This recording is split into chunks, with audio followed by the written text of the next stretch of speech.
1. It seemed to Bosch to be a form of torture heaped upon torture. Corazon was hunched over the steel table, her bloody and gloved hands deep inside the gutted torso, working with forceps and a long-bladed instrument she called the butter knife. Corazon was not tall, and she stood on her tiptoes to be able to reach down and in with her tools. She braced her hip against the side of the autopsy table to gain leverage. What bothered Bosch about the grisly tableau was that the body had already been so violated for so long. Both legs gone, one arm taken at the shoulder, the surgical scars old, but somehow raw and red. The man's mouth was open in a silent scream. His eyes were directed upward, as if beseeching his God for mercy. Deep down Bosch knew that the dead were the dead, and they no longer suffered the cruelties of life. But even so, he felt like saying, enough is enough. Asking, when does it stop? Shouldn't death be the relief from the tortures of life? But he didn't say anything. He stood mute and just watched as he had hundreds of times before. More important than his outrage and the desire to speak out against the continuing atrocity inflicted on Orlando Merced was Bosch's need for the bullet Corazon was trying to pry loose from the dead man's spine. Corazon dropped back on her heels to rest. She blew out her breath and temporarily fogged her spatter shield. She glanced at Bosch through the steamed plastic. Almost there, she said. And I'll tell you what, they were right not to try to take it out back then. They would have had to saw entirely through T12. Bosch just nodded, knowing she was referring to one of the vertebrae. She turned to the table where her instruments were spread out. I need something else, she said.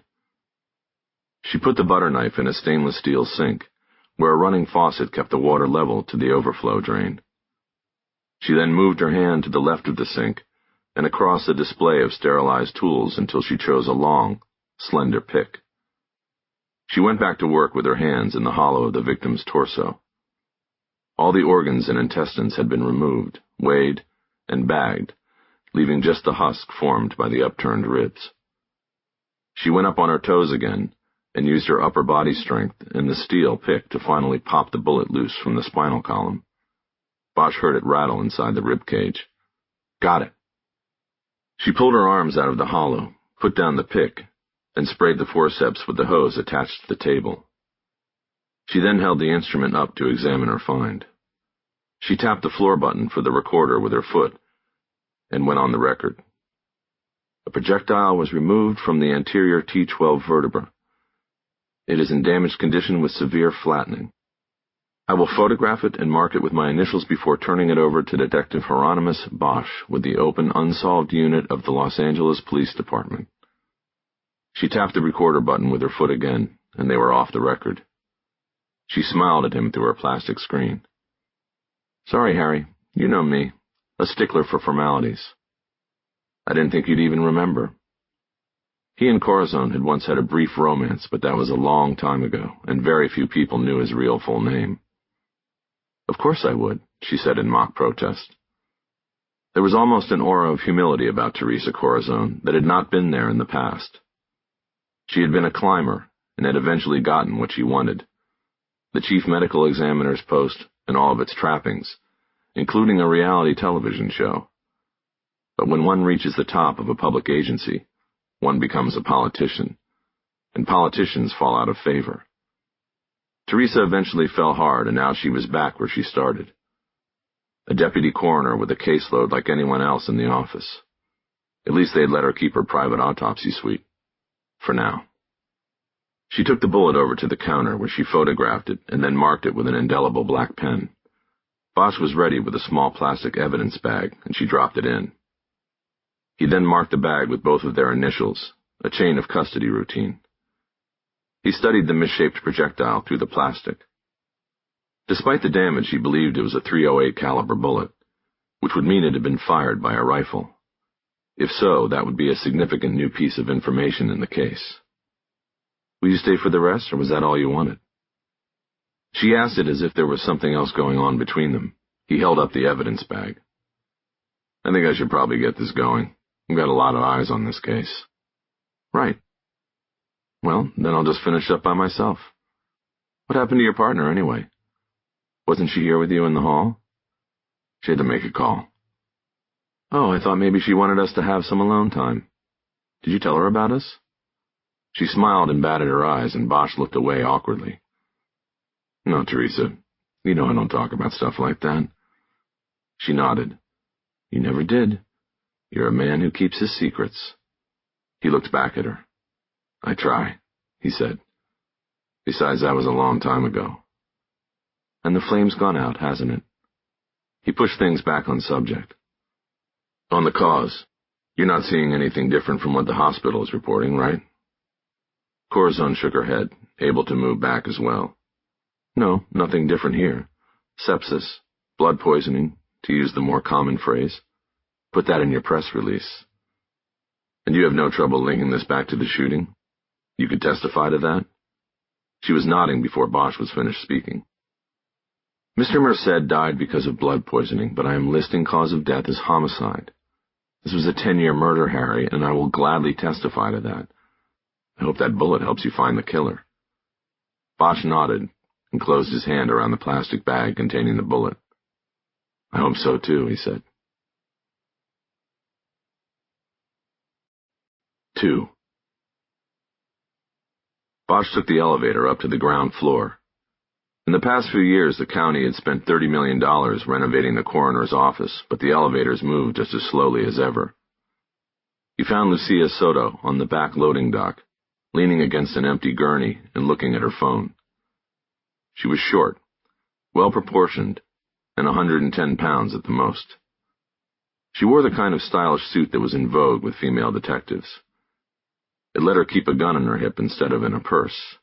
It said power and authority in a way a dress could never say it. This one was dark brown with a cream blouse. It went well with her smooth brown skin. She glanced up as Bosch approached, and then stood up hurriedly like a kid who'd been caught doing something wrong. Got it, Bosch said. He held up the evidence bag containing the bullet.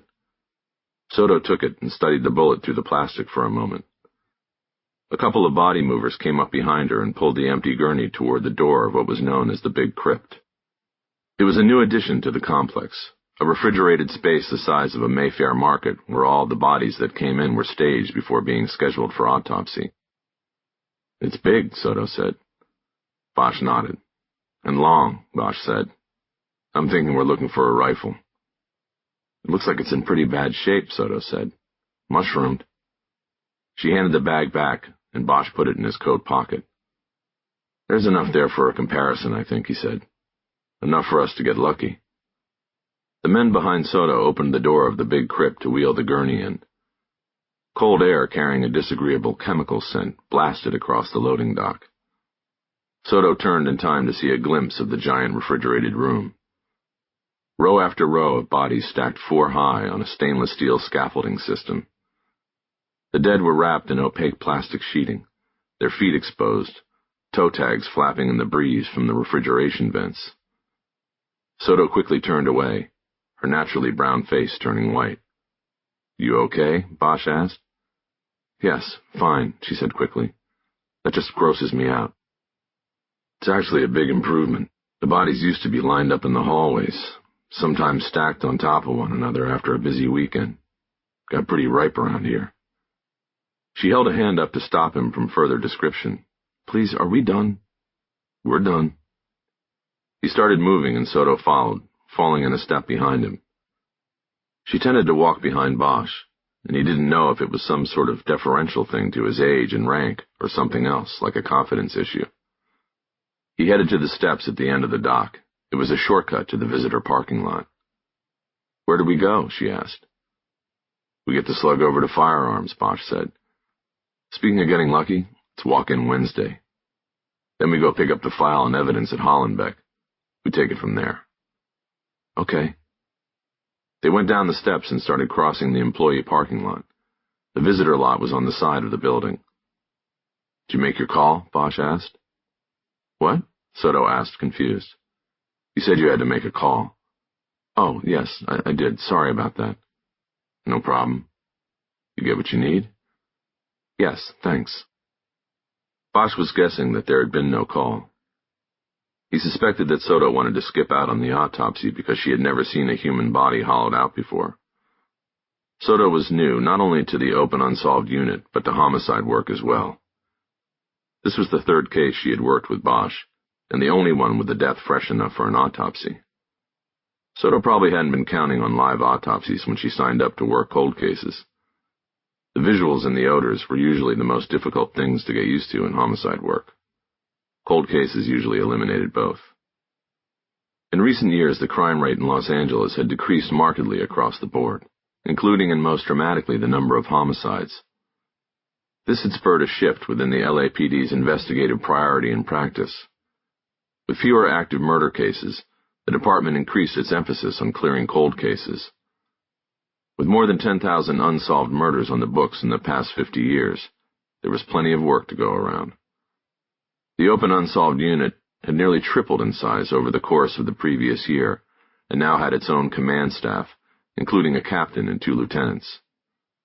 Many seasoned detectives were brought in from Homicide Special, and other elite units within the Robbery Homicide Division. Also, a class of young detectives, with little if any investigative experience, was brought in. The philosophy handed down from the 10th floor, OCP, Office of the Chief of Police, was that it was a new world out there, with new technologies and new ways to look at things. While nothing beats investigative know-how, there is nothing wrong with combining it with new viewpoints and different life experiences. These new detectives, the Mod Squad, as they were derisively called by some, got the choice assignment to the open unsolved unit for a variety of reasons, ranging from political connections to particular acumen and skills to rewards for heroism in the line of duty. One of the new detectives had worked in IT for a hospital chain before becoming a cop and was instrumental in solving the murder of a patient through a computerized prescription delivery system. Another had studied chemistry as a Rhodes Scholar. There was even a detective who was formerly an investigator with the Haitian National Police. Soto was only 28 years old and had been on the force fewer than 5 years. She was a slick sleeve, not a stripe of rank on her uniform, and made the jump to detective by being a twofer. She was Mexican-American and spoke both English and Spanish fluently. She also punched a more traditional ticket to the detective ranks when she became an overnight media sensation after a deadly shootout with armed robbers at a liquor store in Pico Union. She and her partner engaged 4 gunmen. Her partner was fatally shot, but Soto took down 2 of the robbers and held the second pair pinned in an alley until SWAT arrived and finished the capture. The gunmen were members of 13th Street, one of the most violent gangs operating in the city, and Soto's heroics were splashed across newspapers, websites, and television screens. Police Chief Gregory Mallins later awarded her the department's Medal of Valor. Her partner received the award as well, posthumously. Captain George Crowder, the new commander of the open unsolved unit, decided the best way to handle the influx of new blood into the unit was to split up all the existing partnerships and pair every detective who had OU experience with a new detective who had none. Bosch was the oldest man in the unit and had the most years on the job. As such, he was paired with the youngest, Soto. "Harry, you're the old pro," Crowder had explained. "I want you watching over the rookie." While Bosch didn't particularly care to be reminded of his age and standing, he was nonetheless happy with the assignment. He was entering what would be his last year with the department, as the clock was ticking on his DROP contract. To him, every day he had left on the job was golden. The hours were like diamonds, as valuable as anything on earth. He thought that it might be a good way to finish things, training an inexperienced detective and passing on whatever it was he had to pass on. When Crowder told him his new partner would be Lucia Soto, Bosch was pleased.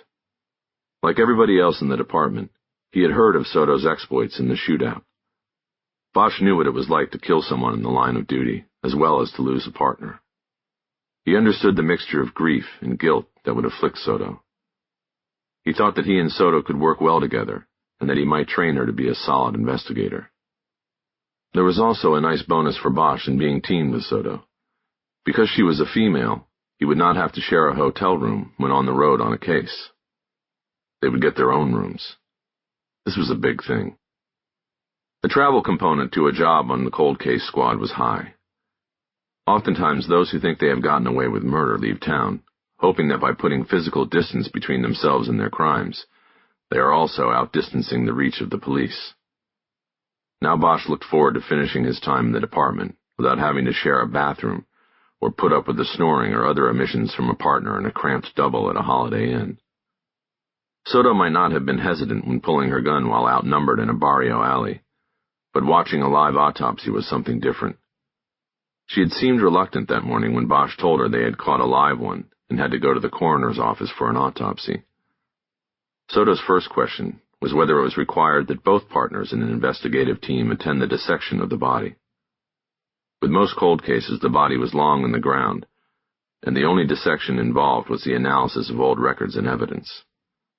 Open Unsolved allowed Soto to work the most important cases, murders, without having to view a live autopsy, or for that matter, a homicide scene. Or so it seemed until that morning when Bosch got the call at home from Crowder. The captain asked Bosch if he had read the Los Angeles Times that morning, and Bosch said he didn't get the paper. This was in keeping with the long-standing tradition of disdain that existed between the two institutions of law enforcement and the media. The captain then proceeded to tell him about a story on the front page that morning that was the origin of a new assignment for Bosch and Soto. As Bosch listened, he opened his laptop and went to the newspaper's website, where the story was similarly receiving a lot of play. The newspaper was reporting that Orlando Merced had died. 10 years earlier, Merced became famous in Los Angeles as a victim, the unintended target of a shooting at Mariachi Plaza in Boyle Heights. The bullet that struck Merced in the abdomen had traveled across the plaza from the vicinity of Pleasant Avenue and was thought to have been a stray shot from a gang confrontation. The shooting occurred at 4 p.m. on a Saturday. Merced was 31 years old at the time and a member of a mariachi band for which he played the vihuela, the 5-string guitar-like instrument that is the mainstay of the traditional Mexican folk sound. He and his 3 bandmates were among several mariachis waiting in the plaza for jobs, a restaurant gig, or a quinceañera party, or maybe a last-minute wedding. Merced was a large man, thick in the middle, and the bullet that seemingly came from nowhere splintered the mahogany facing of his instrument and then tore through his gut before lodging in his anterior spine. Merced would have become just another victim in the city where the media hits and runs a 30-second story on the English news channels, a 4-paragraph report in the Times, a little more longevity in the Spanish media. But a simple twist of fate changed that. Merced and his band, Los Reyes Jalisco, had performed 3 months earlier at the wedding of City Councilman Armando Zayas, and Zayas was now ramping up a campaign for the mayor's office. Merced lived. The bullet damaged his spine and rendered him both a paraplegic and a cause. As the mayoral campaign took shape, Zayas rolled him out in his wheelchair at all of his political rallies and speeches.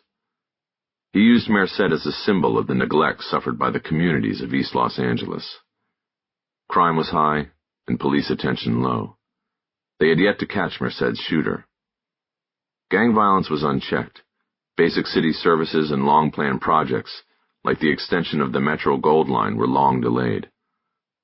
Zayas promised to be the mayor who would change that, and he used Merced in East L.A. to forge a base and strategy that separated him from a crowded pack of contenders.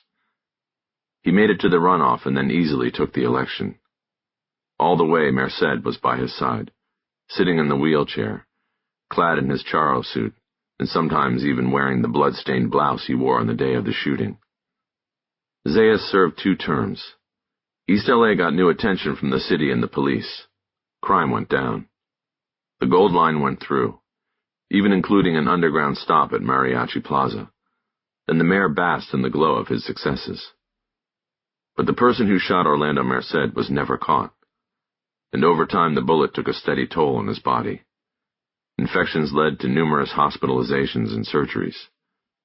First he lost one leg, then the other. Adding insult to injury, the arm that once strummed the instrument to produce the rhythms of Mexican folk music was taken. And finally, Orlando Merced had died. "The ball's in our court now," Crowder had said to Bosch. I don't care what the goddamn newspaper says, we have to decide if this is a homicide. If his death can be attributed medically to that shooting 10 years ago, then we make a case and you and Lucky Lucy go back into it. Got it. The autopsy's got to say homicide or this whole thing dies with Merced. Got it. Bosch never turned down a case, because he knew he was running out of cases. But he had to wonder why Crowder was giving the Merced investigation to him and Soto.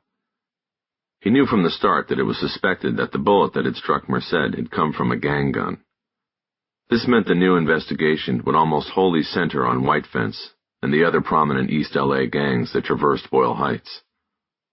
It was essentially going to be a Spanish-language case, and while Soto was obviously fluent, Bosch had limited skills in the language. He could order off a taco truck and tell a suspect to drop to his knees and put his hands behind his head. But conducting careful interviews and even interrogations in Spanish was not in his skill set.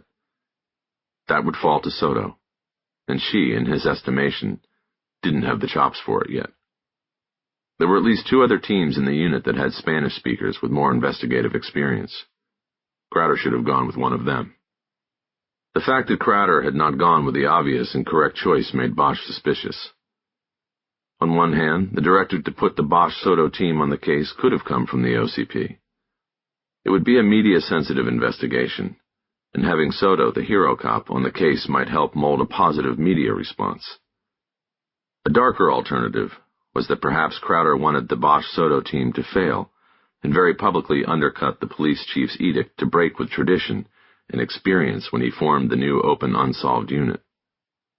The chief's jumping of several young and inexperienced officers over veteran detectives waiting for slots in RHD squads did not go over well with the rank and file. Maybe Crowder was out to embarrass the chief for doing it. Bosch tried to push speculation about motives aside as they rounded the corner and entered the visitor parking lot. He thought about the plan for the day and realized that they were probably less than a mile from Hollenbeck Station and even closer to Mariachi Plaza. They could take Mission down to First and then go under the 101. 10 minutes tops. He decided to reverse the order of stops that he had told Soto they would make. They were halfway through the lot to the car when Bosch heard Soto's name called from behind them. He turned to see a woman crossing the employee lot, holding a wireless microphone. Behind her, a cameraman struggled to keep his camera up while he negotiated his way between cars. Shit, Bosch said. Bosch looked around to see if there were others. Someone, maybe Corazon, had tipped the media. Bosch recognized the woman, but he could not remember from which news show or press conference. But he didn't know her, and she didn't know him. She went right to Soto with the microphone. Soto was the better-known quantity when it came to the media, at least in recent history. Detective Soto, Katie Ashton, Channel 5, do you remember me? I think. Has Orlando Merced's death officially been ruled a homicide? Not yet, Bosch said quickly, even though he was not on camera. Both the camera and the reporter turned to him. This was not what he wanted, to be on the news. But he did want to get a few steps ahead of the media on the case. The coroner's office is evaluating Mr. Merced's medical records and will make a decision on that. We hope to know something very soon. Will this restart the investigation of Mr. Merced's shooting? The case is still open, and that's all we have to say at this time. Without further word, Ashton turned 90 degrees to her right and brought the microphone under Soto's chin. Detective Soto, you were awarded the department's Medal of Valor for the Pico Union shootout. Are you now gunning for whoever shot Orlando Merced?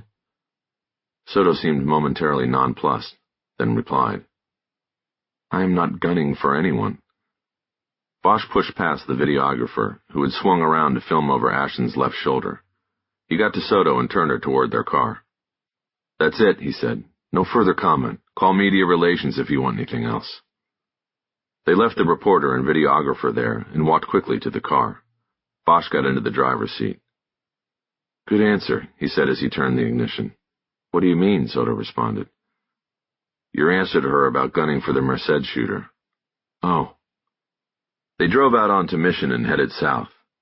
When they were a few blocks clear of the coroner's office, Bosch pulled to the curb and stopped. He held out his hand to Soto. Let me see your phone for a second, he said. What do you mean? Soto asked. Let me see your phone. You said you had to make a call when I went into the autopsy. I want to see if you called that reporter. I can't have a partner who's feeding the media. No, Harry, I didn't call her. Good. Then let me see your phone. Soto indignantly handed him her cell phone. It was an iPhone, same as Harry had. He opened up the call record. Soto had not made a call since the previous evening, and the last call she had received had been from Bosch that morning, telling her about the case they had just caught. Did you text her? He opened the text app and saw the most recent text was to someone named Adriana. It was in Spanish. He held the phone up to his partner. Who's this? What's it say? It's to my friend. Look, I didn't want to go into that room, okay? Bosch looked at her. What room? What are you... The autopsy. I didn't want to have to watch that. So you lied to me? I'm sorry, Harry. It's embarrassing. I don't think I can take that. Bosch handed the phone back. Just don't lie to me, Lucia. He checked the side mirror and pulled away from the curb. They were silent until they got down to First Street and Bosch moved into the left turn lane. Soto realized they were not heading to the regional crime lab with the bullet. Where are we going? We're in the neighborhood. I thought we'd check out Mariachi Plaza for a few minutes, then go to Hollenbeck for the murder book. I see. What about firearms?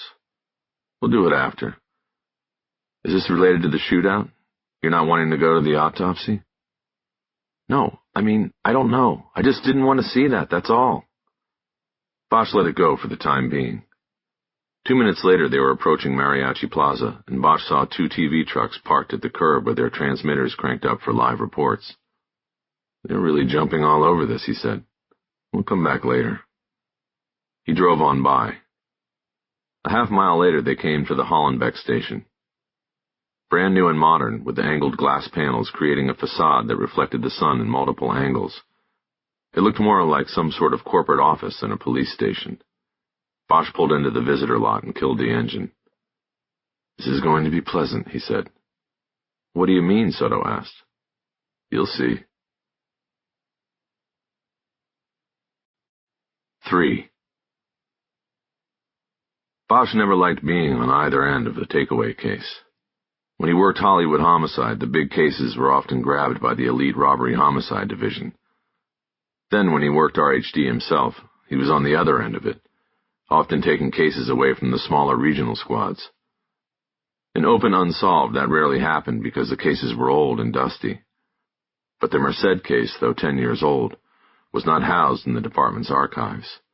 It still belonged to the original 2 investigators who caught it on the day of the shooting. Until now. Bosch and Soto entered the station through the work door, as the entrance off the black and white lot was called. They followed a rear hallway into the detective bureau, and Bosch knocked on the open door of the lieutenant's office. Lieutenant Garcia? That's me.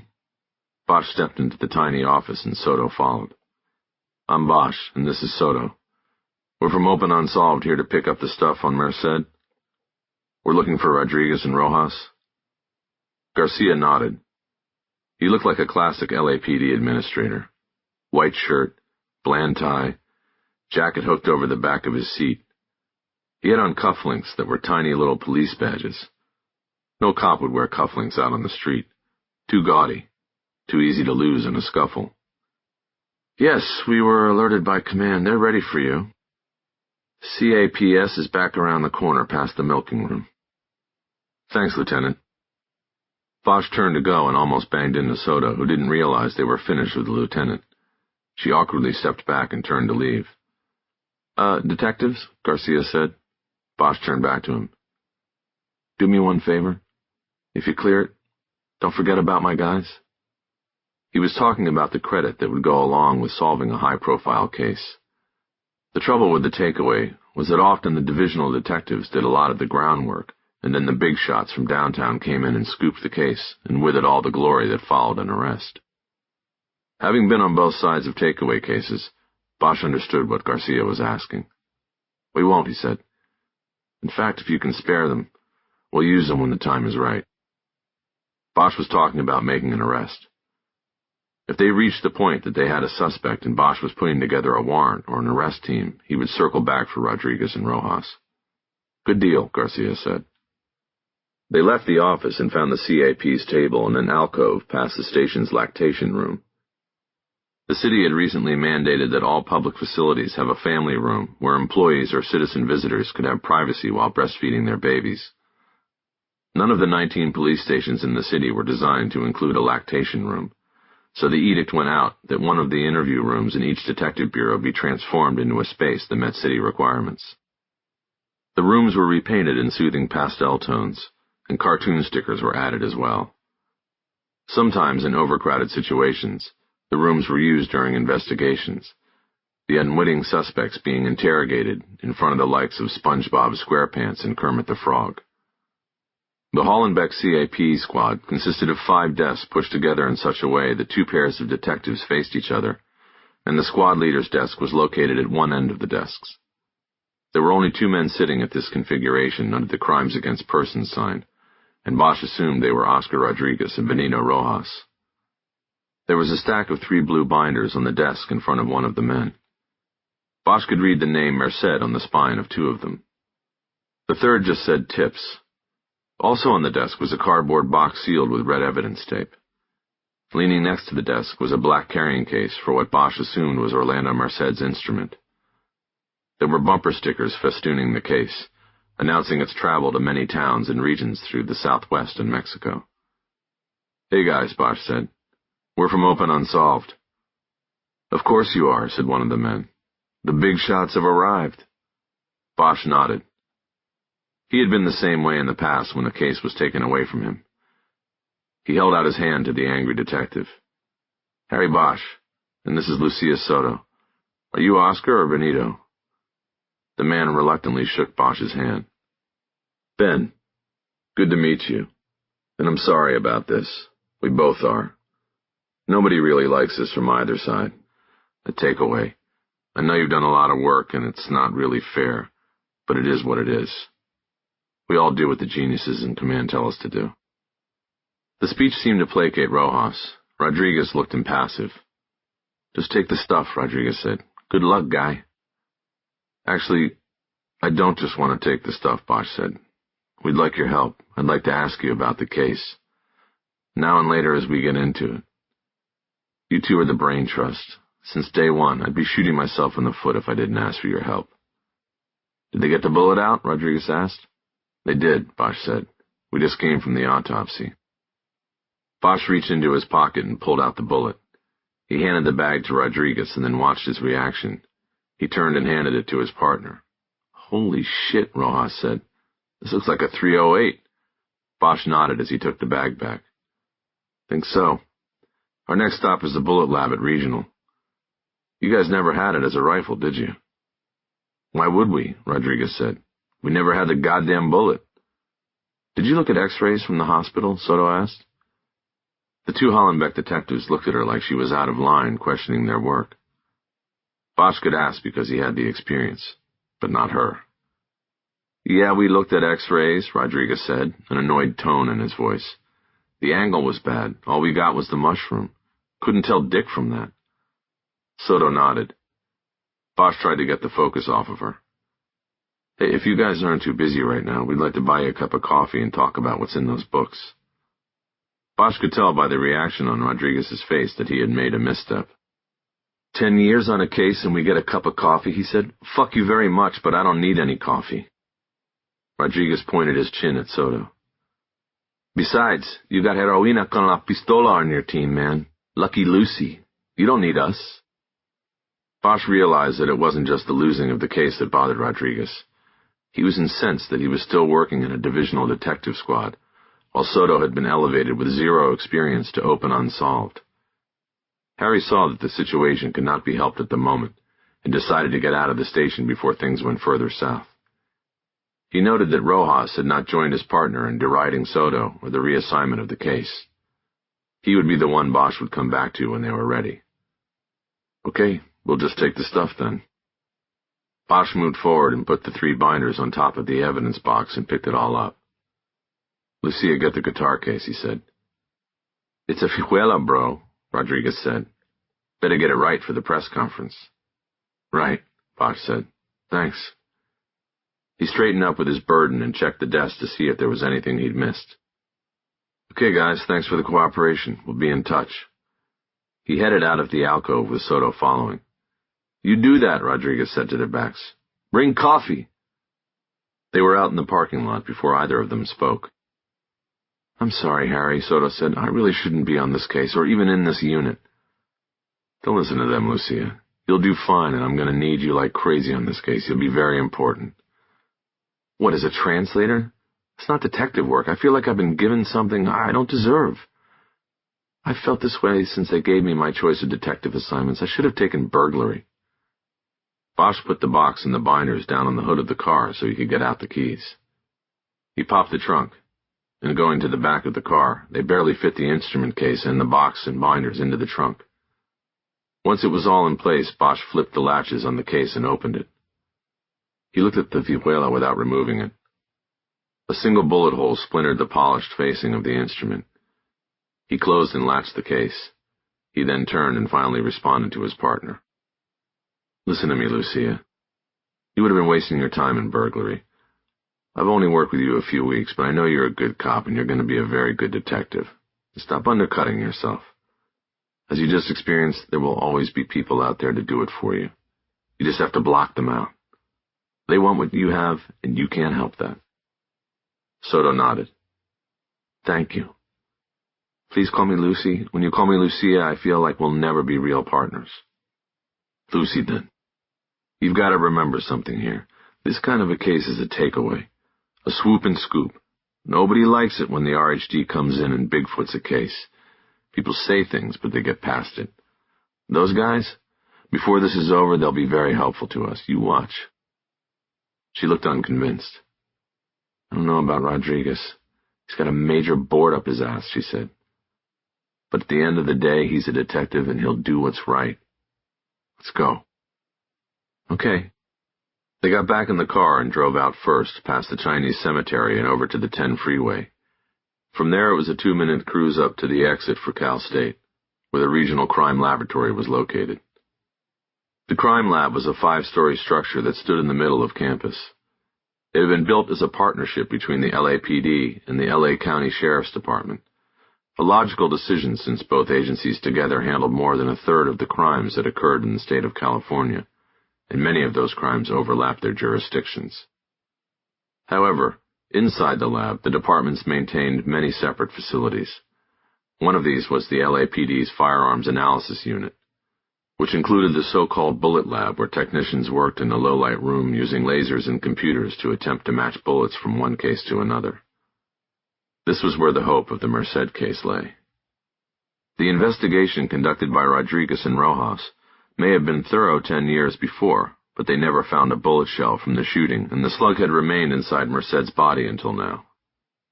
The chances were slim, but if the bullet removed from the victim's spine during the autopsy could be matched to any other crime, then a whole new avenue of investigation would open for Bosch and Soto. The normal protocol at the lab was to submit a bullet or shell casing for analysis and wait in the backlog, sometimes for weeks, before getting an answer and a report.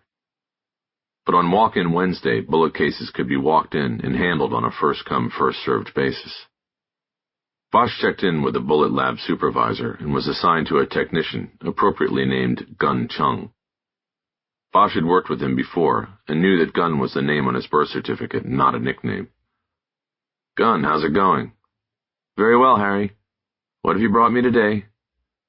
"First of all, this is my new partner, Lucy Soto, and second, I brought you a tough one for today." He handed Chung the evidence bag with the bullet slug in it. Chung used a pair of scissors to open the bag and remove the slug. He hefted it in his hand, almost as if to weigh it, and then held it under a lighted magnifier that he pulled over by its mechanical arm. "It's a Remington 308. Soft nose, gives you maximum mushrooming. A round like this is primarily used for long-range shooting." "You mean like a sniper rifle?" "More likely a hunting rifle." Bosch nodded. "So can you do anything with it?" Bosch was asking whether the condition of the slug would preclude it from comparative analysis. The slug had gone through the front and back wood panels of Orlando Merced's vihuela and then penetrated his body mass before lodging against the 12th vertebra of his spine. The bullet had mushroomed during these impacts, leaving very little of its shaft intact. The shaft was where striations from the barrel of the gun the bullet had been fired from would create a unique pattern, allowing it to be compared to other projectiles in the bullet tracks database. With the bullet Bosch had just handed to Chung, there was no more than a quarter-inch of undamaged form. Chung looked closely at it through the magnifier and seemed to be taking his time deciding if the slug was a candidate for ballistic profiling. Bosch did his best to lobby him while he looked. 10-year-old case, he said. The coroner just took that out of the victim's spine. I think this might be our only chance to move things along. Chung nodded. It's a two-step process, Harry, he said. First, I have to see if there is enough to work with here. And second, even if we put it in the databank, there is no guarantee of a match. The database on rifle projectiles is limited. Most of our bullet crimes involve handguns. Understood, Bosch said. So what do you think? Enough there? Chung pulled back from the magnifier and looked up at Bosch and Soda. I think we can try, he said. Perfect, Bosch said. What kind of time are we looking at? It's a slow day. I'll work it up right now and we'll see what happens. Thanks, Gunn. Should we leave you alone or hang out? Either way, there's a cafeteria on the first floor if you want to go get coffee. Sounds like a plan. Bosch and Soto had no sooner sat down in the cafeteria, Bosch with black coffee and Soto with a Diet Coke, than Harry's phone buzzed. It was Crowder back at the PAB. Harry, where are you? At Regional with the bullet. Anything good? Not yet. We're waiting to run it through the database. All right. Well, I need you to get back here right away. Why? What is it? We got the Merced family here and the media and the press conferences in 25 minutes. What press conference? We don't have... Doesn't matter, Harry. The number of reporters here hit critical mass and the chief called a press conference. The ME already put out that they're ruling it a homicide. Bosch almost cursed Corazon's name out loud. The chief wants you and Soto standing with him, Crowder said. So get back over here now. Bosch didn't answer for a moment. Harry, did you hear me? Crowder said. I heard, Bosch said. We're on our way. 4. There was a large media room used for press conferences on the second floor down the hall from Media Relations. Bosch and Soto were being held in a small staging room next door where a lieutenant from Media Relations named DeSimone told them how the press conference would be choreographed. Chief Malins would speak first and would introduce Orlando Merced's family, then the microphone would be turned over to Bosch and Soto. Since most reporters in attendance would be representing Spanish-language media, Soto would be made available for interviews in Spanish after the main press conference. Bosch cut DeSimone off in mid-explanation to ask him what exactly was being announced at the press conference. We're going to talk about the case and how Mr. Merced's death yesterday has rebooted the investigation, DeSimone said. Bosch hated words like rebooted. Well, that takes about 5 seconds, he responded. Do we really need a press conference? Detective, DeSimone cut in. By 10 o'clock this morning, my office had already received 18 requests for a briefing on this case. Call it a slow news day if you want, but this has caught the media beast's attention. It's reached a point that we believe a press conference is the best way to go. You summarize the case, tell them the results of the autopsy, they already know it's been ruled a homicide, and go from there. You say the bullet that has been in the victim's body for 10 years is now being compared to thousands of others in the national databanks. Then you answer a few questions, 15 minutes in and out, and you're back on the case. I don't like press conferences, Bosch said. You ask me, they never add anything. They only complicate things. DeSimone looked at him and smiled. Guess what? I'm not asking you. I'm telling you. We're doing a press conference. Bosch glanced at Soto. He hoped she was learning something. So when do we do this? The media's already in the room and waiting. We go in with the chief, so as soon as he comes down, we go.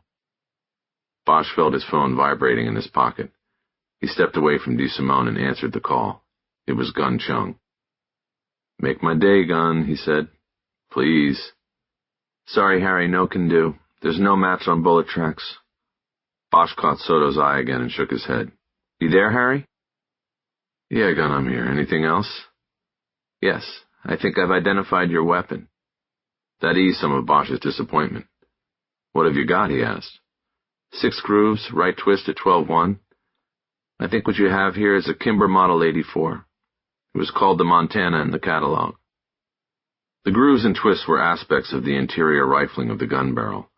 They allowed Chung to identify the model, if not match the bullet to a unique weapon. It was better than nothing, and Bosch was pleased that new information had come from the autopsy. Does it help? Chung asked. Every piece of information helps, Bosch said. Is it an expensive gun? Not cheap, but you can get them used. Bosch nodded. Thanks, gun. Anytime. Do you want to pick this up, or want me to hold it here? I need to pick it up and take it to property. You got it.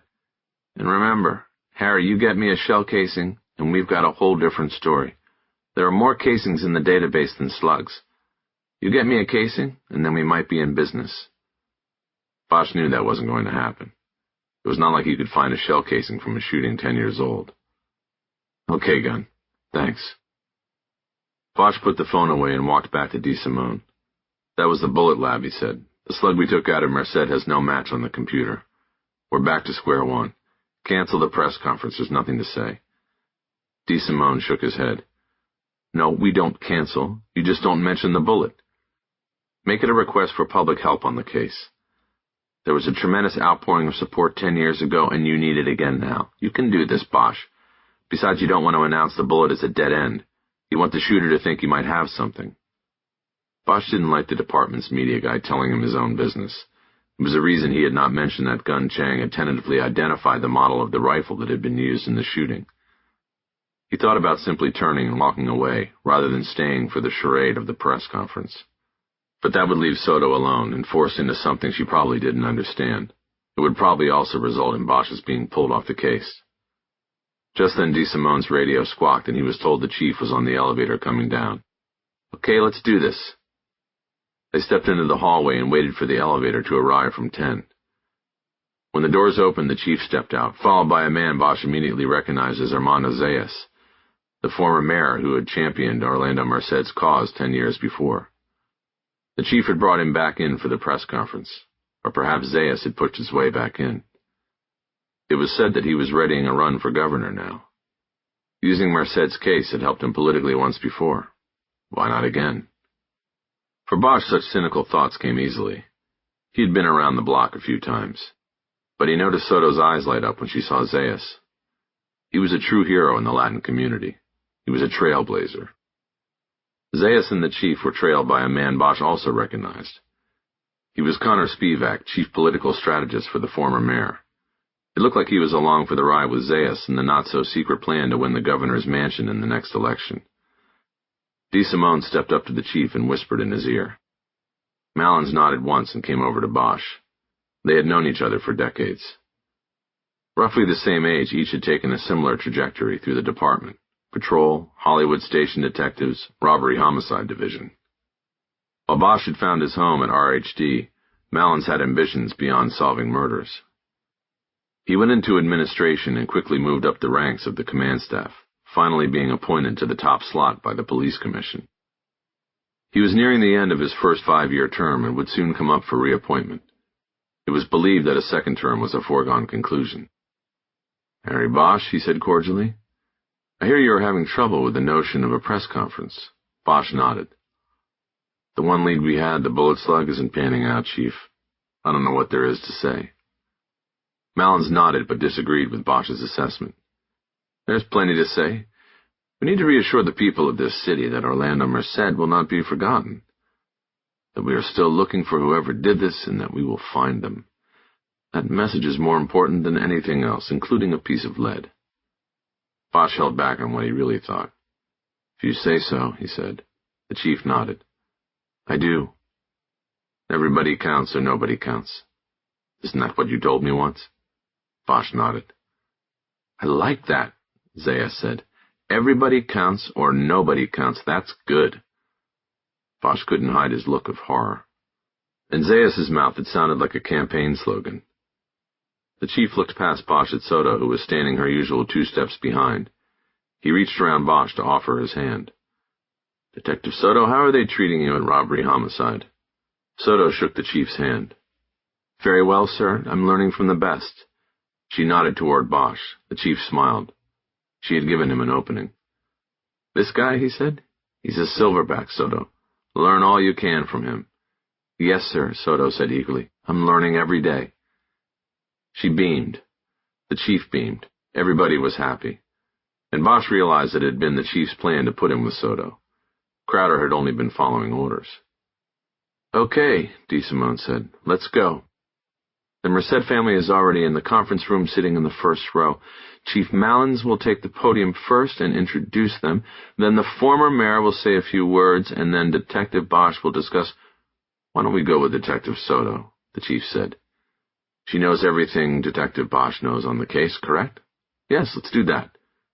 "You don't mind, do you, Harry?" The chief looked at Bosch. Harry shook his head. "I don't mind," he said. "It's your show."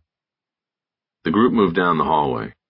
One of DeSimone's underlings was standing outside the open door to the media room. He stepped inside to give the get-ready signal to those waiting. Lights, cameras, and recorders were switched on. Soto came up close to Bosch and whispered, "Harry, I've never done this. What do I say?" "Here, DeSimone, just keep it short. Say we're reviewing the case and could use the help of the community. Anybody who remembers something or knows something about the case, call the tip line or call Open Unsolved directly. Don't mention the rifle. I want to keep that for ourselves." "Okay. Just remember, keep it short. The politicians will talk long. Don't be like them." "Got it." The group moved into the room. There was a stage with a podium at its center and 3 rows of tables for reporters in front of it. Behind the tables was another stage where video cameras were set up to shoot over the heads of the reporters. Bosch and Soto followed the chief and the former mayor onto the stage and stood behind the podium. Bosch glanced at the first row in front of the reporters. There were 4 people, 3 women and a man. But Bosch didn't know how they were related to Orlando Merced. He was so new to the case that he had not met any family members yet. That was another thing that bothered him about the whole setup. "Thank you for being here," DeSimone said into the podium's microphone. "I will now introduce the Chief of Police, Gregory Malins, and he will speak, followed by former Mayor Armando Zayas, and then Detective Lucia Soto. Chief?" The chief took the position in front of the microphone and spoke without the use of notes. He was fully accustomed to being in front of reporters and cameras. 10 years ago, Orlando Merced was hit by a stray bullet in Mariachi Plaza. Mr. Merced was paralyzed by the injury and struggled mightily to recover and to lead a productive life. Yesterday morning, he lost the fight, and we are here today to say he will not be forgotten. My department's Open Unsolved unit has taken over the case as of today and will be vigorously pursuing the investigation until we determine who shot Orlando Merced.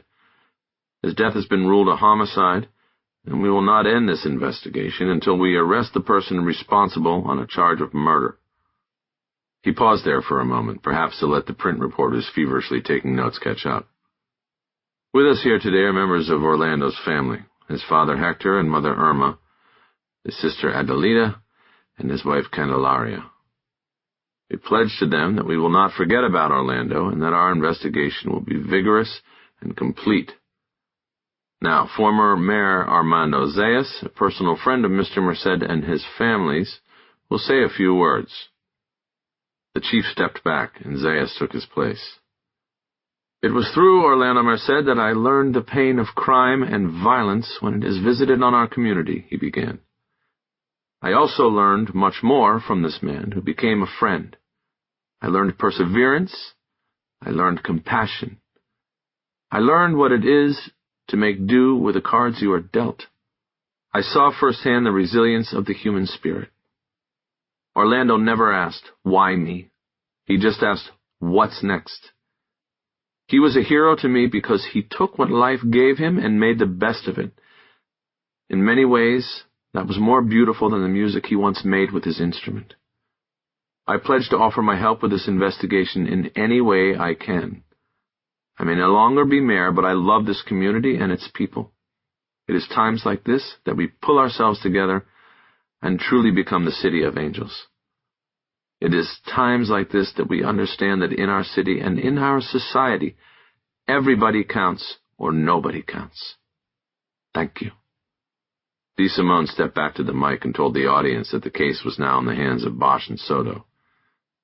He said Soto would provide the update and would be available to repeat it in Spanish. Lucy tentatively stepped to the mic and lowered it so it was at the level of her mouth. We're now pursuing all avenues of investigation and ask for the community's help. 10 years ago, there was an outpouring of help from the public. Many people called and offered help and tips. We ask that anybody with information about the shooting, please make contact with us. You can call anonymously to the department's tip line or call the Open Unsolved unit directly. Even if you have information that you think we already know, please call us. Soto turned and glanced back at Bosch, as if to ask whether there was anything else to say. Zayas took the moment to move back to the podium. He gently put one hand on Soto's back and used the other to pull the microphone over to his mouth. I just want to say that 10 years ago I stood before the media and personally pledged $25,000 to anyone who provides information that solves this crime. No one ever collected that reward, and the pledge remains in place, except that now I double it to $50,000. Additionally, I will work with my former colleagues on the city council and seek a matching amount from the city. Thank you. Bosch almost groaned out loud. Putting a financial bounty on the case would change the complexion of the calls that came in. The reward pretty much guaranteed that he and Soto would be sifting through dozens of worthless calls, people taking wild shots in the dark in hopes of getting some money in return. The former mayor's reward offer just changed everything. DeSimone moved up next to Soto and asked the reporters if there were any questions. Many of them called out at once, and DeSimone had to handle choosing. The first reporter, a guy Bosch recognized from the Times, asked what the exact cause of death was, and how Merced's death 10 years after the shooting could be classified as a homicide. Soto glanced back at Bosch, unsure how to answer. Bosch stepped up and pulled the microphone over. The autopsy was conducted just this morning, so nothing is yet officially recorded, but the coroner's office believes that Mr. Merced's death will be directly traced to the shooting that occurred 10 years ago. The unofficial cause of death is blood poisoning, which is directly linked to the wounds Mr. Merced suffered in the shooting. We are therefore handling the investigation as a homicide. In a quick follow-up, the reporter asked if the bullet had been recovered from the body and whether it would be useful in the investigation. Bosch kept the microphone. He was aware that the reporter was speaking clinically about the body of a man much loved by the 4 people in the room's front row. Yes, the bullet was recovered and taken to the regional crime lab for analysis and matching. We believe the bullet will be very useful in our investigation.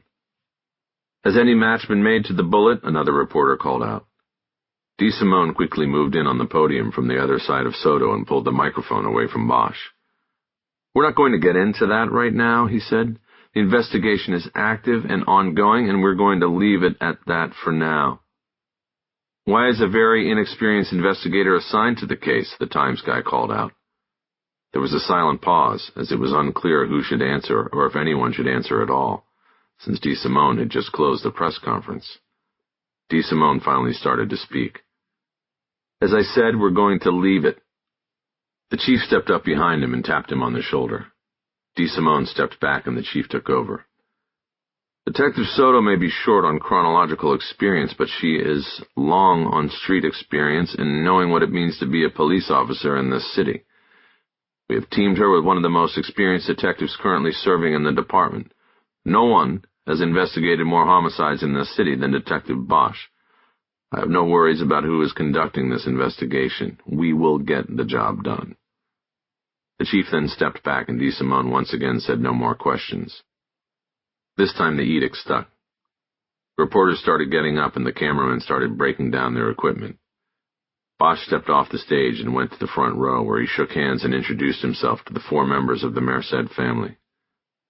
He quickly realized they understood very little of what he was saying. He signaled Soto over and asked her to set up an appointment with them for as soon as it would be convenient. Bosch wanted to talk to them, but not under the focus of the media. Bosch stepped back and watched Soto go to work. DeSimone stepped up to him then, and said the chief wanted to speak to him in his office. Bosch left the media room and walked down to the elevators, hoping to catch up with the chief and his entourage. He was too late. He took the next elevator up to the 10th floor and entered the OCP, where he was quickly ushered into the inner sanctum. Malins was behind his desk waiting. There was no sign of Zayas or his front man.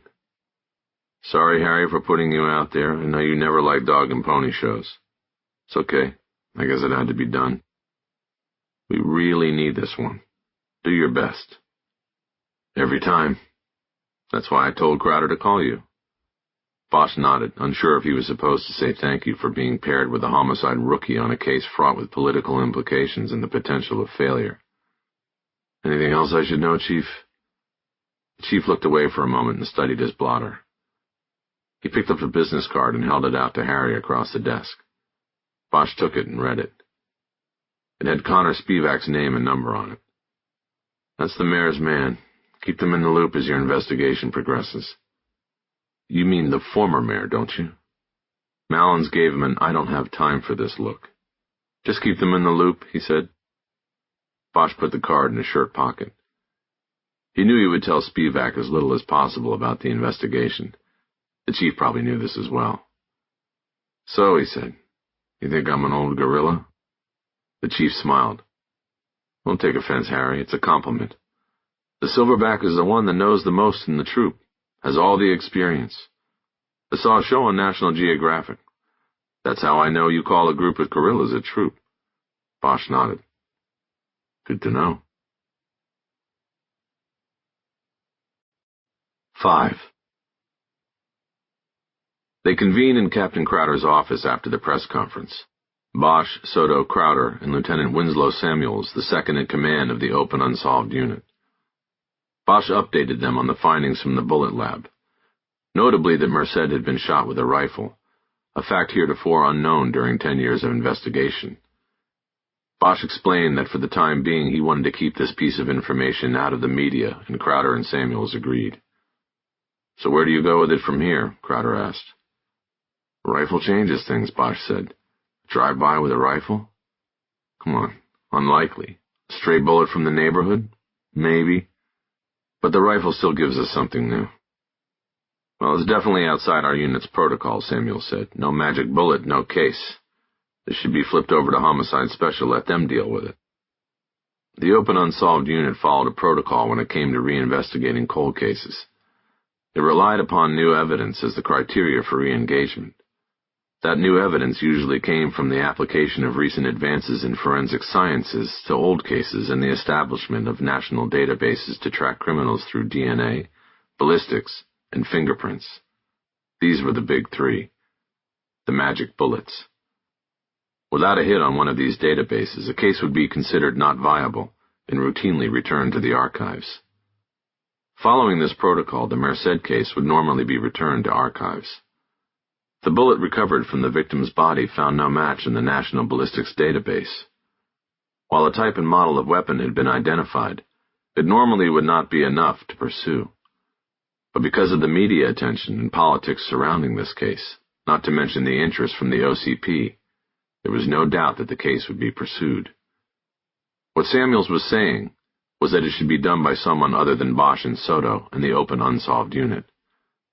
The lieutenant was the squad whip, responsible for the unit's statistics and justifying its cost in terms of cases cleared.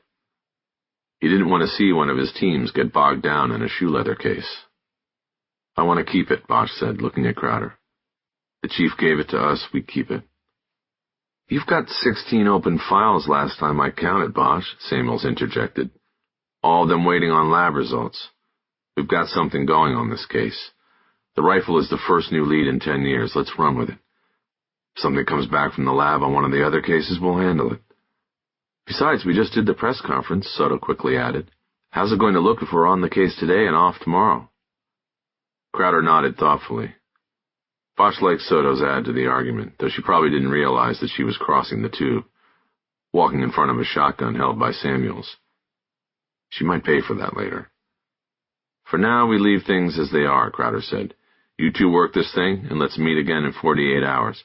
I'll update the OCP from there and decide whether we keep it." "It's not a cold case," Samuel said. "The guy died yesterday." "We'll talk in 48, Crowder said, ending the discussion. Bosch nodded. That was the first thing he had wanted to hear, that he and Soto were keeping the case, at least for another 2 days. But it wasn't the only thing he wanted. What about when the phone starts ringing with calls for the reward the former mayor's putting up? Bosch asked. Can we get any help with that? That was just a publicity stunt, Crowder said. He's running for governor. Doesn't matter, Bosch said. We're still going to get calls, and we can't be stuck on the phone all day. Crowder looked at Samuels, who shook his head. Everybody's got active cases, Samuels said, referring to the other teams in the squad. And now you two are dropping out of the mix. I can't see dedicating another body to it. Losing Bosch and Soto for an unknown amount of time was only barely palatable to Samuels. Giving up additional detectives to answer tip calls was not something he was even remotely willing to entertain. Bosch had expected the request to be rejected, but it might be useful to mention later if he and Soto asked for something else. And another thing, Samuel said, was this guy Merced even a citizen? Bosch looked at him for a moment before answering. Soto jumped in ahead of him. Why? She asked. Does it matter? She got to the point. If Samuels was suggesting that extra hands not be put on the case because the victim was not a citizen, then she wanted that out in the open. Bosch liked that she had asked the question. But before Samuels answered, Crowder cut off the issue. Let me see what I can do, Crowder said. Maybe one of those ladies in the OCP can come down here and answer calls for a few days. I've been thinking about asking the chief for help with all the call-ins we get on a daily basis anyway. I'll let you know. I gotta say, after the fucking Zayas gave this department, I really wouldn't mind seeing him stroke out a check for $50,000. Roger that, Bosch said. It was true. Zayas had been no friend to the department while he was in the mayor's office. He had the allegiance of a council majority that adhered to his policies and granted his requests. Over the 8 years they had control of city government, they had repeatedly slashed the department's overtime budget and taken a hard line on even minimal pay increases for the city's 9,000 sworn officers. Bosch knew the meeting was over. He stood up and Soto followed suit. Samuel stayed seated. He was going to discuss things with the captain after they left. 48 hours and let's talk, Harry, Crowder said. You got it. Bosch and Soto returned to their cubicle, where their desks were pushed to the right and left half walls, and they worked with their backs to each other. This was a holdover from the way the pod had been set up with his previous partner, Dave Chu. It had worked well because Chu was a veteran investigator and didn't need Bosch watching over him from across the desk. But Soto was not even close to veteran status, and Bosch had requested that city services come out and reconfigure the space so that the two desks faced each other. He had made that request the week Soto had started in the unit and was still waiting. On Bosch's desk was the instrument case along with the evidence box and the binders they had dropped off before heading to the press conference. Bosch had been waiting since they had left Hollenbeck to open the box and get his hands into the case. He remained standing and used a penknife to cut the red tape on the box. There was no chain of evidence sticker on the box, so he had no idea how long ago Rojas and Rodriguez had sealed it. I like what you said in there, Bosch said, about us keeping the case. It was a no-brainer, Soto said. Why do you think Samuels asked if Merced was a citizen? Because he's a pencil pusher. He cares about statistics and keeping the most people working the most cases because that leads to better statistics. He'd like us to forget about Merced and move on to an easy one. Meaning that if Merced wasn't a citizen, he wouldn't count and we could move on to the next one? Bosch looked up from the box at her. Politics, he said. Welcome to homicide. He opened the box and was surprised to find it contained very little. He took out 2 stacks of DVD cases held together with rubber bands. He put them aside and then lifted out individually bagged pieces of bloody clothing. It was the mariachi outfit Merced had been wearing when he was shot. Son of a bitch, Bosch said. What? Soto asked. He held up the brown paper bag containing a white blouse with dried blood on it. This is Merced's shirt, he said. He was wearing it when he got shot. He handed the bag to her, and she held it with both hands as she looked into it. Okay, Soto said. And? Well, I don't know a lot about the case yet because we haven't looked at the books, but I do remember when Zayas was running for mayor back then, he kept rolling Merced out in a wheelchair at all his rallies, and sometimes he was supposedly wearing the bloody shirt he had on that day at the plaza. Soto's face revealed shock that Zayas, her hero, would stoop so low as to stage a fraud for the public to gather sympathy and votes. That's so sad that he would do this? Bosch had long been cynical about all politicians, but he felt bad delivering the lesson to Soto. Hell, he probably didn't even know, he said. You know that guy Spivak who works for him and was there at the press conference?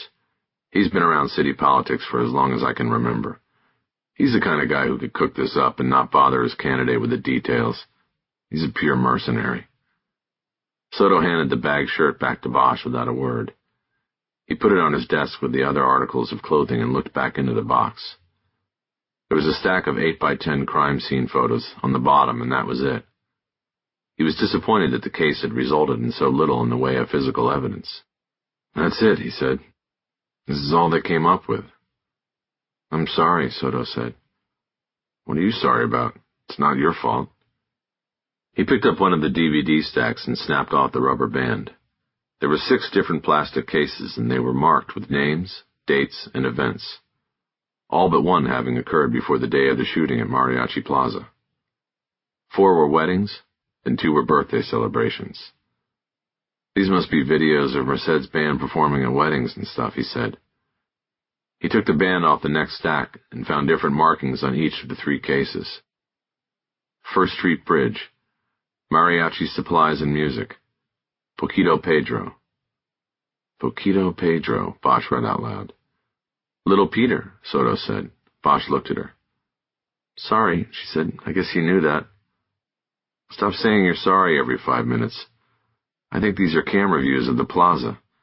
Poquito Pedro's is a restaurant a half block down the street from the plaza. I saw it today when we went by. And they put cameras on the First Street Bridge back then to try to stop the suicides. What suicides? About 10 or 12 years ago, a girl jumped off the bridge into the riverbed. Then there were a bunch of copycats, other kids. Weird, like suicide was contagious or something. So Caltrans put up cameras so they could monitor the bridge at the comm center where they have cameras on popular suicide sites. You know, so if it looks like somebody's getting their courage up to jump, they can send somebody out to try to stop them. Soto nodded. We'll have to look at these, Bosch said.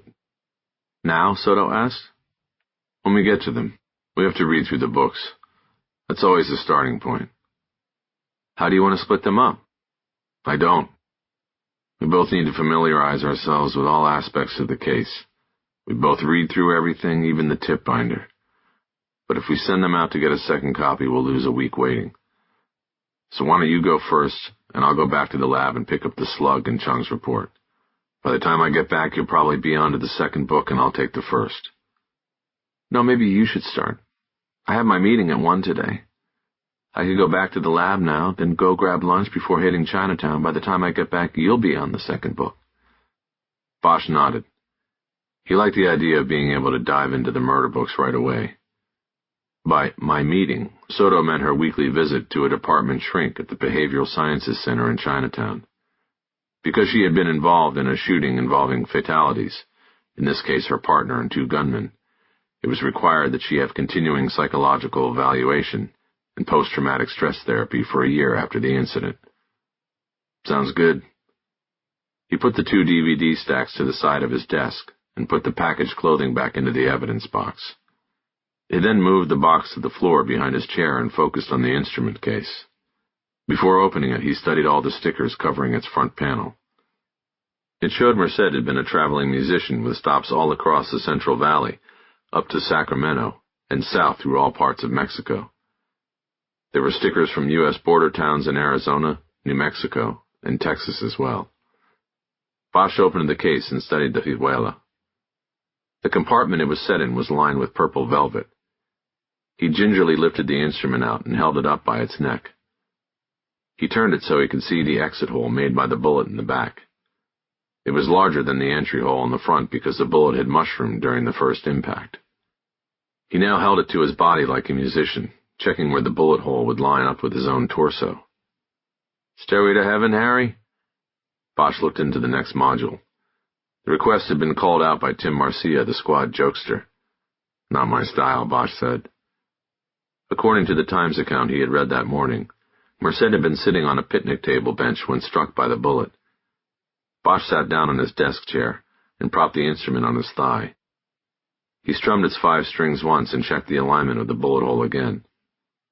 After you pick up the stuff from Chung, go over to ballistics and see if you can get someone to meet us at Mariachi Plaza tomorrow with a trajectory kit. Soto nodded. I will. What's a trajectory kit? Tubes and lasers. Bosch strummed the vihuela again. We've got 2 holes in this, and then we have where the bullet ended up in Merced. If we can make an approximation of his location and position, we may be able to get a line on where the bullet came from. Now that we know it was a rifle, I think we're looking for a perch. You don't think Rojas and Rodriguez already did this? Not if they thought it was a handgun or a drive-by. Like I told the captain, the rifle changes everything. It means this probably wasn't random. It probably wasn't a drive-by, and it might not even be gang-related. We're starting from scratch, and the first thing we have to do is figure out where the bullet came from. Got it. Good. See you after Chinatown. 6. Bosch could always tell a lot about detectives and how they worked their cases by the case files they kept. Full and complete summaries, legible notes, and a logical flow of reports were all hallmarks of a well-run investigation. Bosch also knew that most detective pairings had a division of labor. Often one investigator was charged with the paperwork because of his or her flair with a written word, or because it simply suited their personality. It was as simple as dividing brains and brawn. In his own partnerships, Bosch always preferred to avoid the paperwork, but it didn't always work out that way, and he always paid attention to detail when he was the writer of record. It appeared to Bosch that Rodriguez was the keeper of the record when it came to the partnership of Rojas and Rodriguez. His signature was on almost all of the documents, and this gave insight into his resentment at having the case taken away. His summaries were concise and complete. No cop speak or Joe Friday, just a fax ma'am shorthand. His witness summaries managed to capture the personalities of the individuals, as well as their statements, and this was very helpful to Bosch. It also made him realize that he had sized up Rodriguez and Rojas wrong during the confrontation in Hollenbeck. Rodriguez was upset because he cared about the case, whereas his partner Rojas didn't share the same visceral connection to it. It meant Bosch needed to find a way to connect to Rodriguez and overcome his anger. He was the go-to guy. The basics of the case were laid out in the first pages of a blue binder that only now would be called the murder book. The incident report from April 11, 2004, contained the who, what, when, and where, and was the baseline document of the case. Orlando Merced and his 3 bandmates had finished a gig early in the day, a girl's 15th birthday party that was held by her parents on the island in the middle of the lake in Echo Park. It was a Saturday, the busiest day for work, so the band drove in their van back to Mariachi Plaza in hopes of picking up a second job for the evening. The plaza was crowded with other mariachis waiting and hoping for work. The 4 men who comprised Los Reyes Jalisco found a place to sit at a picnic table on the east side of the plaza. The 4 men played their instruments and followed the tradition of dueling musically with other bands in the plaza. The clash of music was so loud that very few people in the plaza heard a shot. Those who did hear it reported that it came from the west side of the triangular plaza where it is bordered by Boyle Avenue. According to a report written by Rodriguez after sifting through witness statements, Merced was sitting on top of the precast concrete table with his feet on the bench. His bandmates did not hear the shot and did not notice he was hit until he toppled from the picnic table to the ground. One of the musicians called 911 at 4:11 p.m. Because the shot was heard by some and not by others, the scene at the plaza was described in the reports as chaotic. Those who heard the report or saw Merced fall over panicked and ran for cover. Those who did not know what was going on were confused. Some followed those running and some turned in circles wondering what was going on. The investigation produced no witness who saw a gunman firing from a passing car or on foot.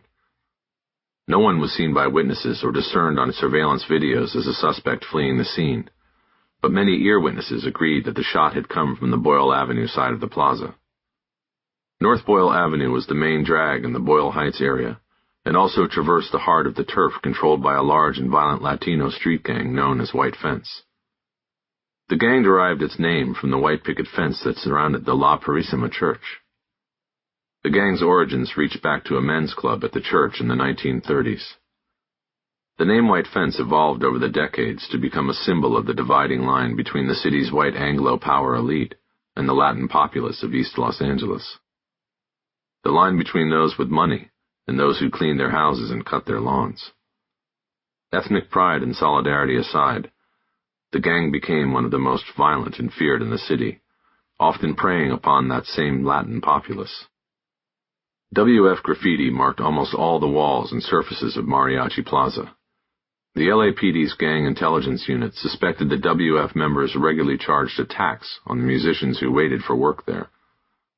White Fence became the initial focus of Detectives Rodriguez and Rojas.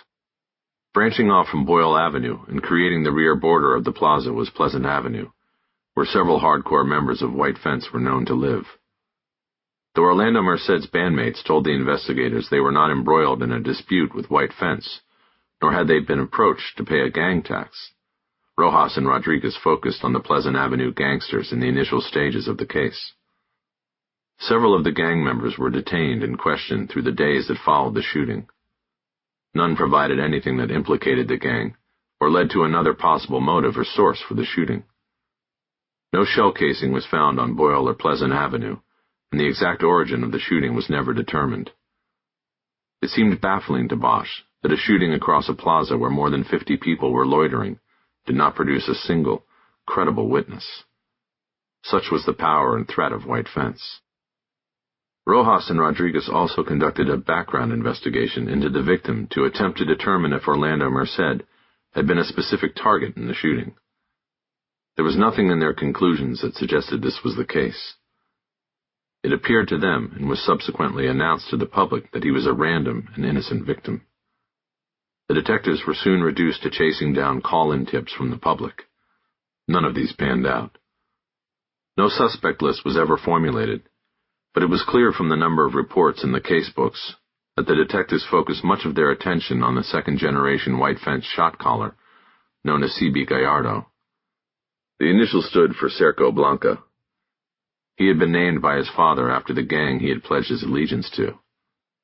Rojas and Rodriguez followed a routine investigative strategy with Gallardo, bring him in on a smaller charge and sweat him on the bigger one. They were convinced Gallardo knew who had fired the shot into Mariachi Plaza, even if he had not ordered it himself.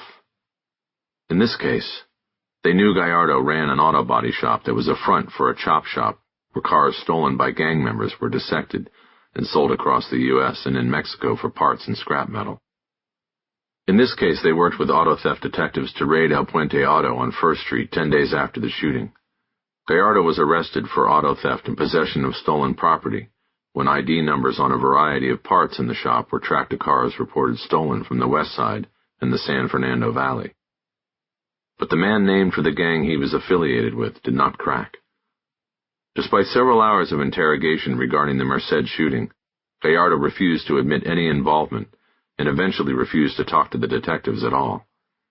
In the end, he pleaded guilty to a single count of auto theft and spent 6 months in the Wayside Honor Rancho.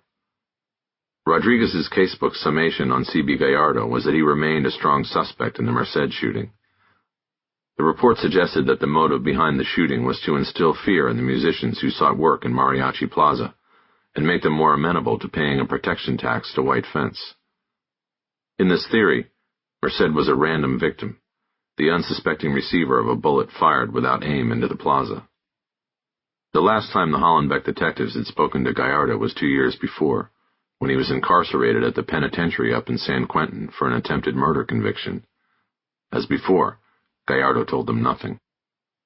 Bosch finished his review of the 2 casebooks before Soto got back from her appointment in Chinatown. He moved on to the DVDs from the evidence box, playing them on his laptop. He started with the performance videos. He watched several minutes of the band playing at a variety of indoor and outdoor events. He primarily focused on Orlando Merced, watching the man play and how he held his instrument.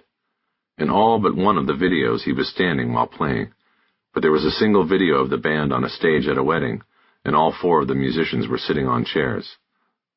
Bosch noted that Merced did not rest his instrument on his thigh as he played. He held it up higher, leaning it against the shelf of his burgeoning stomach. This would be important to consider when they attempted to recreate the trajectory of the bullet that struck Merced. How he sat when he played, and how he held the instrument would be two of the key things to understand. One of the performance videos was dated the same day as the shooting, and it was a recording from the birthday party at Echo Park, where Los Reyes, Jalisco had played earlier in the day.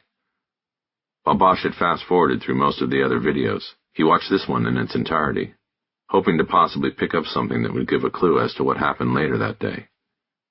He knew, of course, that Rojas and Rodriguez had certainly done the same thing, but he was undaunted. If nothing else, Bosch was confident in himself as an investigator, and believed he observed things others did not. He knew this was egotistical, but a healthy ego was a requirement. You had to believe you were smarter, tougher, braver, and more resilient than the unknown person you were looking for. And working cold cases, you had to believe the same thing about the detectives who had worked the case before you. If you didn't, you were lost.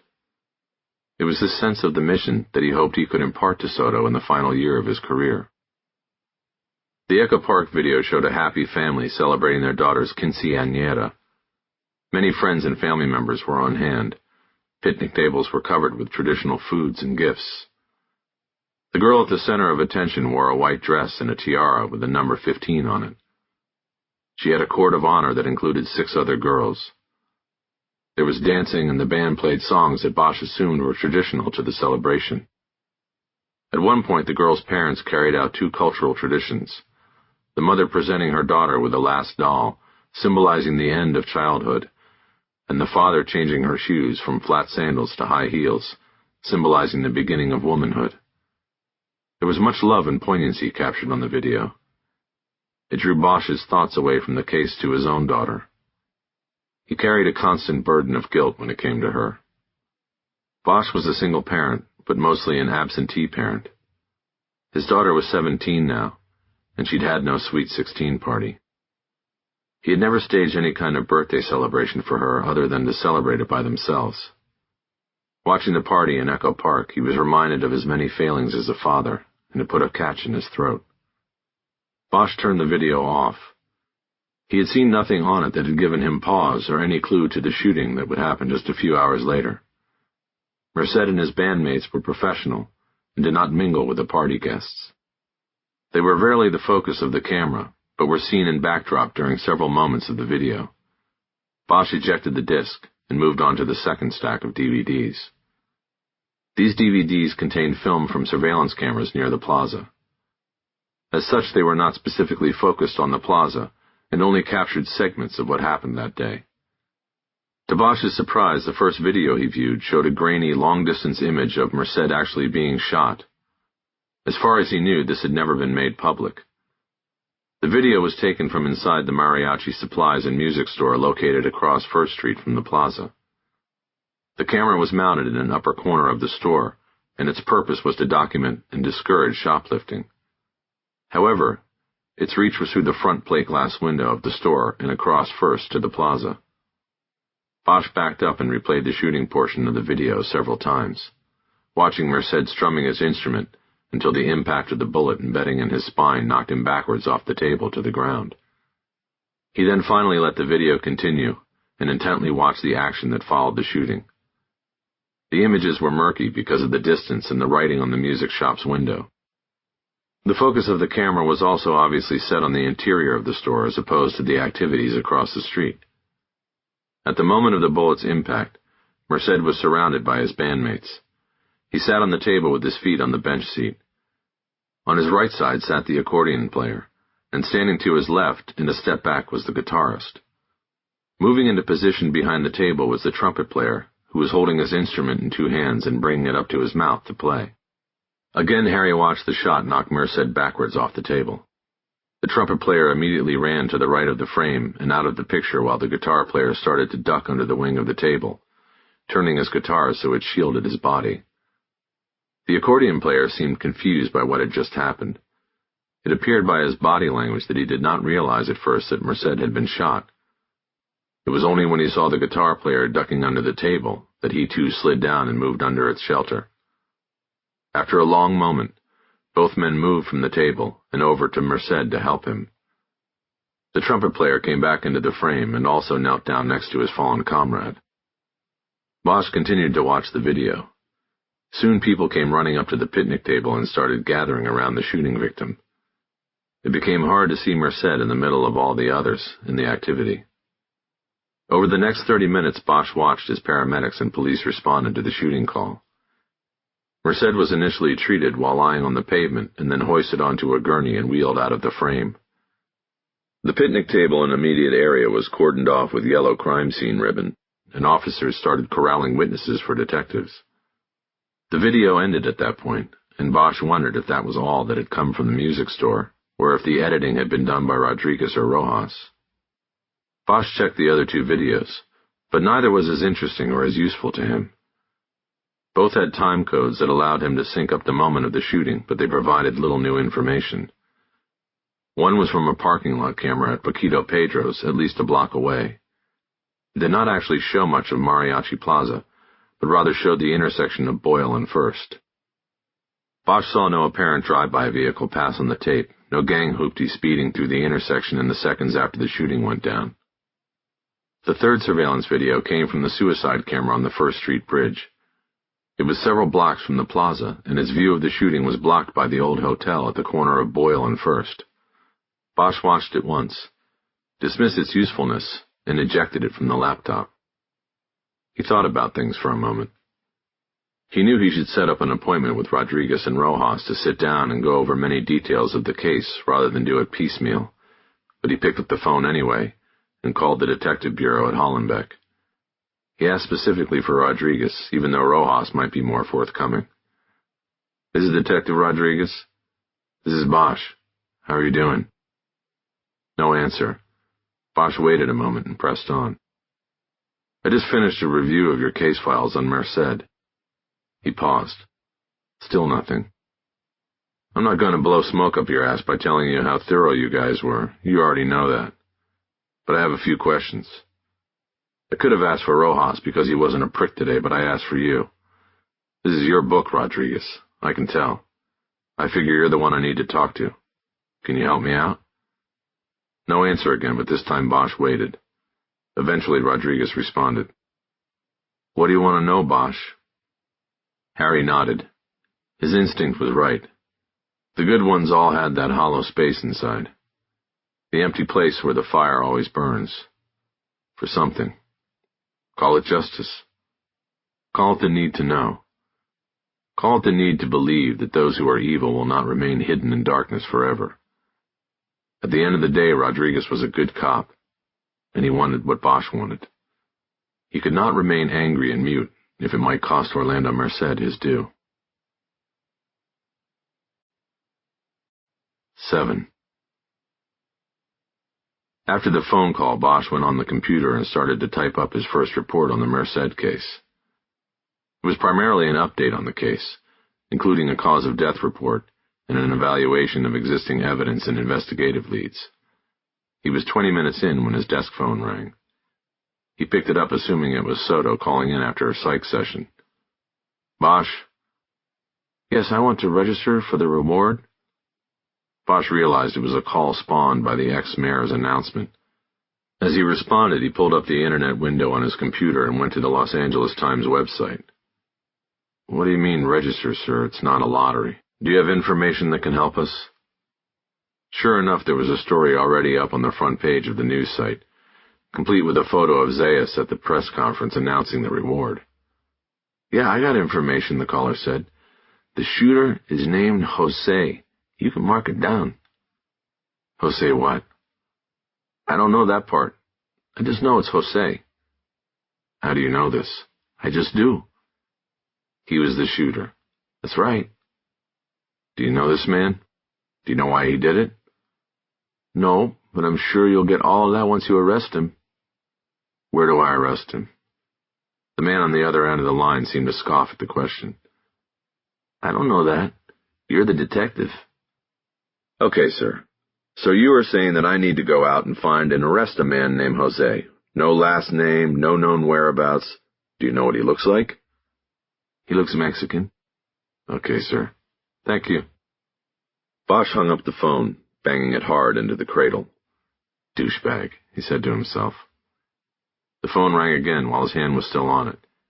He answered it with an annoyed tone in his voice. Bosch. Yes, I have a question on the reward. It was a different man's voice. What is the question? If I turn myself in, do I get the reward? Bosch paused for a moment. His instinct was that this was as bogus as the first call. Good question, he said. I don't see why not. The reward is for information leading to a conviction. I think a confession would qualify. Do you plan to confess? Yes, I do. But we would have to be able to prove you did it. Can't just take your word for it, you know what I mean? I understand. So why'd you do it? Because I hate that mariachi shit. This is America. You come here, you should play American music. I see. And what weapon did you use? My Smith & Wesson. I'm a good shot. Bosch nodded to himself. Instinct confirmed. I'm sure you are. Thanks for the call. He hung up, then stared at the phone for a long moment, expecting it to ring right away. Sure enough, it did. But he could see on the display that it was an internal call. He picked it up. Bosch. Detective, this is Gwen in the PBX. One of the in-house operators. Bosch wasn't exactly sure where she was located in the building. The PBX operators handled all calls that came in on the general lines, like the main robbery homicide division number that was included in the Times story, and distributed them as required. Yes, Gwen? I've got a Spanish speaker now for the Merced reward. Do you want to take it? Bosch shook his head. The onslaught he warned Crowder and Samuels about was now beginning. I don't have a Spanish speaker right now. Get a name and number and someone will call them back. Will do. Bosch hung the phone up a little gentler this time. He switched over to the La Opinion website, clicked on the Locales page, and sure enough saw another photo of Zayas and a story on the Merced case and the accompanying reward offer. He was a bit stunned by how fast the media was moving on the story. He went back to the report he was writing and picked up the pace. He wanted to get out of the office, whether Soto got back soon or not. He had a feeling that the phone would soon become an anchor wrapped around his neck. He would drown in these calls. Before he finished typing, the phone rang one more time, and it was the very first caller again. Hey, you didn't take my name for the reward. That's correct, sir. I don't want your name. Well, what about the reward? There is no reward, not for you. I'm telling you, it's a guy named Jose. He did it. If we arrest a guy named Jose, you call me back, okay? This time Bosch slammed the phone down so hard in its cradle he drew the attention of detectives in the other cubicles. He didn't offer any explanation. While his hand was still on the phone, it rang again. He picked it up and gruffly said, What? It's Gwen from PBX? Oh, yes, Gwen. What is it? I just wanted you to know that the Spanish speaker refused to give me her name or number. Okay, Gwen, I guess that's one call I don't need to worry about. Thank you. After that, Bosch quickly wrapped up the report he was writing, printed it out on 3-hole punch paper, and clipped it into the murder book. He then picked up the phone, called the PBX number, and asked for Gwen. Gwen, it's Detective Bosch. I'm going to be out in the field, and my partner's not available. Can you forward any calls that come in regarding the Merced case and the reward to Lieutenant Samuels? Lieutenant Samuels, yes, I can. Good. Thank you. Why don't you make a note there that all such calls should go to the lieutenant until further notice from me? Will do, Detective. Have a good day. You too, Gwen. Bosch stood up, checking the clock on the wall over the doorway to the squad. Soto's psych sessions generally lasted an hour, with a half-hour travel time on either side of it. Even if she went by the crime lab to pick up the slug from Gun Chung, she should have been back by now. This annoyed him because Soto had a tendency to disappear or lose track of time. He wanted to keep things moving, but she was missing in action. He didn't want to call her in case she was still in session with Dr. Hinojos, the department's head shrink. But he was frustrated because Soto hadn't bothered to shoot him a text saying she had been held up. He should not be the one sending out texts and making "where are you" calls anyway. He grabbed his keys and the video discs. At the sign-out board on the wall next to the door, he wrote "lab" next to his name and headed out. Rodriguez had told him that he and Rojas had not taken the surveillance recordings to the lab to see if any enhancements could be made to the visuals. He explained that it didn't seem to be a worthwhile move considering that the videos did not capture the shooter. Additionally, 10 years ago, video forensics amounted to little more than a lab rat taking a second look at the footage the detective had already studied. Today was different. There was a dedicated video and data imaging unit with experts who could amplify sound and visuals, often bringing forward information that was not readily apparent during casual viewing. The last decade had seen an explosion in the use of videos as tools of investigations. It was a city of cameras, public and private, and it was standard case protocol now to look for cameras at a crime scene in the same way it was standard to knock on doors and look for witnesses.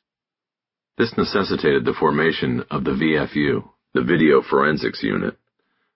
Not all cameras were created equal, and it took some expertise to maximize the potential of images and sounds captured at or near crime scenes.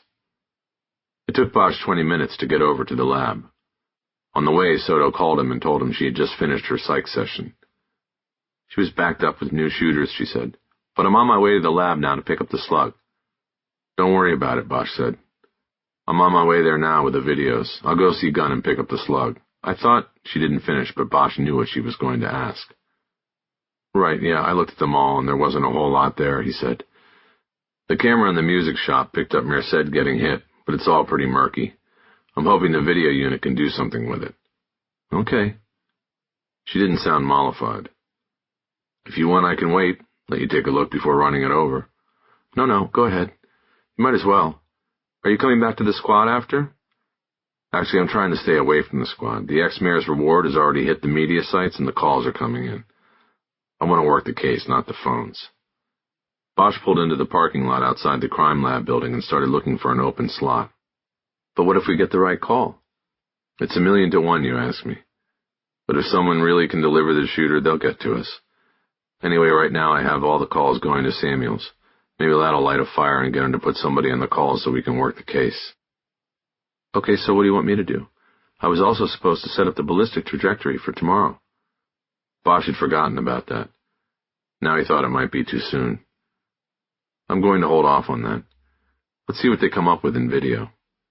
It might help set the trajectory. Okay. Where do you want me to go now? Give me 30 minutes and meet me at Mariachi Plaza. Let's see if the media's left the place alone. That'll give me time to hit Starbucks. You want something? Bosch thought a moment about his caffeine level. No, I'm good. I'll just see you there. Bosch parked and got out. While walking toward the glass doors of the lab building, his phone rang again. It was Lieutenant Samuels. Bosch, where the hell are you? About to go into the lab. I wrote it on the board. What's up? What's up is the phone is starting to go crazy with tip calls. What do you want me to do about it, LT? I'm working the case. I've got 3 stops in the lab here. I told you this was going to happen. Where's Lucky Lucy? With you? No, she has her psych session on Wednesday afternoons. Anything good coming in? How the hell should I know? You set this up, Bosch. I didn't set up anything. I didn't want any reward put out there in the first place. I knew. Never mind. I'll put someone on the phones. Starting tomorrow morning. Samuels hung up before Bosch could respond, but he was smiling when he pushed through the door to the crime lab. 8. Lucia Soto was already at Mariachi Plaza when Bosch got there. There was no obvious sign that anybody from the media was still on the scene. Bosch crossed the plaza, taking it all in.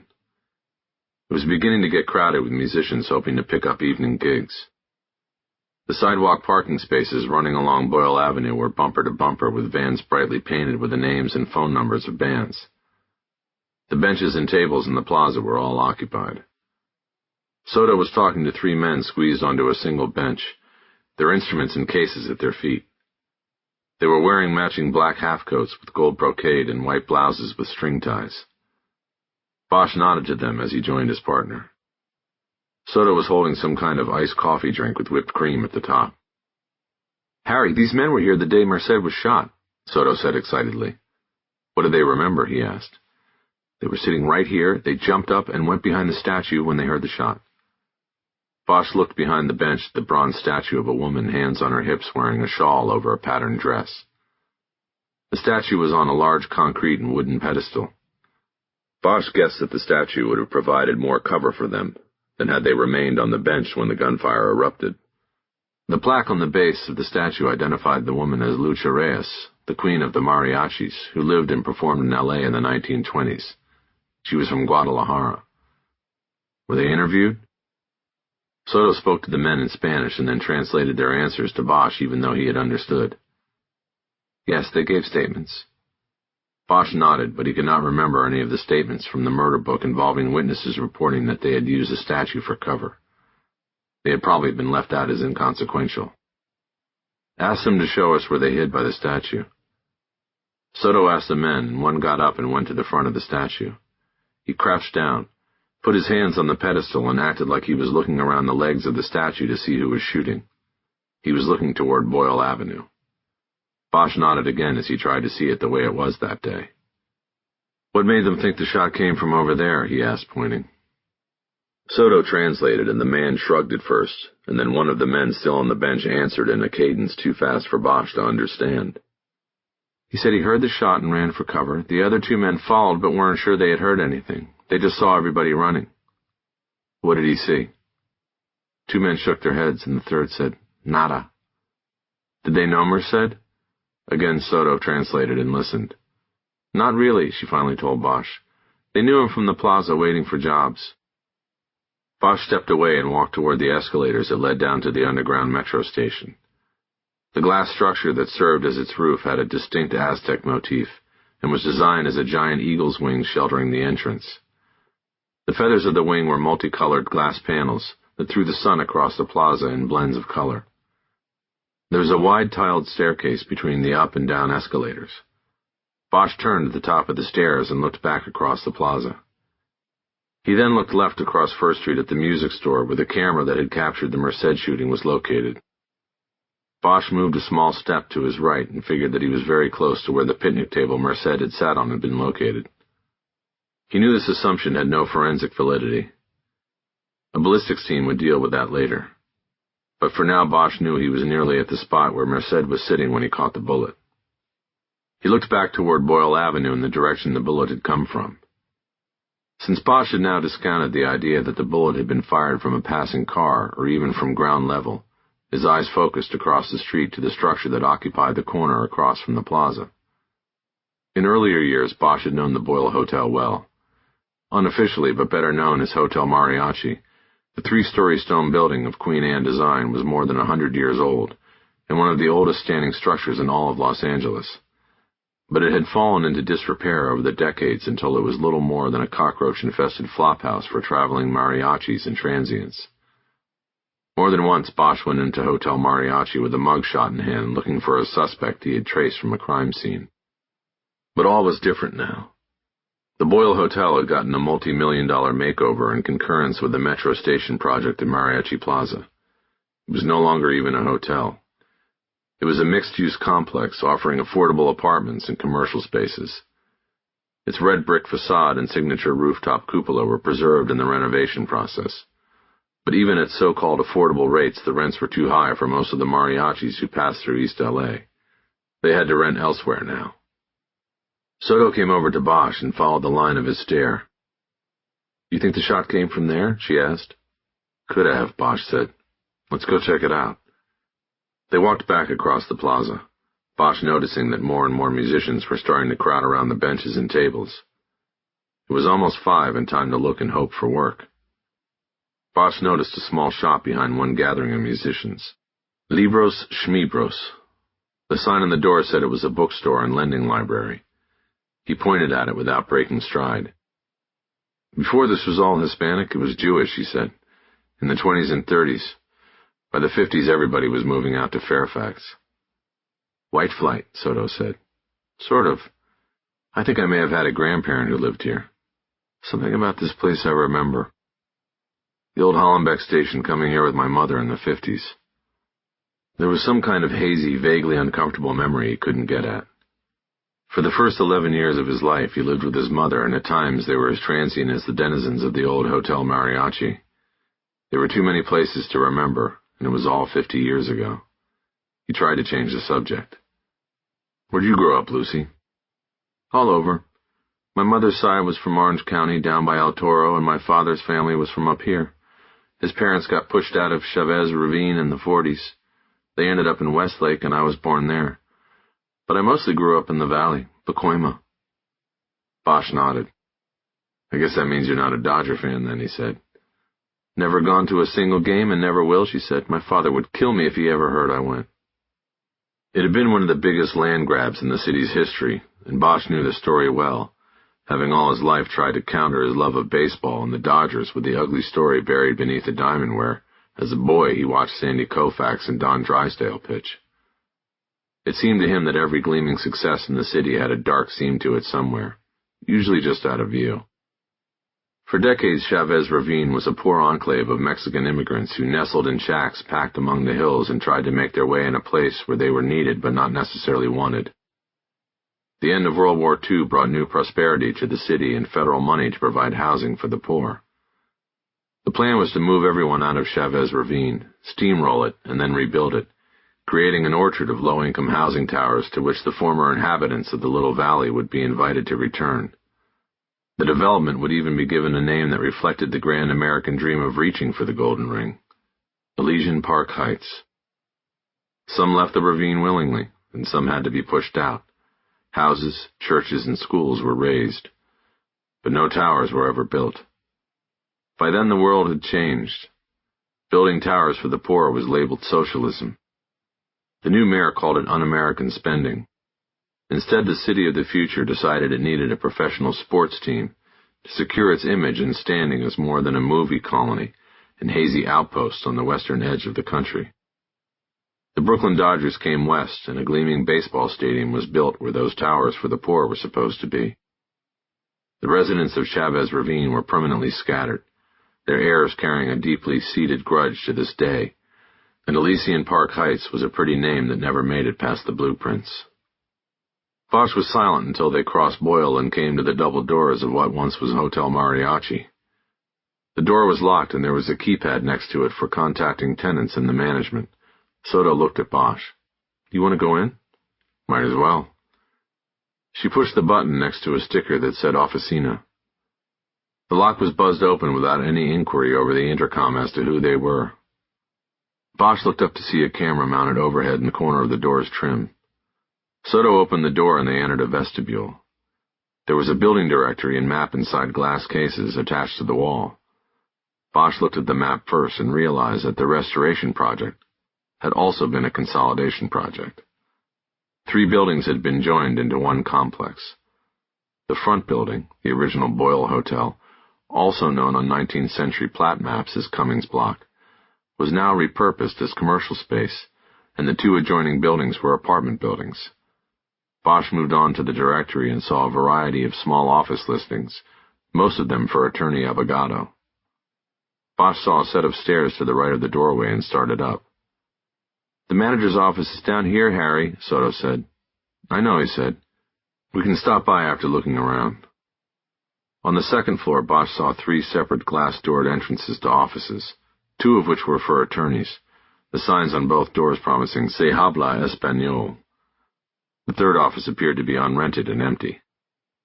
Bosch stepped back and looked around the hallway. It was clean and bright, not what he remembered from previous visits to the building.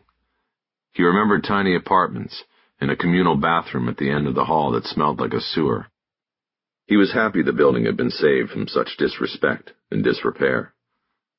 Harry headed up the stairs to the next level and Soto trailed behind him. On the third floor there were more offices, half of which appeared vacant. He tried a door marked roof, and it was unlocked. He took the next set of stairs up to the cupola, and Soto followed him up. The cupola had a 360-degree view, including an expansive reach across the bridge back to downtown. Bosch could see the concrete river and the train tracks that wrapped around downtown like a ribbon. Turning east, he looked down on the plaza. He saw the members of one band putting their instruments into their minivan. They had gotten an evening gig. "Do you think the shot came from up here?" Soto asked. Bosch shook his head. "I doubt it. Too open, and the angle is probably too steep." He raised his arms as if sighting down the barrel of a rifle. He pointed the imaginary gun at the top of the metro stairs. He nodded to himself. It was too steep for a bullet to go through Merced's instrument and torso at the apparent angle. "I also think this is restored up here. I don't think there was anything up here 10 years ago." Bosch noticed a man sitting by himself on a bench in the plaza. He was looking up at Bosch. The door at the bottom of the stairs opened and a woman quickly came up to them, speaking in rapid-fire Spanish. Soto moved toward her, pulling her badge to show her they were police. The woman spoke too fast for Bosch to understand, but he didn't really need to. He knew that she was upset that they were on the roof. Eventually, Soto translated. "This is Mrs. Blanca. She said we can't be up here, and we should have gone to the management office first. I told her we apologize." Asked if she worked here before the renovation. Blanca shook her head and said no before the question was translated. "You speak English?" Bosch asked. "A little bit, yes," Blanca said. "Well, you answer any way you would like. This building is protected, right? Historical Society?" "Yes, it has landmark status, first built in 1889. "What happened to the hotel records when they came in to renovate?" The woman looked confused, and Soto translated the question and the answer. "She said all of the old hotel books in the front desk were saved by the Historical Society. They're in city storage now, but they want to make a display here." Bosch nodded. He had seen nothing in the investigative logs kept by Rodriguez and Rojas about knocking on doors or interviewing anyone in Hotel Mariachi about what they had seen or heard during the shooting in the plaza. He thought that was a mistake. 9. Bosch stayed late at the office, rereading the reports and summaries in the murder book and writing down any new observations or questions that came to him. His daughter was always busy on Wednesday nights with the Police Explorer unit she had joined at Hollywood Station. It was a group open to high school kids who were considering careers in law enforcement. They got a first-hand look at police work and often took part in ride-alongs and other operations. It was usually a full evening of activities, so there was no reason for him to go home, even though the day had started before dawn with a phone call from Captain Crowder. The football field-sized squad room had cleared out for the day, and Bosch enjoyed the complete silence of the space and the darkness beyond the windows. He intermittently got up from his cubicle and walked the length of the room, wandering among the other cubicles and looking at the way other detectives set up and decorated their desks. He noticed that in several of the pods the detectives had gotten rid of the department-issued government-grade desk chairs and replaced them with high-end models with adjustable arms and lumbar support systems. Of course, this being the LAPD, the owners of these chairs had secured them to their desks with bicycle locks when they left for the day. Bosch thought it was all pretty sad. Not because personal property wasn't safe in the police administration building, but because the department was more and more becoming a desk-bound institution. Keyboards and cell phones were the main tools of the modern investigator. Detectives sat in $1,200 chairs and wore sleek designer shoes with tassels. Gone were the days of thick rubber soles and function over form, when a detective's motto was get off your ass and go knock on doors. Bosch's tour of the squad room left him feeling melancholy, like maybe it was the right time for him to be winding down his career. He worked till 8 and then packed everything into his briefcase, left the building, and walked down Main Street to the Nickel Diner.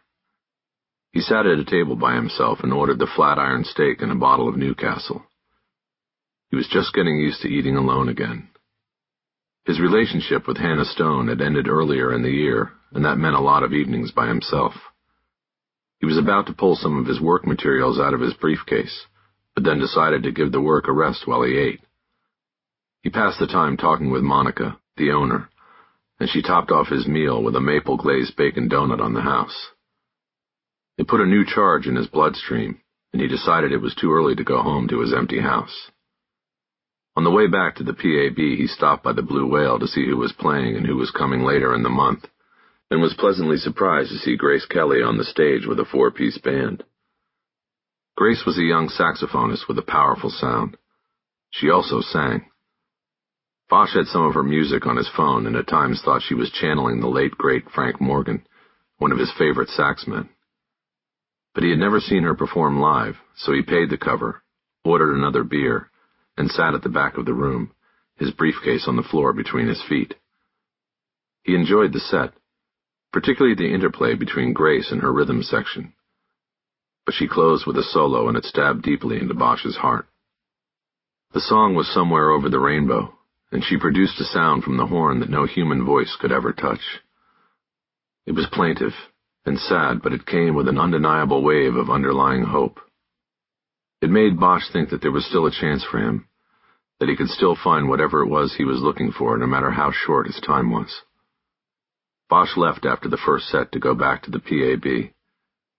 Along the 2-block walk, he texted his daughter to see if she was still out with the explorers. She was with a unit attached to Hollywood Division. She texted back right away saying she was already at home and about to go to sleep, tired from the day of school followed by the explorers gig. Bosch checked his watch and realized time had moved swiftly. It was almost 11. He then called Maddie to say goodnight and tell her he would work late since she was already going to bed. "You'd be all right if I don't get home until later?" "Of course, Dad. Are you working?" "Yeah, I'm at the PAB going over stuff." "Well, it sounds like you're drinking." "I had a beer at dinner. I'm fine. I'll only be a couple more hours." "Be safe." "I will. What did they have you kids doing tonight?" "We were at a DUI roadblock, mostly just observing. There was one guy. He wasn't drunk, but he was completely naked. It was gross." "Yeah, well, welcome to Hollyweird Division. I hope you're not scarred for life by that." "I'll get over it. They wrapped him in a blanket and booked him." "Good, now go to sleep and I'll see you in the morning before school." Bosch disconnected and wondered once again if his daughter really wanted to be a cop or if she was just going through the motions to please him in some way. He thought maybe he should talk to Dr. Hinojos about it. Maddie spent an hour with her every month, seeing the police psychologist in an unofficial capacity. Hinojos did it as a favor, having volunteered her time since Maddie had come to live with Bosch following her mother's death. When he got back to the squad room, it was still deserted, but his eyes immediately stopped at his partner's desk. Soto's handbag was sitting on her chair. She usually dropped it there when she came in every morning and went to get coffee. She'd take out just the money she needed and would leave the purse on her chair. But it was now 11 p.m. and there was the purse. He wondered at first if she had forgotten it when she left earlier, but that would seem impossible because she kept her keys and went off duty, her weapon, in the large leather bag. He did a 360 and scanned the squad room. There was no sign of her. But now he thought he had picked up the slight whiff of coffee. Soto was there. Somewhere. He pulled his phone and shot her a text asking where she was. Her answer made him even more confused. "Home. About to hit the hay. Why?" Now Bosch didn't know what to do. He texted back. "Nothing. Just wondering." When he sent the second text, he thought he heard a slight bell tone from somewhere close by. Bosch always kept his text notification on vibration alert, since most of his messages came from his daughter and he didn't want a dinging text to interrupt something at work. But Soto was different. She had hers set to an audible tone, and Bosch was sure he had just heard it. He typed out another text. "See you tomorrow." He hit send and this time stood perfectly still and listened. Almost immediately he heard the bell again. This time he tracked it to the open door of the case closet on the other side of the squad room. The case closet was actually a huge storage room where all the murder books and evidence boxes from case files under consideration by the open unsolved unit were stored. The space was big, but the cases were so many that the year before, the department had installed a rolling shelving system, usually found in college library stacks in big law firms, in which the rows of shelves were on tracks and could be collapsed together. It allowed for more storage in a confined space. When a detective needed to get to a specific murder book, he or she had to crank open the row where that book resided. Each pairing of detectives in the OU had both sides of an entire row for their cases. Bosch quietly stepped to the open door of the case closet and looked in. The smell of coffee was stronger now. He saw that the row that Soto and he shared for their cases was cranked closed. But 10 feet further down the bank of floor-to-ceiling shelves, the row belonging to another pair of detectives had been cranked open. Bosch stepped into the room and quietly moved down to the open row. He hesitated when he got to the opening, then edged forward and looked around the corner into the 3-foot-wide aisle between shelves. No one was there. Confused, Bosch looked toward the end of the room. Around the last set of shelves was an open alcove. There was a copy machine there. He now moved toward the alcove and was just a few feet away from the corner when he heard the copy machine go into motion. The machine gave him good sound cover. He stepped forward quickly and looked into the alcove. Lucia Soto was standing at the copier, her back to Bosch. On the work counter to her right was an open murder book, its binder ring spread apart. Next to the binder was a stack of 3 more murder books, and next to them was a steaming cup of Starbucks coffee. Bosch watched silently as Soto went about copying the records and reports from the murder book. The copy tray was filling with paper. Bosch didn't know what to do. He had no idea why, but she was obviously copying the records of a murder case that was not assigned to them. He backed up and checked the opening in the shelves. Each team in the unit was assigned specific years for which they were responsible. Each detective team put their business cards in slots on either side of their row.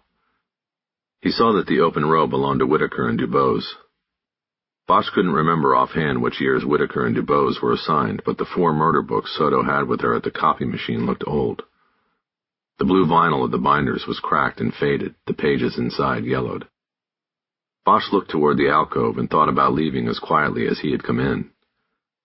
But a rush of thoughts came to him and gave him pause. First he thought how foolish Soto was being by copying the files. Every detective in the squad had a copier code which had to be tapped into the machine's keyboard in order for it to function. This meant there would be a trail that would tell how much Soto copied and when. The second idea that pushed through to Bosch was the common knowledge that in recent years entrance standards for the department had been lowered. People with minor drug busts and gang affiliations had gotten in. It was believed by some that organized crime and even terrorist organizations had infiltrated the force. Bosch wondered if Soto could be working for someone outside the department, acting as a double agent, cold case detective by day and gathering intel from cases by night. Finally, he thought that he was probably letting his imagination get the best of him, but she had, after all, just lied to him in her texts. What was it she didn't want him to know about? Bosch had never been one to quietly back away from a problem. All at once he decided what to do and went back to the alcove. Lucia was removing a thick stack of copies from the machine. She didn't notice him because she was completely absorbed in her efforts. You get what you needed there? Lucia nearly jumped out of her shoes. As it was, she had to stifle the scream when she whipped around to see Bosch. It took her a moment to compose herself and then respond. Harry, you almost scared me to death. What are you doing here? I think that's a question you need to answer, Lucia. She made some kind of motion with her hands as if trying to catch her breath after the scare he put on her. It gave her time to come up with an answer. I'm just looking at some old cases, that's all. Really? Cases that don't belong to you? To us? I'm trying to learn homicide work, Harry. I look at cases. Sometimes I copy them so I can take them home. I know that's against policy, but I didn't think it was a big deal. I couldn't sleep, so I came in to make some copies. The story and her delivery of it was almost embarrassing in its phoniness. Bosch moved into the alcove and over to the work counter. He flipped over the contents of the binder from which she had been copying documents. He read the front page, which was always the initial report and summary of the case. He immediately recognized it. So you're just randomly pulling and looking at cases? Yeah, something like that. Bosch looked at the spines on the other binders and quickly realized that all 4 books were from the same case. It was the 1993 Bonnie Bray fire case. 9 people, most of them children, perished in an apartment in the Westlake area. The victims had been in an unlicensed daycare center in the low-income complex's basement and became trapped by flames and smoke. Half the children crammed into the small space died of smoke inhalation. The fire was labeled arson, but no arrests were ever made, despite a task force composed of fire department arson experts and LAPD investigators. Bosch shoved the loose pages she had been copying into a binder and then stacked all 4 of them on top of each other before picking them up. He turned and walked past Soto. Bring your coffee, he said. He carried the binders out to their cubicle and put them down on his desk. He pointed Soto to her desk and told her to sit down. She moved her purse off the chair and sat. Bosch stayed standing, facing a short track behind her and talking to her back. She sat with her head bowed, eyes down like a suspect who knows the charges are coming. I'm only going to have this discussion with you one time, he began. If you lie to me, and I find out, then we are finished as partners, and I'll see to it you are finished as a cop, Medal of Valor or not. He paused and looked at the back of her neck. He knew she could feel it. She nodded. "The Bonnie Bray fire," he said. "I didn't work it, but I was here and I remember. 9 deaths, never cleared. The rumor at the time was that the Pico Union La Raza started the fire because the apartment manager wouldn't let them deal in the building. That's all I know. Like I said, it wasn't my case, but it was a big case and rumors and stories get around." He stopped his pacing, grabbed the back of her chair and turned her to face him. "Now you come along after becoming a hero for taking down a couple of 13th Street shooters, and it so happens that 13th and Pico Union are sworn enemies for all of eternity." Bosch pointed to his temple. "So now I find you copying files on Bonnie Bray, and I think to myself, didn't this girl tell me she was born in Westlake before moving out to the valley? And I gotta ask myself, who is she pulling files for? It's nothing like that, Harry. Let me finish here.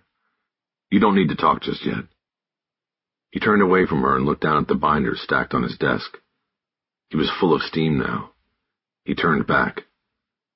"It's well known in this department that they let their guard drop when they had to fatten the ranks and infiltrators got in. People are something else first and cops second, but I'll tell you right now, this isn't how I'm going to go out. You think I'm some old fool you can pull shit on right under my nose and I won't know it? I thought there was something off about you from the start. You don't want to be a cop, you want to be something else. No, you're wrong." She started to stand up, but Bosch put his hand on her shoulder and held her in her seat. "No, I'm right. And you're going to sit there and tell me what you're doing and who you're doing it for, or we're going to be here till the sun comes up and people start coming in and asking what's going on." She reached across her body with one hand and Bosch tensed, but her hand went to her left wrist. She unbuttoned her cuff and violently pulled the sleeve up her arm. She turned her arm to reveal the tattoo on the inside of her forearm. It was an RIP list with 5 names on a tombstone. Jose, Elsa, Marlena, Juanito, Carlos. "I was in that basement when that fire started, okay?" she said. "These are my friends. They died." Bosch slowly stepped back to his desk and pulled out the chair so he could sit down. He looked at the binders for a moment, and then looked back at his partner. "You're trying to solve this thing," he said. "On your own." Soto nodded and pulled her sleeve back down. 10. In the morning, Bosch and Soto met in the squad room, checked in on the board, and went directly back to Bosch's car for the drive over to the regional lab. Bosch had already been summoned by the video analyst he had left the discs with the day before. Initially, the analyst, Bailey Copeland, had told Bosch she would need a couple days to work with the 3 discs, and that schedule included bumping the case up to the front of the line because of the importance and media attention it was receiving. But that morning she called Bosch while he was driving in on the 101 and told him she had come up with something he should look at sooner rather than later. On the way over, Bosch and Soto said little about the night before and his discovery of her secret investigation. Bosch immediately understood her motivations. He had similarly been driven to solve a case from his own past. So he had told her that he would help her, but it had to be done right. With less than a year to go in his plan to retire and take his pension in a lump sum payment, he could not be sure the department wouldn't use any infraction to fire him to avoid the payout. He told Soto that if they could come up with a plan that would result in the official transfer of the Bonnie Bray case to them, then he would join her in working it. But he warned her that working a case that was not hers was a dangerous move in the department, for her as well as him. The video and data imagery unit was on the 3rd floor of the regional lab. Copeland was waiting for them in a video booth where there was a sound and video board set on a lab table in front of a multi-screen wall display. The room was dimly lit and small, but Copeland had pulled in extra stools for Bosch and Soto. "Thanks for coming in early," Copeland said. "I'm going to show you what I have here and then go home." "You pulled an all-nighter on this?" Bosch asked. "I did. I got excited and couldn't leave it." "Thank you for that. Show us what you've got." The lab table was elevated and Copeland was a short woman. She stood during the demonstration, and sitting behind her, Bosch and Soto could still easily see the screens. "Okay, let's just run through it once and then we can go back. The first thing I did was run a triangulation program on our 3 videos. The time counters on at least one of them was off, So what I used to base time on was the one thing that is in each video. She clicked a button on a keyboard and 3 of the screens in front of them came to life, each showing their angle on Mariachi Plaza or the streets in front of it. She then almost immediately hit another key and the images froze. Copeland pointed at the center screen, which showed the video from the music store. You see the Ford Taurus here, passing the music store? That car is on each video. She pointed the car out on each of the screens. Bosch could already see that the clarity of each video had been greatly improved from what he had viewed the day before. Copeland had fine-tuned them, made them crisper. By calibrating the 3 videos off the movement of that car, we can run all 3 simultaneously. Now let's watch. She hit a key and the videos continued. The 3 screens were right next to each other, and so it was not difficult for Bosch to watch. Copeland had found the triangulation point, the Ford, more than a minute before the shooting, so they watched and waited in anticipation before finally seeing Merced topple off the table to the ground and his bandmates start to scramble. Okay, so let's watch again in slow motion, Copeland said. Tell me what you see. She started the playback again. Bosch's eyes were primarily drawn to the center image which showed Merced sitting on the table. It was the cleanest video and it was the only one showing the victim. It was eerie watching in slow motion, knowing what was to come. Soto, who had not seen the videos before that morning, leaned forward to watch more closely. Bosch tried to pull his vision back to all 3 screens at the moment Merced was shot, but he didn't see anything that drew his attention when the shooting occurred. Copeland stopped the playback. So did you see it? She asked. See what? Bosch asked. Copeland smiled. Let's switch these around. She typed in a command and the 3 camera angles changed positions. Now front and center was the angle from the parking lot camera at Paquito Pedro's restaurant. Okay, watch again. Copeland replayed the video in slow motion and Bosch kept his eyes on the center screen. Though clearer than when he viewed the video on his laptop the day before, it was still a grainy view of the street and a portion of Mariachi Plaza from a distance of 2 blocks. There, Soto said. I saw it. Saw what? Bosch asked. In the window. She pointed to a second-story window of the Boyle Hotel. It was a darkened room. Good eye, Copeland said. Let's watch again. She replayed the sequence again, and this time Bosch only watched the window his partner had pointed out. He waited, and at the moment of the shooting he saw a small pixel of light flash in the darkness. Copeland stopped the playback. That? Bosch asked. Yes, that, Copeland said. You have to remember that most surveillance video, especially from 10 years ago, is shot on slow speed because of storage capacities. The frame rate on this camera is 10. So you're saying that little dot of light is the muzzle flash? Yes, exactly. It's all the camera caught, but it's enough. The shot came from that window. Bosch stared at the frozen image on the screen. He knew there was no longer any need for the trajectory study. The shot had come from a second-floor room in the Mariachi Hotel. Here's what I have, Copeland said. She put in commands that blew the center screen image up. She centered the window on the screen, and they studied the white dot in the field of black. We have to get those hotel records, Harry, Soto said. Bosch nodded. Search warrant, she asked. Keep everything clean? Bosch nodded again. I'm not finished, Copeland said. She reconfigured the screen so the angle on Merced was at center again. She then put an isolation circle on one of the band members. It wasn't Merced. It was one of the men standing, the trumpet player. She hit the playback and the circle stayed on him, keeping him in focus while the rest of the screen slightly blurred. Watch him, she said. Bosch did as instructed and watched the shooting once again, but this time seeing only the trumpet player as he reacted to Merced's being shot. He moved quickly away, running off screen. Okay, Bosch said, apparently not seeing what Copeland wanted him to see. What are we looking at? 2 things, Copeland said. First, his reaction. This has nothing to do with video enhancement. I'm just talking about his reaction. Watch the others. She moved the isolation circle to one of the other men and replayed the video. It was the accordion player who sat right next to Merced on the table. The man saw Merced topple off the table and started smiling because he thought it was some kind of stunt. But then he saw the guitar player ducking under the table and drop down too, pushing himself under as best he could. And now the guitar, Copeland said. The circle moved to the man standing and playing the guitar at the rear corner of the table. He too was initially confused when Merced was hit, but then understood and ducked down to use the table as well as his guitar as cover. "Let's see the trumpet player again," Bosch said. They watched in silence. "Again," Bosch said. They watched again. "Okay," he said. "Let's see the whole thing again without any isolation." When the replay was over, he just stared at the screen. "You see what I mean?" Copeland asked. "I'm not talking about him running, that's understandable." "You think he knew the shot was coming?" Soto asked. "I don't know about that either," Copeland said. "But what I'm talking about is that he shows no confusion about it, just a flight instinct. It's like he knew right away that Merced was shot and the other guys tumbled to it late." Bosch nodded.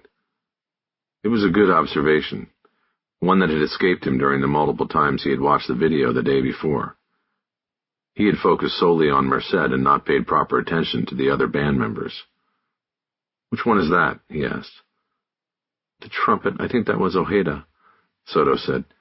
"Angel Ojeda. He's the one who said in his statement that he ran."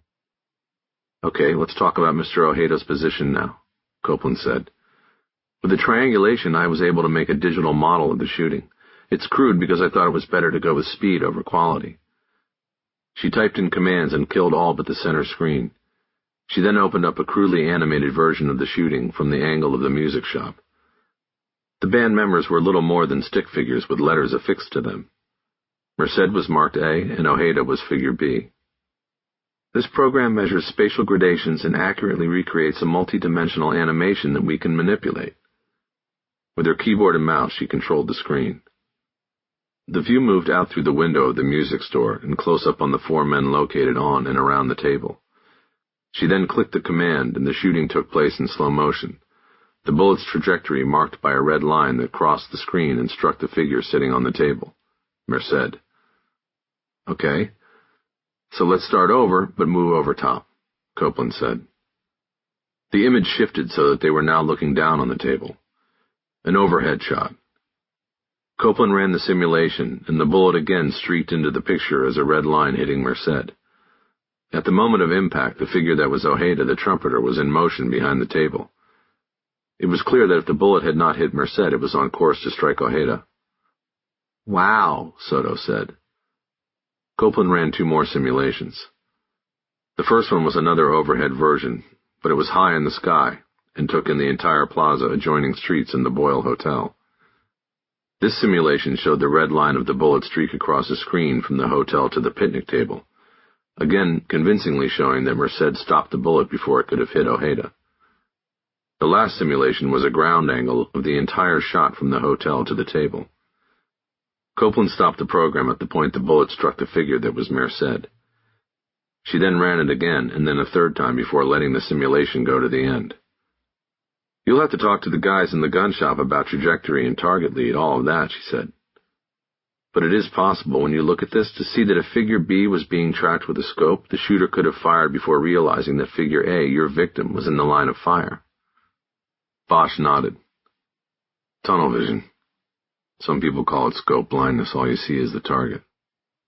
He stood up. He was too charged to remain sitting. "The trumpet player," he said. "We need to find him."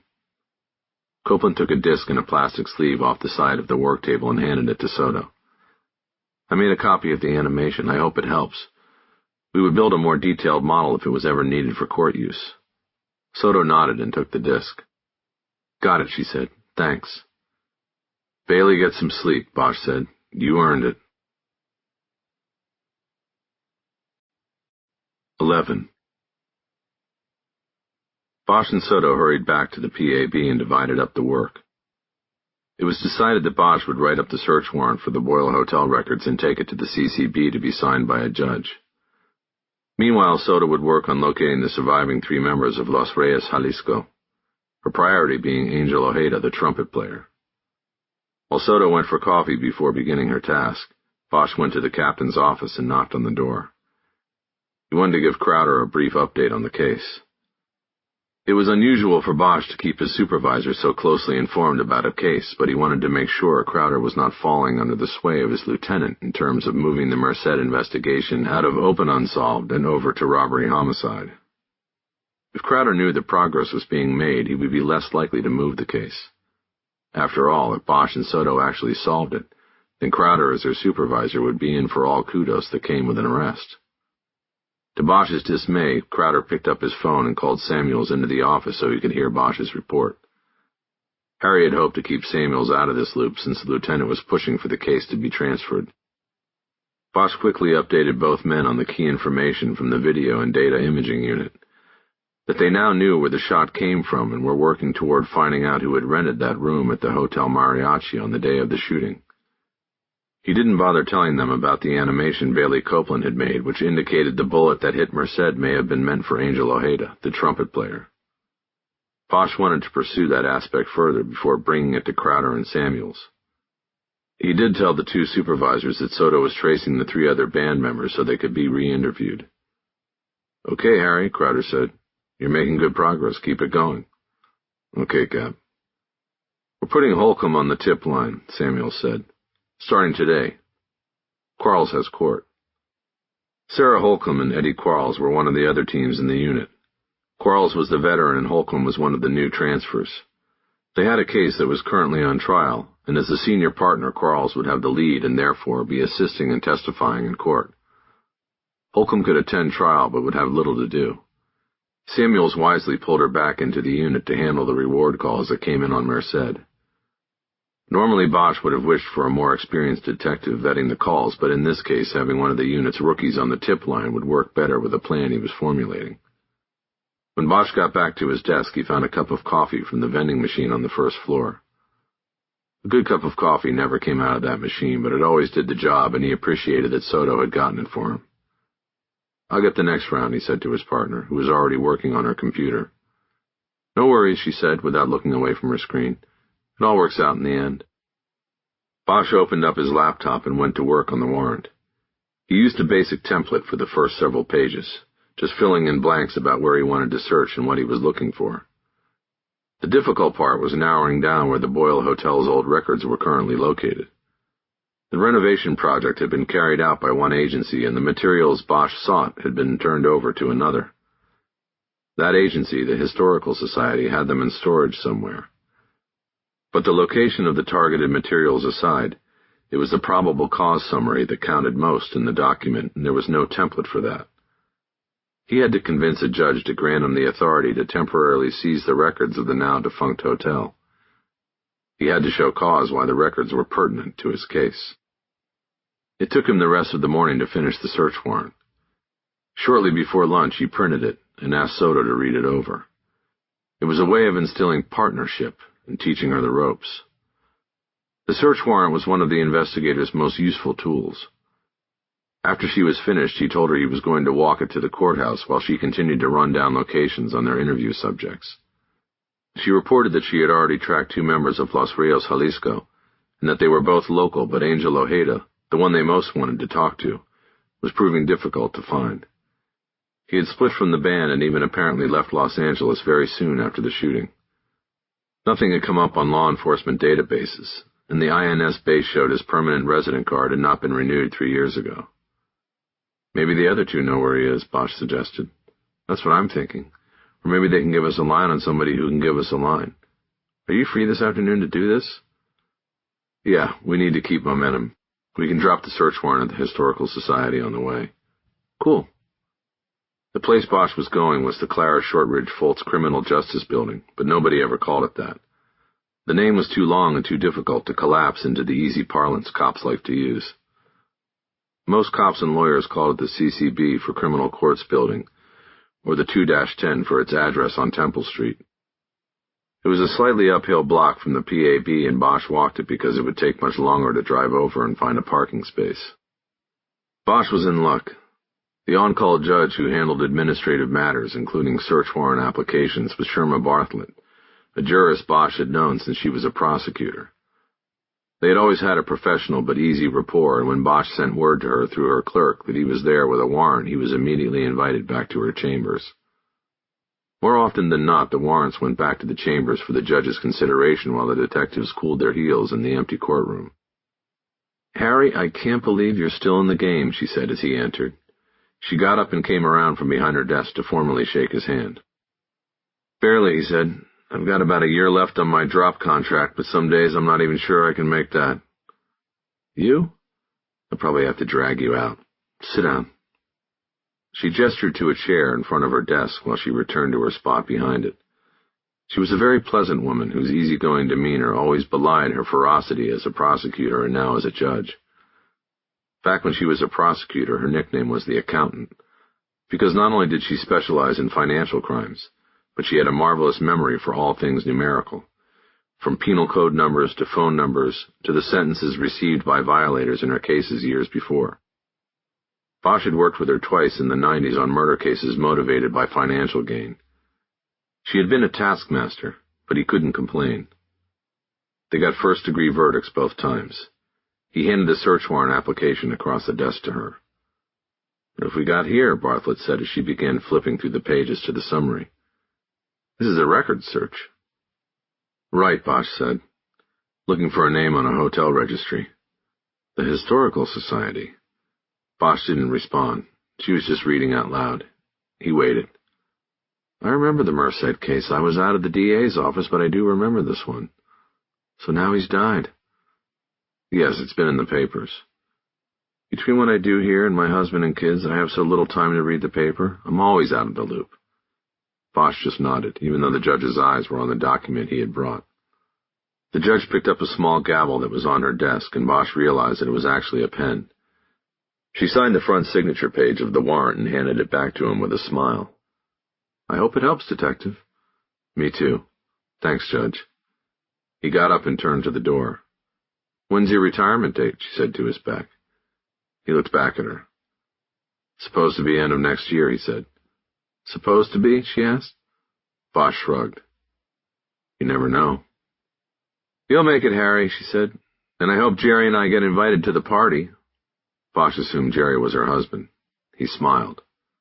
"You're on the list." From the courthouse he walked through the Pueblo and over to Alameda. His first stop was at Philippe's for a French dip sandwich. Getting food at Philippe's had worked the same way for more than 100 years.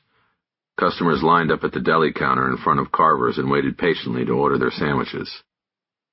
The trick was to pick the fastest-moving line. Carver's who were chatty with the customers were slow. Bosch chose a woman who looked like she was all business, and he chose right. His line moved efficiently, and soon he was sitting at one of the communal tables with his sandwich, a side of potato salad, and a Coke. The food hit the mark as usual, and Bosch was tempted to wait in line for another round, but decided to stay hungry. The French dip hadn't been the only reason he had chosen Philippe's. The restaurant was across the street from Union Station. When he was finished, Bosch stepped out and crossed Alameda to enter the great hall of the train station.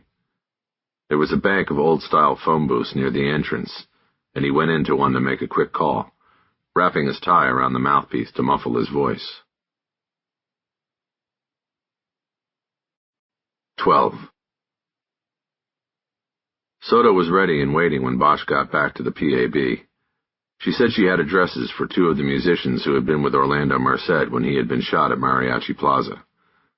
Both were located in North Hollywood, and just a few blocks apart, meaning they were most likely still associated as musicians and friends. They needed to be interviewed to see if they had any new thoughts or recollections about the case. They also would hopefully have a line on Angel Ojeda, whose whereabouts remained unknown. "I thought we'd drop off the warrant at the Historical Society and then head to the valley," she said. "Get a head start before the traffic gets bad?" "The traffic's always bad," Bosch said. The first man to be interviewed was named Esteban Hernandez, the band's guitar player. He lived in a large apartment complex on North Lancashire that had a center courtyard with a filled-in pool where tenants gathered during the day. As Bosch and Soto walked down the exterior walkway to apartment 3K, the men gathered in one group on what was now the concrete surface of the pool looked up at them and talked openly. Bosch picked up the words like Policia, Heroina, and La Tiradora, and knew they had recognized Soto. When they got to 3K, Bosch knocked loudly and they waited. "Those guys down there, they made you," Bosch said. "I heard them. From TV, Soto said. That bother you? Didn't 13th Street put out a bounty on you? Supposedly. But then they got the message. What message? Before she could answer, the apartment door was opened by a heavy-set man Bosch was able to recognize from the music store video of the Merced shooting. Wide shoulders and skinny hips with an ample belly and a thick push-broom mustache. Mr. Hernandez, he said. LAPD. He flashed his badge and then introduced Soto. She spoke to Hernandez in Spanish and he responded in kind. They were invited into the small but neat efficiency apartment. Hernandez sat on a cot that had been made up to look like a couch with several pillows propped against the wall behind it. Bosch stayed standing near the door and let Soto move front and center since this was going to be her interview. She remained standing as well, positioning herself directly in front of Hernandez. Bosch could understand most of the interview from Soto's side of it. She started off explaining that the Merced shooting had now become a homicide and that she and Bosch were investigating the matter. She asked a few open questions, getting at whether Hernandez remembered anything new about the shooting or if he had any thoughts 10 years later. Hernandez was more difficult for Bosch to understand. His voice was raspy, and he may have been drinking before they got to him. He seemed to be slurring some words and mumbling others, but it did become clear he had nothing new to add to what was already in his statement and in the murder book. Soto then asked him if he knew where the other two surviving members of the band, Angel Ojeda and Alberto Cabral, could be located. Bosch liked that she had asked about Cabral even though they had an address for him. It was a move a more experienced detective would employ to check a witness's veracity. He appreciated that he didn't have to tell Soto to handle it that way. Hernandez shook his head about Ojeda, but pointed his thumb over his shoulder and gave an address for Cabral. Soto asked him a few more general questions, and then when the interview seemed to be over, she asked why he thought Ojeda had run that day. Hernandez feigned confusion. "¿Qué?" She asked him again, telling him there was a tape of the shooting, and that Ojeda took off the moment Merced was shot, as if he knew what was going on. Hernandez said he hadn't noticed Ojeda's movements because he was too busy ducking for cover once he realized Merced had been shot. Soto seemed to accept that, but then opened a line of questioning about Ojeda, asking if he had enemies or had gotten into any kind of trouble in the time around the shooting. Hernandez wasn't helpful. He either didn't know much about Ojeda or was acting as though he didn't. He did say that Ojeda had only been with the band 9 months before the shooting and had dropped out of it right afterward. Hernandez and Cabral joined with 2 other musicians and continued to perform as Los Reyes Jalisco. Soto asked where Ojeda had come from to join the band, and Hernandez shrugged. He knew he was originally from Chihuahua, but he couldn't remember the exact circumstances of him joining the band. He said he believed that Cabral had met him at Mariachi Plaza and brought him into the group because he thought that the addition of a trumpet player would help them score more and better jobs. As he talked, Hernandez seemed to remember more. He added that Ojeda was very handsome, and that was also a consideration in adding him to the band. He came with a small following in the mariachi circuit, and it was believed that his looks might help them get jobs at the plaza, where any competitive edge was good to have. Soto thanked Hernandez, and Bosch nodded. The detectives then drove a few blocks further up Lankershim to a very similarly designed apartment complex where Cabral lived. However, Cabral was not in his apartment, or in the courtyard, where a group of men were sitting around a grill preparing a meal. When asked by Soto about Cabral and his possible whereabouts, the men shook their heads. They were no help. Bosch and Soto were so far north of downtown in the PAB that they decided to sit in the car for a while and wait to see if Cabral showed up. Bosch moved the car to a red curb near the gated entrance of the complex so they would be sure to see the musician if he entered. "So what do you think?" Soto asked, once they were parked and watching. "I think he handled that interview really well," Bosch said. "Thank you. And I think what I thought before. We have to find Ojeda. I hope he didn't go back to Chihuahua because that'll be a needle in a haystack job." "I don't know. His green card lapse makes me think he went back." "The question will be why." Soto nodded. "Did you believe Hernandez that he didn't keep track of him?" she asked. Bosch thought for a few minutes and nodded. "I think so. Musicians are an itinerant sort. They come and go, float around." Soto nodded, and they were silent for a while. Then he remembered Soto's unfinished story. What you said before about the bounty in 13th Street, you didn't finish. You said they got the message? She nodded. Yes, some guys from gang intelligence went to visit some of the OGs and told them that if anything happened to me, it would instigate an all-out war with the LAPD, and that 13th Street would never get any business done. Big Blue would be all over them. And what, they promised no harm would come your way? That's what they said. Bosch nodded and continued to think about Soto and her journey.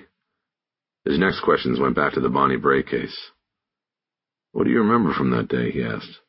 About the fire. You were, what, 6 or 7? Soto composed her thoughts before answering. I was 7, and the thing I remember most is the smoke coming under the door. We had tried to leave, but we had to go back because the fire was in the stairwell and the other stairs were blocked. So we went back and closed the door, and there was no other way out. Was there a teacher? Yes, Mrs. Gonzalez. She died. We were in there, and nobody came to help, and pretty soon the smoke started to come in. We had these aprons that we used when we painted, and Mrs. Gonzalez and her helper, a lady named Adele, cut them with scissors so we could dip them in the fish tank to get them wet, and then we wrapped them around our faces and over our noses and mouths. That was smart. But the smoke kept coming in, and we were coughing and gagging.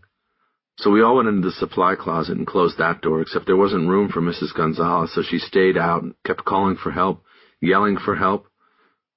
But nobody came. Not for a long time, and pretty soon we didn't hear her anymore, and the smoke was coming into the supply closet. Bosch imagined how scared they all were. All those little kids and one adult left. Then the smoke was too much for us, and we all went to sleep. Only some of us didn't wake up. A fireman saved me, gave me mouth-to-mouth, and then they put on a breathing mask. I remember being in the truck and seeing them working on my best friend Elsa. They couldn't save her. They saved me, but not her. I didn't understand that. Bosch wasn't sure what to say, so he said nothing for a long time. When he finally spoke, it was to pick out one of the positive parts of the story. Did you ever know who that firefighter was? No, I never did. I thought maybe his name would be in one of the reports, but I haven't seen it so far. Bosch nodded, but his attention had been drawn to the side view mirror. A car was coming up slowly along the line of cars parked at the curb. It was an old ship box with its windows down. It looked like a drive-by hoopty. He pulled his gun off his belt and held it down in his lap, the barrel pointed at his door. What is it? Soto said. Hopefully nothing. Soto shifted sideways in her seat so her back was to her door. She pulled her weapon as well and held it with 2 hands on her lap. Just don't shoot me, Bosch said. He noticed that his voice was tight. Adrenaline was flowing into his bloodstream. The car was 2 spaces back now, and Bosch could make out at least 3 figures in it. 2 in the front, 1 in the middle and the back seat. It slowly cruised by, and Bosch made eye contact with the front passenger, and then the man in the back seat. Both men had full neck tattoos. They stared back at Bosch, but made no furtive moves, and the car kept going. Once it passed, Bosch eased his grip on his weapon and checked the car's plate. The microphone for the police radio was on a cord so old it had lost its coil and had to be draped over the rearview mirror. Bosch grabbed it and called the communications center to give the plate number and get a rundown on the car's ownership. Recognize them? He asked Soto while he waited. Are they 13th? No, they look like bangers, but who knows? Why would 13th be all the way up here? You. Those men in the courtyard where Hernandez lives? They made you as the shooter in the Pico Union thing. If any of them had connections to 13th, maybe they think if they take you out off their turf there won't be a problem. Soto didn't say anything. Bosch continued. And the cholos in that hoopty were young bucks. They don't always listen to the OGs who make deals with cops. They try to make a name for themselves. The dispatcher came back with a report on the plate number. The car was registered to an owner with an address in the town of San Fernando, the tiny city in the middle of the valley surrounded on all sides by Los Angeles. Not 13th Street turf, Soto said as she hung the mic back over the mirror. Let's not take any chances. The car in question had turned right a block up the street. This meant that they could be coming back around for another look-see or something worse. Bosch started the car and pulled out from the curb. He went down the street and turned where the car had turned. He navigated around the block but never saw the car again. He came back to the same parking space and pulled in. Maybe it was nothing, Soto said. There was a false hopefulness in her voice. Maybe, Bosch said. They waited another half hour with no sign of Cabral. Bosch said they'd give it another 10 minutes, and 5 minutes later a city bus pulled to a stop at the corner and several people got off, including a man Bosch was pretty sure was the accordion player from the video. That him? Soto stared and eventually nodded. I think so. They got out of the car in unison. Bosch was on the street side and he looked around, still wary of the car and the gangbangers who had scoped them out earlier. He saw no sign of them and came around to join his partner on the sidewalk. The man they thought was Alberto Cabral was carrying 2 cloth shopping bags that appeared filled with groceries. The bags looked like they were heavy with cans and other staples. They blocked his path and Soto badged him and confirmed his identity. She started out speaking English. We need to speak to you about the Orlando Merced shooting, she said. Cabral attempted to shrug, but the weight of the bags he carried in either hand impeded him. I don't know anything, he said in a thick accent. Do you know where Angel Ojeda is? Bosch asked. Yeah, I know him. Do you know where he is? We need to talk to him. Soto repeated the question in Spanish, and Cabral answered in English. Yeah, he went to Tulsa. Tulsa, Oklahoma? Soto asked. Cabral nodded. He put the bags down on the sidewalk to rest his arms. Bosch realized that this was the wrong place to be doing the interview, especially since it looked like they were getting a line on Ojeda. He reached down and picked up the nearest bag. Let us help you. Let's take your groceries in and we'll talk inside. 5 minutes later, they were in Cabral's threadbare apartment, where, like his bandmate Hernandez, he lived alone and sparely. All the night work and inconsistency of gigs had made for a lonely life. There was no sign of a wife or children. No framed photos, no school drawings on the refrigerator. Bosch thought of a bumper sticker he had once seen. Play accordion, go to jail. In many ways, it appeared that Cabral's life as a mariachi musician had been its own form of incarceration. How do you know Angel Ojeda is in Tulsa? Soto asked. Without the bags weighing his arms down, Cabral could now shrug, and he did so. I don't know, he said. When he quit the band, he said he was going to Oklahoma to run his uncle's bar. So this is 10 years ago, she asked, right after Orlando got shot? He nodded. Pretty soon after, yes. Cabral was standing in the tiny kitchen putting away his groceries while Bosch and Soto stood on the other side of a counter. He opened the refrigerator door to put away a small carton of milk. A fetid smell of food, kept too long despite the cold storage, wafted into the room. Have you heard anything about him since? No. But you're sure it was Tulsa? Bosch asked. Yes, Tulsa, Cabral insisted. I know because I had to send him a money order with the last money he made with us. Bosch moved into the kitchen, crowding Cabral. These next few questions were important. Do you remember where you sent the check? I told you, Tulsa. The address. Where in Tulsa? I don't remember it. It was the bar where he worked. Do you remember the name of the bar? Yes, because it was El Chihuahua. That was the name of the bar in Tulsa? El Chihuahua? Yes, I remember that, because it was where he was from. Chihuahua, the place, not the dog. Bosch nodded. The name of the bar was a good piece of information. He decided to change tracks with Cabral. Why'd you bring him into the band? He asked. He wasn't from Jalisco. Cabral responded with another shrug. We wanted a trumpet, and he was always there at the plaza, available. He could play. I said, why not? Was he in trouble with anybody? I don't know. He didn't say this. Did he ever talk to you about the shooting? I mean after, before he went to Tulsa. Instead of shrugging, Cabral frowned and shook his head. Not really. He just said that we were lucky and Orlando wasn't. He never said that he knew what happened. He never said he knew who fired the shot and why. Cabral looked sharply at Bosch, surprised by the question.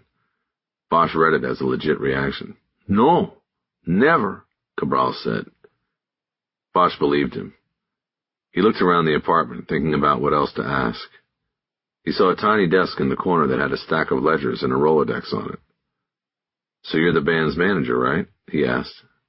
Yes, Cabral said. You make the bookings? I do, and there are bookings to be made, not so much work anymore for the mariachis. Traditions don't mean much anymore. Bosch nodded again. He agreed with that. It had been a good interview. It gave them something to pursue. But rather than leave it, Bosch decided to throw Cabral a curveball. Sometimes it worked to catch an interview subject off guard. "What about the drugs?" he asked. Cabral squinted his eyes. "What drugs?" he asked. "We were told Ojeda was a user." Cabral shook his head. "Not around me. We had a rule. No drugs." "Okay," Bosch said. "No drugs." It had been worth the shot. After concluding the interview, they returned to the car, and as Bosch was walking around the rear bumper, he noticed the gang car from before was now parked across the 4-lane street and down about 40 yards. With a nonchalant glance, he discerned that there were 3 figures still in it. He unlocked the Ford but opened the rear door. He slipped off his jacket so the gun and badge on his belt were readily visible. He took his time folding his jacket and then leaned into the car to put it on the back seat. Soto had already gotten into the front passenger seat. Bosch spoke calmly to her. "Your friends are back." "What friends?" "From San Fernando." "Where?" "Right across the street." She clocked the car, and concern spread on her face. "What do you want to do?" "You call back up and sit tight. I'm going to go pay them a visit." "Harry, you should wait until—" He closed the door and went to the rear of the Ford. He popped the trunk, leaned down, and released the snaps on the shotgun rack. Using the trunk lid as a blind, he glanced into the street and waited for a moment when the traffic was clear. He could hear Soto on the radio reporting an officer needing assistance, the non-emergency request for backup. The moment the street was clear, he stepped away from the trunk with a Remington 870 and started to cross diagonally, directly toward the gang car. Almost immediately he heard its engine fire to life. He racked the action on the shotgun, putting a round into the chamber. He made it to the center median before the car lurched away from the opposite curb into a screeching U-turn and took off. "Hey, where are you going?" he called after the speeding car. Soto came running across the street, her weapon out and at her side. "Harry, what the hell were you doing?" she yelled. He didn't answer at first. He watched the car until it turned right the next block and disappeared. "Sending a message," he finally said. "What message?" she said. "We don't even know if they were 13th. "Doesn't matter who they were. Our gang is bigger than theirs. That's the message." A patrol car came coasting down the street behind them, its blues on but no siren. Bosch leaned down, holding the shotgun across his thighs to talk to the driver. 13. The only thing Bosch regretted about his decision to grab the shotgun and confront the gangbangers trying to intimidate them was that it cost them nearly an hour of explanation and waiting while patrol units flooded the zone and tried to find the vehicle. Once it was determined that the vehicle was GOA, patrol speak for gone on arrival, Bosch and Soto were cleared to proceed on their way. But neither the slow-moving afternoon traffic that hampered their drive back downtown nor the sideshow Bosch had created with the Remington could dampen the flow of momentum Bosch was feeling. The video analysis, coupled with now having a line on Ojeda and Tulsa, even if it was 10-year-old information, was giving the case undeniable speed. If the trumpet player went to Oklahoma after the shooting, Bosch felt confident they'd be able to pick up his trail. The plan would be to confirm his location and then go there to interview him in person. While Ojeda obviously wasn't a suspect in the shooting, it seemed obvious now that he knew more than he had ever revealed. He allowed the original investigation to go down the wrong road, random gang violence, when there may have been an entirely different motivation for the shooting. If Ojeda held that secret, then it couldn't be handled in a phone call or as a favor by the police in Oklahoma. He told Soto that they were going to need to convince Crowder to send them to Tulsa to handle it themselves. "Have you ever been?" Soto asked. "Tulsa? I've only flown in and out. I had a case about 5 years ago where we had science on a guy who lived up in a small town north of Tulsa, one of those places that later got wiped out by a tornado. It's a funny story. I mean now. I was pretty pissed off then, and it changed how we deal with other departments." "What happened?" He told her the story. It began with a cold hit on DNA from a 1990 home invasion, robbery, rape, and murder. The match was to a 58-year-old ex-convict named Frank Tomlinson, whose criminal history stretched all the way back to repeated stints in juvenile hall. Tomlinson had long been off the grid, his whereabouts unknown since he jumped a parole tail in 2006. But he still had family in L.A., so Bosch and his partner at the time, Dave Chu, put together a play. They first applied for and received a court order allowing them to eavesdrop on phone calls made by Tomlinson's elderly mother and his brother. Bosch then knocked on their doors and inquired about the suspect, dropping hints that he needed to talk to Tomlinson about a murder from 1990. Meantime, Chu was in the wire room waiting to listen in on any calls that went out from their homes after Bosch's visit. Sure enough, the brother placed a call to Tomlinson and warned him about the police visit. The call was traced to a cell tower located in the tiny town of Beacon, Oklahoma.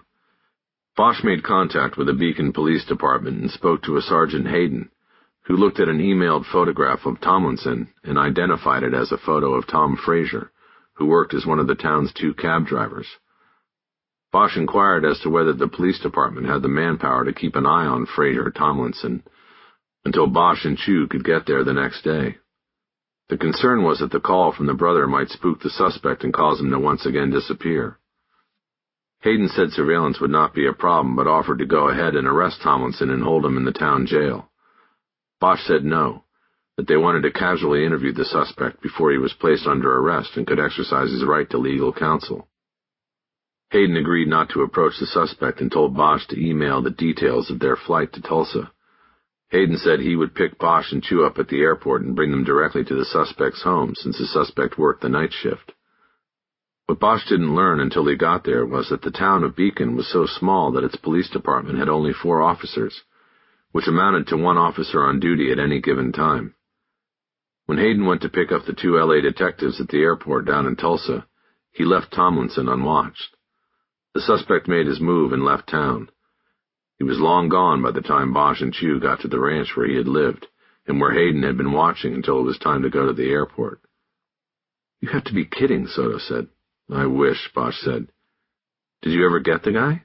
Tomlinson?" "Eventually. He tried to do the same thing, start over in some podunk town with a podunk police department in Minnesota. Except that department had a chief who had retired out of L.A. and religiously checked the wanted posters that came across his desk. He recognized Tomlinson and made the arrest. That was last year." "Well, at least they got him in the end." "Yeah, but that little snafu in Oklahoma got him another 4 years of freedom. It's a funny story until you consider that." Bosch's phone vibrated and he checked the screen. It was the Historical Society, so he took the call. The secretary to the director told Bosch that the material requested in the warrant had been retrieved from storage and was available for pickup. Bosch said he was on his way. The squad room was almost deserted when they got back. Soto carried the hotel registration book they had just picked up at the Historical Society because it had been decided in the car that she would work the names. She had already looked at the name registered to what was room 211 on the day of the Merced shooting. Rodolfo Martin was listed as the guest in the room where the shot was believed to have come from. But she would run the names of all guests listed on the registry through various law enforcement databanks, checking for criminal records, aliases, and anything else that would draw attention to them. She immediately went to work while Bosch went to catch the captain before he left for the day. He was hoping to get travel approval so he could book a flight to Tulsa. Crowder was already standing and pulling on his suit coat when Bosch entered the office. "Harry, make me happy," he said. It was his normal greeting when a detective entered without being called in. "We're working on it, Cap. Looks like we have a line on a key witness in Tulsa and—" "What kind of witness?" "He was one of the victim's bandmates. Some stuff has come up and we really need to talk to him. In person." "What's wrong with the phone call?" "He's not a forthcoming witness. We think he knew something he didn't say before. With the original team. That plus he split town right after the shooting." "Aren't these mariachi guys kind of itinerant? They go where the work is, right?" "That's true, but you don't leave Los Angeles for Tulsa if you're a mariachi. The work's here." Crowder adjusted his jacket and sat back down behind his desk to continue the conversation. "Maybe he's the only mariachi in Tulsa." Bosch stared at him blankly for a moment. "Are you saying we can't go, Captain?" "Is he considered dangerous?" Bosch nodded, not because Ojeda was considered dangerous, but because he now understood why Crowder was hedging on the trip to Tulsa. He was worried about the travel budget. He had sent a memo out a couple of weeks earlier saying that travel in the last 2 months of the year would be considered and approved on a priority basis because the unit's travel budget, already the highest of any unit in the department, had been depleted earlier than expected. It was memos like these, seemingly putting a changing value on catching killers, that frustrated Bosch to no end. Crowder was asking if interviewing Ojeda would be a dangerous assignment, because he knew if he sent only one detective, he could cut the cost of the trip in half. That's not going to work, Bosch said. What's not going to work? Crowder responded. Sending just one of us. If you go with one, it'll have to be Soto because we don't know if this guy speaks English. She's good, I can already tell that. But I don't know if you want to send her out by herself a month into the job. No, you're right. She's got to go and I've got to go. We think this guy may have been the intended target. Crowder didn't respond to that. He said nothing else, which Bosch took to mean that he was contemplating turning the whole trip down and telling Harry to handle it by phone. You heard what I said, right? We think the bullet may have been meant for this guy in Tulsa. Yes, I heard what you said. You left out that you only think he's in Tulsa. He could be in Timbuktu as far as what you know for sure. True, but if he is, we'll pick up the trail in Tulsa. That was greeted with another dose of silence. Look, Captain, there's got to be some discretionary funds up there on the 10th floor, Bosch finally offered. I mean, Malins is all over this, so let him put some money where his mouth is, or maybe we go to the ex-mayor since he's the one throwing reward money around. Crowder made a calming gesture with his hand. We don't want to go to the ex-mayor. He's already caused enough problems for us. And then he made his decision, moving quickly from all out to all in. Okay, look, don't worry about the money. The money's my issue. When do you want to go? Bosch answered quickly, hoping to seal the deal and get out of the office before there was another change of mind. The sooner the better. We've got a line on him working in a bar. I'd like to get out there tomorrow. If he's going to be at the bar, he'll probably be there then, Friday being paycheck day and the start of the weekend. All right, plan on that. I'll know where the money comes from by tomorrow morning. Thanks, Captain. Bosch went back to the cubicle.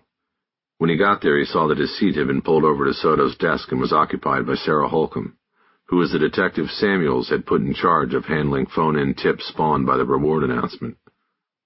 We get anything good? He asked as he entered the small cubicle. Holcomb immediately started rising from the stolen desk chair. Bosch put his hand on her shoulder. Don't worry, it's okay, I'm going to get a cup. You sure? Sure. Either of you want coffee? Both women said no. Well, did you solve it for us, Holcomb? Get a confession? Not quite. Soto handed him a tip sheet. This one's interesting, though, she said. Bosch took the page and read the summary Holcomb had written. Caller said Merced shooting connected to Bonnie Bray fire 1993. Caller said Merced knew who set the fire and was threat. Bosch checked the back of the page to see if there was any more. It was blank. He handed it back to Soto, who had turned in her seat and was staring up at him, knowing the call had come from him. I take it this was anonymous, he asked. Yes, Holcomb said. It was a pay phone at Union Station. I checked out the number. Bosch looked over the top of the page at her. He was surprised she had taken the initiative to run the number. But that was also why he had taken the precaution of calling from a payphone. I guess we should take a look at it, he said. 93. I think that year belongs to Whitaker and Dubose. We should talk to them, see if this rings a bell. Seems kind of thin, but maybe we can take a look at the book on Bonnie Bray, cross-reference it for names. Do you want me to do that? Holcomb asked eagerly. No, we'll talk to them, Bosch said. Just don't put too much stock in these call-ins. People have agendas, you know. Oh, yeah, Holcomb said. Some of them are so transparent about it, too. Anything else halfway legit? There was a whole stack of tip sheets on the desk. Not really, Holcomb said. I was just giving Lucy the lowlights. She referred to a clipboard in which she had condensed the calls to one-liners. Let's see, she said. Caller said talk to Sleepy, who is in the neighborhood over there and knows all about the white fence shootings. Sleepy, Bosch said. Okay. Holcomb moved down her list. Female caller says the mayor knows all about who did the shooting. I'm assuming she meant the ex-mayor, but I didn't talk to her. That one came in on the overnight tape. Anonymous. Somebody with a heavy Spanish accent. Nice, Soto said. Rat out the guy who put up the reward. Bosch smiled. You have to admit, the motive's pretty creative, he said. Zayas had Merced shot and paralyzed so he could roll them out during the campaign to help win the election. Great plan, Soto said. Worked perfectly. What else? Bosch said. Well, we got several suggestions that we look into white supremacy groups, Holcomb said. Several more that were sure the drug cartels were behind the shooting. And we had one caller who says the shooter was this guy named Felix who was angry because he had hired some mariachis from the plaza and they had performed badly. Oh, and there was also the guy who called in and said he was sure it was the Mexican mafia, only he wasn't sure why. All in all, very helpful, Bosch said. You bet, Holcomb said. And I haven't even mentioned all the calls from the racists who said Merced got exactly what he deserved simply because he was Mexican. It was all part of what was expected when a reward was put out to the public. All the crazies come out. None of it surprised Bosch, and none of it was worth a second thought, except for the follow-up on the Bonnie Bray tip. He thanked Holcomb for her perseverance and left to get a cup of coffee out of the machine on the first floor. When he got back, Holcomb was gone. Bosch and Soto conferred, and he told her to bring a packed bag to work the next day because it looked like they were going to Tulsa to find and question Ojeda. There might be a problem, she said. Tell me, he said. I was just on the computer, and I did find a bar called El Chihuahua, but when I called and asked, you called? Yes, you said we needed to try to confirm he was there. Yeah, but not by calling him directly.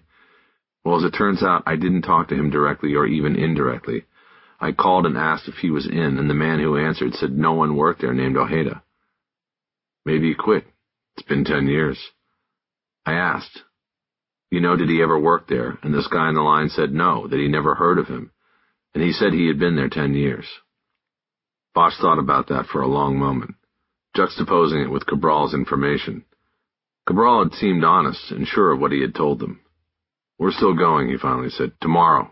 I hope you didn't have plans. She shook her head. Bosch already knew she didn't have a boyfriend, and he now knew that much of her free time was probably spent on the Bonnie Bray case. Well, should I call the Tulsa police and see if Ojeda is known to them?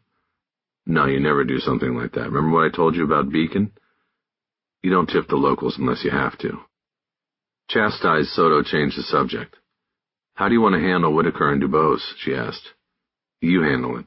If it's me, they might think something's up. Just keep them out of it. Tell them we got the tip and ask for a look at the books. What if they saw my name in the reports, on the witness list? I was interviewed back then. Bosch shook his head. That's not how they work. They didn't read the reports. They only access the case for scientific evidence. They don't move their asses unless there's science. Soto nodded, but looked concerned. What? Bosch asked. Did you make sure there were no cameras near the phone booth when you made that call? She asked. That froze Bosch for a moment. He had not been that careful. I didn't even check, he finally said. But this tip isn't going to pan out, so there'll be no reason for anybody to check for cameras. Well, Holcomb wasn't supposed to be running the numbers either, Soto said, but she did. I don't want you getting into trouble. Don't worry. I won't. Well, it's just that there's some rumors going around that the department's so heavy with these drop contracts that they're looking for ways to push people out before the end of the contract to save some money. Now, how did you hear something like that? You're at least 20 years away from even thinking about a drop contract. The Blue Line. There were some letters from officers in last month's edition. That's what they were saying. Bosch nodded. He had read the same letters. The deferred retirement option plan had started out as something with the best intentions all around. It was a plan to keep experienced officers and detectives working for the department instead of taking those skills elsewhere when their pensions maxed. In effect, it allowed them to bank their pensions and start over at full pay with a second pension accruing and earning high interest. But politics and bureaucracy set in, and the plan had to be offered to anyone who reached 25 years in, no matter their job or skill level.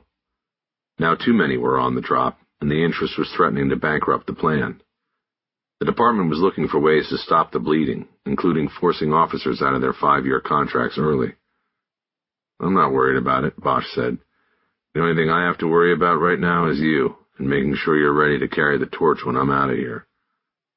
Soto looked at him and tried to hide a smile. I'll be ready, she said. Good, he said. Bosch's daughter had a rare night at home.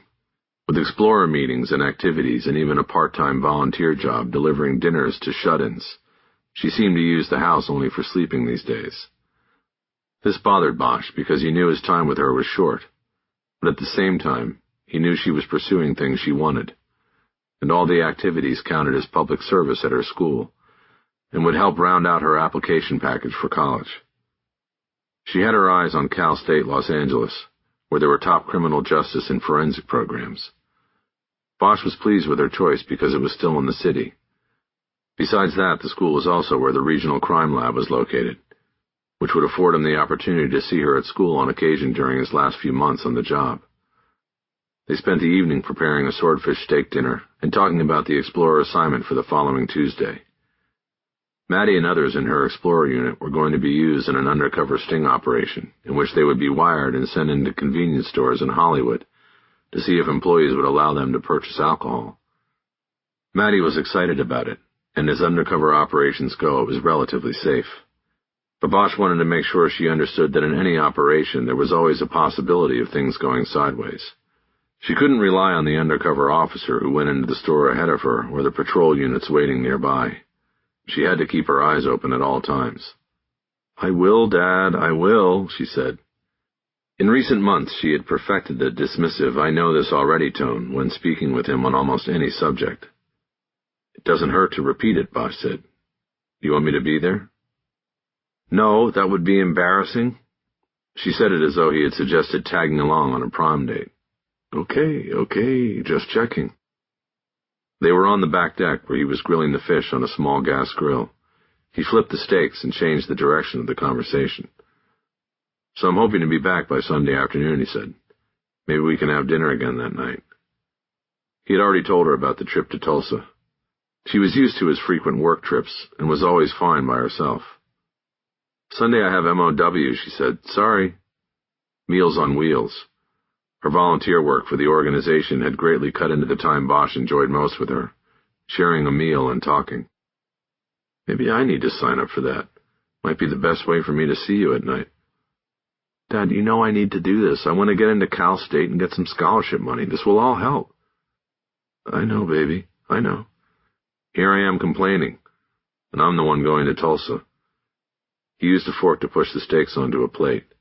Dinner was ready. "You have to go," she said. "You don't have many cases left." Bosch nodded. She was right about that. On the way inside to the table, she told him she was thinking about getting a nose ring over the weekend so she could really look the part for the sting operation. Bosch managed not to drop the plate. "You mean you're going to put a hole through your nose where there isn't supposed to be a hole?" "Yeah, I think it will be kind of cool. I won't have to keep it, less permanent than a tattoo." The food smelled great, but Bosch wasn't sure he was hungry anymore. 14. Bosch and Soto took an 11 a.m. flight to Tulsa with a stop in Dallas. They got lucky on the first flight and had an empty seat between them in economy class. This became the storage space for the murder books from both the Merced and Bonnie Bray cases. Bosch was determined to use any downtime during the trip to review the Bonnie Bray case for Soto and to continue to read and reread the reports on the original Merced investigation. He firmly believed, and it had been his repeated experience, that the answers to most cases are hidden in the details. Both cases offered volumes of details. Bosch decided that on the first leg of the trip he would devote his time to the Bonnie Bray books. After Dallas he would be back on Merced. The Bonnie Bray murder books were not divided chronologically as was the case with Merced. Most lengthy or wide-ranging investigations that required multiple binders were still chronologically composed.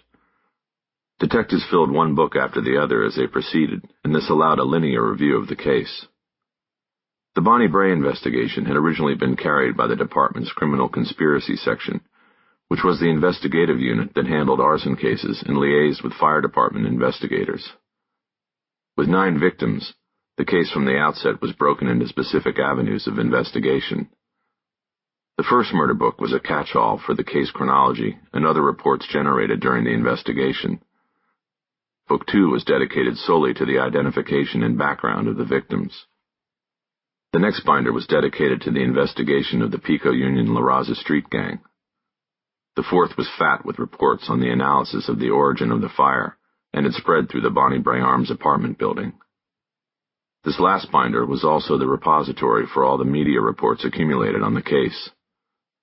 It was before the time of the internet, and the city's newspapers were the main source of reporting in the community.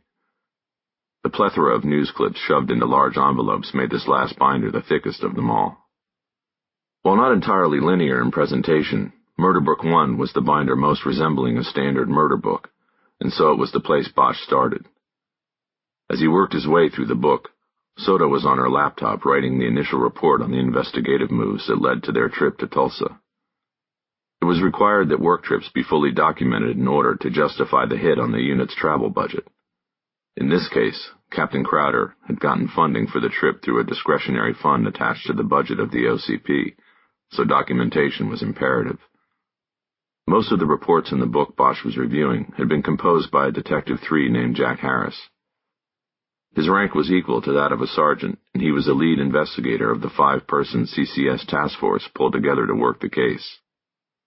Bosch knew none of them from past experience, though he had heard of Harris. He believed Harris was retired now, but during the 80s and 90s he seemed to frontline a number of CCS cases that either made news or were known within the department. There was no reason to think of him as anything but competent, and that weighed in Bosch's thinking as he delved into a case that had been unsolved for 21 years. He knew the chances were slim that he and Soda would be able to change that outcome.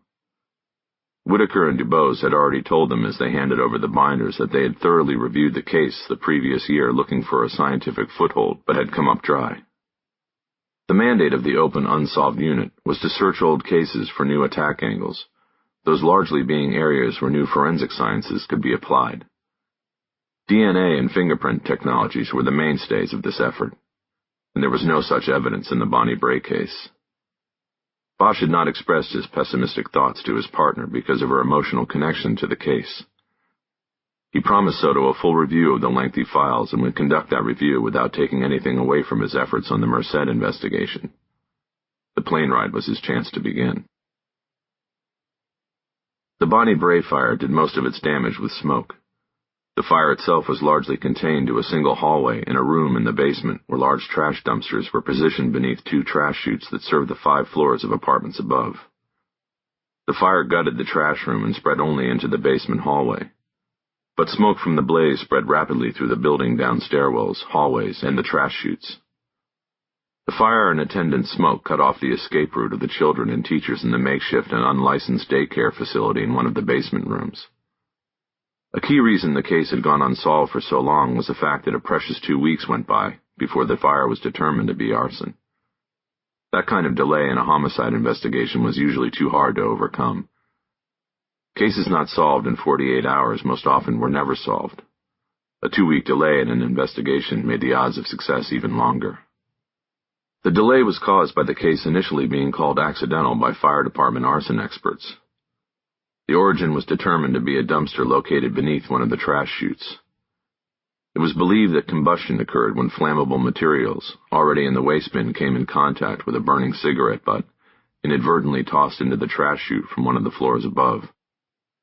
It was a day before the scheduled trash pickup, and the complex maintenance man reported that the bins in the trash room were full. The fire quickly spread to the wooden ceiling joist and was carried throughout the room. The fire burned so intensely that there was nothing but wet ash left in the bin once the fire was extinguished.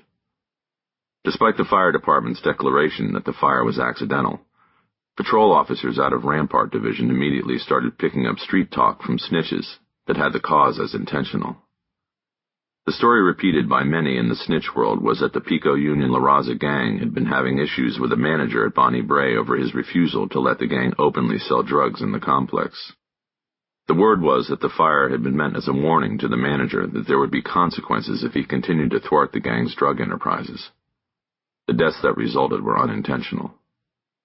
It was nothing more than street talk until lab analysis of samples of the charred rubble from the burned-out trash bin came back from the State Fire Lab in Sacramento. Gas chromatography testing found at least 2 ILRs, ignitable liquid residues, in all batches of samples collected from the trash bin at the fire scene. The accelerants were listed in the report as petroleum and something called Varsol. The report concluded that there was no reasonable explanation for the presence of these chemicals in large quantity in the trash bin, and the case became an arson investigation. Bosch looked over at Soto, who was typing something on her computer. "You're online there, right?" "Yes, what do you need?" "Can you Google something? It lists Varsol here as one of the ILRs. It's a high-grade paint thinner, expensive. It's used a lot in machine shops and auto repair shops to clean engine parts." Bosch just looked at her, impressed by her knowledge. "I Googled it before when I first started reading reports," she said. "Once they identified the accelerants, it helped set the path of the investigation. Because Varsol is expensive, they figured it was something handy to the arsonist rather than something he went out specifically to buy. So they figured it had to be someone who worked at a place where their stuff was on hand. The arsonist used the waste mix that came from cleaning oily machine parts, Varsol and grease. He probably put it into a container, lit it, and dropped it down the trash chute." "Molotov cocktail." "Right. Wouldn't that have made an explosion? A sound people would have heard?" He realized he was talking about her, as a child being among those people. "That's one of the things I remember most, being asked that. But the trash room was at basement level and down the hall from the children's room. And we were loud, 10 kids in a confined space like that. I never heard anything. I wish I had." Bosch nodded. He wondered if Soto somehow felt guilty over having not heard the firebomb explode when she was 7 years old and playing with her friends. It wasn't her fault, but he knew he could never convince someone who carried something like that inside for 20 years. He went back to reading the reports. "Let me know when you get to the tampon affidavit," Soto said. Bosch looked up at her, thinking he had misheard her. "What?" "The tampon affidavit. It's a hoot." He nodded and went back to reading the investigative chronology. After the ILRs were confirmed, the LAPD's criminal conspiracy section was called in to investigate the case along with the fire department, but the investigation had lost momentum in the intervening weeks. The investigators focused on the information coming in from the streets that pointed toward the fires being a gang scare tactic that went wildly beyond what it was planned to do. The apartment complex manager was a key witness in this investigation and provided information about the ongoing threats from the Pico Union gang. The CCS sought and received a wide-ranging search warrant that was served 4 weeks after the deadly fire on the homes and workplaces of 29 members of the gang.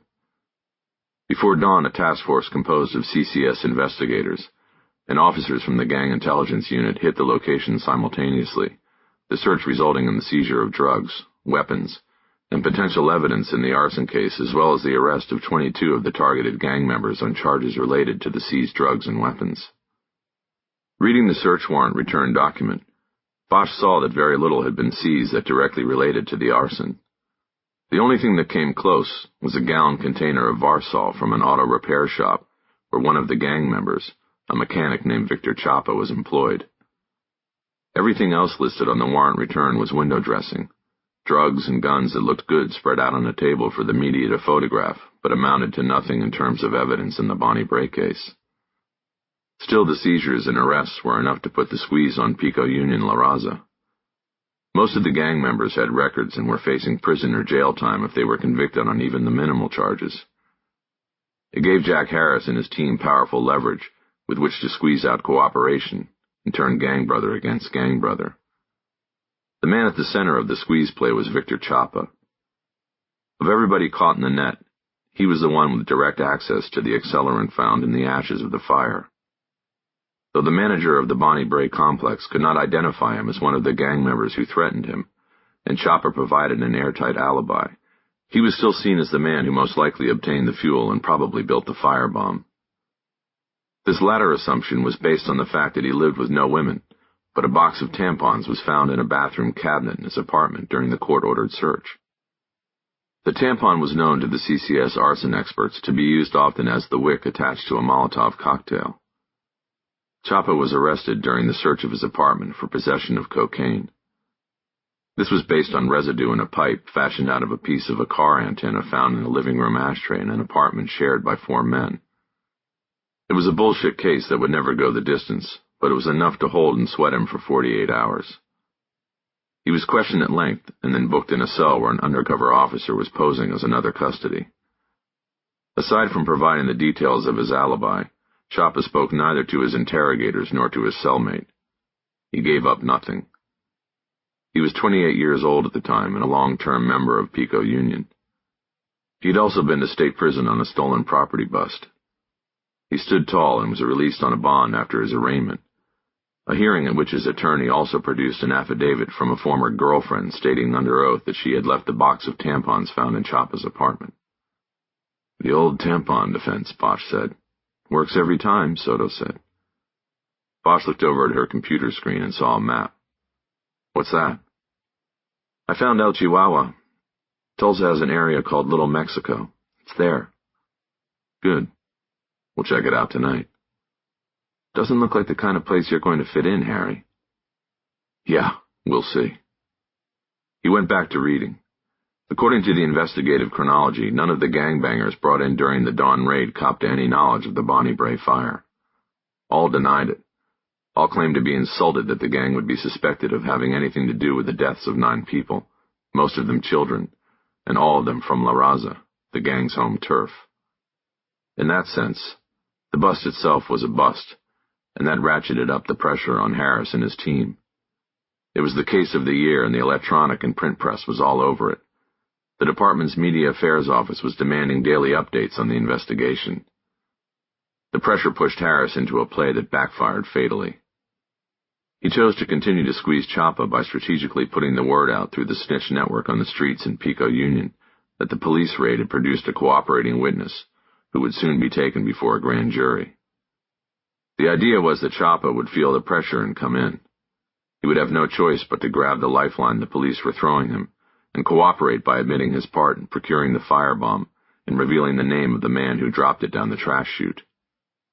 Chapa was placed under surveillance as a protective measure, and Harris waited for results as the pressure came down on the mechanic. He didn't have to wait long. On the second day of the surveillance, once all of Pico Union had been properly seated with a story about a cooperating witness, Harris and company saw their squeeze play fall apart, with what were most likely deadly consequences for Chapa. The team was set up on the 6th Street auto repair shop where Chapa worked as an apprentice mechanic. All customers and cars going in and out of the 3-bay garage were watched from a rooftop vantage point. Ground teams stood by around the corner and ready to trail Chapa when he left work for the day. But Chapa never left work. When the shop closed and the garage doors came down, Chapa was not among the employees leaving. Citing a potential threat to life, the police broke into the shop without warrant and found no sign of Chapa. An internal investigation concluded that the CCS ploy and surveillance became known to Chapa and members of his gang. He was either forcibly or voluntarily spirited out of the shop in the trunk of a customer's car that was picked up after repair work had been completed that day. Chapa was never seen again despite a standing warrant for his arrest for failure to show for a court hearing relating to his drug charge. With Chapa gone and Harris and his team under internal investigation for the handling of the suspect, the momentum of the investigation lagged. The task force was disbanded, and the case was moved through a series of CCS detectives over the years. Eventually it became reactive rather than proactive. Every time a member of Pico Union La Raza was arrested for any reason, they were questioned about the Bonnie Bray fire by the current CCS detective handling the case. These efforts proved futile, and the case eventually grew cold. The back of the binder Bosch was reviewing contained a large folded chart that delineated the hierarchy of the Pico Union La Raza circa 1993. Its edges cracked and tore in places as it was unfolded for the first time in years. Soto leaned over to look at it with Bosch. "You look at this before?" Bosch asked. "No, I never got to it," she said. The diagram showed the names and photos of the gang's shot callers. Most of the photos were mugshots from prior arrests. The chart also noted whether each man was currently incarcerated in 1993 and what his area of responsibility to the gang was, whether it be in drug sales, transportation, production, weapons, muscle, and so on. "This might be a place to start," Bosch said. "How so?" Soto asked. "We run these names. Some will be dead, but some of them will be in prison, I'm betting. We could use that. Go see them, offer them daylight. Somebody might flip. If somebody in that gang did this, then somebody's still got to know. We hit the right guy looking for a way out of the pen, we might get lucky. I wonder why Whitaker and DuBose didn't do that. Because they're lazy? If a case has no science, they move on to the next one. No need to leave the office. Bosch started to carefully fold the chart back up without further damage. Don't be like that, he continued. You want to be a good detective, go out and knock on doors. I will, Harry, Soto said. I promise. The captain announced that they were beginning the descent into Dallas. Bosch decided he'd put the binders aside and rest his eyes. He still had much to look through, including the envelopes containing all the newspaper reporting on the case. All of that would have to wait until he next had time for the Bonnie Bray case. What about Chapa, he asked. You think dead or alive? Definitely dead, Soto said. Or else he would have turned up somewhere by now. He's probably buried somewhere in the desert. Bosch just nodded. He thought she was probably right. Chapa didn't disappear from that garage of his own volition. There was no loyalty in a gang once the scent of informant blood was in the water. The plane banked toward Dallas, and Bosch changed the subject. Do you like barbecue? He asked. I guess, Soto said. Sometimes. It wasn't an enthusiastic response. He just nodded. Why? She asked. There's a place in the DFW terminal called Cousins, he said. It's good stuff. I think I'll hit it before the next flight. I think I'll just meet you at the gate. That okay? Sure. Did you check the Bible before we split? Anything on Tulsa? He was talking about a journal kept in the unit in which detectives contributed reports on cities they had visited on cases, noting good places to eat and stay that were within the department's travel per diem. It also contained tips in regard to dealing with local law enforcement and judiciary. The unit had been operating for nearly 10 years, and there was no state in the Union that had not been covered. The Bible was thick with travel advice, and there was even talk about trying to get it published as a fundraiser. They were calling it Blue Plate Special, a cop's guide to digs, dives, and donuts. I did, Soto said as she flipped open a notebook. Breakfast at a place called Jimmy's Egg, dinner at Mahogany. But that sounds to me like a strip bar. Another place called Brownie's has good pies. Bosch smiled. Pies. That had to have been put in by Rick Jackson before he retired. He was always a pie man. You got that right. It was Jackson. Anything in there about the PD? Yeah, Jackson put in a guy's name he worked with at Tulsa PD. Ricky Childers. He's a night shift soup in the D Bureau. At least he was 2 years ago. Jackson wrote Good People. Okay, then we go to him. 15. It was part of the Open Unsolved Unit's travel protocol to check in with the locals and explain what they were in town for and where they planned to go. Usually it was just a simple courtesy, and the Los Angeles detectives were allowed to go about their work. Often the locals preferred or required that one of their own tag along, and sometimes the visitors from L.A. needed local help finding someone or facilitating an arrest. As Bosch had explained to Lucy, he had learned from experience that calling ahead about his impending arrival could lead to problems. Sometimes locals would jump the gun and pre-scout the targets, which inadvertently tipped or spooked them. There were also cases where the locals simply went out and grabbed the suspect before Bosch got there, thereby robbing him of the ability to question the suspect before he was officially arrested and lawyered up. There was also always the long-shot possibility that the target Bosch was coming for was associated with the very officer on the other end of the phone line. Bosch once called a detective in St. Louis in preparation for a trip there to make an arrest for murder. Little did he know he was talking to a man who happened to be related by marriage to the person Bosch was coming to arrest. Bosch didn't learn of this connection until after he got there and found that the suspect had fled the night before. Never again after that, Bosch told Soto. Now I always go in cold. They got to the downtown headquarters of the Tulsa Police Department shortly before 8 p.m. They'd first checked into a nearby hotel because it was unclear what the night ahead would bring, and Bosch didn't want to lose a reservation should they not get to the hotel until after midnight. A uniformed officer at the front desk seemed unimpressed by their LAPD badges, but agreed to call upstairs to the Detective Bureau and ask if Detective Childers was available. They were in luck. Childers was in, and he told the officer to send Bosch and Soto up. They took the elevator the one flight up and there was another counter on the second floor in front of the entrance to the Detective Bureau. Nobody was there, and they waited a minute until a man came through the door behind the counter. "How's Rick Jackson?" he said. "Just retired," Bosch said. "And wherever he's at, he's probably golfing." "I hope so." The detective reached his hand across the counter. "Ricky Childers. They put me in charge of this place at night." They shook hands all around, and Bosch handed Childers his badge rather than just flash it as he had done downstairs. Soto did the same. It was a show of respect. "Did you guys call ahead?" Childers asked. "The captain didn't leave me anything on it." "No, we just showed up," Bosch said. "This morning we caught a line on a guy we need to talk to and jumped on a plane. We didn't get the chance to call ahead." Childers nodded, but Bosch wasn't sure he believed the story. Childers looked like a capable and experienced man. He was mid-40s and in good shape. He had a drawl to his voice, and a long mustache that drooped down the sides of his mouth. It all gave him the aura of a gunslinger from the Old West, that Bosch guessed he was well aware of and fostered. He wore no jacket and carried his weapon in a shoulder harness. That helped paint that picture, too. "Who are we talking about here?" he asked. "A witness on a case we're working," Bosch said. "A murder case. We need to talk to him again because we've come to believe he might not have told us everything he knew." "Holding back on you, huh?" Childers said. "That ain't good. This fella have a name?"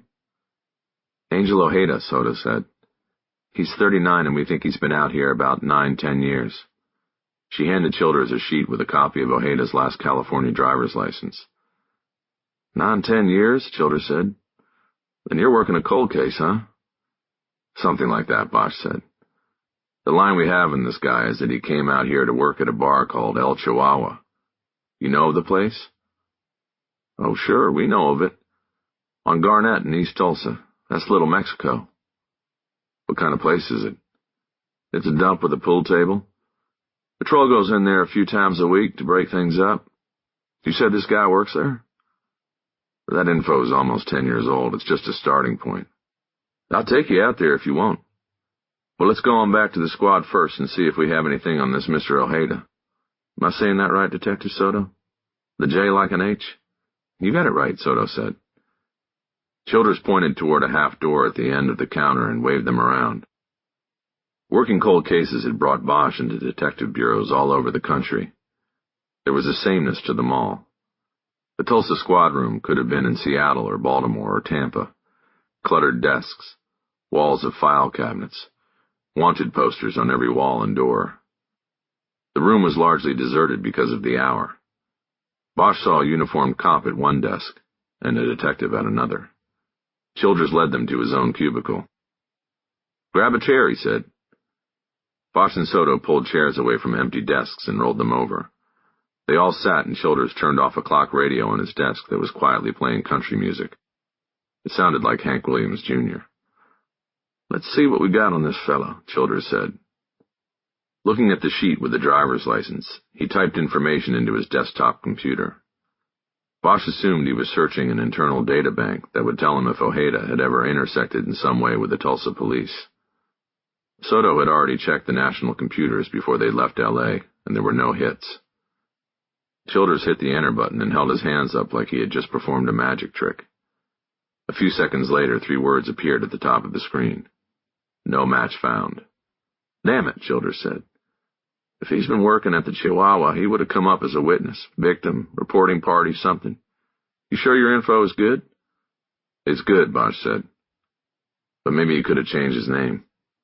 What comes up if you just plug in El Chihuahua?" "You got all night?" Childers typed the name of the bar in, and this time the screen said there were 972 matches. "And this thing only goes back 7 years," he said. "We were on paper before that. You two want to sit here and look through all this? I'll let you have at it." Bosch thought for a moment about what would be the best use of their time, and how they could narrow the focus of the computer search. Soto beat him to it. "I say we just go scope it," she said. "See if he's there. That's why we came." "Sounds like a plan to me," Childers said. Bosch nodded. Childers drove. Little Mexico was a 20-minute drive east from downtown. It was dark, but the streets were well lighted, and Bosch didn't see what he expected. The streets were wide with grassy medians. There were houses and churches and businesses with space around them. There were closed businesses, too. He saw a Tulsa patrol car parked at an out-of-business gas station. He had to look long and hard before he saw any graffiti. "So," he said, "this is your barrio?" "This is it," Childers said. Bosch was in the back seat, having given Soto the front. This would allow him to sit next to Ojeda, should they find him and take him back to the PD for questioning. Childers first made a slow pass by the El Chihuahua. It looked to Bosch like it had once been a Pizza Hut. It still had the red roof, but the windows were painted over, and there were a variety of hand-painted plywood signs affixed to the facade, advertising cervezas, chicharrones, and deportes. A lighted sign on a pole announced the name of the bar and depicted a cartoon of the dog breed named for the Mexican state of Chihuahua, its teeth bared for a fight and its front paws up and clad in boxing gloves. It was near 10 o'clock and the parking lot was full. Several men were milling about outside the doors on either side of the building, holding bottles and smoking. "That's a violation right there," Childers said. "Open container law. They can't be drinking outside." "Good," Bosch said. "We can use that." Childers pulled to the side of the road once they passed. He looked in the rear view at Bosch because he knew Harry called the shots in the partnership with Soto. "What's the plan?" he asked. Bosch thought for a moment. "We passed a Shamu back there in the old gas station," he said. "Can we bring him in on this?" "Shamu?" Childers asked. "The black and white. Looked like the guy was writing reports." "Shamu, like the whale? I like that. Yeah, I can get him over here." "Okay, we get him. We all go in and look around. If we see our guy, we have the uniform ask him to step outside because we have a problem with the public drinking. If that works out, we get him in the car and Lucy and I take it from there. We don't mention L.A. and we use your badges." Childers nodded. "Sounds good." He reached for the police radio between the seats and went through dispatch to instruct the nearby patrol car to respond to their location. He then signed off and put the radio mic down. "How rough's the crowd going to be?" Bosch asked. "We should be all right," Childers said. "But there ain't going to be a lot of women in there. Detective Soto might give them pause, if you know what I mean." "I can handle it," Soto said. "I didn't come out here to wait in the car." Her tone invited no debate. "Fine by me," Childers said. They waited 10 minutes for the patrol car to show. Childers flashed his lights as it was approaching on Garnett, and the car crossed the oncoming traffic lane to pull up driver's side window to driver's side window. It was a one-man patrol, typical of cash-strapped municipalities. Childers knew the officer but didn't bother to introduce Bosch and Soto, other than to explain they were from Los Angeles. He relayed Bosch's plan, and the officer said he was good to go. Childers turned the car around, and they followed the patrol car to the bar. There were no parking spaces available in the lot. They drove down one side and around the back, and then down the other side, stopping near the door where a group of men were standing, drinking and smoking. Most of them had probably been hassled before for drinking outside. Upon seeing the patrol car, they jostled to get back indoors. Everybody got out of the cars and headed toward the door. Bosch heard the pulsing music coming from the bar. He checked on Soto and moved to her left side. It was a routine way for them to approach a door where it was unknown what would be on the other side. He was left-handed, and she was right-handed. It was the safest way to approach. The uniformed officer was at least 6'3" and barrel-chested. His girth was accentuated by the bulletproof vest under his uniform. He entered the bar first and started clearing a path through the crowd. Soto drew eyes as expected, which worked to Bosch's advantage. He swiveled his focus and took in the faces, looking for one that approximated the 10-year-old photo of Angel Ojeda's driver's license from California. He got lucky. Almost immediately he spotted a man behind the bar on the right side of the room who looked like Ojeda. He appeared to be one of 3 bartenders, but he wasn't taking orders or opening bottles of beer. He was leaning against the back counter next to the cash register and watching the crowded barroom. Soon his eyes came to Bosch and registered the white face in a sea of brown faces. Bosch knew in that instant that he had probably made Bosch as a cop. But he doubted Ojeda, if it was Ojeda, would have made him as a cop from L.A. By now Bosch and Soto were not walking next to each other. The pathway through the crowd was too thin, and they were moving in single file. Soto was much shorter than Bosch, and her view was totally inhibited by the crowd. Electronic dance music with a Latin beat blared from speakers. There were flat screens high on the walls and over the bar showing soccer and boxing. The unmistakable stink of marijuana was in the air. Bosch leaned forward and spoke loudly over Soto's shoulder and into her ear. "He's here! Behind the bar, tell Childers." The message was sent up the line, and by the time the small troop made it up to the side of the bar, the patrol officer had his instructions. He signaled a man by the cash register over and told him he needed to step outside. The man hesitated, signaling to the crowd as if to say he had to stay to take care of business. The big patrol cop leaned further over the bar and said something that was convincing. The man raised the fold-over countertop and came out from behind the bar. He made some sort of hand signal to one of the bartenders he'd left behind and headed toward the nearest door. The patrol officer redirected him to the door Bosch and company had come in through, and they crossed the barroom again and exited. Outside the bar, the man Bosch had zeroed in on immediately went on the offensive, directing his protests at the uniformed officer, even though he should have known that the suits are always in charge. "Why are you hassling me, man? I have a business here." "Sir, calm down," the uniform said. "We have a problem we need to—" "What problem? There is no problem." Bosch was sure it was Ojeda and was pleased that he obviously spoke English. "Kevin, let me speak to the man," Childers said. The officer stepped back and Childers moved in, getting right in the barman's face. "What's your name, sir?" "Why? Why do I give you my name?" "Because we have a big problem here, sir. If you don't start cooperating, it's going to get bigger. Now what is your name?" "Francisco Bernal, okay?" "You got an ID on you, Francisco Bernal? A driver's license?" "I don't drive. I live behind the bar." "Good for you. A green card, then? A passport?" The man looked at Soto with an expression of disgust that she would be part of this shakedown.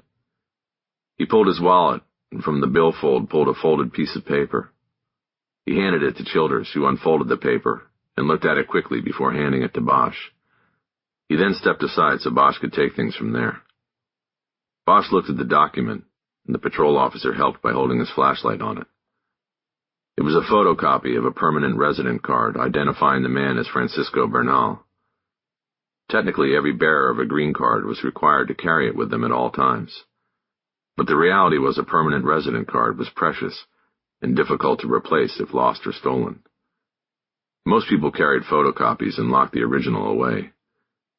These copies were usually accepted during casual police stops, but Bosch was also aware that it was easier to make a phony photocopy than a counterfeit green card.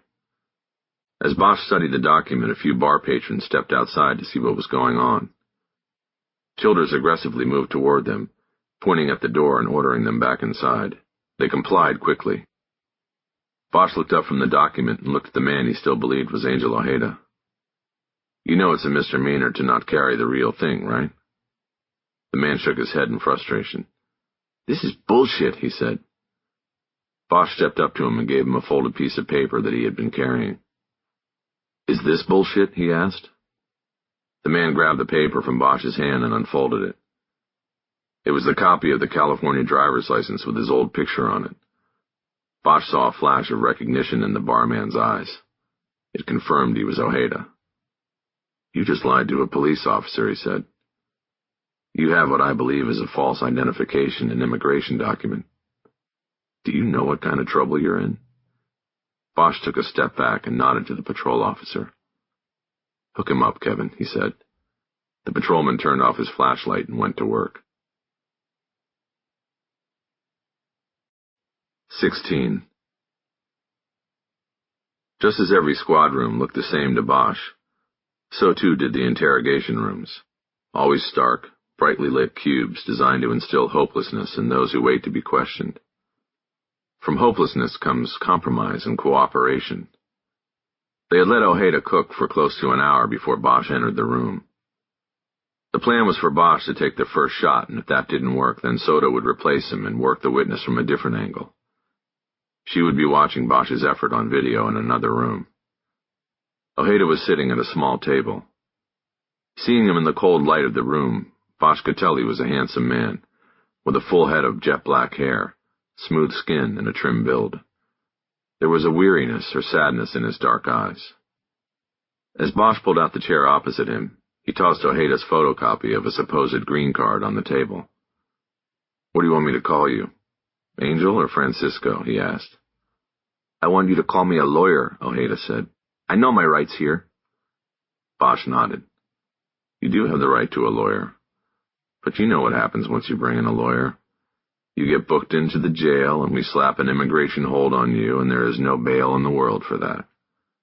A pained expression moved across Ojeda's face. "That's right," Bosch said. "We checked with immigration, and we know your printout there is bullshit. You can wipe your ass with it, because that's about all it's worth." Most of this was a bluff. The chances of getting an immigration confirmation on a Friday near midnight in Tulsa were next to nil. But Bosch was confident Ojeda didn't have a valid green card under the name Francisco Bernal. A legit card would have entailed a fingerprint check by immigration, which would have produced his real name. "So what happens is that after you've been in jail for about a month, you finally get a hearing before a judge," he continued. "But there's not really much you can do to help yourself when you have counterfeit papers. No defense for that, my friend. So you get shipped back to Chihuahua." He let that sink in for a moment before continuing. "So I gotta ask, is that really how you want to play this? If it is, just nod your head. Then I'll take you to the jail, and I'll even give you a quarter to call that lawyer who can't help you." Ojeda folded his arms. They had removed the handcuffs before placing him in the room. It was a little hint that they wanted something from him, that there might be a negotiation, but it had obviously been too subtle since he had asked for a lawyer right off the top. "Only I can help you," Bosch said. Now Ojeda was beginning to see the play. "What do you want?" he asked. Bosch reached down and pulled his badge off his belt. He then put it down on the table so Ojeda could read it. Arms still folded, he leaned forward and did so. "L.A.? Why are you here?" "You know why, Angel." "No, I don't. I haven't been in L.A. and—" "Orlando Merced is dead." Ojeda looked up at him. He didn't know, hadn't heard. "He died 3 days ago, and he died because of that bullet that was in his spine. The bullet that was meant for you." Ojeda sat back up straight and stared at Bosch. 10 years ago, you lied to us, Angel. You lied by omission. You know what that is? It's when you don't tell the whole truth. When you don't tell us everything you know. "I didn't know anything." "Yes, you did. You knew it all. You didn't tell us and—" "No!" "That's obstruction of justice. But that was back then. Now it's a murder, and if you're not helping us, then you're helping the murderer, and that's a whole different thing. That's what they call accessory after the fact. Accessory to murder. And that means they don't send you back to Chihuahua until after you do your time in a California prison." "No, this is crazy." "Who took that shot at you, Angel? Who made you run to Oklahoma and change your name?" Ojeda shook his head as if he was trying not to let Bosch's words get in his ears. "Nobody made me do anything. You have this wrong. I changed my name because my uncle owned the bar and he wanted me to come out and act like his son. So I took his name and that's all." Bosch reached across the table and took his badge back. He clipped it on his belt. It was a move that gave him time to think about what direction to go. "Who is Rodolfo Martin?" he asked. Ojeda shook his head again and looked confused. "I don't know. I never heard this name." "He was in the hotel across the plaza. He took the shot, and you saw him. We've got it on video, Angel. That's why you ran. You saw the man with the gun, and you saw he was aiming at you. Merced took that bullet for you." "No, I didn't see anybody. Who is Rodolfo Martin? I don't know."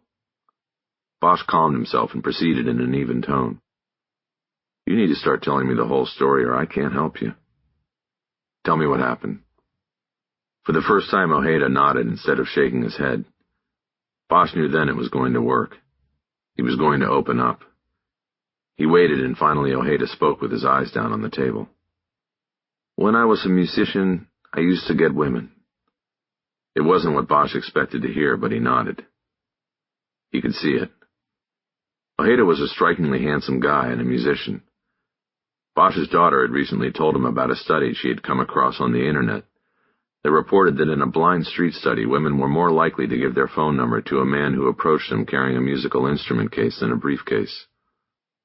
Okay. And then I got with the wrong woman and all of this happened. Bosch had been expecting it to be about drugs, not a woman. Okay. Tell me about the woman. Who was she? Where did you meet her? Ojeda scratched the back of his neck as he spoke. We had a gig. It was at a big house. It was like a castle on the mountain, and there was a big dinner for someone special with many people. I met her there. At the end, when we were packing our instruments, I went outside for a smoke, you know? She was there and we smoked. She gave me a phone number and told me I should call her. And you did? She was beautiful. I called her. She was married? Ojeda nodded. She was married to the man who had the house. Very powerful man. Very rich. People said he was the concrete king. It was their house. She's married to this king with a castle, but she wants you to call her. Bosch didn't ask it as a question, but succinctly summarizing Ojeda's story underlined the seeming absurdity of it. She told me. This was later. She said she was lonely, but couldn't leave because he was dangerous. Very powerful, and he had all the money. He made her sign a paper for it. Prenup. When exactly was this gig when you met her? I don't know. I don't remember. How long before the shooting? I'm not sure. But yes, before. Obvious. Were you with a new band? Los Reyes, Jalisco? Yes, with them. Okay, so 6 months before the shooting? A month? Like 3 months? In there? And you're saying you started an affair with this woman? Ojeda nodded. How long did it last? Many weeks. And the husband found out?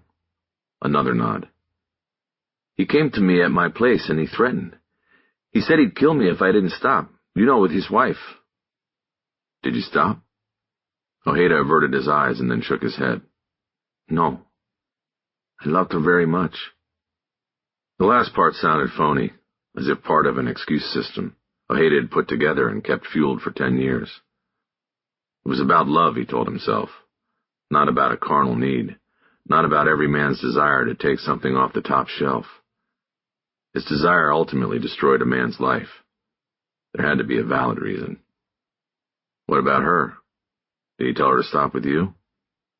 He did, but we did not stop. Ojeda bowed his head as if acknowledging his decision had fatal consequences. How long was it between when the husband warned you and when Merced was shot in the plaza? Not long. A month? Don't ask me, tell me. How long? A month. Bosch leaned back and looked at Ojeda, trying to assess what he was hearing and the veracity of it all. What was her name? Maria. Her whole name. Maria Broussard. But she was Mexican. Her name was Fuentes before she married her husband. And her husband's name? Bruce. Bruce Broussard. You sure? That's what she called him. Okay. And where was this big house where the party was? The castle? Up in the mountain. It was the whole side of the mountain. What was the address? I don't know this. I was only there one time. And I was in the back of the van when we drove up. You met her the other times. When you got together. Somewhere else? She'd at hotels mostly. Once she came to my place. Which hotels?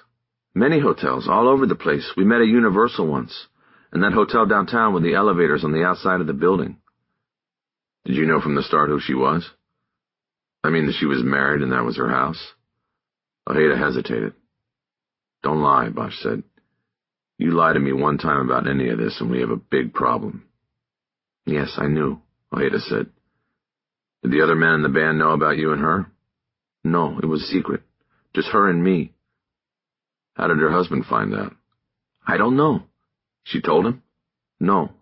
I think he followed her, or he had someone follow her. Who is Rodolfo Martin? I told you the truth, I don't know. Bosch knew the name was most likely phony. You don't give your real name when you check into a hotel room to use it as a sniper's nest. He moved on. When was the last time you spoke to Maria Broussard? 10 years.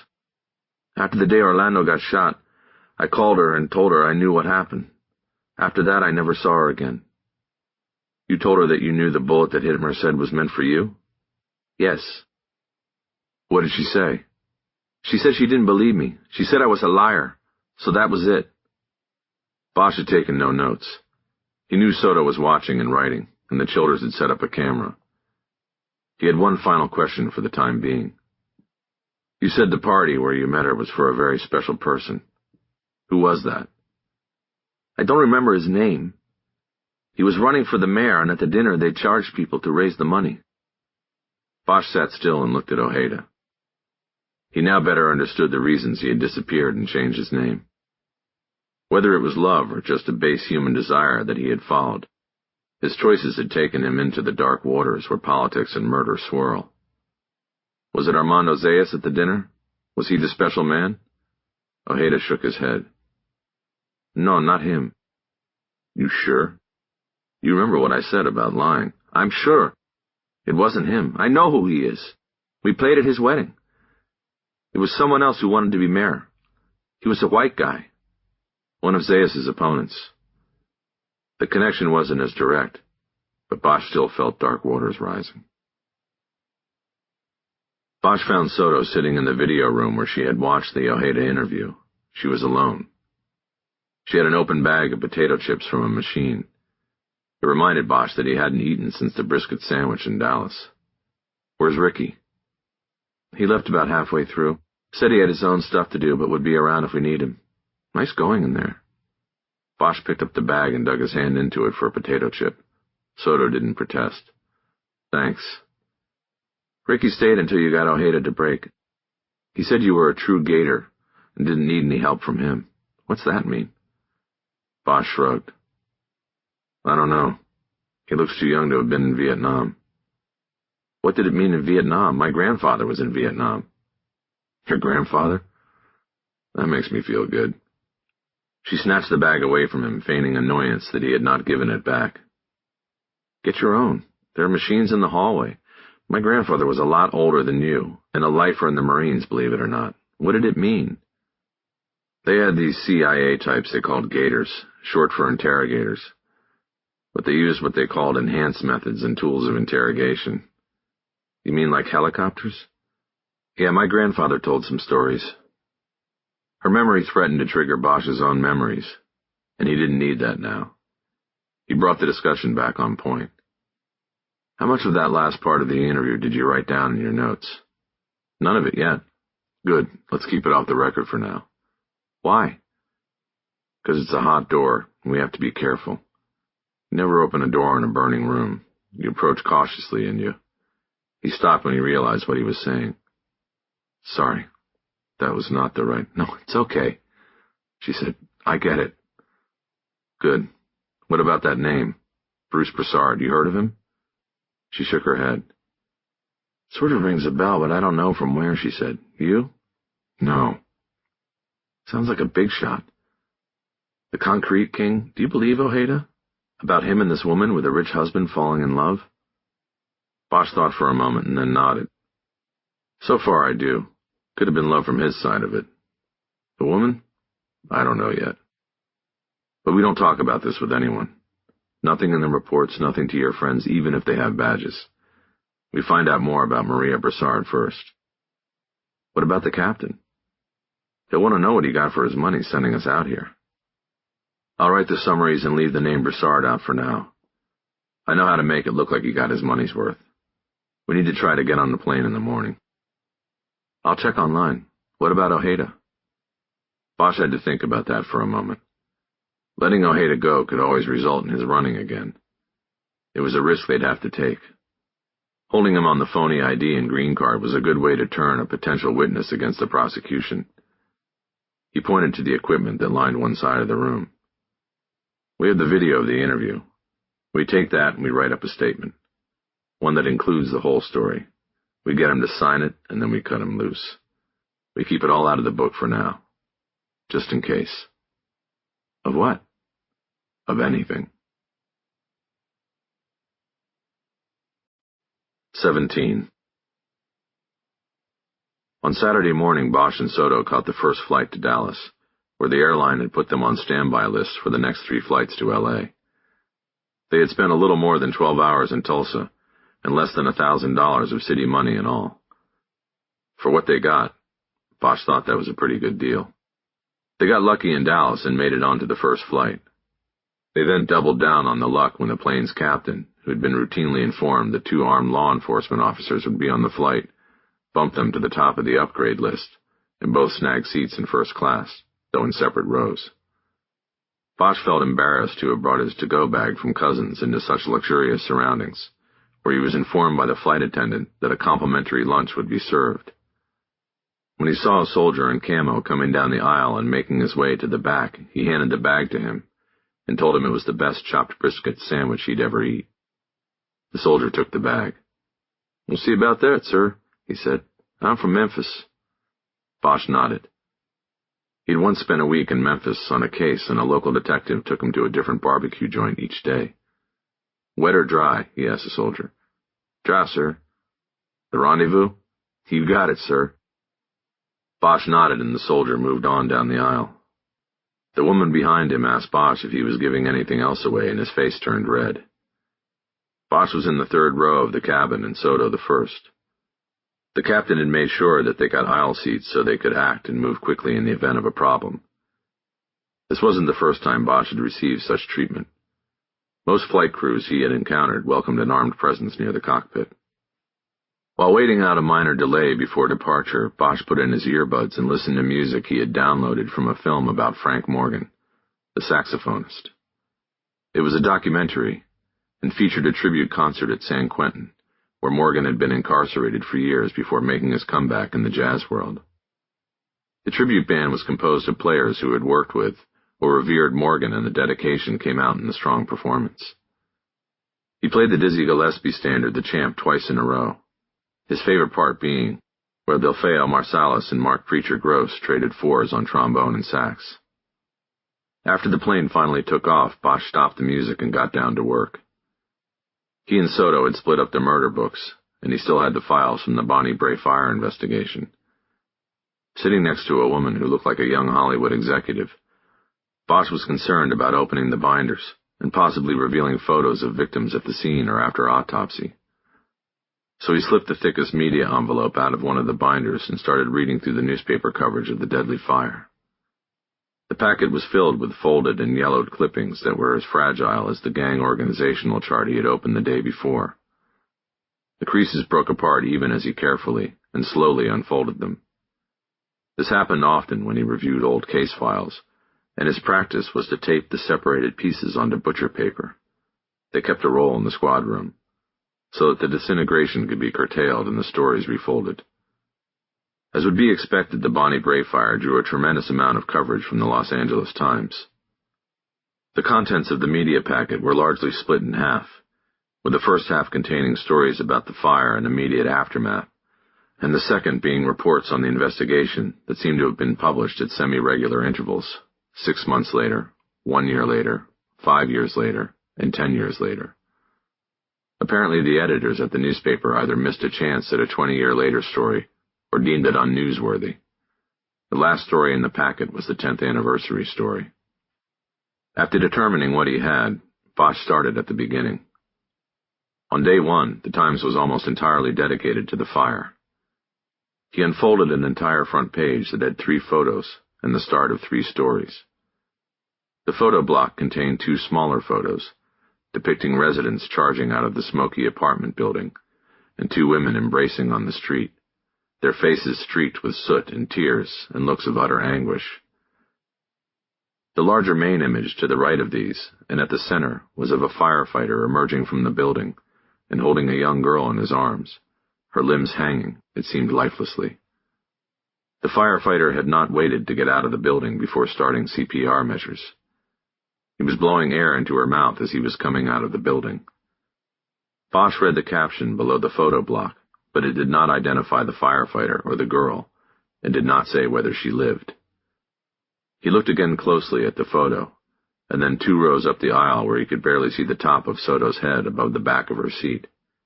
He wondered if she was the girl in the photo. He had noticed that since he had started to work with her, there had been many small instances of luck turning his way.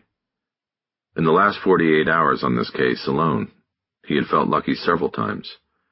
From getting his friend Sherma Bartlett as the on-call judge for search warrants, to Ricky Childress being there when they checked into the Tulsa PD, to getting first-class upgrades on the flight home. He felt in many ways that he was on a roll and it defied the law of averages, which held that you win some and you lose some. It had him contemplating the idea of luck and whether it was something random or possibly something that could follow certain people all their lives, including being the one to survive a deadly fire and a deadly firefight outside a liquor store. Perhaps Lucky Lucy was more than a nickname, and perhaps the luck she brought was contagious. Wow, that's what you call old news. Bosch turned. The woman next to him was looking at the yellowed and cracked front page he was holding. He smiled and nodded awkwardly.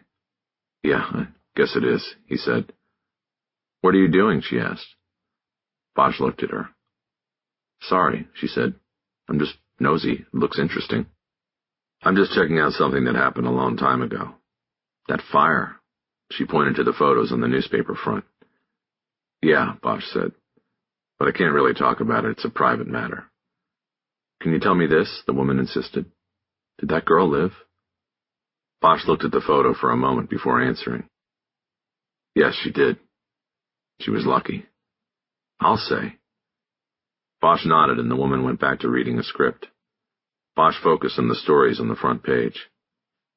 There was the main story at the upper right corner that contained the basics of what happened, at least as far as what was known on the day of the fire. There was a single-column sidebar below it with the headline, Illegal Daycare Rampant. Bosch assumed that the purpose of the story was to show a causal relationship between the fire and the deaths in the building's basement daycare center. Presumably a licensed facility would have had multiple exit routes in the event of a fire and the children would have escaped. But the tone of the story seemed to infer that the children themselves had somehow brought on their own deaths by being involved in an illegal daycare center. The third story was an investigation of the 210-unit apartment complex health and safety inspection record, which was replete with violations over the past decade. The story also focused on the complex's ownership by a real estate holding company that owned several other large complexes in the area, which also carried low rents and high incidences of health and safety code violations. Written before the deadly fire was known to be arson, the story seemed intended to prepare the reader for an eventual conclusion that the blaze was started because some code was violated or ignored. The stories jumped inside, where there were more sidebars and 2 pages of photographs from the scene. There was also a black-bordered box that listed the names of all the reporters who worked on the newspaper's coverage of the fire. Bosch counted 22 names, and it made him miss the old Los Angeles Times. In 1993 it was big and strong, its editions fat with ads and stories produced by a staff of some of the best and brightest journalists in their field. Now the paper looked like somebody who had been through chemo, thin, unsteady, and knowing the inevitable could only be held off for so long. It took Bosch almost an hour just to read the stories and study the photographs in the A section. Nothing he read gave him any ideas about proceeding any differently with the case. The only place where the Times coverage came close to what would eventually be the focus of the original investigation was in an inside story that profiled the neighborhood and mentioned Pico Union La Raza as the predominant gang. It quoted an unnamed police source calling Bonnie Bray Street a drive-through drug market where rock cocaine and black tar heroin from Mexico were plentiful. Bosch noticed that Soto was getting up from her seat and holding her computer open. He quickly folded the newspaper and slipped it beneath a stack of other clips, in case the photographs were something she didn't want to see. Soto came back to his row carrying her open laptop. She saw the stack of yellowed newspaper clippings. You reading all of that stuff? She asked. Yeah, he said. You never know, sometimes you get an idea from it. You see a quote from somebody or something. I wrote down some names of people who were there that day, reporters and residents. Might be worth a phone call or something, see what they remember. Okay. Bosch nodded to her computer. So what's up? She put her computer down on top of the news clipping so he could see the screen. "I'm using the Wi-Fi, and I think I found Broussard." Bosch turned in his seat to block the possibly prying eyes of his seatmate and looked at the screen. He realized he was seeing a digital version of the Los Angeles Times. It was a story dated 9 years before, about the appointment of Charles Bruce Broussard to the Parks and Recreation Commission by newly elected Mayor Armando Zayas. It was a short story because the commission that oversaw the city's parks was not a big news generator. The profile of Broussard described him as a local businessman who had been an important fundraiser for local politicians for many years. The accompanying photo was a shot taken on the night of the mayor's election and showed Zayas with his arm around Broussard's shoulders. A smiling woman standing nearby was identified as Maria Broussard. She was much younger than her husband. "Good work," Bosch said without looking up at Soto. He tilted the computer screen back so he could see the photo better. He studied Broussard intently. He was a heavy-set man in an expensive suit, maybe 40 years old at the time of the photo. He had a full beard with an odd graying pattern that made it look as though bleach had leaked from the corners of his mouth and left a trail of white hair down to his jaw. Soto leaned down so she did not have to talk loudly. "But Ojeda said the fundraiser where he met Maria was not for Zayas," she said. Bosch nodded. There was a discrepancy in the story. "Either Ojeda lied or Broussard switched sides," he said.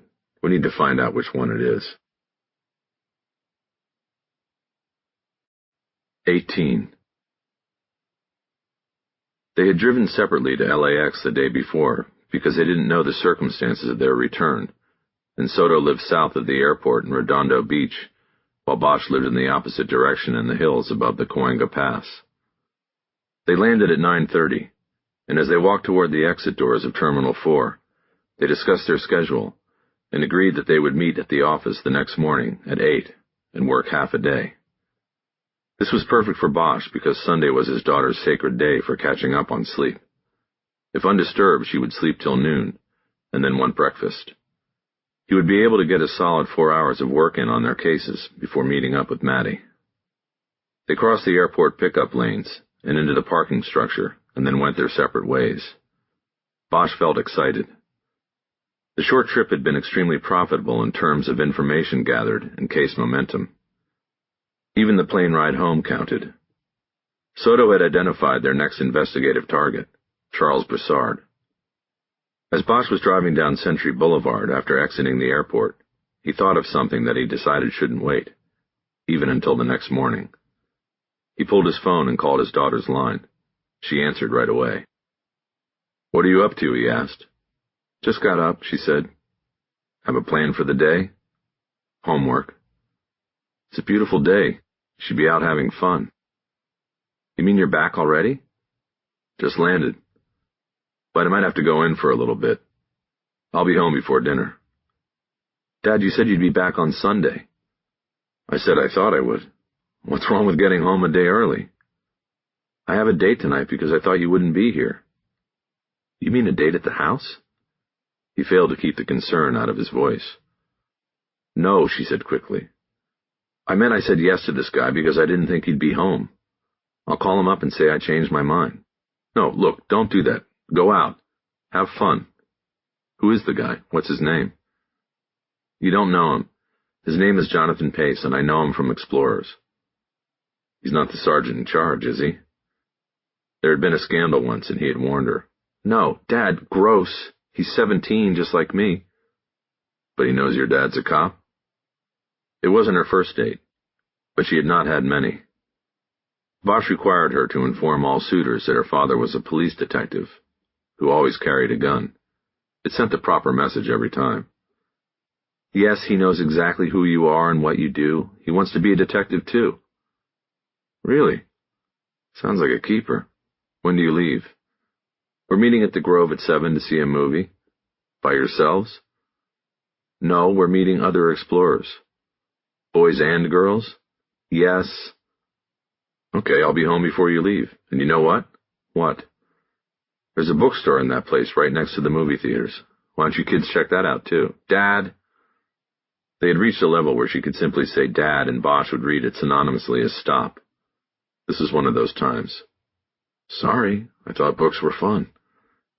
It's Saturday night. We're not going to sit in a bookstore reading. We want to have some fun. We read books all week at school. I have to read for homework right now. Okay, got it.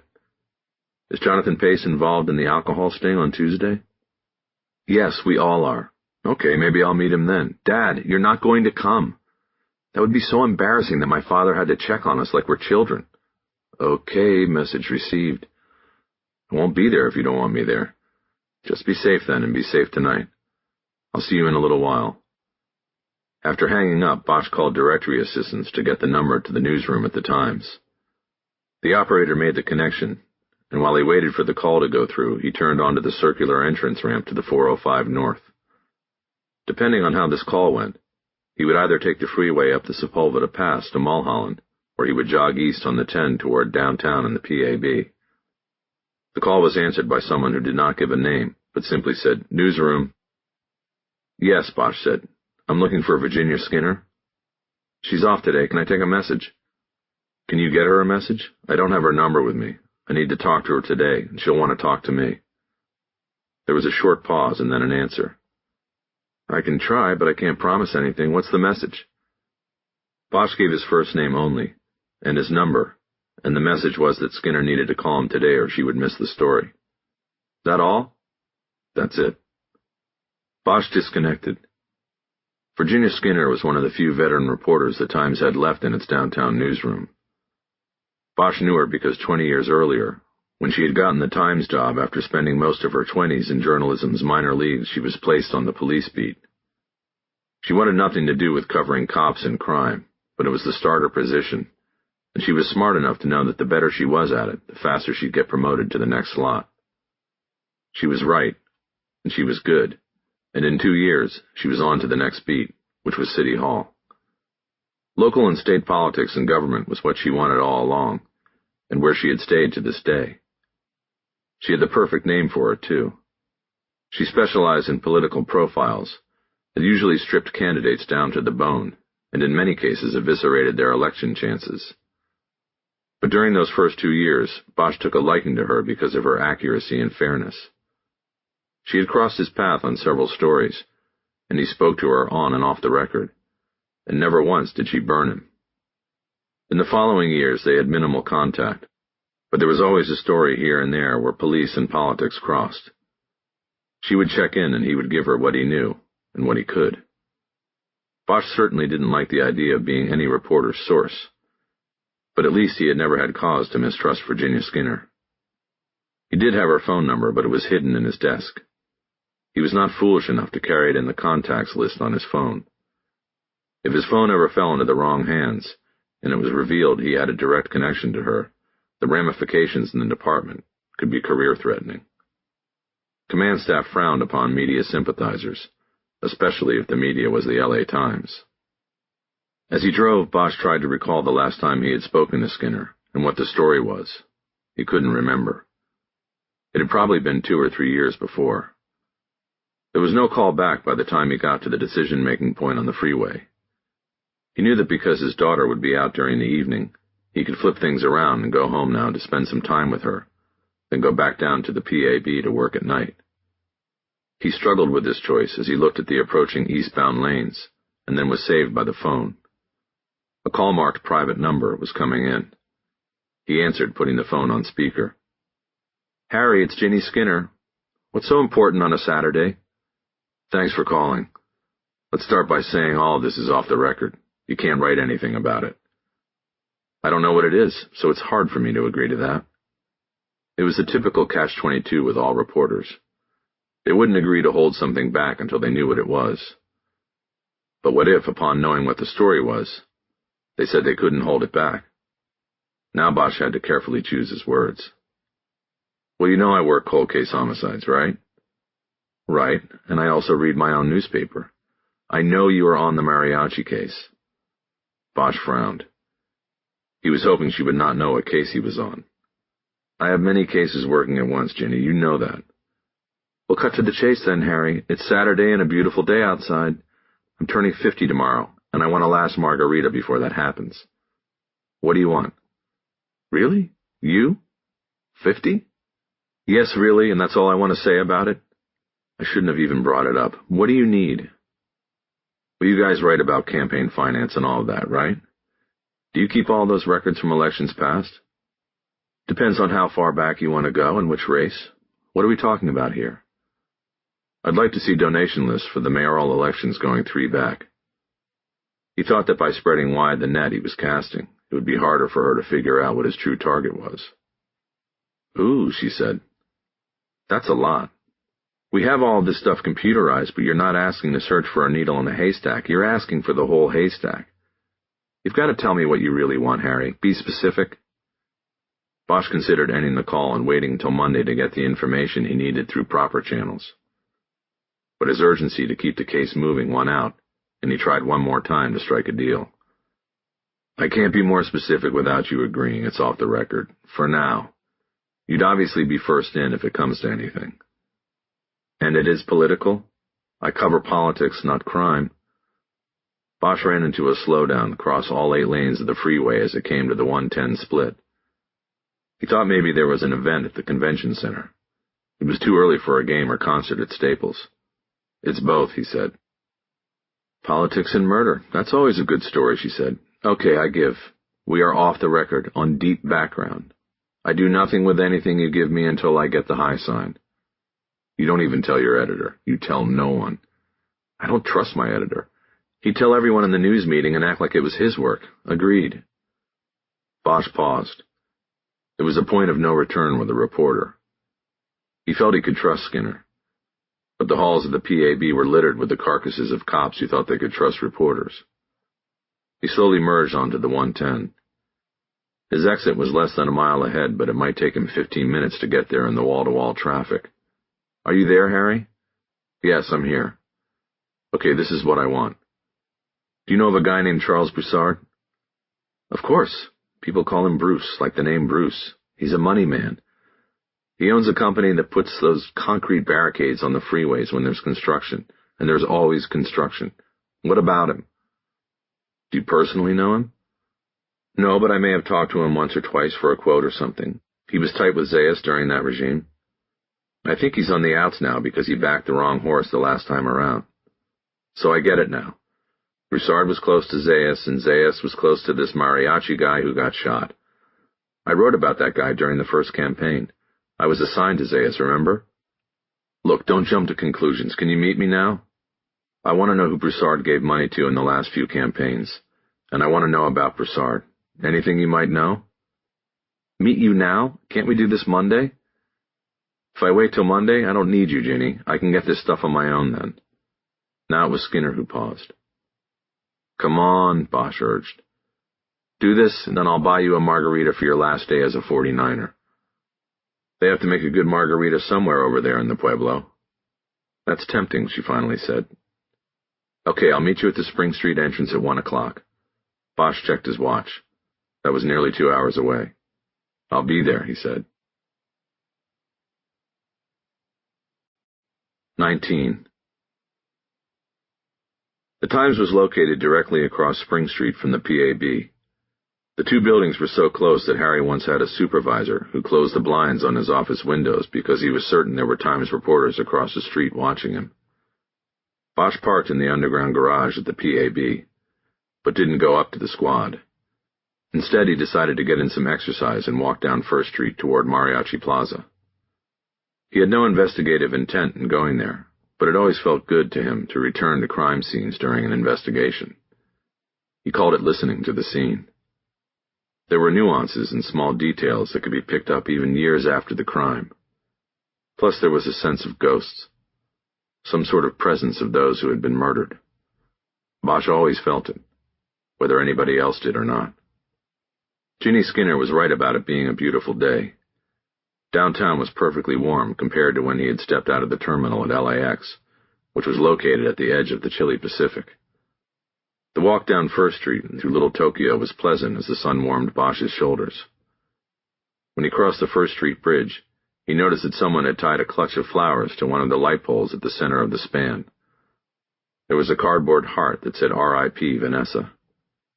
For some reason, Bosch took out his phone and took a photo of the sad little memorial for a woman, or more likely a girl who had jumped to her death.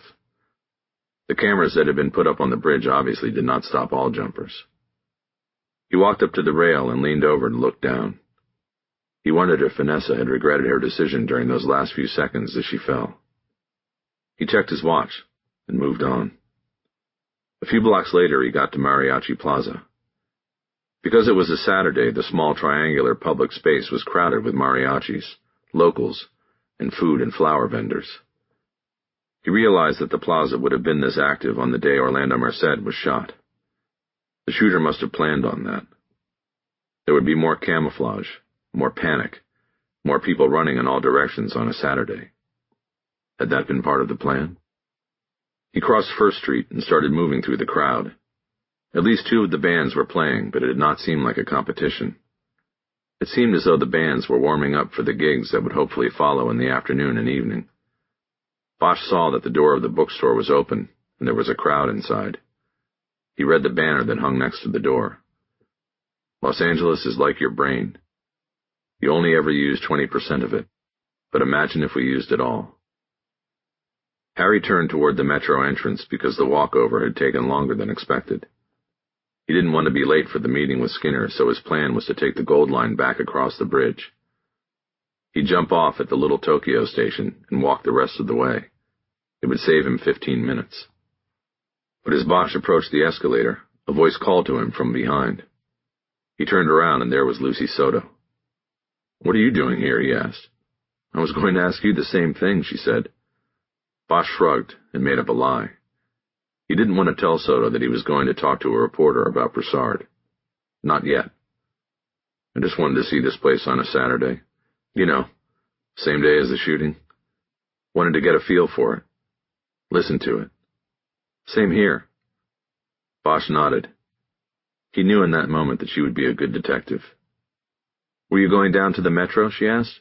"Yes," he said. "I parked back at the PAB and walked over. The metro will get me about halfway back." "Don't tell me Harry Bosch carries a TAP card?" She was being sarcastic. It was a crack at him being old school and set in his ways. The metro was new in the evolution of the city, and had been difficult for lifelong LA drivers to adapt to. "Actually, I do," he said. "You never know when it will come in handy. How about I just give you a ride? I'm parked over there." She pointed toward the line of vans belonging to the bands. Each one had the band's name and a phone number painted across the side panels. At the end of the line was a red two-seater with a top down. "Sounds good, I think." Her car was small and low to the ground. Bosch had to turn and slowly lower himself into the cockpit. "I feel like I'm in a kayak or something," he said. "Oh, relax," Soto said. "It's fun. I bet your daughter would like one of these." "I wouldn't let her. You need a roll bar for it." "Cranky old Harry. Just sit tight and we'll be there in 5 minutes. No other way to sit in this thing." She pulled away from the curb, slamming Bosch back into his seat and headrest. She made the light boil and flew over the rise of the First Street Bridge. Bosch felt himself about to smile, but was able to contain it. "So you never really said anything about Bonnie Bray," she yelled. Bosch looked over at her. Her eyes were hidden behind sunglasses that had wind guards on the sides. "That's because I'm not finished reviewing it," he called back. "I started with the clips on the plane today, but have a lot more to read." She nodded. "Okay, whenever you're ready." They hit the light at Alameda, and Bosch didn't have to yell once the car came to a stop. "There's no guarantee that there'll be anything there to work," he said. "I mentioned visiting some of these guys in prison to see if that softened them up. That's a long shot. They know that if even a hint of them cooperating gets out, they could end up dead in the yard. It will be hard finding somebody willing to risk that." "I know," she said with a hint of defeat in her voice. "We'll see," he said. They drove the rest of the way in silence, and in 2 minutes she turned left on Spring, and then over to the curb next to the PAB. She didn't realize she was dropping him closer to his destination than she had thought. He gingerly pulled himself up and out of the car. "Thanks for the ride. You going home now?" She nodded and smiled. "I'm going home." "See you tomorrow, then." "Yep, see you." She took off, and Bosch watched her until she made a turn a couple blocks down the street. He then crossed Spring to the sidewalk that ran alongside the Times building. There was an entrance at the corner of Spring and 2nd. Bosch walked in and saw an anteroom where Virginia Skinner was standing, typing on her phone. She looked different than Bosch remembered from the last time he'd encountered her in person at least 2 years before. It was the hair and the glasses. Both different, but both suited her better. "Ginny." She looked up and smiled. "Harry. Sorry if I kept you waiting." "No, not at all. You're right on time. I got so intrigued by your call that I came in early to pull up some stuff and came down here as soon as I was ready. You want to come up?" "Sure." But Bosch was a little nervous. In all his years of dealing with reporters from the Times, he had never been up to the newsroom. There was a deal in place allowing employees from the PAB, simply by showing their ID card, to enter the Times and use the first-floor cafeteria. Bosch was a frequent user of that courtesy, since there were only snack machines in the PAB, but the newsroom was new and forbidding territory. Bosch was glad it was a Saturday and both the PAB and the newspaper building were understaffed. The fewer people to see him cross the gray line, the better. The newsroom on the 3rd floor was almost as vast as the squad room across the street, and just as empty. Skinner led Bosch to her cubicle, which was much like Bosch's. He looked around and saw the same sort of decorations on desks, the names written on seatbacks, and the unkempt piles of paperwork and files. "What?" Skinner asked. "Nothing," Bosch said. "Just never been up here before." "Pull that chair from that desk over here. No one works there anymore." It was an allusion to the state of the newspaper business as a whole, and the Times specifically. Bosch had heard that nearly half of the newsroom was empty these days as the newspaper tried to adjust to falling circulation and the migration of readers to the Internet. He brought the chair over and sat next to Skinner, who was already pulling up numbers on her computer screen. "You said you were interested in the last 3 elections. Where do you want to start?" "Let's go 3 back." "That's what I thought, and that's what I have up here." "You are specifically interested in Charles Broussard, and you can see here that personally, corporately, and with in-kind donations he was hedging his bets." Bosch leaned toward the computer screen, but it didn't really make a lot of sense to him. "How so?" he asked. "He maxed out on 2 candidates," Skinner said. Zayas, who eventually won, and Robert England, who was eliminated before the runoff. Bosch knew the name Robert England. He was a former city councilman and perennial candidate for local offices. He was from Woodland Hills and carried the vast backing of the valley when he entered the race. "What in-kind donations are we talking about?" he asked. "To get that, we would have to pull records on Monday," Skinner said. "But normally what that means is they sponsored an event that raised money for the candidate." "Like a dinner." "Exactly. Broussard provides the place, the staff, and the food, and all that has to be reported as a donation. You can kind of see this in the numbers. Broussard made an in-kind donation here to England on January 12th in 04. You then look at other donors, and you have scads of donations for $250 each on the same date. It obviously was a dinner for England, and it cost anybody who went $250 a plate." Bosch pulled out his notebook and wrote the date down. He believed it was a date that Los Reyes Jalisco played at a fundraiser at the Broussard House, and Angel Ojeda met Maria Broussard. If this could be confirmed, it would go a long way toward supporting Ojeda's veracity. This would be important if Bosch and Soto ever reached the point of going to the district attorney's office with the case to seek charges against someone. "Okay," he said. "So when did Broussard give money to Zayas?" Skinner scrolled down the screen. "He put his money on Zayas after," she said. "First donation in May, right before the runoff." She ran her finger across a line on the screen. Bosch leaned in to see, and then wrote the date and the amount down in the notebook. "That was the max?" he asked. "Up until that point, yes," Skinner said. "The most he could do." Bosch leaned back and looked at his notes. Between Broussard's going all in with England in January, and then all in with Zayas in May, Orlando Merced was shot on April 11th. It made Bosch wonder about things. Was Broussard really hedging his bets and supporting 2 candidates equally, or had he changed allegiances from England to Zayas? And if so, why? "What else, Harry?" Skinner asked. "What happened in the next election?" he responded. Skinner went to work on the computer and pulled up financial figures from the 2008 election. She typed in a search for Broussard's donations and then studied the results for a moment before speaking. He was with Zayas again, she said. Maxed out again. Did he hedge his bets, Bosch asked. You mean donate to other candidates? Bosch nodded. She looked at the charts for a moment before drawing a conclusion. He contributed in many other races, she said. Sometimes to two competing candidates, but when it came to Zayas, he never doubled down after that first run for mayor. He was exclusive to him. Okay, Bosch said. Zayas is now going for the governor's job. Has he started taking donations? Can you see if Broussard is still supporting him? That would be under the state, so that will take a little more. She pulled up another screen of numbers and studied them. Yes, she finally said. He's still a major funder. Contributed to the Zayas exploratory campaign for governor. Bosch nodded and wrote a few notes down. Anything else? Skinner asked. I think that's good, Bosch said. Thanks for this. You owe me a margarita, but I'd trade it for your telling me what's going on. Bosch was quiet a moment as he thought about how to answer. He had to give her something, because if he didn't, she might very well go off on her own, and that could be disastrous if she drew the notice of Charles Broussard. Tell you what, he finally said. Give me a day with what you've given me, and then I'll come back to you. I don't want you going off and doing anything on your own. It could be dangerous. Skinner held back a smile. Now you're really hooking me. You've got to give me something, Harry. Pretty please? Look, I really can't. You've been very helpful here, and I owe you for that, but I need to check a few things out first. What are you doing tomorrow? I can... Oh, never mind. It's your birthday, I forgot.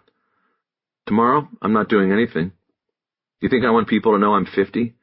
In this business, it's an invitation to a pink slip. I shouldn't have even told you. Bosch now held back a smile. He realized he was attracted to her. She was all business. He liked that about her. Tell you what, he said. Let's have dinner tomorrow and we won't even mention it's your birthday. By then I think I can continue this conversation, as long as we're still off the record. She looked at him suspiciously. The dinner, the birthday, everything off the record? Yes, everything, but it's got to be early. I have a daughter and she works till about 8:30. So let's say we get together at 6:30 or 7? Deal? She didn't hesitate. Deal. 20. Bosch took all the binders from the Bonnie Bray murder case home with him Saturday night. He decided that the strides being made on the Merced case demanded his full attention. No more jumping back and forth from case to case. He would finish the review of the deadly arson investigation, and in the morning tell Lucy Soto his final thoughts on it before they moved on to Merced and the focus on Charles Broussard. With a clear direction now apparent, the Merced case demanded it. Before getting down to work, he saw his daughter off on her date, telling her that he would have preferred to meet the young man she was rendezvousing with at the Grove Shopping Center. She countered that this was the way things were done these days, and added that it was not just a one-on-one date, but that several of the explorers from the Hollywood division were getting together for dinner and a movie. This mollified Bosch, but he did not let her out the door without a hug and a promise of regular text updates, except during the movie, a science fiction story starring Matthew McConaughey. After she left, Bosch got down to business. He made a peanut butter and jelly sandwich, stacked the Bonnie Bray murder books on the dining room table, and put on a Ron Carter disc he hadn't listened to in a while. It was called Dear Miles, and Bosch assumed that the 2007 recording was inspired by the bassist time in the Miles Davis band of the 1960s. Bosch hadn't chosen it for the origin or the Davis standards it contained. He was looking for rhythm, and Carter's vibrant bass line leading the quartet would certainly bring it. He needed to get through the Bonnie Bray material on this night, and then move on and back to the Merced case, with an undeniable momentum. Ron Carter would help with that. He picked up where he had left off. He pulled out the stack of newspaper articles, but this time unfettered by the tight confines of an airline seat. He spread the stories he had read across the large rectangular tabletop, in hope that the display of all the photos and headlines might shake something loose. An idea, or maybe a detail of a photo he had missed, or a word from a headline that would inspire an unseen connection. He was still on the first day of coverage, reading the stories from inside the A section of the Times. The track 7 Steps to Heaven helped him pick up the pace, and soon half his sandwich was gone, and he had moved on to the first day stories in the B section. These stories focused on the human element of the tragedy. There were short descriptions of the young victims who perished, and a larger profile of Esther S.E. Gonzalez, the daycare center operator who died trying to protect the children from the smoke and flames. One photo dated a year before the fire showed the woman hugging a child in the daycare center. The accompanying story seemed to counter the front-page article that castigated the proliferation of unlicensed daycare centers in the city by describing this woman as a trusted caretaker of children who sacrificed herself in an attempt to save them. It was Bosch's thought that the reporters who had written the stories had not compared notes. One wrote about a tragic flaw in the system, and one wrote about a hero who emerged from that system. He thought that maybe this was the newspaper's attempt to provide balanced coverage. The story jumped to the next page, but Bosch could not find the clip in the remaining stack of crumbling newsprint. Then he flipped over the front page he had been reading and found the continuation on the back of it. It fit perfectly within the cutting. He finished the story and felt a new urgency about solving the case. The loss of the children was the awful tragedy, to be sure, but it was S.E. Gonzalez's full profile that brought home to Bosch the horror of the crime. He flipped the clip over to study the photo of the woman again, and then reread the story. When he turned it to read the continuation, another story caught his eye. It was unrelated to the Bonnie Bray fire. It was a column containing police briefs. The first one drew his attention. Armed robbers hit Mid-City check casher. 2 heavily armed and masked men stormed into a Wilshire Boulevard check-cashing company Friday and brutalized employees before escaping with the business's cash reserves, Los Angeles police said. The daring morning robbery occurred at Easy Bank at the corner of the busy intersection of Wilshire and Burlington Boulevards. LAPD Detective Augustus Braley said the robbers arrived at 10:30 a.m. in a dark sedan. Both gunmen left the car with its doors open and entered the premises of the check-cashing company. Braley of the Major Crimes Unit said the robbers wore ski masks but fired their weapons at cameras inside the business, disabling them. It was believed, based on witness descriptions, that they were carrying AR-15 assault rifles. The robbers moved so quickly they surprised a security guard who was in the lobby of the business. One suspect struck the security guard repeatedly with the butt end of his weapon until he was knocked to the floor. One of the armed men then pointed a gun at the guard's head and threatened to kill him if other employees did not open a locked steel door and allow them behind the bulletproof glass enclosed counter. Once behind the counter, the gunman forced 2 employees to empty a safe and 3 cash drawers of an undisclosed amount of money. The robbers then ran from the premises and fled in the getaway car. Braley said that employees of the business had engaged a silent alarm when the robbers first entered the premises, but the robbery occurred so quickly that the suspects were gone by the time police responded. Investigators were looking into the possibility that the robbery was linked to others in Los Angeles in recent months. 2 men brandishing similar weapons and wearing ski masks robbed a check-cashing store in Paramount 6 weeks ago. Braley would not say whether that robbery was suspected of being linked to Friday's crime. The security guard, who was not identified by police, was treated by paramedics at the scene. Joel Bremer, Times staff writer. Bosch read the story again. He realized that the fire call and the robbery occurred within 15 minutes of each other on Friday, October 1st, 1993. Mother's Day, Bosch said to himself. He got up and went to a wall of shelves in the living room. These mostly held his records, CDs, and some of the DVDs his daughter had collected over the years. But there was an old Thomas Brothers map book of Los Angeles that had probably logged a couple 100,000 miles in Bosch's cars over the years.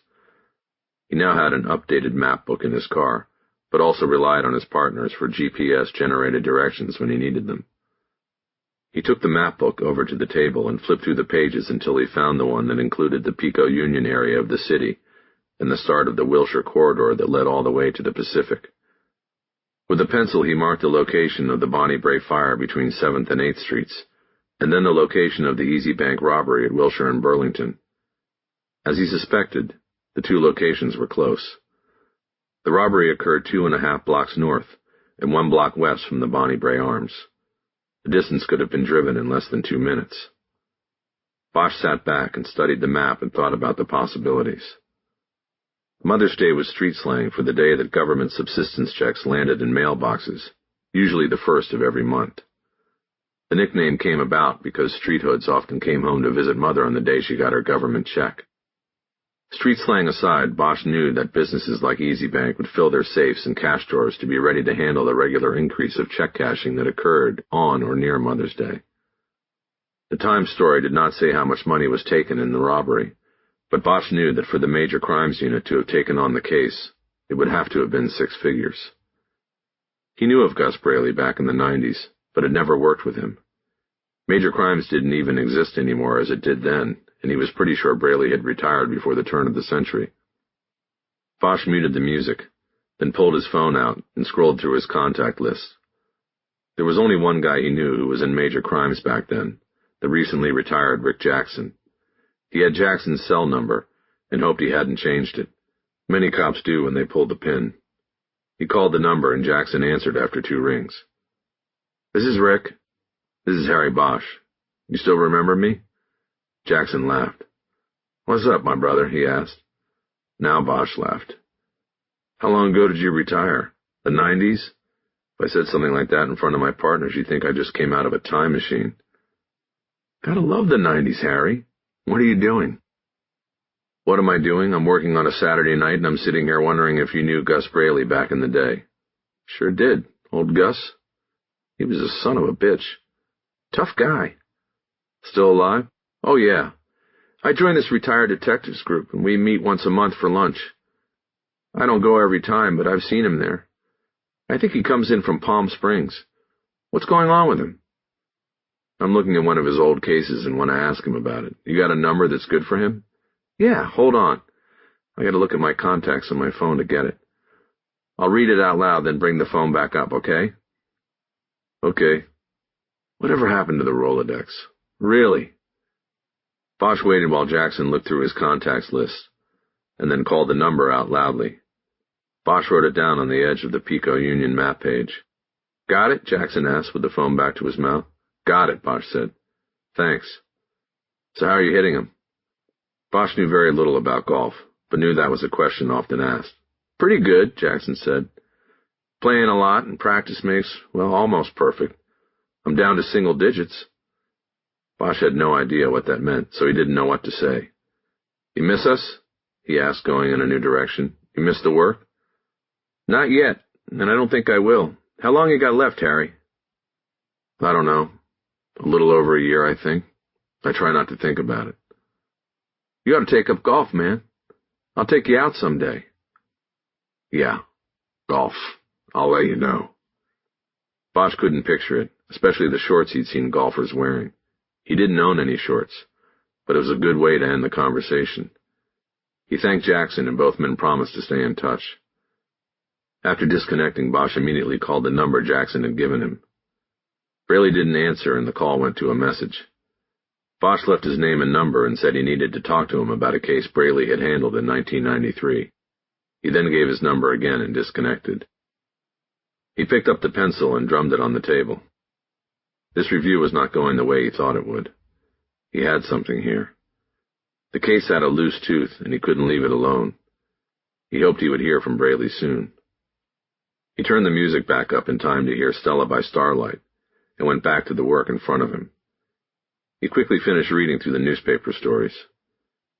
After the first 10 days of multiple stories daily, the coverage waned and became little more than perfunctory updates on an investigation going nowhere. He then started through the other murder books, quickly reviewing the autopsies and photos of the dead children and the 2 adults. The photos were as hideous as they were sadly repetitive, but Bosch knew he couldn't look away. He thought of the names tattooed on Lucy Soto's arm, and affixed them to children in the photographs. He would not need a tattoo to remember them. An hour further into the review, Bosch tried calling Braley again, knowing full well that he had left a message, and the retired detective would call when he received it. But he was surprised that the call was answered. "Yes?" Bosch muted the music with his remote again. "Gus? Gus Braley?" "Yes, who's this?" "It's Harry Bosch, in robbery homicide.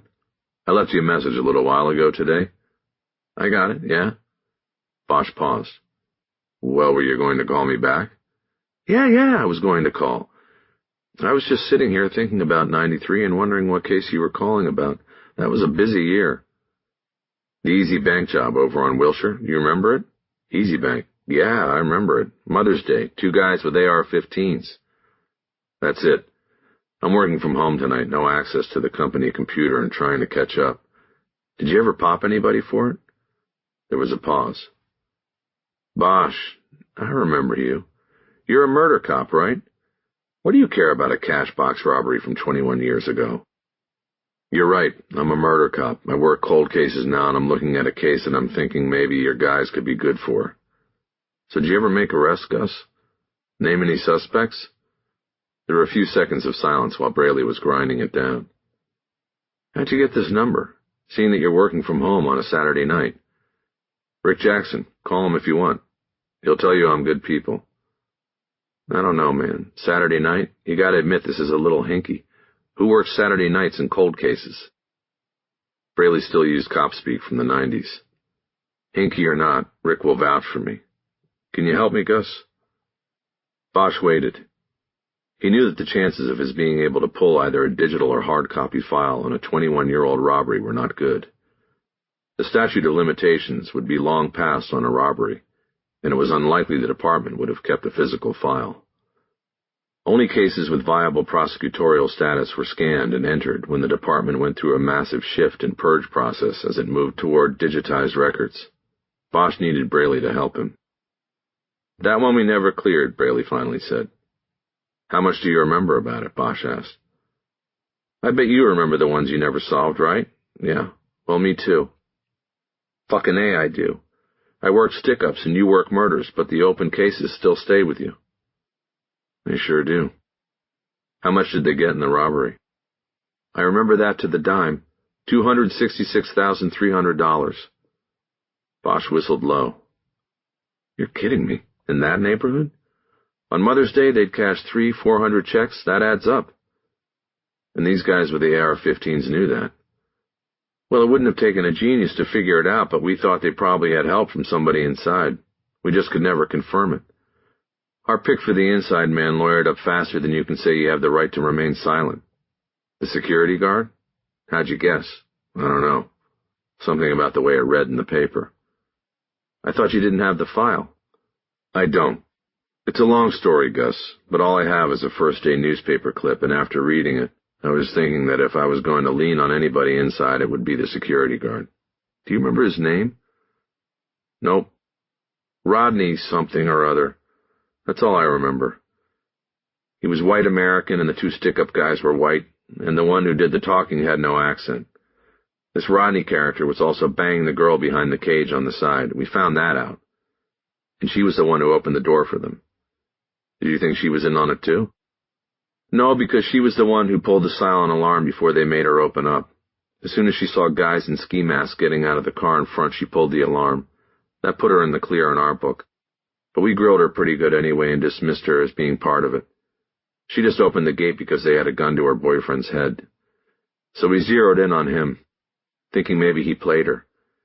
He knew she'd open the door when she saw him all beat up and with a gun to his head, but nothing came of it. Maybe Rodney set it up, maybe he didn't. No other suspects came up?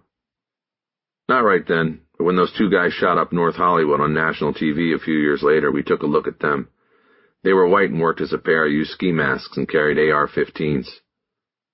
Braley was referencing the infamous 1997 shootout in the streets outside a Bank of America branch in North Hollywood. 2 heavily armed and armored men engaged with police for nearly an hour in what was the most violent firefight with law enforcement ever seen on American soil. It was carried live on TV around the world. When it was over, 3,000 rounds had been fired. 18 cops and citizens were left shot and injured, and the 2 gunmen were finally dead. The bloody afternoon was analyzed in detail with every subsequent class of recruits that came through the police academy, and it was responsible for upgrades in the types and power of weapons LAPD officers were allowed to carry on their person and in their work cars. On that day, it seemed as though the entire police force had been outgunned by the 2 bank robbers. Bosch had been there. The ongoing shooting drew hundreds of officers and detectives from all over the city. Bosch and his partner at the time, Jerry Edgar, had responded Code 3 from Hollywood Station and arrived at the barricade on Laurel Canyon Boulevard just as the final shots were fired, and the all-clear signal was given. They were then assigned to crime scene containment in the massive post-shooting investigation. "What happened with that?" Bosch asked. "We never made the connection," Braley said, "but not for lack of trying. Let me tell you a story about those two guys. Back in October '93, just a few weeks after the Easy Bank job, those two guys got arrested up in Glendale. They were pulled over on a simple traffic stop for suspicious activity around a bank, and the coppers saw guns under a blanket on the back seat. They had a friggin' arsenal in the car, including 2 AR-15s, and they were about to hit the bank. They made an attempted robbery case against them, and both went to prison for a couple of years." Bosch had an idea about where the story was going. "You guys never heard about it at the time?" he asked. "Not a word," Braley said. "Glendale kept it to themselves, and we never heard about it until '97 when the shit hit the fan at Bank of America. So then we go back to that Glendale case, and that's when we see they were using AR-15s within a month of our cash box hit, and think, holy shit, we've got something here. But you know what? No AR-15s. Exactly right. Glendale had a confiscated weapons bonfire in '96, and those 15s went into the smelter. We never got a chance to see if they matched our case." There was bitterness in Braley's voice, and it was understandable. Bosch knew it wasn't the first time, and by no means the last time, the lack of communication between law enforcement agencies let things slip through the cracks. In 1993, there was barely any digital tracking of weapons or cases. The computer revolution in law enforcement that would make for better and more immediate connections was just about to begin. "So we never closed it," Braley said. "Then my partner, Jimmy Corbin, retired, and 6 months after him, I pulled the pin too. Nobody came in to carry the torch because major crimes was changing, and nobody gave a shit anymore. You know how that went." "Yeah, I do." Major Crimes as an elite robbery squad was dissolved, and the unit designation was later applied to the squad tasked with all terrorism-related investigations and intelligence gathering. The history aside, there was something that bothered Bosch about the mention of the North Hollywood bank robbers, something he couldn't quite place or remember. He let it go for the moment. "Can I ask you a couple more questions, Gus?" he asked. "Sure, might as well," Braley said. "I kind of like this, Bosch. You know, thinking about cases. I didn't miss it when I first retired, and then I did. Now I sit out here and bake in the fucking sun all day." Bosch made a mental note of this complaint for his own future reference and moved ahead. "You remember the name of the girl who opened the door for these guys? You remember any other names?" "No, sorry. I just remember Rodney. The girl was Mexican from the neighborhood. They needed her in there to help translate. The other guy who was in there was Ukrainian.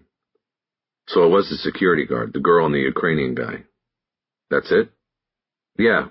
It was the morning, and things didn't start cooking there until after the mail was delivered in that neighborhood about 12.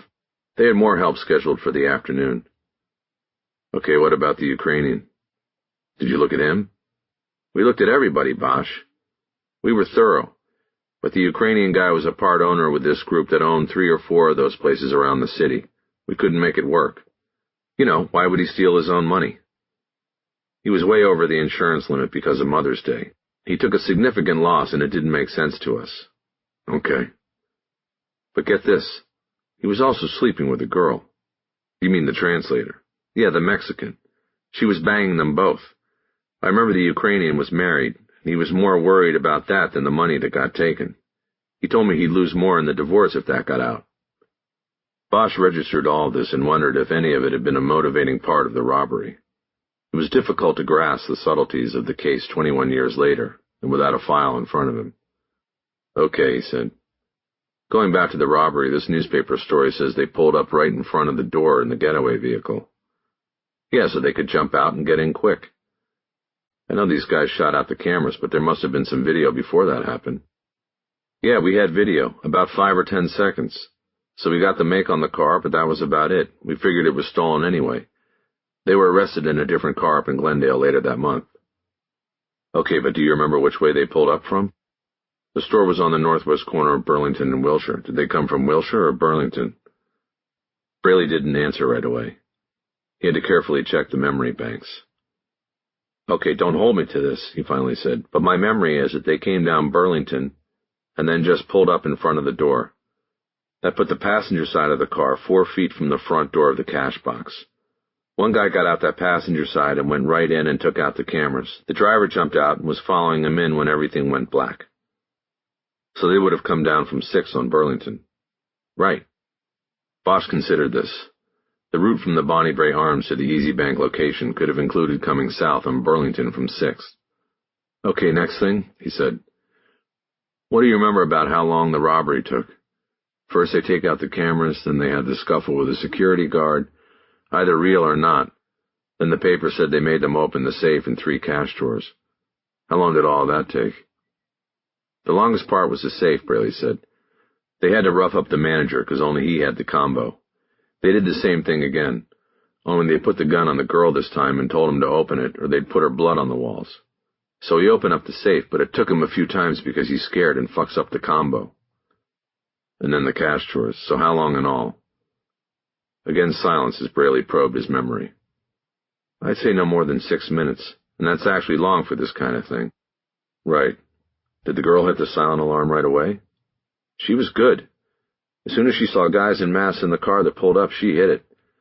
That was verified on the video before it was taken out. She recognized the situation and hit the alarm. No hesitation, no delay. That's why we're pretty sure she wasn't in on it. Bosch nodded. He could see the logic and conclusion Braley had made. How long after did officers arrive on scene? That was long. Response time was something like 8 or 9 minutes. Everybody was tied up on a big fire down in Pico Union. You remember the Bonnie... Wait a minute. That's it, right? That's the case you're looking at. Did you ever look at it, Gus? You mean like the fire was a diversion from the robbery? Yeah, me and Jimmy, we thought about it, but it didn't fit. Even after they said it was arson, we looked at it again, and it was neighborhood gang stuff. Drug stuff. We were looking for 2 white guys, and it didn't fit. Did anybody from criminal conspiracy ever come to you to take a look at your case? Not that I remember, no. Now it was Bosch who was quiet. He thought about the 2 cases. The arson and the armed robbery occurring almost simultaneously 3.5 blocks apart. The advantage of time sometimes allowed Bosch to see things more clearly. No evidence in the Bonnie Bray case ever directly pointed to the motivation of the arson being gang or drug-related. That was simply rumor turned to gospel by the media and the members of the community. But what was seemingly, easily dismissed 21 years ago could not be dismissed now. I just remembered something about the guy we thought was the inside man, Braley said. Yeah? What's that? Bosch asked. Like most of these rent-a-cops, he wanted to be a cop but wasn't good enough. He'd made applications to the sheriffs and then to us. He'd been accepted in the academy but then got washed out. Did you find out why? Yeah, I remember we thought it was kind of strange because he's banging the girl behind the counter and she was as brown as molasses. She was Mexican, and he'd gotten washed out on a racial beef with somebody else in his class. Another Mexican. How long before the robbery was that? Shit, you want me to do all your work for you? I can't remember. A couple of years at least. Bosch thought about this last piece of information from Braley. He wondered if there might still be a record at the academy or the city personnel office regarding the security guard named Rodney. He would need the full name before he could find out. More food for thought was the seeming contradiction of Rodney having a racial problem at the academy and later being involved with a Latina. Thanks a lot, Gus, he finally said. You've been a great help. Hey, call me back if you ever put something together, will you? Braley said. I'd like to know. You got it, Gus. 21. Bosch got to the squad room at 8 Sunday morning and found Soto already at her desk in the cubicle. Before he could tell her about the theory that had emerged the night before on the Bonnie Bray case, she swiveled around in her chair and started talking excitedly about her own findings on the Merced case. Yesterday, after I left Mariachi Plaza, I went up to the valley to see Alberto Cabral. He let me look at the band's calendar from '04, and I found the Broussard booking. It was a fundraiser. For Robert Englund. She looked stunned. You know? Yes, I know. Bosch didn't know whether to be mad at her for speaking to a potential witness without him, or to admire her for her passion and drive on the case, to the point of putting in so much of her own time. You should have told me, Lucy. Talking to a witness like that, a lot of things can go wrong. Sometimes witnesses turn out to be suspects, and sometimes they're friends with the suspects and turn around and spill everything you just told them. You have to be careful. You should have at least told me where you were going so I could decide if I should go with you or not. It was better it was just me. He opened up without you there, and speaking in Spanish. That's not the point. The point is I should have known what you were doing and where you were. Next time shoot me a text, that's all. She nodded, eyes down. Roger that, she said. After a pause, she asked, So how did you know about England? He put the stack of binders he was carrying down on his desk, pulled out his chair, and turned it so he could face her. He sat down. Well, I didn't talk to a potential witness about it. I got it from campaign finance records. On a Saturday? I have a friend with access. She looked at him suspiciously, but then relented. Did you find out anything else? Yeah, I did. In that same election year, Broussard went from being all in for England in January to being all in for Zayas in May, and he stuck with Zayas in the next election and is a primary backer of his so-called exploratory bid for the governor's office. What made him switch? The Merced shooting was right in the middle of that. Bosch pointed at her. The million-dollar question. Soto sat bolt upright. Oh my God, I just thought of something. One of the calls Sarah got on the tip line.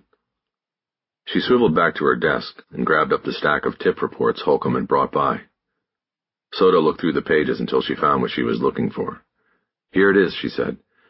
Tip came in Friday morning, 12:09 a.m.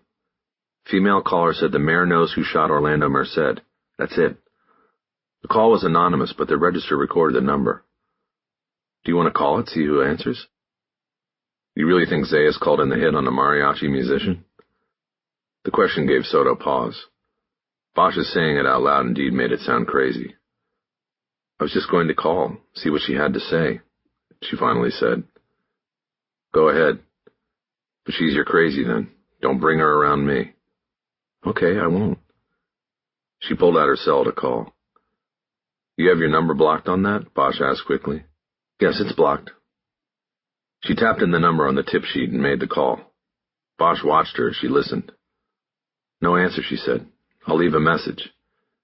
Use the tip number. Don't give her your number. Soto nodded. Hello, this is Detective Soto at the Los Angeles Police Department, and this message is for the woman who called about the Orlando Merced shooting. Could you please call us back because we want to follow up on your call? Soto gave the tip line number, thanked the anonymous tipster, and disconnected. Don't count on hearing back, Bosch said.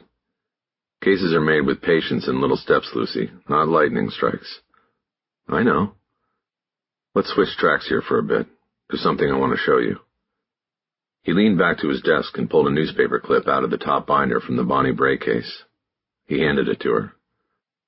It's a profile the Times ran of Mrs. Gonzalez. You remember her, right? Yes, of course. Bosch could see her eyes holding on the photo of Esther Gonzalez. Go to the jump, he said. She looked at him, confused. The continuation page. Turn it over. She did so, and he rolled his chair closer and tapped his finger on the brief about the Easy Bank robbery. Read that. He gave her time, and when she looked up at him, he began. I talked to Gus Braley last night, and got just about all he could remember about the case. We can pull the file. But what are we looking for? There won't be any file. This case would have been shredded in the digital purge. Statute of limitations. They never made a case against anybody. But the old robbery journals for major crimes are now in the captain's office in Robbery Special. We'll look there. Usually the names of victims are in the entries. That's where we need to start. Start what? Braley said they thought at the time that it was an inside job, but could never prove it. That means one of the names of the victims listed in the robbery journal could be the insider. We track him down, and we talk about Bonnie Bray. No statute of limitations on murder. Wait a minute. Bonnie Bray? How is it? You're losing me. Bosch nodded. He understood that he was moving too quickly, and with information Soto didn't have. The robbery took place 15 minutes after the fire was reported, he said. It was 3.5 blocks away. It was very carefully planned, and involved first getting behind a bulletproof enclosure and then forcing employees to open a safe and 3 cash drawers. It took time, and I'm thinking they may have bought that time with something that diverted the attention of the police. The fire. Exactly. And right now, I don't have a leg to stand on. Braley said they even considered it back then and discarded the idea. But that was when they first thought the fire was accidental, and then later attributed it to gangs and drugs. And the robbery suspects were white, and they didn't see the connection to a Pico Union fire trap where only Hispanics lived. They dropped the idea back then, but I think we want to pick it up now. Soto sat silently, nodding her head slightly as she apparently ran the scenario through her mind. She saw what Bosch saw and looked up at him. So what do we do?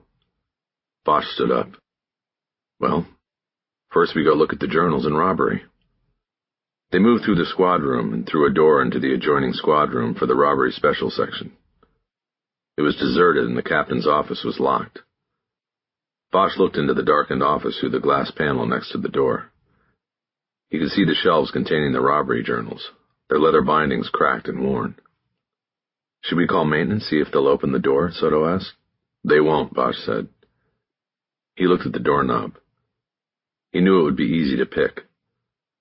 Not much emphasis was put on security inside a police headquarters. Go out to the hallway, he said. If anybody gets off the elevator, let me know. What are you going to do? Just go. As she headed toward the door to the hallway, Bosch moved down the aisle between the detective modules, checking the desks until he saw one with a magnet holding a variety of paper clips. He took 2 and headed back to the captain's office, bending the clips into form. He had not taken his lockpicks with him because they were in his suit jacket and he was dressed informally for what he thought would be a Sunday morning of sifting through files. He straightened one of the clips out completely and put a slight bend at the end of the other. He crouched in front of the knob and went to work. It only took him a minute to open the door. He moved in, dropped the paper clips in the trash can next to the desk and moved to the journal shelves. The bindings of the journals were marked by the years each contained. In the last 40 years or so, each year required its own book. Bosch quickly found the journal marked 1993 and pulled it. He walked out into the robbery squad room and over to the alcove where there was a copy machine.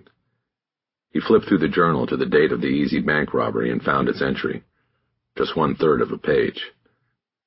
After making a copy, he retraced his steps, put the journal back in its spot, and relocked the door as he left the captain's office. He read the entry on the journal page as he walked to the hallway door. It was basic, but it did include the names and DOBs of 3 victims, including a security guard named Rodney Burroughs. It was all Bosch needed. Soto was standing at the glass wall looking out into the Civic Center. It was quiet on a Sunday morning. City Hall stood in silhouette, with the sun still climbing behind it. Monolithic, it was still the most recognizable building in the city, and the one with the most secrets. Got it, Bosch said. He handed the photocopy to her as he walked past, heading back to the open unsolved unit. She followed, reading the short entry on the way. When they got back to their module, she already had an idea, but it was the wrong one. I'll run these names down and we can start making visits, she said. Who do you want to start with? The security guard? Says he is Rodney Burroughs. Bosch shook his head as he sat down. We don't visit any of them until we know more about this and them, he said. Burroughs didn't break story when they put pressure on him in '93. There's no reason to believe he would now. We have to find something that the robbery guys didn't have last time. Something that gives us some leverage. We don't approach any of them until we have that. Okay, Soto said. I'll start backgrounding them. What else? Burroughs supposedly washed out of the academy sometime before getting the job as a rent-a-cop. They might still have a file on him, if we get lucky. Okay, I'll check. Bosch looked at the binders on his desk and chose one. He handed it to Soto. One other thing, he began. That book has a residence list for the Bonnie Bray. Every single one of them was interviewed. You take that list and you work the names. You take those 3 people who were inside Easy Bank when the robbery went down, and you find a connection to Bonnie Bray. Soto's eyebrows showed her confusion. If the fire was set as a diversion, then they picked that place for a reason, Bosch explained. Because they knew about access. They knew about the trash chute. They knew they could drop a firebomb down that chute, start the fire in the basement, and get a distraction.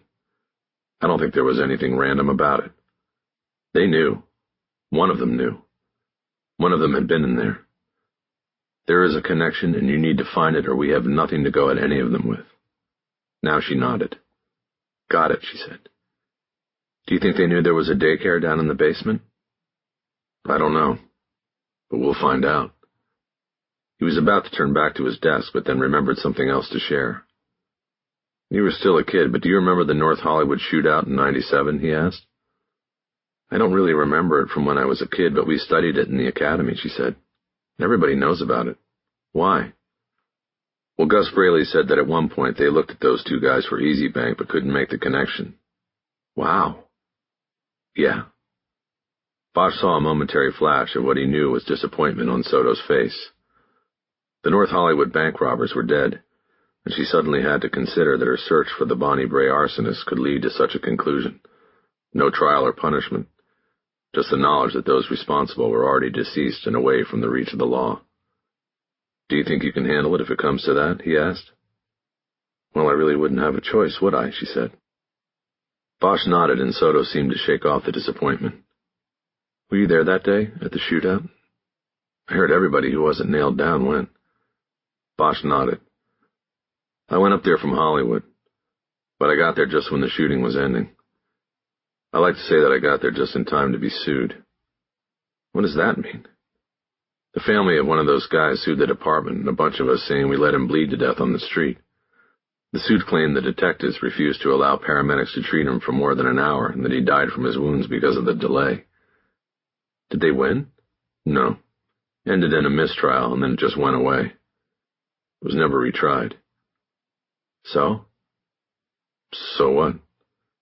Did they keep the paramedics back? That part never came up at the academy. It was still a confused and hostile environment. We didn't know if there were other possible shooters. We held the paramedics back until we were sure it was safe for them. In the meantime, a few of us might have mentioned to the guy while he was lying there on the street that it might be best for all concerned if he went ahead and bled out. I mean, we had cops shot all over the place. I don't think anybody was too sympathetic to this guy on the ground. They were going to make sure every last cop got treated before a paramedic got near him. She pursed her lips and nodded. She understood. You know, nobody died on our side, but 4 of the cops that got shot that day never made it back to duty, Bosch said. They were messed up pretty bad, either physically or mentally. I know. They told us that at the academy. She seemed to be thinking about something, and Bosch assumed it was the memory of the shooting that took her partner's life. He realized the comparison was inevitable. She had been under fire. It would call up a connection to the North Hollywood shootout, even though it was before her time. Anyway, he said, why don't you work on Easy Bank and I'll work on Merced? We work both at the same time. That way the captain doesn't get antsy and nobody else knows. Soto nodded. Thank you, Harry. Don't thank me yet. We're still working long odds on both of these cases. Either way, you didn't need to do this. But you did, and I know what that's like. Someday you'll have to tell me about that. I will. They turned back to their desks and went to work. 22. Bosch turned his attention back to the Merced investigation.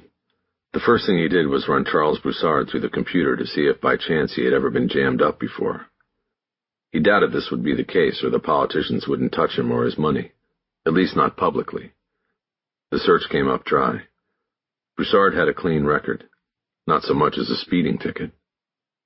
Bosch wrote down the home address from his driver's license, and now believed he had the location on Mulholland Drive, where Angel Ojeda had come across Maria Broussard and their affair had begun. He next ran a Los Angeles County property search on Broussard and came up with several parcels in his ownership, beginning with the address on Mulholland Drive. There were also commercially zoned sites in Pacoima and City of Industry that Bosch assumed were related to the concrete business that Virginia Skinner had mentioned. He found another residential address on the Pacific Coast Highway in Malibu, a beach house. All told, Broussard had his name on properties Bosch estimated were valued at more than $20 million in Los Angeles County alone. Bosch cleared out of property records and moved his computer sleuthing to the state's corporate records. After plugging in Broussard's name, he got matches on several articles of incorporation, some long outdated, but most of them current. One business that listed Broussard as president and chief operating officer was called Broussard Concrete Design. Bosch knew this to be the company that provided the concrete barriers used in road construction projects. He had seen BCD stenciled on barriers on freeways for as long as he could remember. Broussard was listed as an officer, or member of the board on various other businesses incorporated in the state. None of these drew Bosch's attention immediately, but he wrote them all down along with their addresses. One of the expired corporations caught Bosch's eye. Broussard had been listed as president of a now-defunct corporation called Whitetail Hunting Ranch and Range in Riverside County, which was just across the eastern border of Los Angeles County and not far from Broussard's property and city of industry. Bosch wrote the information down even though the state records indicated the incorporation of the hunting ranch and range was dissolved 8 years earlier when the property was sold. What this meant to Harry was that Broussard was a hunter, or at least knew hunters. Gun Chung had identified the rifle used to shoot Orlando Merced as a hunting rifle. It was 11 o'clock, and Bosch wanted to be home when his daughter woke up. He started shutting down his computer and looked over his shoulder at Soto. She was consumed with her own work on her screen. "I'm going to go," he said. "I want to spend some time with my kid today." "No problem," she said. "I'm going to stay a while."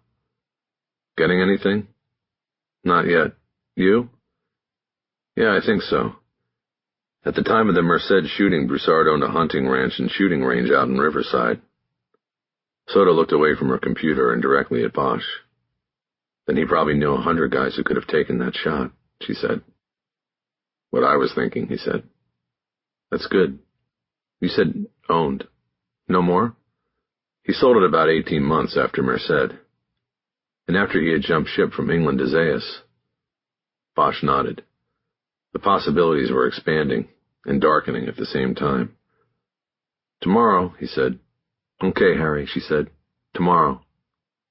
It was clear sailing on the 101 on the way home, and Bosch made good time. He got off the freeway at the Barham exit and then took Cahuenga down to the turn that would take him up the hill. There were 2 ways up. Mulholland Drive to the left in his street, Woodrow Wilson Drive to the right. He turned left, deciding to use the time he'd made on the freeway to get a look at Broussard's house. Mulholland rode the spine of the mountains that cut the city in half. The address Bosch had for Broussard was on the north side of the street with a view of the San Fernando Valley. But as Bosch drove by the address, he saw no house, just a gated driveway entrance. The drive went down and disappeared off the edge of the roadway. A block away, Bosch pulled into the parking lot turnout for a city park scenic overlook. He left the car and walked back along Mulholland. When he got back to Broussard's gate, he looked down at a poured concrete driveway that snaked down to a parking structure with 3 double-wide garage doors made of aluminum frames and shaded glass. It took Bosch a moment to realize that the 6-car garage was actually the top level of a multi-tiered house that was stepped down the mountainside. The house was entirely and unabashedly constructed of unfinished concrete. The design was what Bosch knew as called industrial chic. Bosch put his foot up on the guardrail next to Mulholland and pretended to lean over and tie his shoe. As he studied the house, he saw camera boxes at the corners of the garage and up top at the gate. The place, no doubt, was a fortress.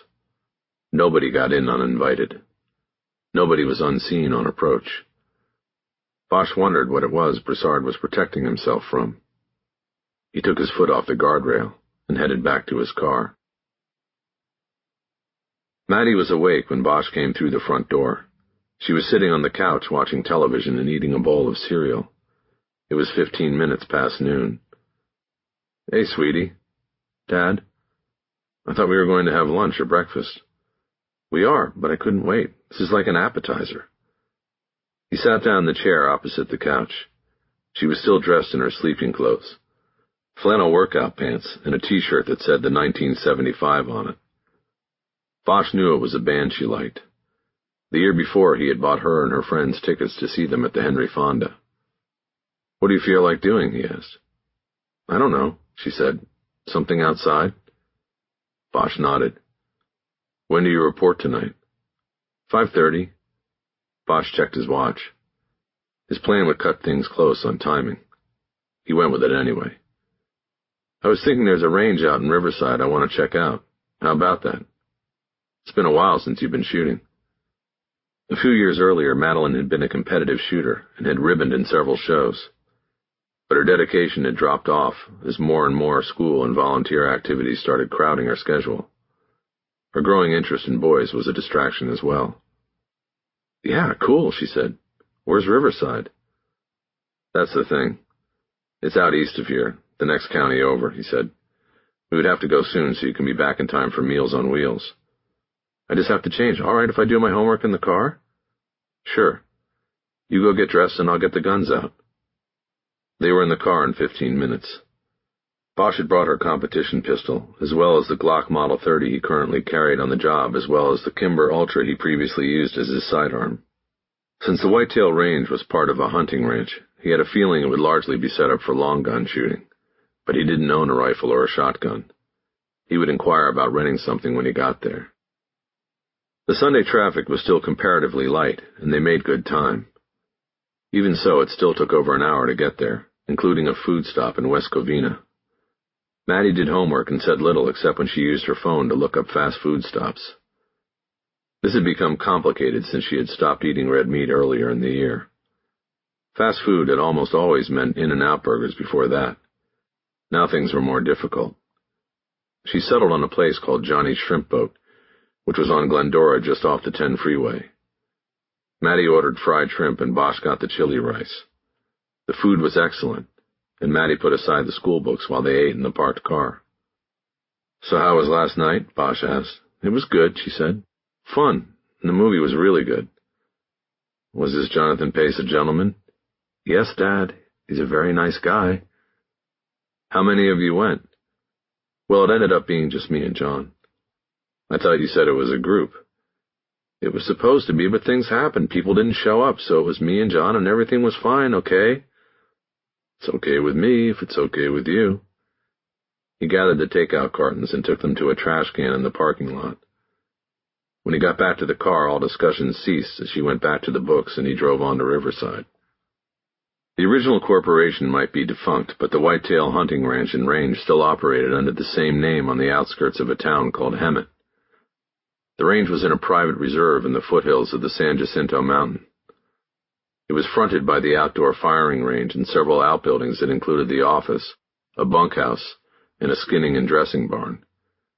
Bosch entered the office with his daughter, and they were greeted by a wall of photos displaying hunters and their kills.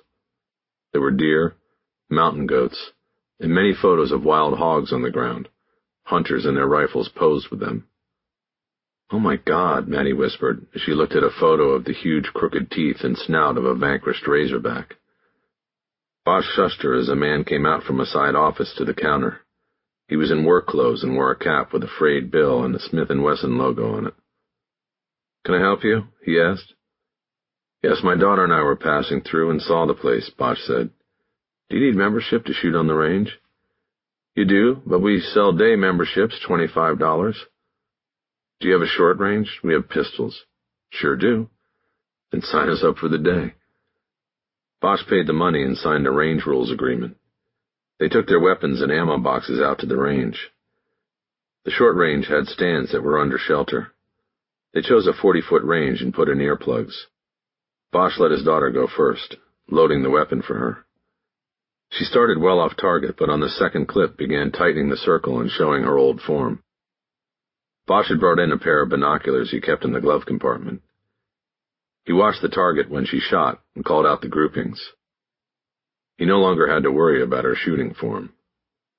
Maddie used all 3 guns and did most of the shooting. Eventually, Bosch sat back on a bench behind the stand and just watched her as he also looked around the place. "Dad, don't you want to shoot anymore?" "No, I'm good. Just watching you." "Is there another reason why we came here?" "Sort of. I'll tell you later." There were only 3 other shooters on the range, and they were all at the rifle stands, which were separated from the short range and unsheltered. Bosch studied the men. 2 were definitely together, and 1 was by himself working with a scope. All 3 of them exhibited a familiarity with the surroundings that led Bosch to conclude they were not day members. They belonged. After 40 minutes, Maddie had gone through all their ammo.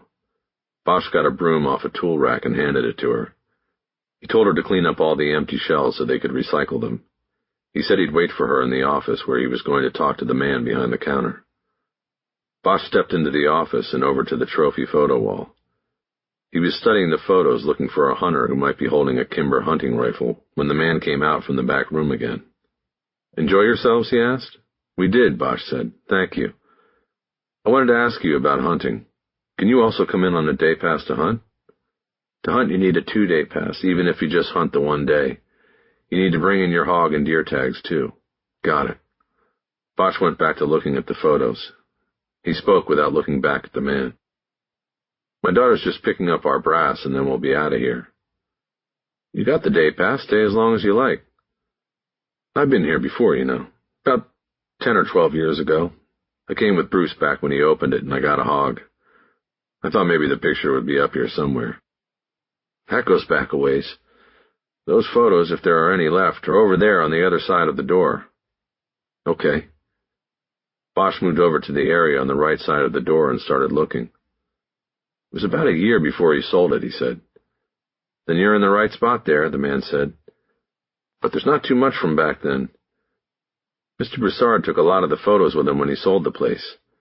He took every picture with Dave in it off the wall. Didn't want the reminder up, I guess." Bosch kept his eyes on the photos, and his voice casual. "A reminder of what?" "The accident. That's why he sold the place. He didn't want to be reminded."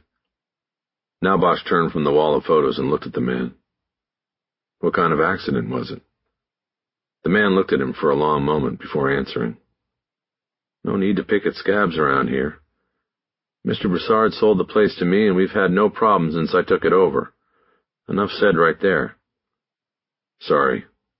My daughter says I shouldn't be so nosy. She's a smart girl, you ask me, and a hell of a shot. I was watching." "She sure is." 23. Bosch got to the squad room at 7 Monday morning and found Soto already at her desk. He noticed that she was wearing the same clothes from the day before. "You were here all night?" "I was working on the Nexus and lost track of time. I slept a few hours downstairs. Not worth going home and back." Bosch nodded. There was a cot room down on the garage level available on first-come, first-served basis. The room was available to male and female officers, but he didn't think he had ever heard of a female officer making use of it.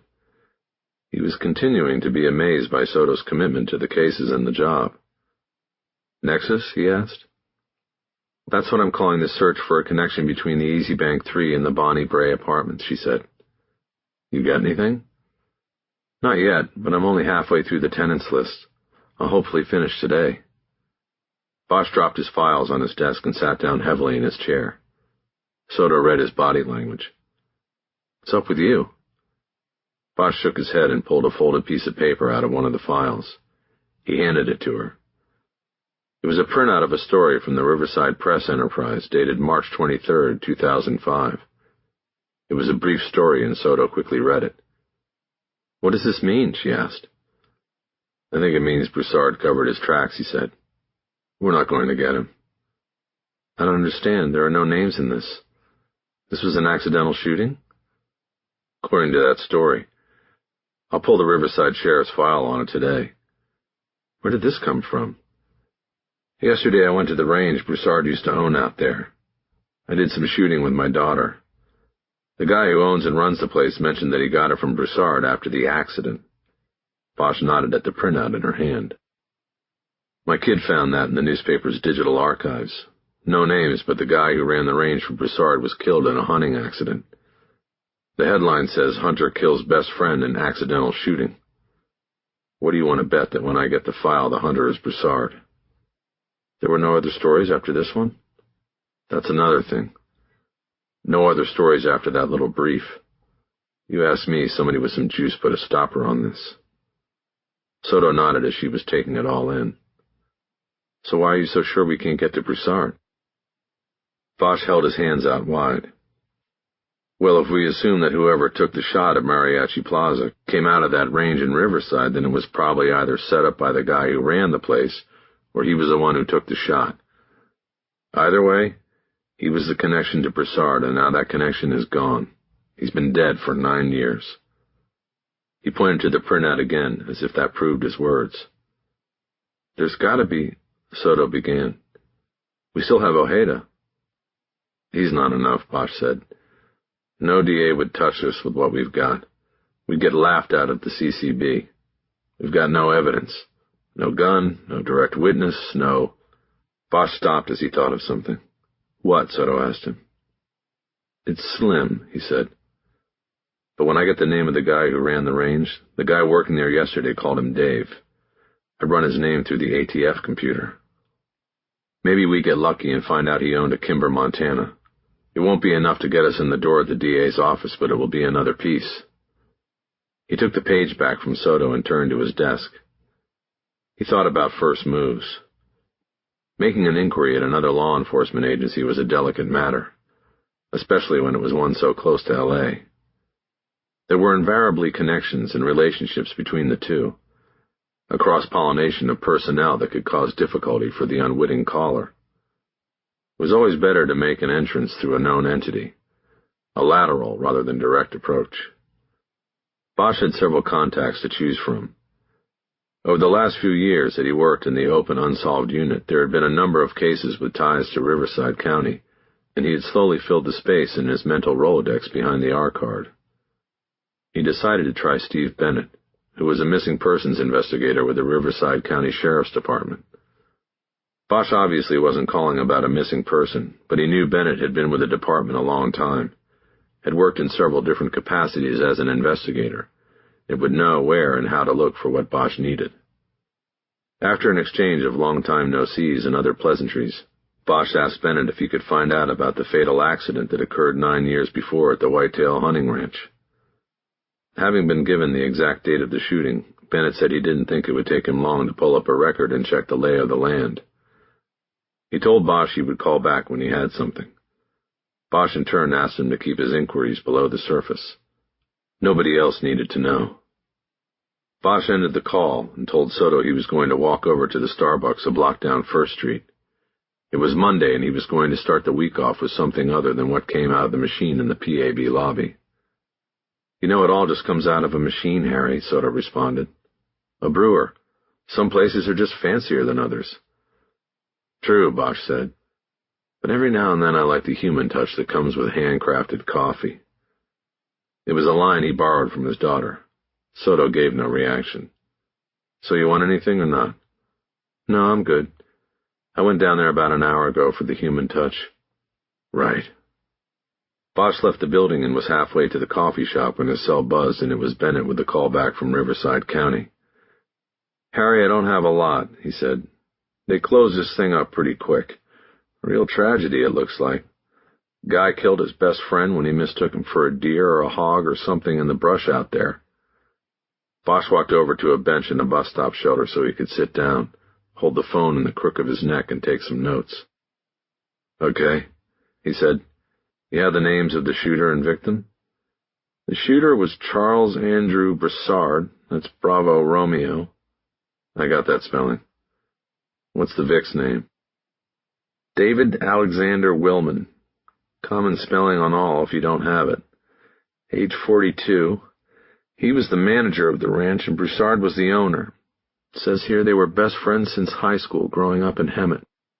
They were hunting and got separated in something called the Hog Chute, spelled C-H-U-T-E, which is described here as a narrow canyon on the ranch, and somehow Willman showed up where Broussard didn't think he was going to be.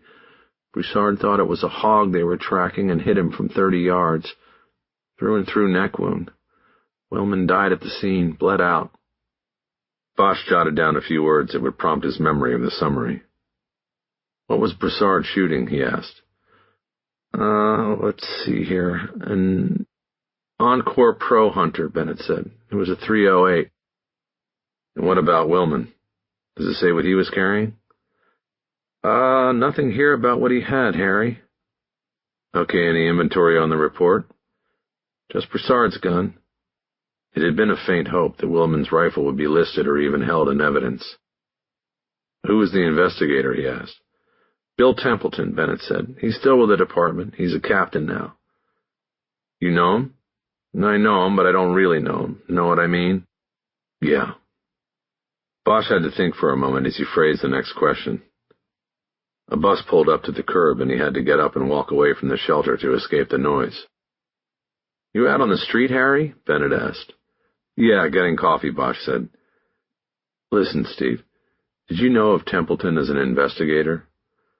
I'm wondering if he was the kind of guy who would close a case quick because he was lazy about it, or if he was the kind of guy that could be encouraged to close a case. There was a long silence before Bennett answered. Hard to tell from this report, and I never worked directly with the guy. But I heard Templeton is a golfer, and before every shot, he throws a little grass up into the air to see which way the wind blows. Bosch understood the meaning. Templeton may not have been resistant to encouragement to close the accident investigation quickly, especially if it came from above. Harry, you want the OSHA report number? Bennett asked. The report isn't here, but they must have signed off on it. I have a number. Bosch returned to the bus bench so he could take down the number. He also asked for Willman's birth date and home address along with the identifiers of his wife, Audrey. He then thanked Bennett for his quick help. Keep that golf thing to yourself, okay? Bennett said. Don't need Templeton on my ass. Of course, Bosch said. I owe you one. After disconnecting the call, Bosch turned around and headed back to the PAB without completing the coffee run. He no longer needed the caffeine burst. Back at his computer, Bosch ran David Alexander Willman through the crime databases and drew a blank. Willman had a clean record as far as Bosch could determine. He next opened up the ATF gun registration site and ran a search on Willman. Even though Willman was deceased, the database would carry any gun transactions he had legally made. This time Bosch got results. Willman was listed as a gun dealer whose federal license lapsed 6 years before when it was not renewed after his death. Bosch guessed that being a gun dealer went hand in hand with operating a hunting ranch and gun range. The ATF search also pulled up a number of transactions in the 8 years before his death. Willman had bought and sold dozens of guns. Bosch combed through the list and found the purchases of 2 different Kimber Model 84 rifles. Willman had bought them in 2000 and 2002, long before Orlando Merced had been shot with such a weapon. Harry then went through Willman's sales reports and found only one of the 2 rifles had been resold. It meant that at the time of his death, Willman owned a Kimber, Montana. It didn't mean he was in possession of the weapon, but it was registered in his name. Regardless, Bosch was now encouraged. He thought he might have a line on the murder weapon. It had been 9 years since Willman died. The rifle could have long disappeared. If Willman didn't dump it right after the Merced shooting, then Broussard probably got rid of it after he killed Willman. All of this was mere conjecture, Bosch knew. But he had to acknowledge that there was a chance Willman had been smart and realized that keeping the rifle gave him an edge with his friend Broussard. He could have said he got rid of it, but in reality kept it hidden somewhere just in case things went sideways. Bosch wrote the serial number of the rifle down in his notebook, and then started a new computer search, this time looking at Riverside County property records. When he got what he needed, he turned to Soto. I'm going back out to Riverside, he said. She turned from her computer to look at him. What's out there? I got a call back. Broussard was a shooter out there that day, killed his friend David Willman, and it was ruled an accident. But Willman was a gun dealer and bought a Kimber, Montana he never sold. It might be out there. Where? I don't know yet. I've got the address where Willman lived, but his wife sold it 2 years after his death and traded up. She's in Rancho Mirage. I was thinking I'd start there. Maybe I get lucky and she still has the gun. Soto thought about it for a moment and then said, I'm going with you. What about the Nexus? It can wait. You're not going out there looking for a gun without your partner. Bosch nodded. You like chili rice? He asked. I know a good place to stop about halfway out. 24. The drive out took much longer than the Sunday drive Bosch had shared with his daughter. For one thing, the freeways were more crowded and Rancho Mirage was almost an hour further east into the Coachella Valley. He and Soto discussed both cases they were actively working and the moves they planned to make. Bosch's relief that the rifle used to shoot Orlando Merced might still be in the hands of David Willman's family was a valid investigative string to follow, but it didn't approach the threshold for a search warrant for the Willman family home. He and Soto would have to knock on the door and hope for cooperation or something that would bolster probable cause. They stopped in West Covina for an early lunch of chili rice, and then conversation tapered off as they made the second half of the drive. Bosch's thoughts drifted from the case to the dinner he'd had with Virginia Skinner the night before. The conversation had been good and interesting. The door to romance even cracked open, at least from Bosch's perspective, and it was exciting to think about where it might go. It wasn't just a prospect of being with someone again. Bosch had to admit that his chances at perhaps a final romance in his life were dwindling as time went by. His hopes that Hannah Stone might be that final romance were dashed the year before. Her son was in prison on a date rape conviction.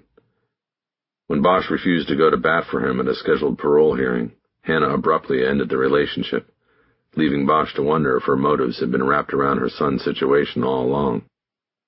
Thinking about Virginia Skinner, Bosch realized that there was a secret thrill in the possibility of a relationship because of her standing in the media. A romance with a reporter would be so fraught with complications that it was obviously ill-advised, and in that risk was the thrill. Whatever they did, it would have to be kept secret. In the department, it would be seen as tantamount to sleeping with the enemy. The PAB and the Los Angeles Times were only separated by 4 lanes of Spring Street, but there was an invisible wall between the two institutions that was twice as tall as City Hall. Bosch would have to be very careful if he proceeded. Virginia Skinner would as well. You taught your daughter to shoot? Soto had asked the question, pulling Bosch out of his thoughts. She had obviously been ruminating on his report of his Sunday afternoon activities. Yeah, I did. That's a bit unusual, don't you think? Well, you know, guns in the house and all that. I wanted her to learn about them as a safety thing. I took her shooting a couple times, and she actually was good at it. The natural. She's got a bunch of ribbons and a few trophies in her room. And now, believe it or not, she says she wants to be a cop. Soto nodded. Bosch wondered if she was drawing some connection between his daughter learning to shoot and her own experience during the shootout that took her partner's life. I'd like to meet her, Soto said. Bosch nodded. I'd like her to meet you, he said. Where's her mother? She asked. She passed a few years back, he said. That's when she came to live with me and started shooting guns. Yeah. That was all that was said until they reached Rancho Mirage. The house Audrey Willman moved to following her husband's death was in a gated community called Desert View Estates. Bosch badged his way past the rent-a-cop at the gatehouse and found the home 2 minutes later. It stood 3 stories high and sat on a half-acre of land in a neighborhood of similar-sized homes and properties. There was a turnaround circle with a rock garden at its center surrounding a Joshua tree. Bosch and Soto approached the door and waited after pressing the bell. You know why they're called Joshua trees? Soto said. Bosch glanced back at the centerpiece tree, its multiple branches fanned out like a candelabra. Not really, he said. The Mormons named it, she said. It reminded them of the scene in the Bible where Joshua raises his hands up to the sky to pray. Bosch nodded thoughtfully, and the large oak door was answered behind him. He turned to see a uniformed housemaid who made them stay outside while she closed the door and inquired as to whether Mrs. Willman would speak to them. This annoyed Bosch, since he knew the rent-a-cop had certainly called ahead to the house to warn that the detectives were coming. Miss Willman should have already been primed to receive them. At least they were in the shade. The dry desert heat was getting to Bosch. He felt his lips chapping. He studied the workmanship of the front door, and then his eyes traveled up to the tongue-and-groove woodwork of the interior of the porte-cochere's roof. He was reminded of the major discrepancy in property values he had seen when he had looked up David Willman's address at the time of his death, and the address where his widow now lived. Tell you one thing, he said. Either Willman had a hell of an insurance policy or there was a payoff somewhere. This isn't the kind of a place a hunting guide ends up with. She probably sued Broussard, Soto said. Wrongful death or something. Bosch nodded his agreement as the door was finally reopened by a woman of about 50 who identified herself as Audrey Willman. She was tall and lean and wore a lot of gold jewelry. "Can I help you, detectives?" she asked. Bosch decided on a direct approach. "We are investigating a murder in Los Angeles that may be connected to your husband's death. Can we come in?" "He's been dead almost 10 years. How could it have anything to do with a murder in L.A.? "We can explain, if we could come in." She let them in, and they convened in a living room with Bosch and Soto sitting on a couch directly across from Audrey Willman, who sat in what looked like an antique leather club chair. "So," she said, "explain." "When your husband died, he owned several firearms," Bosch began. "Of course he did," Willman said. "He was a licensed dealer. He bought and sold guns." "We understand that. What we are trying to determine is the whereabouts of one of the weapons he owned at that time." Audrey Willman leaned forward slightly, eyebrows pulled together in suspicion. "You're kidding me, right?" she said. "No, ma'am," Bosch said, calling on the ghost of Joe Friday for his deadpan delivery. "We're not kidding. We need to know. What happened to the weapons your husband owned after his death?" She held her hands out, palms up, as if to signal that the answer was obvious and not worth the 2.5-hour drive out from L.A. "I sold them. I sold everything. All legally. After what happened, do you think I'd want guns around anymore?" That was the opening Bosch was looking for. "What exactly did happen?" he asked. "I only got the shorthand from the Riverside Sheriff's Office. How did your husband end up being killed by his best friend?" Willman made a dismissive gesture with her hand. "The Riverside Sheriff's would be the last place I would look to find out what happened," she said. Bosch waited, but she said nothing else. "Well, can you tell us your version of what happened?" he asked. "I'd love to, but I can't," Willman said. "There was litigation. I sued him, but I can't talk about it." She used her hands again to gesture toward the ceiling in her opulent surroundings. The indication was clear. She had taken a sizable settlement in the matter, but part of the deal was her silence. "You're saying there was a confidentiality clause in the settlement?" "That's correct." "Okay, I understand. Can you tell me what it was you alleged in the lawsuit before there was a settlement and a confidentiality agreement?" She shook her head. "I can't say a word about anything." She sliced a hand through the air, signifying the finality of her stand on the subject. Bosch nodded. There didn't appear to be any way into the lawsuit with her, so he went back to the guns. "Okay, that's understood. Let's go back to the guns you said you sold." "The gun in question was never re-registered following the sale. It's still in your husband's name in the alcohol, tobacco, and firearms registration computer." "That can't be. I had everything sold perfectly legit. Ted Sampson did it. He bought the ranch and used his own dealer's license to sell everything." Bosch assumed that Ted Sampson was the man he had spoken to the day before in the office at Whitetail. But with this particular gun, there is no record of it being sold by anyone. It was a Kimber hunting rifle, the Montana model. Does that sound familiar to you? No gun sounds familiar to me. I hate guns. I have no guns in this house. When I moved here, I left all of that behind. But I kept careful inventory records because before all of this, she waved her hand again, indicating what the lawsuit settlement had brought. I thought the money from those guns might be all I'd be left with. That and a $25,000 insurance policy. "Okay," Bosch said. "Then if Ted didn't sell this gun in particular, where would it be?" She shook her head as if she were baffled. "I have no idea.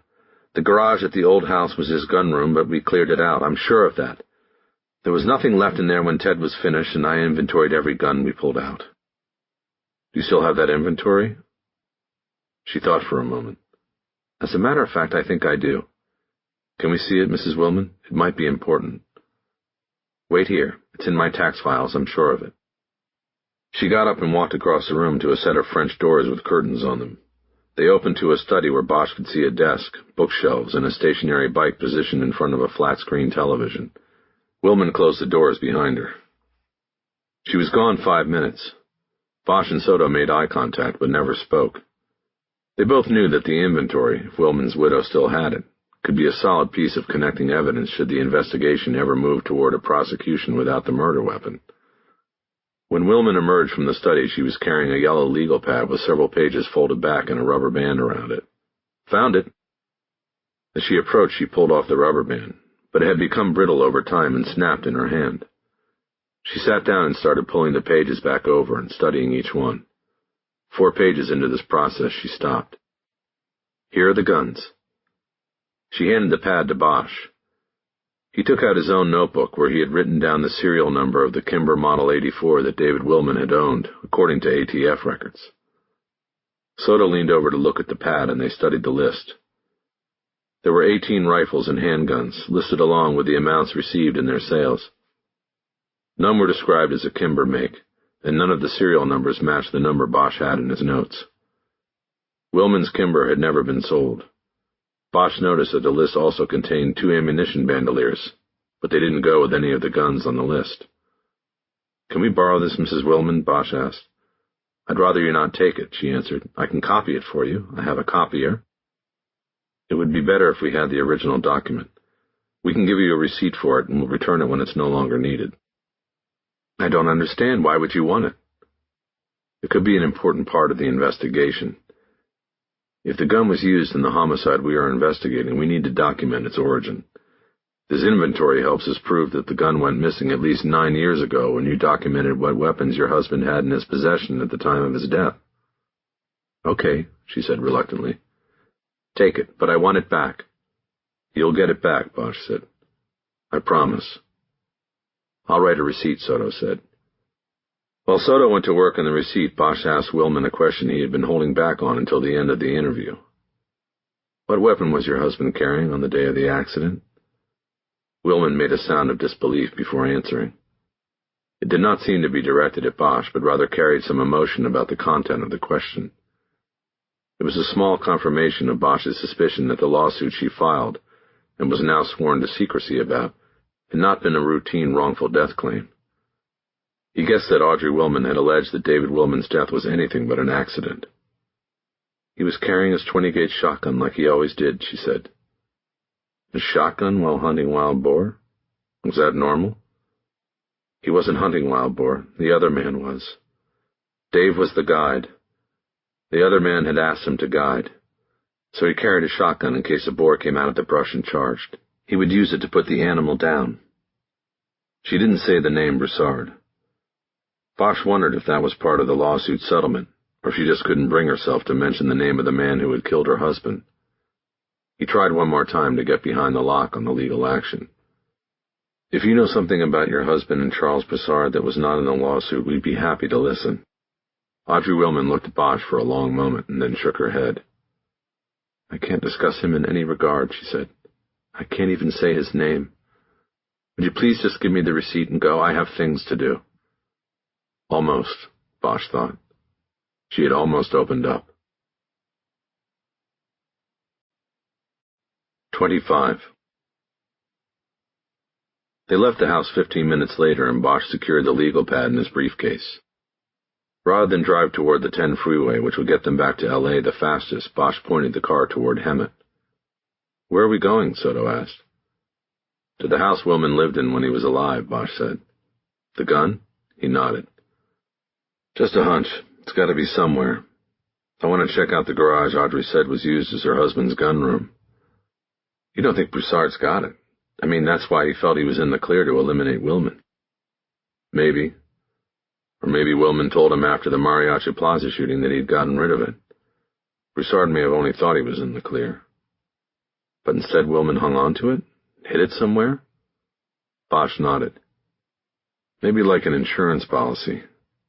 Maybe he hid it somewhere his wife didn't know to look after Broussard killed him." Soto nodded, buying in. "Okay, do we need a search warrant?" Bosch shook his head. "Not if we're invited in." They drove in silence for a while, and then Soto asked a question. "What did you think of Audrey? She really wanted to tell us about that lawsuit." "She did. I think she feels guilty. About what? She took the money and shut up. She knows the money, however much it was Broussard buying his way out. Over time, that's got to be tough to live with. Doesn't matter how fancy your digs are. It all came from hush money. Anyway, we need to find another way into the lawsuit. Maybe talk to the DA's office to see what they can do about breaking the seal on it.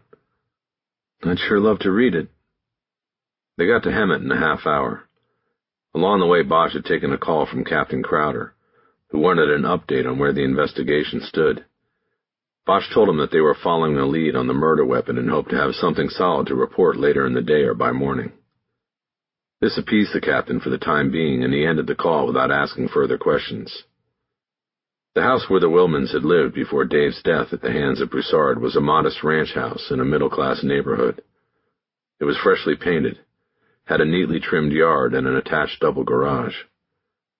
The property records Bosch had checked said it now belonged to someone named Bernard Contreras. A woman of about 30 answered Bosch's knock on the door. She looked like she was at least 7 months pregnant. Mrs. Contreras? Yes? Bosch pulled his badge and identified himself in Soto. We're homicide investigators, and we're out here looking for a gun that may have been involved in a case we were working, Bosch said. The woman put her hand over her protruding stomach, as if to protect her unborn child from even the word gun. I don't understand, she said. We have no guns in this household. We're not talking about you or your husband, Bosch said. We're here because the man who lived here before you had guns. The man who was killed? Correct. The man who was killed. He was a gun dealer, and we are looking for one of his guns. That was a long time ago. My husband and I bought this place. We know that. That's why we have a favor to ask. We're hoping you'll be willing to help us with the investigation. The woman looked suspiciously at Bosch and maintained her guarded stance. What is it? We want to look in your garage. Why would you want to look in my garage? Because the previous owner, the man who was killed, kept at least part of the inventory in the garage here. We want to take a look and just satisfy ourselves that the gun we are looking for is not here. We've lived here 6 years. I think we would have found a gun if one was left behind. I think you're probably right, Mrs. Contreras, but we're cops and we need to see for ourselves so we can rule it out. Besides, this gun, if it is here, would have been hidden.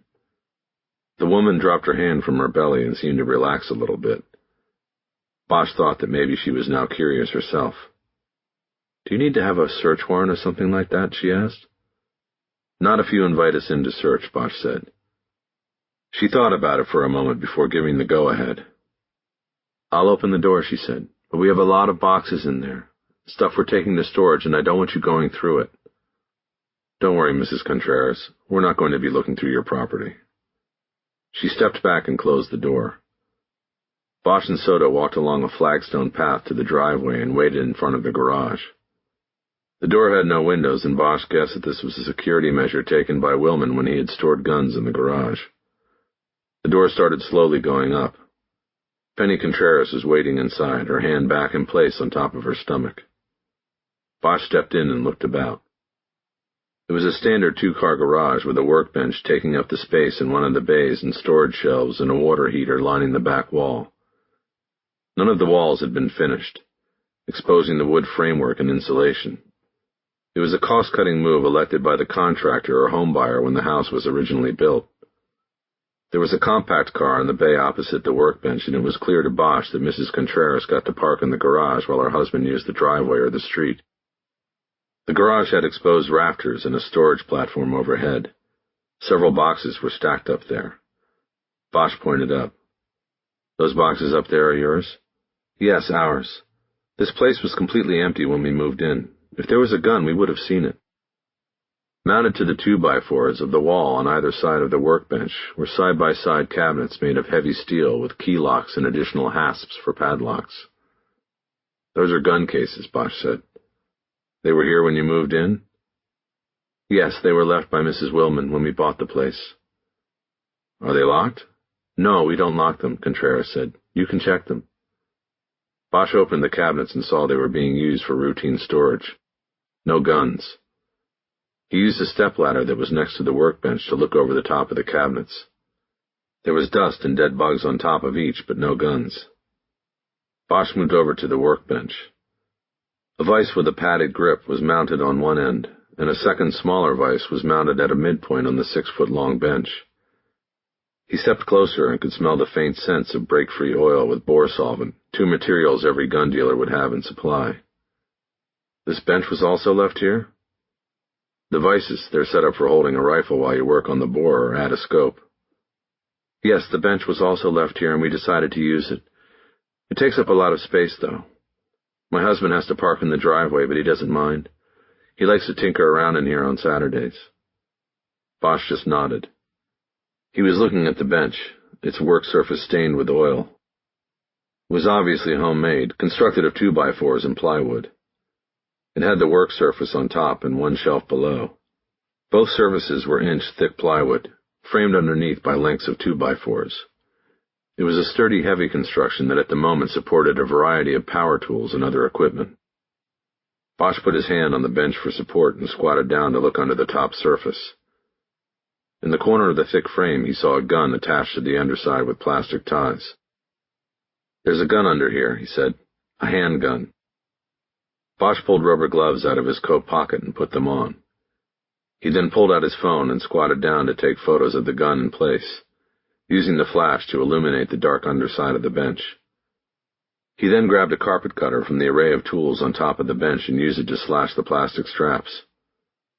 He pulled the gun free and stood up to look at it with Soto. It was a Glock P-17. Mrs. Contreras leaned in to study it as well, and her face took on a look of trepidation. After a moment, Bosch handed the weapon to Soto, who had also put on rubber gloves and started to take off his jacket. To look under the lower shelf of the bench, he was going to have to get down on the oil-stained floor. Mrs. Contreras noticed what he was doing and pulled a tarp off of one of the shelves at the back of the garage. She started unfolding it and spreading it on the floor. "Use this so you don't ruin your clothes," she said. Soon Bosch was down on the floor using the glow from his phone screen to illuminate the recesses of the underside of the lower shelf. There was another firearm. This one a long gun, and he took photos again before asking for the carpet cutter to slash through the plastic ties. He handed the heavy weapon up to Soto, and then got up. "Oh my God," Mrs. Contreras said. She now had both her hands protecting her unborn child. The gun was not a Kimber Model 84. Bosch recognized it as an M60 machine gun, Vietnam era, fed by ammo belts worn like bandoliers by the men who humped it through the jungle. 2 bandoliers had been on the inventory of guns and ammo sold by Wilman's wife after his death. Here was the weapon they went with. Bosch wondered if Wilman had hidden the machine gun and the Glock because they were stolen, or because they were valuable memorabilia. "Is that what you were looking for?" Mrs. Contreras asked. "No, not it," Bosch said. He took the weapon from Soto because he could tell she was straining from the weight of it. Those who carried the M60 through the Vietnamese jungle had a love-hate relationship with it. They called it the pig when they had to lug the heavy weapon out on patrol. But heavy or not, it was the best gun to be holding in your hands in a firefight. Bosch carefully cradled it in the jaws of the twin bench vices. Bosch stepped back from the bench and looked around the garage one more time. He was invigorated at finding the 2 weapons. They weren't what he was looking for, but they proved that Wilman had hidden guns. It supported his hope that the Kimber, Montana might still be found. His eyes went up to the overhead rafters. "You can go up there if you want," Mrs. Contreras said. She was now fully supportive of the search for weapons in the home she would soon be raising a child in. There was a fiberglass extension ladder on a rack on the other side of the garage. Bosch took it off the rack, and careful not to hit the car, walked it around to the bench. He extended it and propped it against one of the cross beams, and then held it steady while Soto went up first. He followed, and they found themselves ducking below a low ceiling on a makeshift floor of planks spread across the cross beams. Bosch looked for hiding spots, but there was really nowhere in the rafters to hide a rifle or any other weapon. He was about to give up the search when Soto called him over to the edge of the platform. He kept his hand up on one of the roof trusses for support. Soto pointed down through the opening between 2 of the crossbeams to one of the steel gun cabinets. He didn't readily see what she wanted him to see. "What?" he said. "Behind the cabinet," she said. "It's attached to the wood, but there is room between them." She was right. There was more than a foot between each of the 2x4s that ran vertically along the wall frame. Each of the spaces between was crammed with strips of insulation, but they could have easily been removed behind the gun cabinets to create a secret storage space big enough for a rifle. Bosch had not realized the possibility of this when he had looked over the top of the cabinets before. "We need to take the cabinets down," he said. It took them a half hour to remove the contents of each of the cabinets, and then for Bosch, using Bernard Contreras' tools, to loosen the bolts attaching the first steel cabinet to the 2x4s behind it. To finish the project, he then had to hand the wrench to Soto while he attempted to hold the heavy steel cabinet. Working from the stepladder, Soto removed the 4 loosened bolts, and Bosch felt the weight hit him. It was too much. "Look out!" He let the cabinet slide down the 2x4s to the floor where it hit the cement with a loud bang. "Everybody all right?" As the 2 women reported that they were fine, Bosch looked at the place on the wall where the cabinet had been. There was indeed a vertical space 4 inches deep between 2 of the 2x4s. A length of wood had been nailed into place between the verticals to create a bottom rest to the hiding place. There was no gun there, but there was a sheathed sword in the space. Bosch took it down to examine it. It was caked with dust. It looked like some kind of samurai sword and had a slight bend to its long blade, which had remained shiny and clean in its sheath. Bosch leaned the sword against a workbench and moved on to the second gun cabinet. Having learned from the first effort, Bosch only took 10 minutes to loosen bolts on the second cabinet and put Soto in position on the stepladder. This time he knew what to expect, and used his weight against the cabinet to slowly slide it down the wall. He heard Soto announce that there was a gun in the second hiding spot before he even straightened up. It was a rifle. Bosch's adrenaline kicked. He wanted to grab it and check to see if it was a Kimber, but waited while Soto photographed it with her phone. He then took it down from the space and held it out across his body. Soto leaned in to help examine it for brand markings. "I need my glasses," Bosch said. "There," Soto said, excitedly pointing to the left side of the rifle's receiver. "Kimber, Model 84. It has to be it." She located the serial number to the left of the brand mark and asked Bosch if he had the number from his notes. Bosch gave her the gun and went to his jacket, which Mrs. Contreras was holding for his reading glasses and notebook. He flipped the notebook open to the page with the serial number written on it and read it out loud to Soto. "It's a match," she said. Her voice had a tremble as she said it. They had found David Willman's unaccounted-for rifle. The next step was to see if it was also the rifle used to shoot Orlando Merced. Bosch put on his jacket and looked at the 2 gun cabinets on the floor of the garage. There was no way he was going to be able to put them back in place. "Mrs. Contreras, we are going to have to take these weapons with us," he said. "Please do," she said. "My husband's not going to believe this." "Well, your husband may not be happy because I'm not going to be able to lift those cabinets up and put them back. Don't worry, he and his friends can do that. They hang out in here enough, and this will be a great story for him to tell."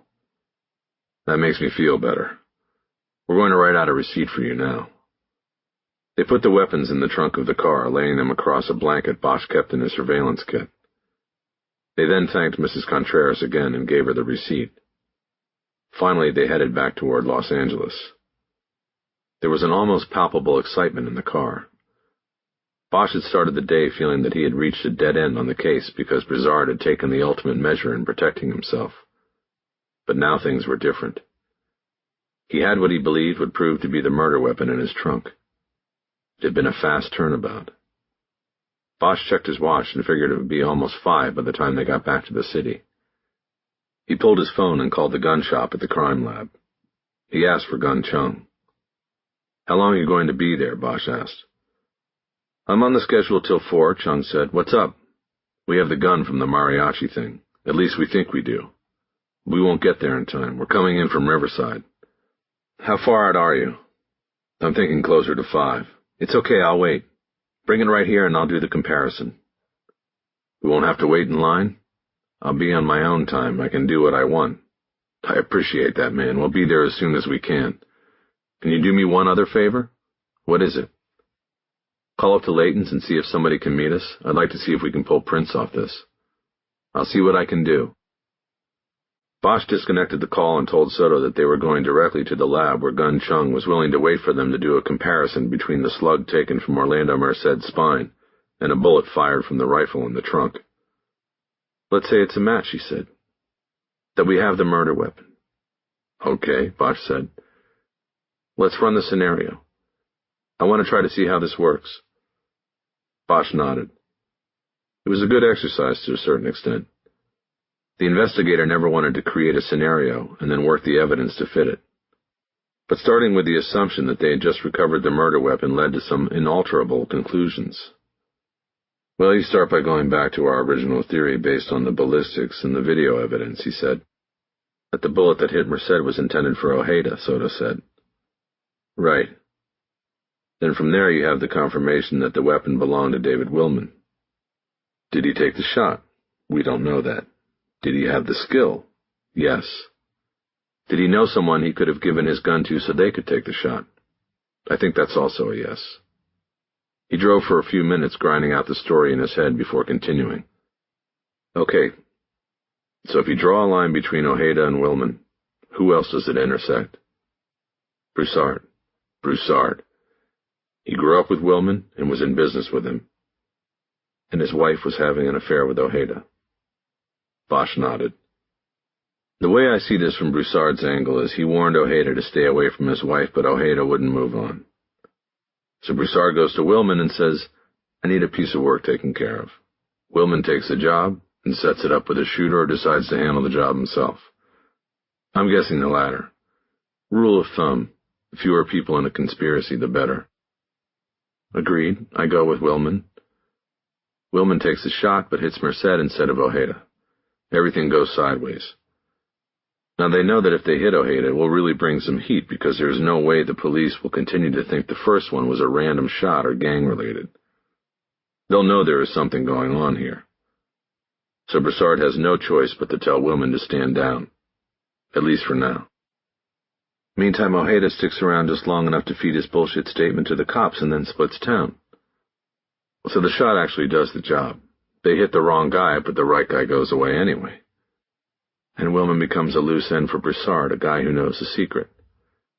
You have to wonder why Willman would take Broussard out hunting that day. He must have told him that he had an insurance policy. The gun. Broussard must have somehow thought he was in the clear, that the gun wasn't going to show up and connect up the whole thing with him in the middle. Soto turned completely sideways to look at Bosch as she made the next connection. It was the bullet. It was inside Merced. He must have thought when Merced survived and they weren't going to take the bullet out of him that Willman's ace in the hole wasn't as valuable as he thought. Bosch nodded. Willman thought he was safe enough to give Broussard a gun and go off into the woods with him, only he wasn't. They sat with it in silence for a while. Bosch ran it all through once more and couldn't knock it down. It was only case theory, but it held together. It worked, but it didn't mean that it was the way it had happened. Every case had unanswered questions and loose ends when it came to motives and actions. Bosch always thought that if you started with the assumption that murder is an unreasonable action, then how could there ever be a fully reasonable explanation for it? It was that understanding that kept him from watching and being able to enjoy films and television shows about detectives. He found them unrealistic in their delivery of what the general audience wanted, all of the answers. He looked up at the overhead freeway signs. They were coming up on the exit for Cal State LA, where Gun Chung waited for them in the lab. 26. Their case theory took on a higher degree of validity after Gun Chung positively identified the Kimber rifle they brought in as the weapon that had fired the bullet that had been lodged in Orlando Merced's spine for 10 years. After the weapon was processed for fingerprints, Chung had fired a round from the Kimber into the bullet tank in the lab, fished it out with a net, and then compared it on the double microscope to the slug taken from Merced. The original slug was badly damaged. Still, it took Chung less than 10 minutes to declare the comparison a match he would confidently testify to in court. Bosch had Chung fire rounds from the M60 and the handgun into the tank as well.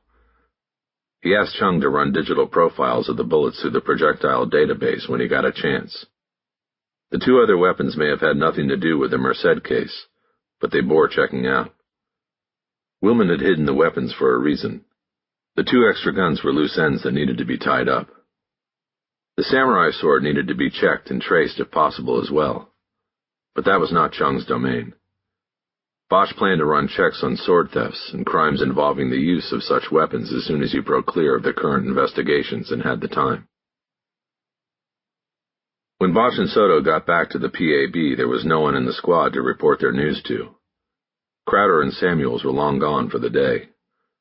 Almost all the other investigators had signed out as well. Bosch stored the 3 guns and the sword recovered in Hemet in the firearms vault located in the file room. He planned to run ATF traces on the M60 and the Glock the next morning. When he got to the module, Soto was reading through the latest batch of tip sheets that Sarah Holcomb had left on her desk. "Anybody call up and say a guy named Dave Willman took the shot?" Bosch asked, "and that Charles Broussard asked him to do it?" "You wish," Soto said. Bosch sat down at his desk. He was tired. Driving sapped his energy these days. "Anything else in there?" he asked. "Not much. Our anonymous lady who thinks the ex-mayor has all the answers returned my call, but Sarah missed it and the woman just left a message saying the same thing. Talk to Zayas. Sarah ran the number this time and it goes to an unregistered cell. A throwaway." "Not that surprising. If she's not a citizen, she wouldn't have the proper ID and bank account to get a legit carrier. Most of the illegals in the city use throwaways. They're cheap and they sell them at every bodega in the city." Soto was calling the number again, holding her desk phone to her ear while continuing the conversation. "I have to say, her persistence makes me wonder." "Wonder what? Whether the ex-mayor was in on the Merced shooting?" "No, not that. That's pretty far-fetched, but who knows? Maybe he knows something." "Okay, then you're the one who gets to ask His Honor about that. Based on an anonymous caller's tip? See if they let you keep your Medal of Valor after that." "I know, it's crazy." "It's not crazy, it's just reckless until something more comes up to support it, and I don't really think anything else is going to." Soto hung up the phone. It went to message again. Bosch pulled his chair over to hers and said he wanted to change the subject and discuss their next steps. It was imperative that they now gather complete profiles of both Broussard and Willman. He exercised his senior partner status and elected to take Broussard while Soto took on Willman. He also said that he believed it was time to go to the district attorney's office to talk to a filing deputy about what they had and what was needed to make a prosecutable case. He would attempt to set that up for the next day, hoping to get John Lewin or another deputy he was confident would be up to the task. Lewin was a guy who always looked for ways to work with investigators to get a winnable case filed. Some of his counterparts on the 17th floor of the CCB seemed more interested in looking for reasons not to file cases. "What about Bonnie Bray?" Soto asked when Bosch was finished. "I think it's got to wait," Bosch said. "For now, at least. We have to go with the momentum we've got on Merced. On top of that, we have to assume Broussard is working against our momentum. He's got to know that Merced has died, and that we now have the bullet. He might already be watching us, so our time is best spent on Merced and moving quickly." She looked disappointed but accepted his decision. "What if I work it on my own time?" she asked. Bosch thought for a moment. "I would never tell you not to work something on your own," he said.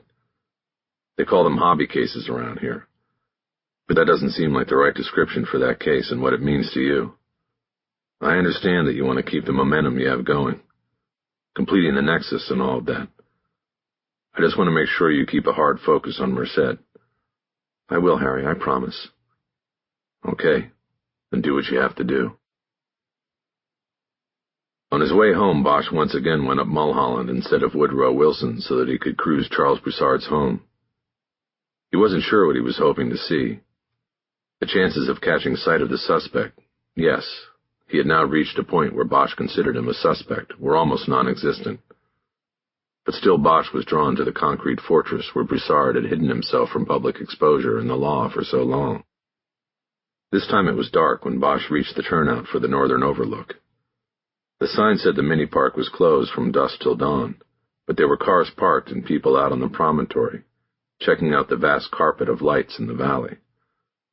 Bosch stepped out to the view and looked to his right along the ridgeline.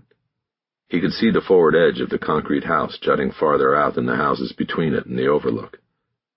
Bosch saw lights on behind floor-to-ceiling windows, and far down the sheer hillside at the bottom level was a lighted blue pool shaped like a kidney bean. He saw no human activity anywhere.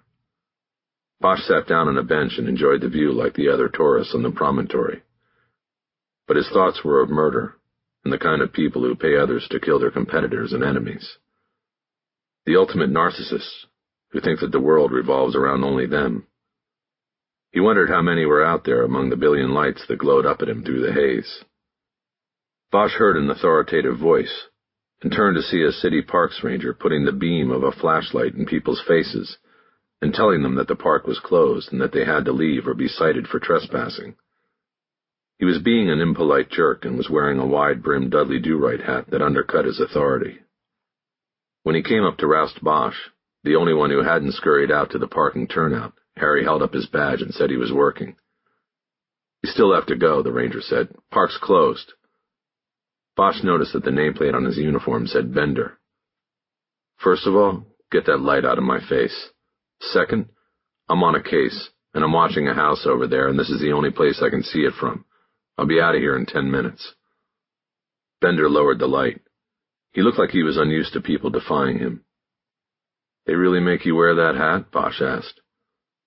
Bender studied him for a moment, and Bosch looked right back at him. In the glow from the lights below, Bosch could see his temples pulsing. "Do you have a name to go with that badge?" "Sure do. It's Bosch. Robbery Homicide Division. Thanks for asking." Bosch waited. His move. 10 minutes, Bender said. "I'll be back to check." Bosch nodded. "That makes me feel better." The ranger walked off toward the stairs leading to the parking turnout, and Bosch turned his attention back to the concrete fortress. He noticed that the pool light was now out. He stood up and moved further out to the edge of the lookout. There was a thigh-high safety barrier. By propping himself against it, and leaning even further out, he improved his angle of sight on the Broussard mansion. He pulled the compact binoculars out of his coat pocket and looked through them. He could now see in through some of the lighted windows. He saw a living room with large abstract paintings on 20-foot walls and a kitchen where a woman was moving about behind a counter. It looked like she was emptying a dishwasher. She had dark hair, but he could not really see her well. He guessed it was Maria Broussard, the woman whose marital indiscretion had started it all.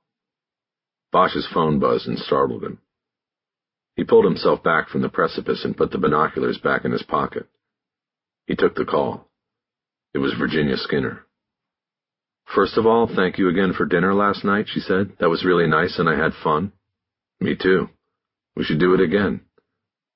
There was a momentary pause as that registered, and then she continued. "The other thing is, are you still interested in Charles Broussard?" Bosch stared at the Broussard house for a few moments before answering. "Why do you ask?" "Well, because it was a slow Monday today, and so I was looking through all the crap that accumulates on my desk. You know, press releases and political invites and all of that. I was really looking to see what I could just throw out and move off my desk, and I came across a press release for a fundraiser that Broussard is co-hosting tomorrow for the Zayas Exploratory Committee." "Tomorrow? At his house?" "No, this one's actually at the Beverly Hilton. It doesn't even say that Zayas will be there, but you have to assume he'll pop in to say a few words." "Do you need some kind of ticket or invitation to go?" "Well, for me, no. I'm media. Otherwise, it's $500 a plate." "Are you going?" "Probably not, unless, if you were going, then I might." Bosch thought about things. His daughter had the alcohol sting the next night. She didn't want Bosch to embarrass her by coming along, but his plan was to be there and watch over her without her knowing it. He felt the sergeant in charge wouldn't be as vigilant as he would be, even from afar. "What time is it at?" 7 in the Merv Griffin room. "I might be in the vicinity, maybe stop and get a look at him. How about I let you know tomorrow?" "Sure." "Then you're still interested in him?" "I can't talk about the case. We have a deal, remember?" "Of course. I'm not writing anything until you give the go-ahead, so you can tell me anything and trust me not to use it." Bosch started pacing back toward the steps down to the turnout. The conversation had suddenly turned awkward with Skinner's precise summary of the deal they made before having dinner the evening before. After that, they hadn't mentioned it once. "Harry, you there?" Yes, here. I'm sort of in the middle of something. I'll call you tomorrow and let you know if I'll be going to that thing. Okay, fine. Talk to you then. Bosch disconnected and pocketed the phone. He was about to take the steps down to his car, but glanced back toward Broussard's house. He saw a figure standing out on one of the balconies now. Moving back toward the end of the promontory, he pulled out the binoculars once more. There was a man on the balcony wearing what looked like an open robe over shorts and a t-shirt. There was the dim glow of a cigarette in one hand. He was heavyset and had a full beard, and it looked like he was staring back at Bosch.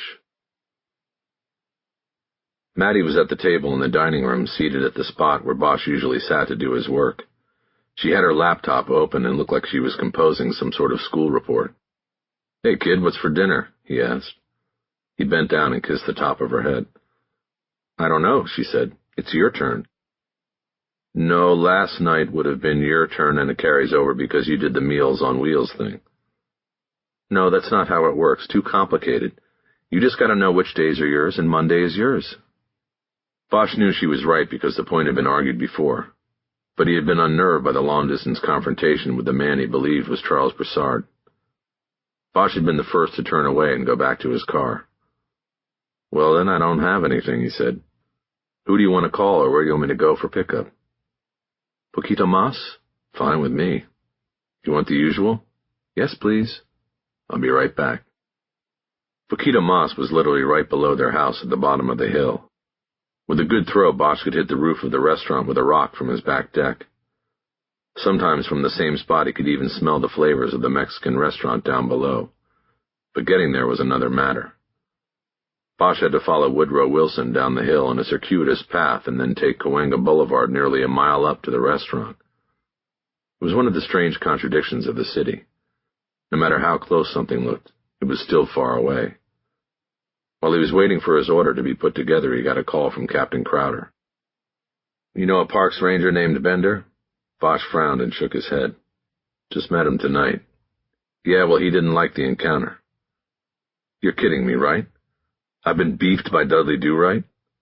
Tomorrow I need you to write up a memorandum of your side of the conversation." "Whatever." "Did you really make fun of the guy's hat?" "Yes, Captain, I guess I sort of did." Harry. "Come on, you know those guys have no sense of humor." "Live and learn, Captain." "What were you doing there, anyway?" "Just taking in the view." "Well, I don't think this is going anywhere, but get me that memo, okay?" "Will do." "Anything new on Merced since we talked?" Bosch wasn't ready to put the name Broussard out there with command staff yet, so he stayed away from that. "We recovered the weapon," he said. "What?" Crowder exclaimed. "Why didn't you tell me?" "You were gone by the time we got back. I was going to update you in the morning." "Where was it?" "Hidden in a dead guy's house." "You mean our shooter is dead?" "It's looking that way." "This is sort of great. It means no trial. We can wrap this thing up with a big pink bow this week." "Not quite, Captain. If this guy was the shooter, someone put him up to it. That's who we want." The woman behind the counter called out Bosch's number. His takeout dinner was ready. "Do we know who that is?" Crowder asked. "We're working on it," Bosch said. "I'll know more tomorrow." Bosch had the sense that Crowder wanted additional information, but Harry knew he was a direct conduit to the 10th floor of the PAB. Bosch couldn't afford to let Broussard's name start circulating on the floor that was more about politics than police. Crowder relented. "Okay, Harry," he said. "Tomorrow. I want to know what you know." "You got it, Captain," Bosch said. He hung up and grabbed the bag of food off the counter. 27. On Tuesday afternoon, Bosch and Soto sat in the 17th floor waiting room at the district attorney's office for 20 minutes before being allowed in to see a filing deputy. Bosch thought the wait was because he had asked specifically for John Lewin to review their case, but they didn't get Lewin. They got a young hotshot named Jake Boland, who proudly hung his Harvard Law sheepskin on the wall of his 10-by-10 office. He was in shirt sleeves after a busy morning of filing cases, his suit jacket on a hanger on the back of his door.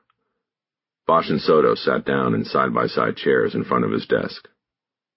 "We're not here in any official capacity," Bosch said. What do you mean? Bolin asked. I'm a filing deputy. Let's file a case. We don't know if we're there yet. That's what I want to hear from you. But I don't want you to enter it on the log or treat this as a filing request, because if you reject it, and we later file it, some defense attorney is going to get that out in front of a jury that this case was originally rejected by the DA. So let's just say we're here for advice only. Bolin leaned back as if distancing himself from the detectives and their case. Then I can't really give you a lot of time. I've got to file cases. At the end of the day, that's what they look at here. If I don't file cases, I don't get that courtroom assignment I'm in line for. But you have to file good cases. If you file dogs, they'll never let you near a courtroom. Look, can you just tell me whatever it is you want to tell me, so I can get on to the next one? We've got a waiting room out there with detectives who actually want to file cases. I know that might be a novel idea to you two, but believe it or not, it does happen. At this point, Bosch wanted to reach across the desk and grab Bolin by his skinny purple tie, but he held his composure. Trading off with Soto, they began to tell the young prosecutor what they had, including the major developments of the morning.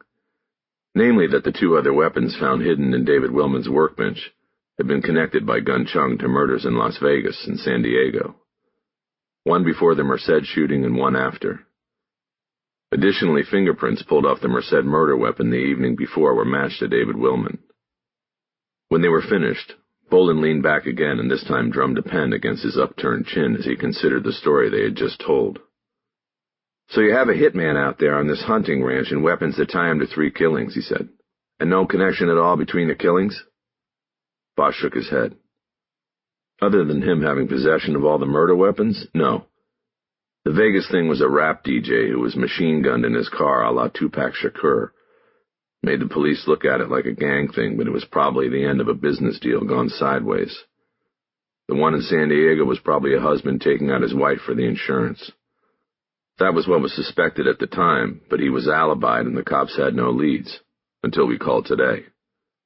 Bolin paused the drumming for a moment. What about the sword? Nothing on that yet. Any idea how these people knew to go to Willman for these hits? I mean, did he advertise on the internet or what? We don't know yet, but the agencies involved are on it now. Bolin nodded. By the way, did you get a warrant to search for those weapons? He asked. Nope, Bosch said. We were invited to search by one of the current owners of the property. Bolin frowned. Still should have papered it to make it clean. It was clean, Bosch insisted. The lady there had nothing to do with the case. They bought the house from Willman's estate 6 years ago. Why would we need a judge's signature to search the garage when she said please do, and the weapons we found were obviously abandoned by the previous owner? Because when in doubt, you whip it out. Always bring a warrant. Come on, detective, that's basic. But there wasn't any doubt. That search was clean. Are you sure you went to Harvard? Bolin's face turned scarlet. Detective, you know what else is basic? He managed to ask. Not insulting the prosecutor, you want to file your case. If you were acting like a prosecutor, there wouldn't be any insult, and I didn't ask you to file the case. I asked you what we were missing, what we needed. I didn't ask you to piss on what we already have. Soto put her hand on Bosch's arm, trying to bring him down. Bolin held his hand out in a calming manner. Look, he said, let's start over. Whatever the details of the search, we live with it, and I think what you have here is a case against a dead hitman. But you don't have a case against Broussard or anybody else. Not even close. Broussard's wife was having an affair with the intended target, Soto said. Says who? Asked Bolin. We have the witness and his story adds up, she answered. On top of that, the guy who took the shot was Broussard's business partner. They were best friends since high school. You're saying that's not enough? Bolin put the pen down and leaned forward. Guys, seriously, it's not enough, he said. You go forward with what you've got and you can count on a number of things happening. First of all, you can count on Broussard having a drop-dead ironclad alibi. I'm betting he was in another state with at least 10 witnesses with him. That's how these guys do this. Second, you can expect his wife to deny everything. The affair, this Ojeda guy, that her husband could have ever done anything like this. She'll be a solid witness for the defense. And third, you can expect your witness, Ojeda, to fold before he even gets to the stand. They'll get to him first and buy him off or scare him off. One or the other. Soto shook her head in frustration. Bolin continued to dismantle the case in front of them. You have nothing that says Broussard asked or paid Willman to do this. Like I said, you might be able to convict Willman, but he's dead. You need a direct connection between Broussard and the crime, not just Broussard and Willman having known each other since high school. That proves nothing in a court of law. What about the Willman shooting? Bosch asked. Bolin shrugged. It was ruled an accident by Riverside County. Frickin' OSHA said it was an accident. I mean, unless you can prove otherwise, it's no help to our cause. It's probably not even admissible. What about the lawsuit Broussard settled with Willman's widow? Do we have any shot at breaking the seal on that? Probably not. These guns you found have nothing to do with that case, do they? Bosch reluctantly shook his head. No one wants to be told they've come up short, especially when the telling is coming from a pompous prick. But Bosch was finally able to separate Bolin's annoying personality from what he was saying. Harry understood that the young prosecutor was probably right. They didn't have a case yet. Soda was about to protest the rejection when Bosch this time reached over to her and put his hand on her arm to stop her. So then what do we need? He asked. Well, a signed confession is always nice, Bolin said. But realistically, I would want someone or something that brings us inside the conspiracy. It's too bad Willman's dead, because if he was alive, we could pit the two principals against each other and play who talks first. That's obviously not going to happen. Bosch knew that Bolin's take on the case was on target. It was depressing to think that Broussard may have successfully sealed himself off from prosecution for the Merced shooting. Okay, he said. We'll see what we can do. Good luck, guys. And believe me, I don't like shooting holes in cases. I'd much rather file them. But as you said at the beginning, I need to file good, winnable cases or I'll be stuck in this little room for the rest of my career. Bosch stood up to go. As off-putting as Bolin's personality was, Bosch knew the same aspects of confidence, smarm, and ability to forecast and strategize a case would make him a solid prosecutor when he finally got that courtroom job. Bosch and Soda walked down Spring Street back to the PAB. Their next stop would be the captain's office, where he and his lieutenant were overdue for the promised update on the case. Considering Bolin's response to their efforts so far, Bosch knew that the next meeting would not go any better. Captain Crowder had told him that morning that he was getting a lot of pressure from the 10th floor and needed results. Bosch had asked for the rest of the day, and now they were at the point that Crowder would be waiting for them because the 10th floor was waiting for him. Do you want me to go in with you? Soto asked. I think I can handle them, Bosch said. What do you say is next? Not sure yet. What do you think about me telling them we're going to be putting some pressure on Broussard to see how he reacts? What kind of pressure? I'm still thinking. Maybe knocking on his door, maybe planning a story in the paper. You knock on his door and he'll probably lawyer up on the spot. If he does that, then that says something right there. What would a story in the paper say? I don't know. Maybe that we have narrowed in on a suspect, mention no names. Maybe we put it out there that we've got the murder weapon. That would sure let Broussard know we're close. And that's the risk. Do we want to show our hand like that? It's a desperate move. Are we there yet? I don't know. Bosch hated the idea of acting desperately.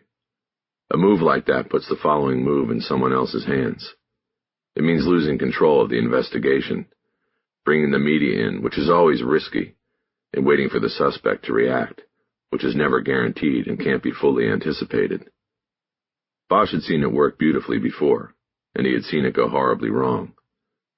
He had once been on a case where the lead team decided to plan a story saying the task force was closing in on a suspected serial rapist and killer. They dropped in one piece of evidence they knew would let the suspect know they were specifically closing in on him, that the man they were looking at was a respected husband and father with a white-collar job. The 911 calls started coming in shortly after. The man grabbed his boss and holed up in a supply closet, keeping a pair of scissors at his hostage's neck. The police moved in, but were too late to stop the murder-suicide that ensued in the closet. There simply was no telling what would happen if Broussard learned that the Merced investigation was getting close to him. Bosch thought about the fundraiser scheduled for that night at the Beverly Hilton. They could possibly put some pressure on Broussard there, without having to resort to the media. At minimum, they could get their first up-close look at the man they believed was behind the Merced shooting. Whatever you want to do, Harry, Soto said. I'm with you. What are you doing tonight? Tonight? I don't know. You want to go to Broussard's house? No, but there's a fundraiser he's hosting away from the house. I was thinking of going just to get a look at him. Maybe have him get a look at us. I can try to use it to put Crowder off for another day. Tell him we'll meet tomorrow. That sounds like a plan. I'm in. Okay, then. They walked the rest of the way in silence. 28. The Beverly Hilton was a vast hotel complex with several entrances and many different-sized rooms to accommodate weddings, political fundraisers, and other gatherings. Bosch had been there several times over the years for both professional and personal reasons. He and Soto self-parked in the garage and then walked in through the main lobby, where they moved through the crowds amassed for various events and followed signs to the escalators leading up to the banquet rooms. Along the way, Bosch noticed several hotel security men in blue blazers posted throughout the lobby, radio buds in their ears, eyes scanning the crowd. He guessed that Zayas was drawing some heavy hitters to his $500-a-plate dinner. On the second floor, they walked down a long hallway with entrances to the various ballrooms. The Merv Griffin room was actually a grand ballroom at the end of the hallway with 2 sets of double doors that stood open and waiting. On the wall between the doors was a 10-foot-high poster showing a black-and-white photo of Armando Zayas shaking hands and engaged with a circle of smiling supporters. The shot had been taken with a fisheye lens, which gave the resulting photo an exaggerated sense that Zayas stood at the center of the people. Bosch paused in horror when he saw the slogan printed above the circle of people of every age, gender, and race. Everybody counts, or nobody counts. Zayas, 2016. Below the poster was a long draped table behind which 3 women sat waiting to check people in and collect their money for the Zayas bid for the governor's seat. Standing to the side of either entrance to the ballroom were 2 more men with beefy physiques beneath blue blazers. Not wanting to give away their identity right off the bat, Bosch directed Soto to the left of the welcoming table, and they walked down a short hallway to a set of glass doors leading to an outdoor promenade, which Bosch knew from times past was used as a smoker's porch. "Where are we going?" Soto asked as they pushed through the doors. "Strategic advantage," Bosch said. "You try to hang on to it for as long as you can." They stepped out onto the windy promenade. It overlooked Wilshire Boulevard, which was packed with wall-to-wall traffic. The hotel was situated at the intersection of 2 main traffic arteries, Wilshire and Santa Monica Boulevards. It was always a traffic knot. Bosch leaned his elbows on the balcony edge and looked down at the traffic. In times past, he would have lit a smoke. "What is our advantage?" Soto asked. "They don't know who we are," Bosch said. "I didn't want to walk up first thing and badge them. Makes it a little harder to move around." "I thought we wanted to get a look at Broussard, maybe have him get a look at us." "Right, but we want to be subtle about it. Make him think. Make him wonder. You know what I mean?" "I think." Soto turned her back to the view and took in the massive facade of the building. "So this is the place where Whitney Houston died?" she said. "Right," Bosch said. "In a bathtub." "They played one of her songs at my high school graduation." "Which one?" "Greatest Love of All." Bosch nodded. "Where'd you go, Garfield?" "No, by then I was up in the valley. I graduated from San Fernando High in Pacoima." "Forgot you were up there." "What about you?" "I went to Hollywood High, but I didn't graduate. Went into the service early and had to get a GED when I got back." "Oh, right, Vietnam. Did you do any college?" "Yeah, City College for a couple of years. Then I joined the department." "Where'd you go after high school?" She smiled and shook her head. She was embarrassed by the answer. "Mills. It's a girls' school up in Oakland." Bosch whistled. "Nice." Now that his daughter was a year away from college, he was familiar with most of what was out there, especially in California. Mills was a tough school to get in, even tougher to afford. I know, she said. "How did a Pacoima girl end up at Mills?" "More like how did a Mills girl end up in the LAPD, he said. She nodded. "Good question." "Well, I got a lot of scholarship money, and I chose Mills because at the time I thought I wanted to be a lawyer. You know, civil rights, legal aid, tenants' rights, things like that. But then when I got away from L.A. and really thought about things, I thought about being a cop, and maybe that would be the best way to help my community. Bosch nodded, but knew she was leaving something out. And there was the Bonnie Bray case, he said. She nodded back. There was that, too, she said. She seemed to drop the conversation at that point. Bosch went back to considering what he had hoped to accomplish with coming to the fundraiser. There had been no real plan other than getting a look at Broussard. It was like a coach scouting the opposition. Perhaps Bosch would get a measure of the man he was zeroing in on. But now he was here, and was trying to think of how they were going to handle getting into the Merv Griffin room and eyeballing Broussard. Harry was realizing it was probably a faulty idea in the first place. At this level of politics, there was always a high degree of security involved. His idea of just blending in with the crowd and moving through the doors was unrealistic. He was considering bagging the whole thing and heading over to Hollywood to check on his daughter, from a distance. Harry, Soto said. What? He responded. I think we're about to lose strategic advantage. Bosch turned away from the traffic. He saw Soto looking down the length of the promenade. He followed her eyeline and saw a door 60 feet further down. 2 men in tuxedos had stepped out and were bent over against the wind as they attempted to light cigarettes. When they straightened up, Bosch saw that one was Connor Spivak, candidate Zayas' right-hand man. The other man looked familiar to Bosch. He was big and had a full beard.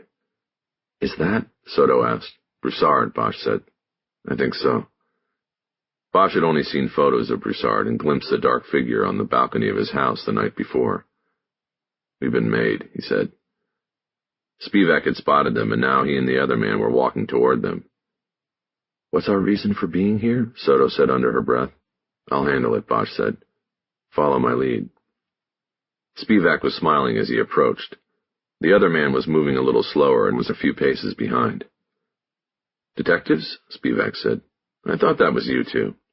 What a surprise. He shook hands with both of them. Strange coincidence, Spivak said. What brings you here? Well, it's not really a coincidence, Bosch said. We heard about the dinner tonight and thought we'd come by. Maybe see if we could talk to the candidate for a few moments. Keep him informed about the investigation since he's putting his own money on the line. That's fantastic and very thoughtful. He will be impressed, but he isn't here just yet. He had to make a stop at a synagogue in Westwood, and then he's going to swing in after the dinner to say a few words here. He checked his watch. That probably won't be for another hour, he said, but I'd be happy to take the update and pass it on. Bosch glanced at Broussard and then back to Spivak. Oh, of course, Spivak said. We want to keep this on the down low. By the way, this is one of our generous hosts for the evening, Charles Broussard. Broussard offered his hand first to Bosch. Harry shook it, holding eye contact with the man he believed had ordered the shooting of Orlando Merced. My friends call me Bruce. Soto shook his hand next. You people do fine work under very difficult circumstances, Broussard said. I wish you all the best. Stay safe. Thank you, Soto said. Bruce, maybe you can wait for me inside, Spivak suggested. Of course, Broussard said. Just one last drag, and then it's back in for politics as usual. Bosch smiled at him, and Spivak laughed a little too hard. Broussard tipped his head back and blew smoke into the air. He then dropped his cigarette and stepped on it. He play-punched Spivak on the arm.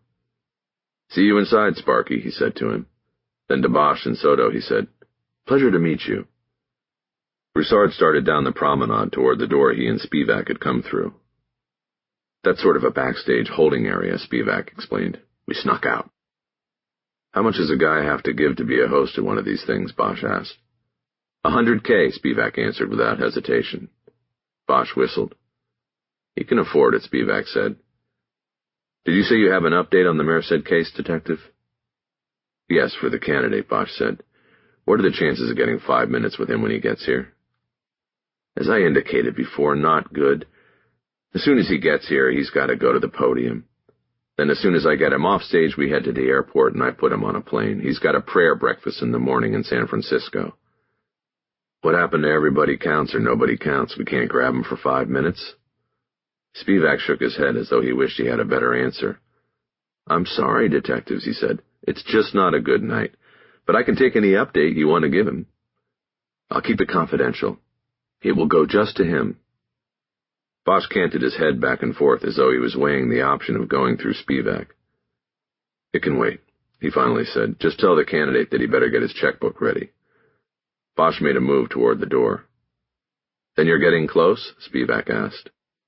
Bosch looked at him, noting the excited tone in his voice. That's for the candidate, he said, not the masses, understand? I don't want it to end up in a speech tonight or the newspaper tomorrow. Of course, Spivak said, completely on the down low. Bosch and Soto left him there and went back to the doors they had come through. Spivak headed off to his own door. Think he'll tell Broussard? Soto asked once they were inside the building again. I don't know, Bosch said. Maybe. I wish I could be there for that. Let's go. I'm going to get over to Hollywood Station.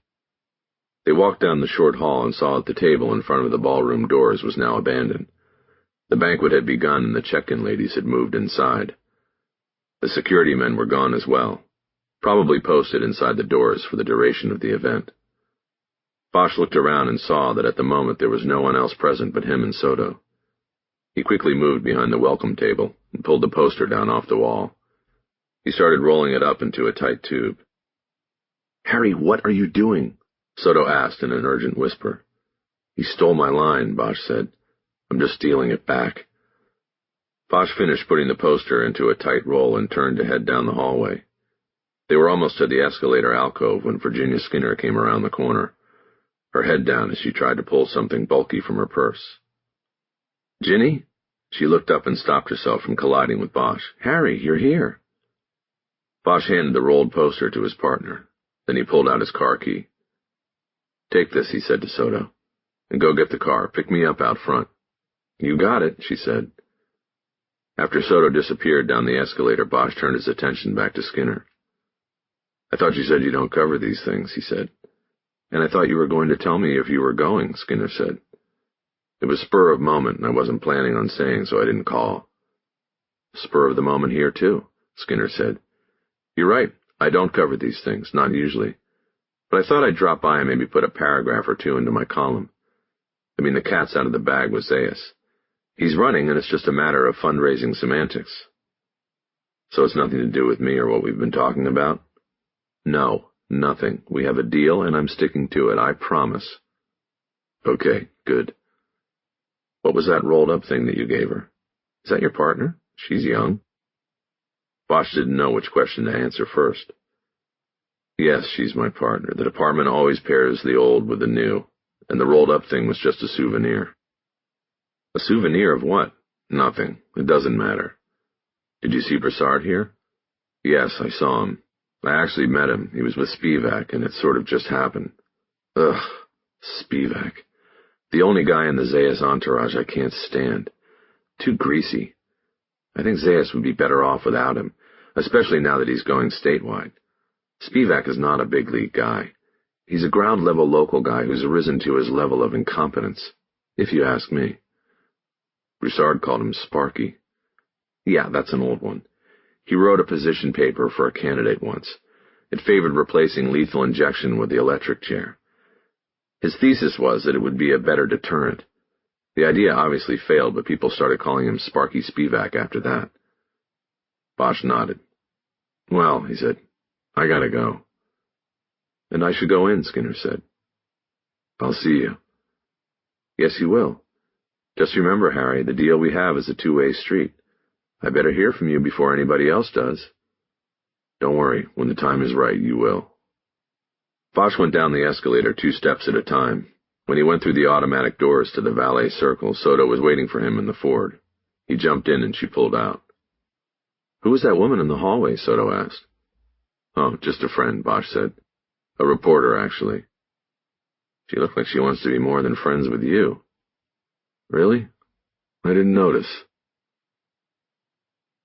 After dropping Soto off at her car at the PAB, Bosch headed back to Hollywood. He put the division's tactical channel on his car's scanner and soon learned the location of the alcohol sting involving the station's explorers. The current target was a convenience store on La Brea south of Sunset. Bosch moved in close, but not too close. His plane-wrapped Ford would be easily made as a police vehicle. It would be the height of embarrassment for Bosch's daughter if he were to spoil the sting. Bosch spent the next 2 hours mostly listening to the operations as the sting was carried out at several different locations in Hollywood. No arrests were made. They would be made later after the results of the operation were taken to the city attorney's office for filing of charges against individuals or against the license holders of the businesses. When he heard the field supervisor call the code ending the operation for the night, Bosch headed home, taking Laurel Canyon up to Mulholland and then heading east. This allowed him to cruise by Broussard's house on his way home. He once more stopped at the Overlook and checked on the concrete house, but he saw no lights on and no figure on any of the rear balconies. Even the pool light was out. Bosch managed to leave the Overlook without encountering the park ranger Bender and got to his home before his daughter. He texted her to ask for an arrival time, but she walked in the door 5 minutes later. He asked how the night had gone and never let on that he already knew the answer because he had ghosted the operation. "It was great," she said. "I put in a fake nose ring. It was fun." "How many of them sold you booze?" he asked. "Just about all of them. It wasn't random. Each place either had a history already or there had been complaints. One skeezy guy told me he'd only sell me the six-pack if I got behind the counter and gave him oral sex. Isn't that gross?" "Yeah." Bosch had not heard that while monitoring the tactical channel. He decided to stop asking questions at that point. He just gave his daughter a hug. "I'm proud of you," he said. "Thanks, Dad." "You know I'm dead tired and I have school tomorrow," she said. "Then go to sleep." "I am. Good night." "Good night." He watched her head toward the hallway that led to their bedrooms. "Hey, Mads?" She turned and looked back at him. "What is skeezy, anyway?" "I don't know. Old, creepy, gross." He nodded. "What I thought. Good night." "Good night." 29. Once again Soto was in the squad room ahead of Bosch. He was beginning to think she was throwing down a challenge, seeing who could be more dedicated to the job, who could arrive earliest and stay longest. No partner of his had ever been this way. He was duly impressed. She didn't notice him until she heard the clunk of his briefcase on his desk. Then she spun around in her chair and fixed him, with wide eyes and a broad smile. "Harry, I found the nexus." "On Bonnie Bray?" "Yes, Bonnie Bray. I came in early and got back to my tenants list. You were right. There is a connection between Bonnie Bray and Easy Bank, a big one." Bosch pulled his chair over and sat down in front of her. "Okay, talk me through it." She gestured back to the open binder on her desk. "Well, I've been going through the tenants list from '93. I started on the first floor, and finally on the third floor I found something. Apartment 3G. A woman named Stephanie Perez lived there in a 2-bedroom. "Do you remember her from back then? Did you know her?" "No, the place was too big, and I was just a little kid. I didn't track any grown-ups beyond my parents and the ladies in daycare like Miss Essie." Bosch nodded. "Okay, sorry to interrupt. Keep going." "Okay, so Stephanie Perez was interviewed?" "Everybody was interviewed by the fire department and the CCS, and the summaries are in binder 3 here. The interviewers used a number system 1 through 5 in evaluating each person as a witness, as well as the value of their information, 5 being the highest in each category. Stephanie Perez was a 1-1. So she was interviewed and quickly forgotten because she didn't know anything. She was 24 at the time, unmarried, and worked as a cashier at a Ralph's supermarket. No gang affiliation on record, and was at work the morning of the fire." "Okay." "But she lived alone in a 2-bedroom unit, and when she was asked about the empty room, she said her roommate had moved out a month earlier and she was in the process of trying to find a new one." Bosch reflexively jumped her story. "One of our Easy Bank people looked at the place to rent." "No, but I thought maybe that was a possibility too, so I tracked Stephanie Perez down to see what, if anything, she remembered. They had a protocol for all these tenant interviews, and it included taking down DL numbers and birth dates. It was easy to find her." "Where is she?" "She's still in the neighborhood, but now lives in a building down on Wilshire. She's still working at the same Ralph's too, but now she's assistant manager, and she's been married, divorced, and has 2 kids." "So when did you call her?" "About a half hour ago. I waited till 7. Bosch gave her a look. Making a call that early was risky. It could anger someone if you woke them up to talk about something that had happened more than 2 decades ago. Soto read his concern. No, she was totally cool with it, she said. She was already awake and getting ready for work. You were lucky, Bosch said. What did she tell you? She moved out right after the fire, so she never rented the second bedroom. And before the fire, she hadn't interviewed anybody yet. She had just put the ad in La Opinion. So the roommate who moved out is the connection? Exactly. Her old roommate was Anna Acevedo, who worked at Easy Bank, the one who opened the door. Bosch nodded. It was a very good lead and connection. He immediately understood that momentum had just shifted away from the Merced case and was with the Bonnie Bray investigation now. They would need to ride it, and that would mean having to finesse Captain Crowder, which might not be easy. Is there more? He asked. What else did she tell you? It gets better, Harry, Soto said, because it confirms things we already know. Stephanie Perez was the leaseholder on the apartment. She said the reason she asked Anna to move out was because she was juggling 2 boyfriends, and one of them was a white boy who was mean and had a habit of saying racist things even though he was dating Anna. Stephanie didn't want to be in the middle of it, especially if the white boy found out about the other boyfriend, because she thought he was the kind of guy who might be violent. She had warned Anna about the situation several times, and Anna did nothing about it. So Stephanie told Anna she had to go, and she moved out a month before the fire. Bosch remembered the name he had read off the page from the robbery journal borrowed from the captain's office in Robbery Special. Rodney Burroughs? That's what I'm guessing. She didn't remember names, but when I said Rodney, she said yes, one of them was named Rodney. I said Rodney Burroughs, and she couldn't remember a last name. She said she'd look at a 6-pack if I brought it by the store today. Okay, what about the other boyfriend? Same thing. I said Maxime Boyko, and she remembered Max, but not the last name. She'll look at a 6-pack on him, too. Did she talk about how long these guys were around the apartment? Were they staying over, taking out the trash, things like that? I didn't get into it in detail. That question about the trash is a good one, but I did get the impression that these guys would stay over, and that's where Stephanie was scared. She was afraid one might come over and surprise Anna when she was with the other. Right. Bosch thought about the scenario for a few moments. It did seem to be the connection they were looking for. I think we're in business here, Harry, Soto said. Bosch nodded, but his mind was still bumping over other possibilities. Did she ever consider that Anna might have started the fire? You know, sort of in revenge for getting kicked out of the apartment? I didn't ask. We should. Harry nodded again. Okay, he said. So let's get 6-packs together for all 3 of them and start with Stephanie Perez at Ralph's. Let's move fast and get out of here before the captain gets in and wants his morning update on Merced. You got it. By the way, did you check? Do any of these Easy Bank people have records? Soto nodded. I started backgrounds on them on Sunday after we got the names off the robbery book. Acevedo and Boyko are clean, but Burroughs went to federal prison in '06 for tax evasion. Tax evasion? Yeah, he didn't file tax returns for something like 6 years in the 90s, and the feds caught up to him. He cut a deal to limit his time, and they put him in Lompoc. He served 22 months. Nice. Anything else? That's all I found. Where does he live now? Oh, he's some kind of desert rat or something. He lives out in a place called Adelanto. I looked at his house on Street View. It looks like a shithole surrounded by fences and in the middle of nowhere. Bosch nodded. Extreme rural address, tax evasion, washing out of the police academy on a racial insensitivity beef. Bosch was beginning to get a picture of Rodney Burroughs. Did you request the file on the tax case, he asked. No, I haven't had time, she answered defensively. Yesterday we were going full bore on Merced. I know, Bosch said. I'm just asking. What about a mugshot from the feds?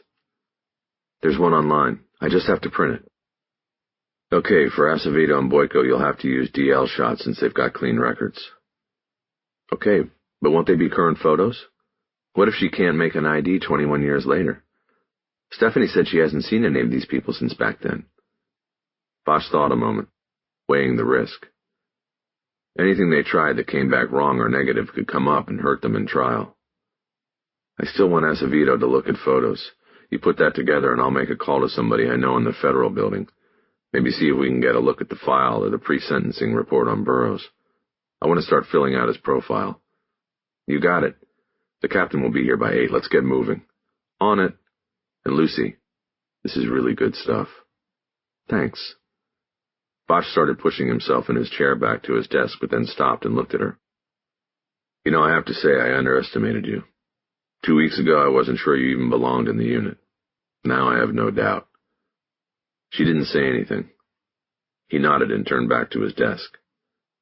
Bosch opened the contact list on his phone and called the cell number he had for Rachel Walling at the bureau. It had to have been at least a couple of years since he had used the number or had spoken to her. He hoped the number was still good and that she'd take his call. He also hoped she was still assigned to the Los Angeles office. With the FBI, you never knew. Here today, Miami or Dallas or Philadelphia tomorrow. He remembered that before L.A., Walling had been posted in Minot, North Dakota. Walling answered the call. Well, well, well, Harry Bosch, the man who only calls when he needs something. Bosch smiled. He deserved the rebuke. Rachel, how are you? Things are good. How about with you? Can't complain, except they're just about to pull the rug out from under me here. I'm on the drop. At least you get to stay till you're, 65? Hey, hold on. I'm not that old yet. I know, but what I'm saying is that around here, they kick us out at 57. There is no such thing as the deferred retirement option plan here. That isn't fair.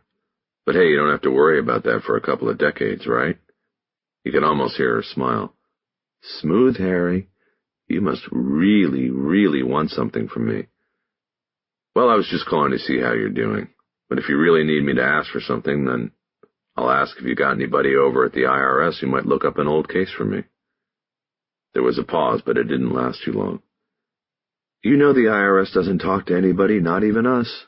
What kind of case is it? Tax evasion in 06. Guy went away for a couple of years.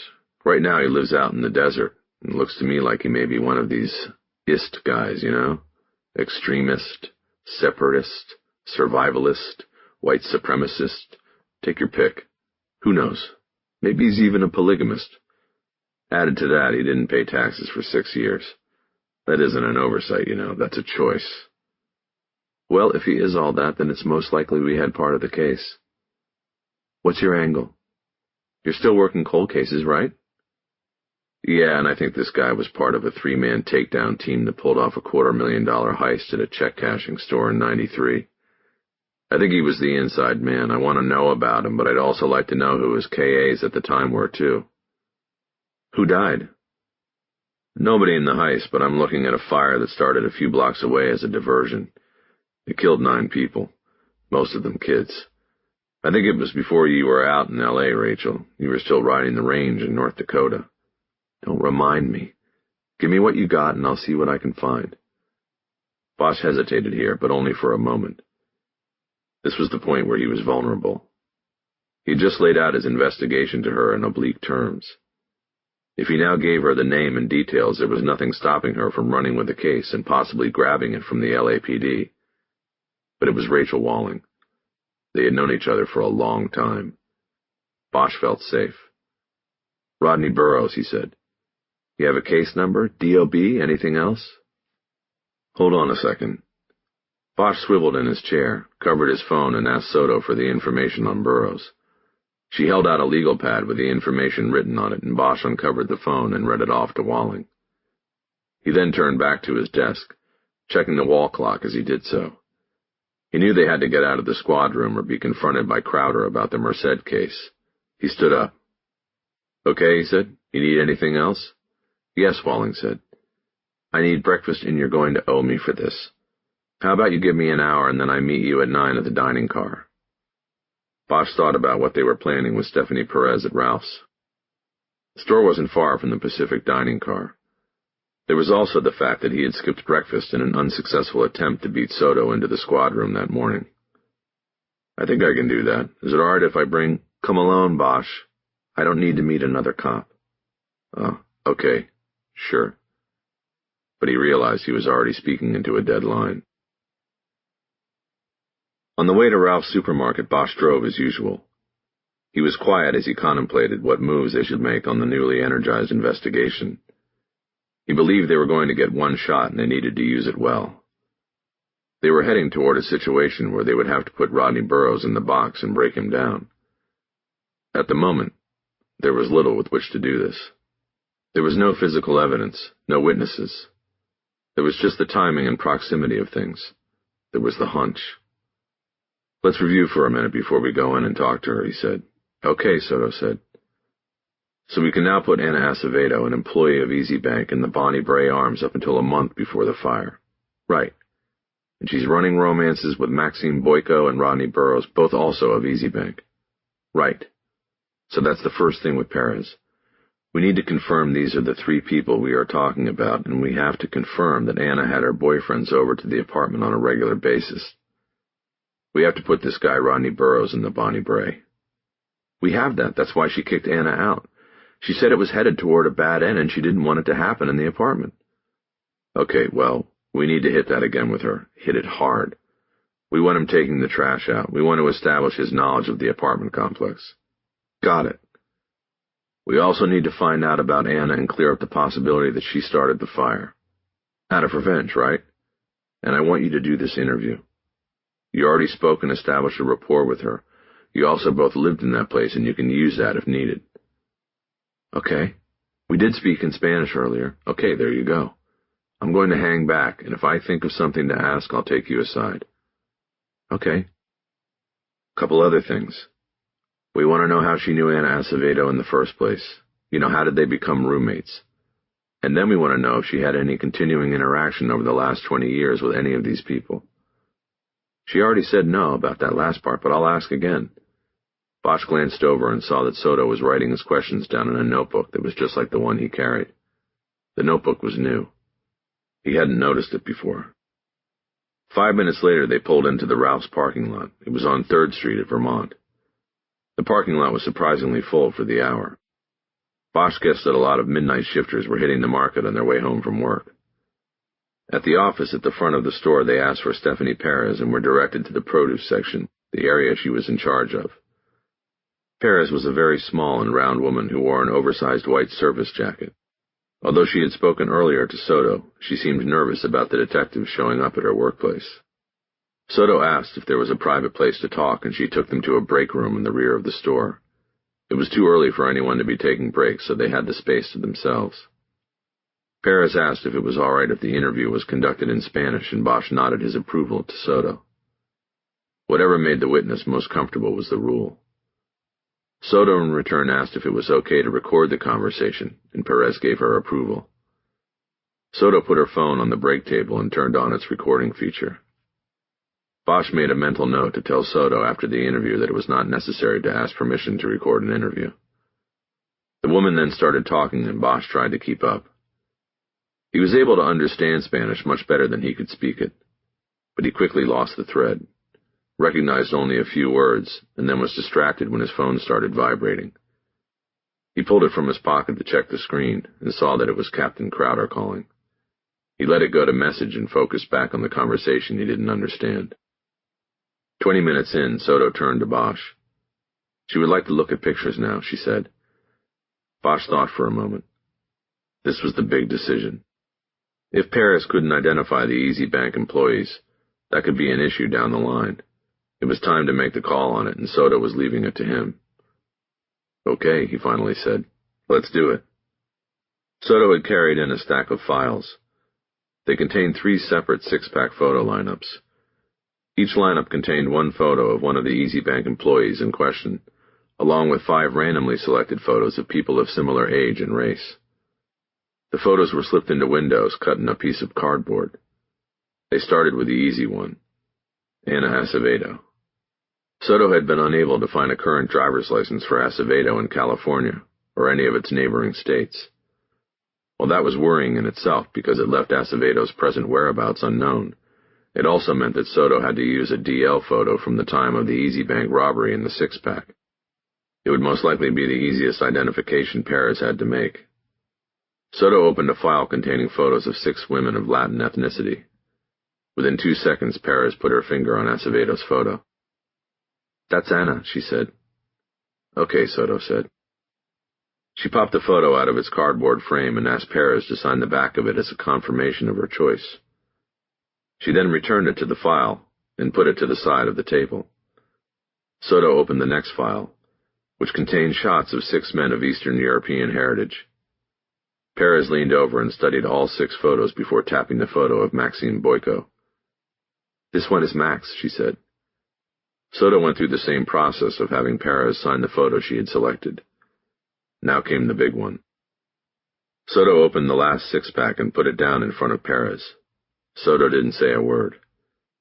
She knew it was important not to speak or communicate anything through body language that was encouraging or confirming to the witness. That could result in a tainted identification in the eyes of a judge and jury. Perez once again leaned forward and studied the photos. This time of 6 white men in their mid-40s, all homegrown Americans. Bosch knew there were all kinds of theories on inter-ethnic identification, and that the process they were engaged in was fraught with issues relating to accuracy. The best they could do was present the photos, say nothing that might direct an identification, and simply wait. If she made an ID, the lawyers could fight about it later. Perez studied the photos for nearly a minute, and then slowly put her finger down below one of the photos. "Him," she said. "This is Rodney." Bosch and Soto exchanged eye contact, and then Soto had Perez sign the photo she had chosen. It was the photo of Rodney Burroughs. "I have to return the call to the captain," Bosch said to Soto. "You finish up and I'll be in the car." Bosch thanked Perez for her time and cooperation, and made his way back through the store, and then out to the car. On the way, he listened to the message left on his phone by Crowder. "Harry, this is Captain Crowder speaking. I want my update and I'm not fucking around. Call me, now." Bosch got behind the wheel and turned on the engine. It was a cool morning and he wanted heat. He called the captain's direct line. "Where are you, Harry?" Crowder said by way of greeting. "In the field," Bosch said. "Something's come up." "I don't want to hear that. I want to hear the update on Merced. What have you got for me? It better be good." 30. They traded updates once Soto made it back to the car and Bosch headed back toward the PAB. She summarized the interview with Stephanie Perez, and then he recounted his conversation with Crowder, reporting that the captain was at first upset to hear that the Merced investigation had temporarily stalled, but then was placated when informed that Bosch and Soto were closing in on something regarding the much bigger Bonnie Bray case, a break which happened to come out of an anonymous call to the Merced tip line. "Speaking of Crowder," he said, "I need to drop you back at the PAB while I go to breakfast. Crowder said Media Relations approved an interview with you and a reporter from La Opinion. It's been over a week since Orlando Merced passed, and they want to run an update. I told them to set it up now so we have the rest of the day. You do that while I meet my federal friend." "Okay," Soto said. "How much do I tell the reporter?" Bosch took the car across the 110 freeway overpass and glanced down as he considered Soto's question. All 10 lanes looked as though they were frozen. "Well, you don't mention Broussard by name." "Right. What about the rifle?" Bosch wasn't sure. "Ask Crowder," he said. "Let him decide. We put it out, we might stir things up, put some pressure on Broussard." "Okay, I'll ask. Does Crowder know about Broussard?" "I've left that out of my updates." "Does he know we're looking at someone?" "I left that out too." "Got it. Good. In the meantime, if I don't get back by the time you're finished, try to confirm locations on Ana Acevedo. We might be most interested in Burroughs, but we need to talk to Acevedo to tie in the story. Boyko, too." "Okay. By the way, did you ask Perez if she ever thought Anna had started the fire?" "I did, and she said no. She said Anna wasn't a good roommate, but she was a good person. She said she would have never done something like that." Bosch thought about this answer. They were looking into the possibility that, good person or not, Anna Acevedo had direct involvement with the fire, or at least the men who started it, as well as the robbery connected to it. "Harry," Soto said, "do you want me to reschedule my shrink session?" Bosch came out of his thoughts and looked over at her. He had forgotten. It was Wednesday, and Soto had her regular afternoon session with Dr. Hinojos at Behavioral Sciences. "Yeah," Bosch said. "See if she'll let you skip this week. We have things moving on this. Let's not break momentum." "I'll call her. And I'll be back in an hour. Maybe we'll know more about Burroughs by then." "Who is this agent you're meeting?" "She works in an intelligence unit. They throw out the net, you know? Then they analyze." "I thought it was a she." Your voice completely changed when you were talking to her on the phone today. It was like when you talk to your daughter. You get all nice." Bosch glanced over at her. He didn't know whether to compliment her perception or to tell her to mind her own business. "Yeah, well, there's a history. And she wants to meet you by herself. That's just the way she is. She'll say more if it's just me." "Whatever works, Harry." Bosch nodded. He was happy to move on from a discussion about Rachel Walling. "Okay, let's go back to Stephanie Perez for a minute before you jump out. Through her, we have all three of these Easy Bank people in the Bonnie Bray." "That's absolutely solid. We have her six-pack IDs and her take on Burroughs, which confirms the racist attitudes." "Okay, what about Anna? How did she and Perez hook up? How long did they share the apartment before Perez made her move out?" "Stephanie said they lived together for a year, and she got her after putting a roommate needed notice on the bulletin board in the complex's laundry room." "Anna was already living there?" "No, but she had lived there when she was a kid. She was back visiting friends, saw the notice, and made contact with Perez. She said she wanted to live there because she knew the place and she could walk to work. She didn't have a car." Bosch nodded. This was all good. In her earlier summary of the Perez interview, Soto had also said that Burroughs spent at least 2 nights a week in the apartment with Acevedo over a 3-month period leading up to the point Acevedo was asked to leave.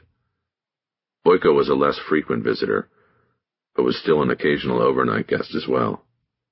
But when Perez started complaining about the situation, Acevedo reacted by making both men get involved in the upkeep of the apartment.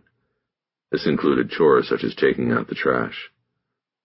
All of this was based on Stephanie Perez's 21-year-old memories, but it was positive in terms of case momentum. What Bosch and Soto needed now was further confirmation through Acevedo, Burroughs, and Boyko themselves. "We really need to find Anna Acevedo," Bosch said. "I told you," Soto said. "I'm on it." They were stopped at a light at First and Hill, a few blocks from the PAB. "Gus Braley said the video showed her pulling the alarm before the robbers came in," he said. "Based on that, they decided back then that she wasn't part of the robbery."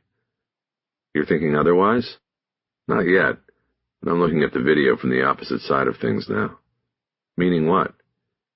"Meaning if you knew there was a camera on you, then you probably knew that if you didn't pull the alarm, you were guaranteeing you would be considered a suspect." Soto thought about that for a bit and then nodded. "I get it," she said. "That's why we need to find her and talk to her," Bosch said. "You said she's disappeared? No DL, no record, whereabouts unknown?" "I don't like that." "Neither do I. You think she's dead? Maybe they used her and buried her in the desert." Bosch nodded. It was a possibility. "The other thing is we don't have any idea about the 2 gunmen," he said. "All 3 of these people we're talking about were inside Easy Bank. They didn't commit the actual robbery. Or start the fire. If one of these people is the insider, they lead us to the other 2. Can we back up and just talk about how the whole thing went down?" The light changed and Bosch proceeded. "You have the 2 guys in the car," he said. "Their first stop is the Bonnie Bray. One of them goes in and drops a Molotov down the trash chute. They start the fire, then head to the cash box," Soto said. "Right. They've got a scanner in the car and pull up close to the target and wait to hear the response on the fire. When they hear all units, they go to the cash box. Or maybe they're not that sophisticated. They just pull over and wait for sirens. When they hear the big response, they go in, hit the target, and have time to get away before police can respond." Bosch pulled the car up to the courtyard that fronted the PAB. Soto hopped out and looked back in at him. "I think it works," she said. Bosch nodded. "See you in an hour," he said. Rachel Walling was waiting for Bosch in a booth in a back room of the restaurant on 6th Street. It was the room reserved for heavy hitters and regulars. 3 round tables for big parties, 3 booths for smaller parties. The room was at capacity, and Bosch recognized half the faces from City Hall. He wasn't sure who they all were, but they were at least mid-level important, or they wouldn't be eating breakfast at 9 a.m. on a workday. He hadn't seen Rachel Walling in person in at least 2 years, but she didn't look like she had aged a day. Her jawline was cut sharply, her neck taut, her brown hair with hints of raven in it. Her eyes were always the thing with Bosch, dark, piercing, unreadable.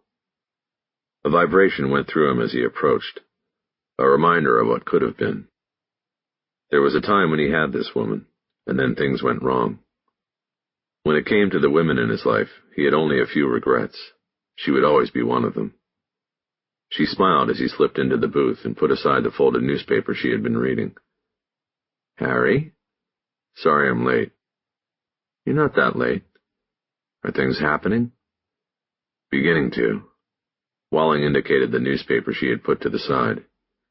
"You were in the paper last week about that mariachi musician dying. Can I ask? Were you asking about Rodney Burroughs in regard to that?" "Not really, no. I have other cases. You know how it is." "Sure, I was just curious about the fit on this." "No, like I told you on the phone, I'm interested in the fire that killed all those kids. Were you able to get me something? I see the newspaper, but I don't see a file or anything." She smiled as if parrying an insult. "You know we don't give files out. We're not really the sharing kind." The waiter came up with a coffee pot, and Bosch signaled that he'd take a cup. The waiter asked if they knew what they wanted to order or needed a menu. Bosch hadn't needed a menu in the Pacific dining car in 25 years. He looked at Rachel. "Are we going to eat, or is this going to be short and sweet?" he asked. "We're going to eat," she said. "I'm hungry." They ordered without the menu, and the waiter went away. Bosch took a draw of hot coffee and then fixed Walling with a look that said it was time to give. "So," he said, "Rodney Burroughs." She nodded. "Okay, this is the deal," she said. "You had Rodney Burroughs pegged correctly, and he was on our radar for a long time, but then he went away on the tax conviction, and he's been quiet ever since. At least we think so. So I need to know if the Bureau is going to be embarrassed by anything you are doing." Bosch shook his head emphatically. "Not unless the Bureau dropped the ball in '93. This is strictly a cold case investigation. This guy lives out in Adelanto now, and as far as I know, he's been quiet as a mouse." "Okay, I'll trust you on that. So tell me what you've got. When did he hit the FBI radar?" "Well, by the mid-'90s we started watching a lot of these types. You know, militia sympathizers, posse, comitatus, Christian identity, all those don't tread on me anti-government hate groups. In the space of 2 years we had Waco and Ruby Ridge, and you couple that with the riots in '92 right here in L.A., and you sort of have this call to arms that speaks to a lot of these fringe dwellers. Some of them, like your guy, believe the riots constituted the first warning of a coming race war. Mix in your standard anti-government views, stand your ground arms accumulation, and a lot of those other ist allegiances you mentioned earlier, and you have yourself a loose-form movement. We picked up on this happening in many places across the country. Obviously, there were many things that didn't get our notice. The Oklahoma City bombing happened in '95. So what about Burroughs? He and some of his fellow numbskulls formed something they called the WAVE. It was a benign acronym standing for White American Voices Everywhere. It became part of this national association of groups that wanted to close borders and get ready to defend white America when the race war began. Didn't Charlie Manson preach the same thing back in the day? He did. But just like somebody should have been watching Manson back in the day, we did start watching Burroughs and his group. When? We didn't get on to them until about '94 when they started putting leaflets on windshields from L.A. to San Diego, which, by the way, they called Bandiego. Cute. My case was a year before that. I know, I can't directly help you there. You asked me what we had on Burroughs, and it's all '94 and on. What were they doing besides printing up leaflets? Nothing much. They had a compound out near Castaic, and they shot their guns off and trained recruits and listened to a lot of speed metal on the stereo. Your basic hate group, long on rhetoric, but not much else. The boldest thing they ever did was print up a racist manifesto and put out leaflets inviting people to an open house at the training camp.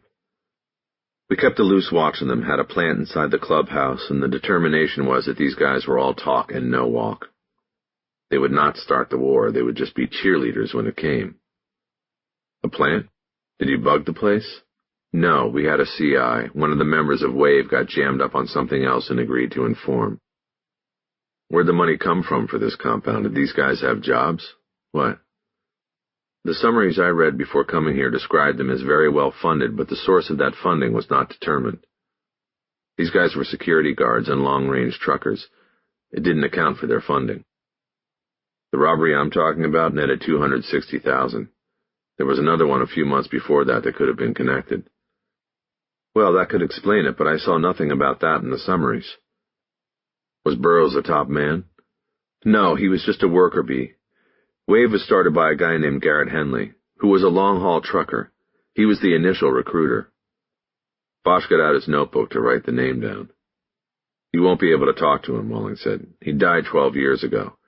Killed himself after being indicted for tax evasion. He knew he was going to go away. That's how we got most of these guys. They stopped paying taxes. Then who else? Bosch asked. Who were Burroughs' known associates? My case involved him and 2 gunmen. Walling reached over and unfolded the newspaper she had put to the side. For the first time, Bosch could see she had written notes on the edges of the columns. Walling read her own notes and then flipped the paper closed again. The summary said there were 2 brothers who were tight with Burroughs, Matt and Mike Pollard. Also, if you're looking for a getaway driver, there was a wannabe stock car driver in the group named Stanley Nance. His nickname was NASCAR Nance. Maybe he was your driver. Bosch liked all of this. It seemed to fit. Walling read his excitement. Now, before you jump up and start doing an Irish jig, I ran a quick check on these 3 guys, and you're not going to like what I found, she said. What? Bosch asked. Well, NASCAR Nance is driving the big oval in the sky. He killed himself in '96 when he hit a bridge abutment at 95 miles an hour on the 5. And both the Pollards were sent to federal prison for tax evasion, but only one came out alive. Mike Pollard was sent to Coleman, which is in Florida, where he was stabbed to death in the prison library in '06. Case was never solved and is suspected of being racially motivated. And the other one? Matt Pollard served his time in Lewisburg and paroled out in '09. He had a 5-year tail and reported to the federal parole office in Philadelphia, but he cleared parole 2 months ago and his whereabouts are currently unknown. These die-hard anti-government types like to stay below the radar. They avoid driver's licenses, Social Security, paying taxes, and so on. Bosch frowned and was reminded that Anna Acevedo had likewise dropped off the grid. But then he thought of something that seemed like a discrepancy regarding the men of Wave. Burroughs didn't go to prison until '06, he said. He was out in 22 months. What can I tell you? The process is slow, Walling said. I don't know the details of each case, but they went after these guys one at a time, and Burroughs came up last, I guess. That didn't sound right to Bosch. Okay, but Burroughs went up to the country club at Lompoc, he said. How does he get Lompoc and the Pollards get Lewisburg and Coleman? Those are hard places. Sounds like Burroughs caught a break. Walling nodded. You'd have to pull all 3 cases and see how they lined up differently. You didn't ask me to do that. You asked about Burroughs. Who knows, maybe his offenses were not as extensive. Plus he took a deal. Maybe the other 2 went to trial. A lot of things can explain the discrepancy. I know. I'm just wondering if you got a payoff for being the confidential informant all those years before. Walling shook her head. There was nothing in the file I looked at that said anything about substantial assistance being given by the defendant, she said. That doesn't mean it didn't happen, Bosch said. Either way, you're now asking things above my pay grade. I don't have access to CI lists. For obvious reasons, these are under lock and key. Did you write down any of the case numbers? I could talk to the prosecutor. I did. What about the case agent who handled Wave? Who was that? Nick Yardley, and he's still in the L.A. office. Think he'd talk to me? He may. But you have to remember, Burroughs went to prison on an IRS case. Technically, we would have only been assisting. Nick might shine you on to them, and if that happens, you can forget it. IRS agents don't talk to locals. I know. If you talk to Nick, don't tell him you've talked to me. Tell him your information comes from the court file. Of course. The waiter came with the food then. Bosch wanted to leave and keep moving with the case, but he knew if he was rude to Rachel, she might never help him again. He didn't want to risk that. They started to eat, and he tried some small talk. So what's Jack doing these days, he asked. Jack was Jack McAvoy, the former Times reporter Rachel had been with for the last few years. Bosch knew McAvoy as well. He's doing well, she said. He's happy, and lucky, considering today's journalism market. He's still working on that investigative website? He recently jumped to a different one. It's called Fair Warning. It's Consumer Protection Investigations and Reporting. You should check it out. The government, the newspapers, nobody's really watching out for Joe Citizen anymore.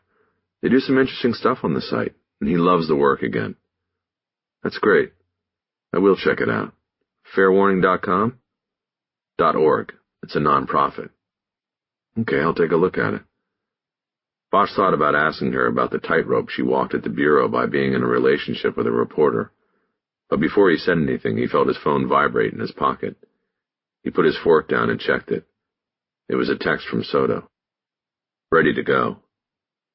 A not-so-gentle reminder that the case was waiting. He looked at Walling, who was taking her time spreading cream cheese on a bagel. You gotta go, right? She said without looking up from her work. Sort of, Bosch said. Then don't worry about me. Go. Thanks, Rachel, for everything. I'll grab the check on the way out. Thank you, Harry. Bosch took the English muffin off his plate and started to slide out of the booth. Don't forget this, Rachel said. She handed the newspaper across the table. Bosch took it from her and stood up. Tell Jack he is lucky. What, you mean about the job? No, Rachel, I mean about you. 31. Bosch didn't want to go into the squad room and get caught up in anything with Crowder or Samuels. So he texted Soto and waited in the same spot where he had dropped her off an hour earlier. It took her less than 10 minutes to get out of the PAB and across the front plaza. She was carrying her iPad. She got in the car, but Bosch did not pull out. They needed to set a plan for the rest of the day, and he also wanted to know what she had told Crowder in regard to both of their current cases. Okay, so where are we at? He asked. I did the interview, and that was easy, she said. The reporter didn't ask anything too tough, and the only thing I gave him was the gun. He was really happy with that, and the captain and lieutenant were happy, and now we're good to go on Bonnie Bray. What did you tell Crowder about that? Just that we're looking at it as a diversion from the Easy Bank robbery and that it was an angle the first-run investigators didn't explore. I told him we had a solid connection between the two locations and needed to hit the road today to nail it down. Perfect. Now we have Burroughs and Boyko patted down. Still no location on Ana Acevedo, right? Soto shook her head with disappointment. I can't find her. I've tried all the software and data banks, AutoTrack, DMV, Nexus, Lexus, utilities, voter registration, auto loans, you name it. Think she's dead? If she is, it wasn't recorded anywhere I can find. Maybe she just changed her name. He said it hopefully, even though he was increasingly starting to believe Ana Acevedo had been killed and buried where she'd never be found. If she had been used by Burroughs and the two other robbers, she became a liability as soon as the robbery was over. Adding the Bonnie Bray deaths to the tally probably made her too risky a liability. Nothing comes up in the usual places, Soto said. Marriage licenses, petitions to change names. If she switched names, she didn't do it legally. She went somewhere far away to do it. Maybe Mexico. Well, if she did, she never came back across and got a driver's license or a bank account or cable TV. She just disappeared, and as far as I can tell, nobody ever reported her missing, at least not in this state. Considering her work in just the last week, Bosch had no cause to doubt the thoroughness of Soto's search for Ana Acevedo. All right, then, he said. Maybe we use that to our advantage. We go to Burroughs and Boyko and say she's the one we're looking for. That'll be our angle in with them. Soto nodded. I like it, she said. Which one do we go to first? I like Burroughs, Bosch said. With what I just heard at breakfast, he's the one. The Easy Bank job could have been all about getting money to start the white supremacist outfit he was part of back then. What a guy. I can't wait to hear this. Yeah, he's quite a citizen. Bosch pulled on to First and headed down to Los Angeles Street so he could get over to the freeway. Adelanto was going to be an easy 2-hour drive out into the Mojave. There was more than enough time to tell Soto everything Walling had told him about Rodney Burroughs. Adelanto was off the 15 freeway almost halfway to Las Vegas. As he drove, Bosch was quiet and contemplative while Soto used her electronic tablet to continue her search for Ana Acevedo. The last decade had seen an explosion in the availability of digital search sites that could be used for finding people. Soto had previously explained that, while almost all of them used the basic identifiers such as name, birth date, and social security number, there was still a wide range of ways in which those identifiers were applied. Some sites were more real estate-based, others more reliant on banking or legal data. Others still specialized in auto purchasing and financing data. The bottom line was that the prudent investigator didn't rely on one or two search engines for conclusive results. There was always another data bank to check. As Soto occasionally cursed or threw out non sequiturs like, "That's not her," and "Would you give me a break?" Bosch was slowly realizing the gravity of the situation he had put himself in. Before that morning, the Bonnie Bray case seemed like an abstract long shot, and by encouraging Soto and helping her, he was solidifying their bond as partners. Now, because of Soto's good work, they were on the verge of confronting the man who could very well be responsible for the deaths of 9 people, including Soto's childhood friends. He realized that there was no way he should let Soto anywhere near this man, but the circumstances he had set in motion made it inevitable. He was going to have to be as careful about Soto as he was about Burroughs, should the two meet. "How are you doing, Lucy?" he asked. Soto was looking down at her tablet screen. She glanced over at him, and he put his eyes back on the road. "You've been with me just about all morning," she said. "Why do you ask that?" "It's just that, Burroughs, this could be the guy. You're going to be cool, right?" "I'll be cool, Harry, don't worry." Bosch took his eyes off the road again to look at her for a long moment. "What?" she said. "I just want to be sure I don't have to worry about you," he said. "Harry, I'm a cop, and I'll act like a cop, totally professional. I'm not going to go all apeshit on the guy, okay? This is about justice, not revenge. There's a thin line between those two things. I'm just saying that if you start to pull anything, I'll be all over you in a second, understand?" "Yes, I understand. Can I go back to work now?" She held up her tablet as part of the question. "Sure. But you follow my lead if we talk to this guy. I want to run the missing person play on him. See if I can get him to talk to us about Anna. Then we go from there." "Sounds like a plan." "Okay, then." Rodney Burroughs' address corresponded to a neighborhood of small houses on narrow but deep lots. There were no trees or bushes or even a lawn that Bosch could see anywhere in the neighborhood. It was all burned out and left dusty and barren by the desert sun. The Burroughs homestead was surrounded by a chain-link fence that was topped with razor wire, and it probably wasn't all that different from the fence that surrounded the federal prison where Burroughs had done his time. Bosch wondered if the similarity was lost on Burroughs. As Bosch studied the man's fenced compound, the irony was not lost on him.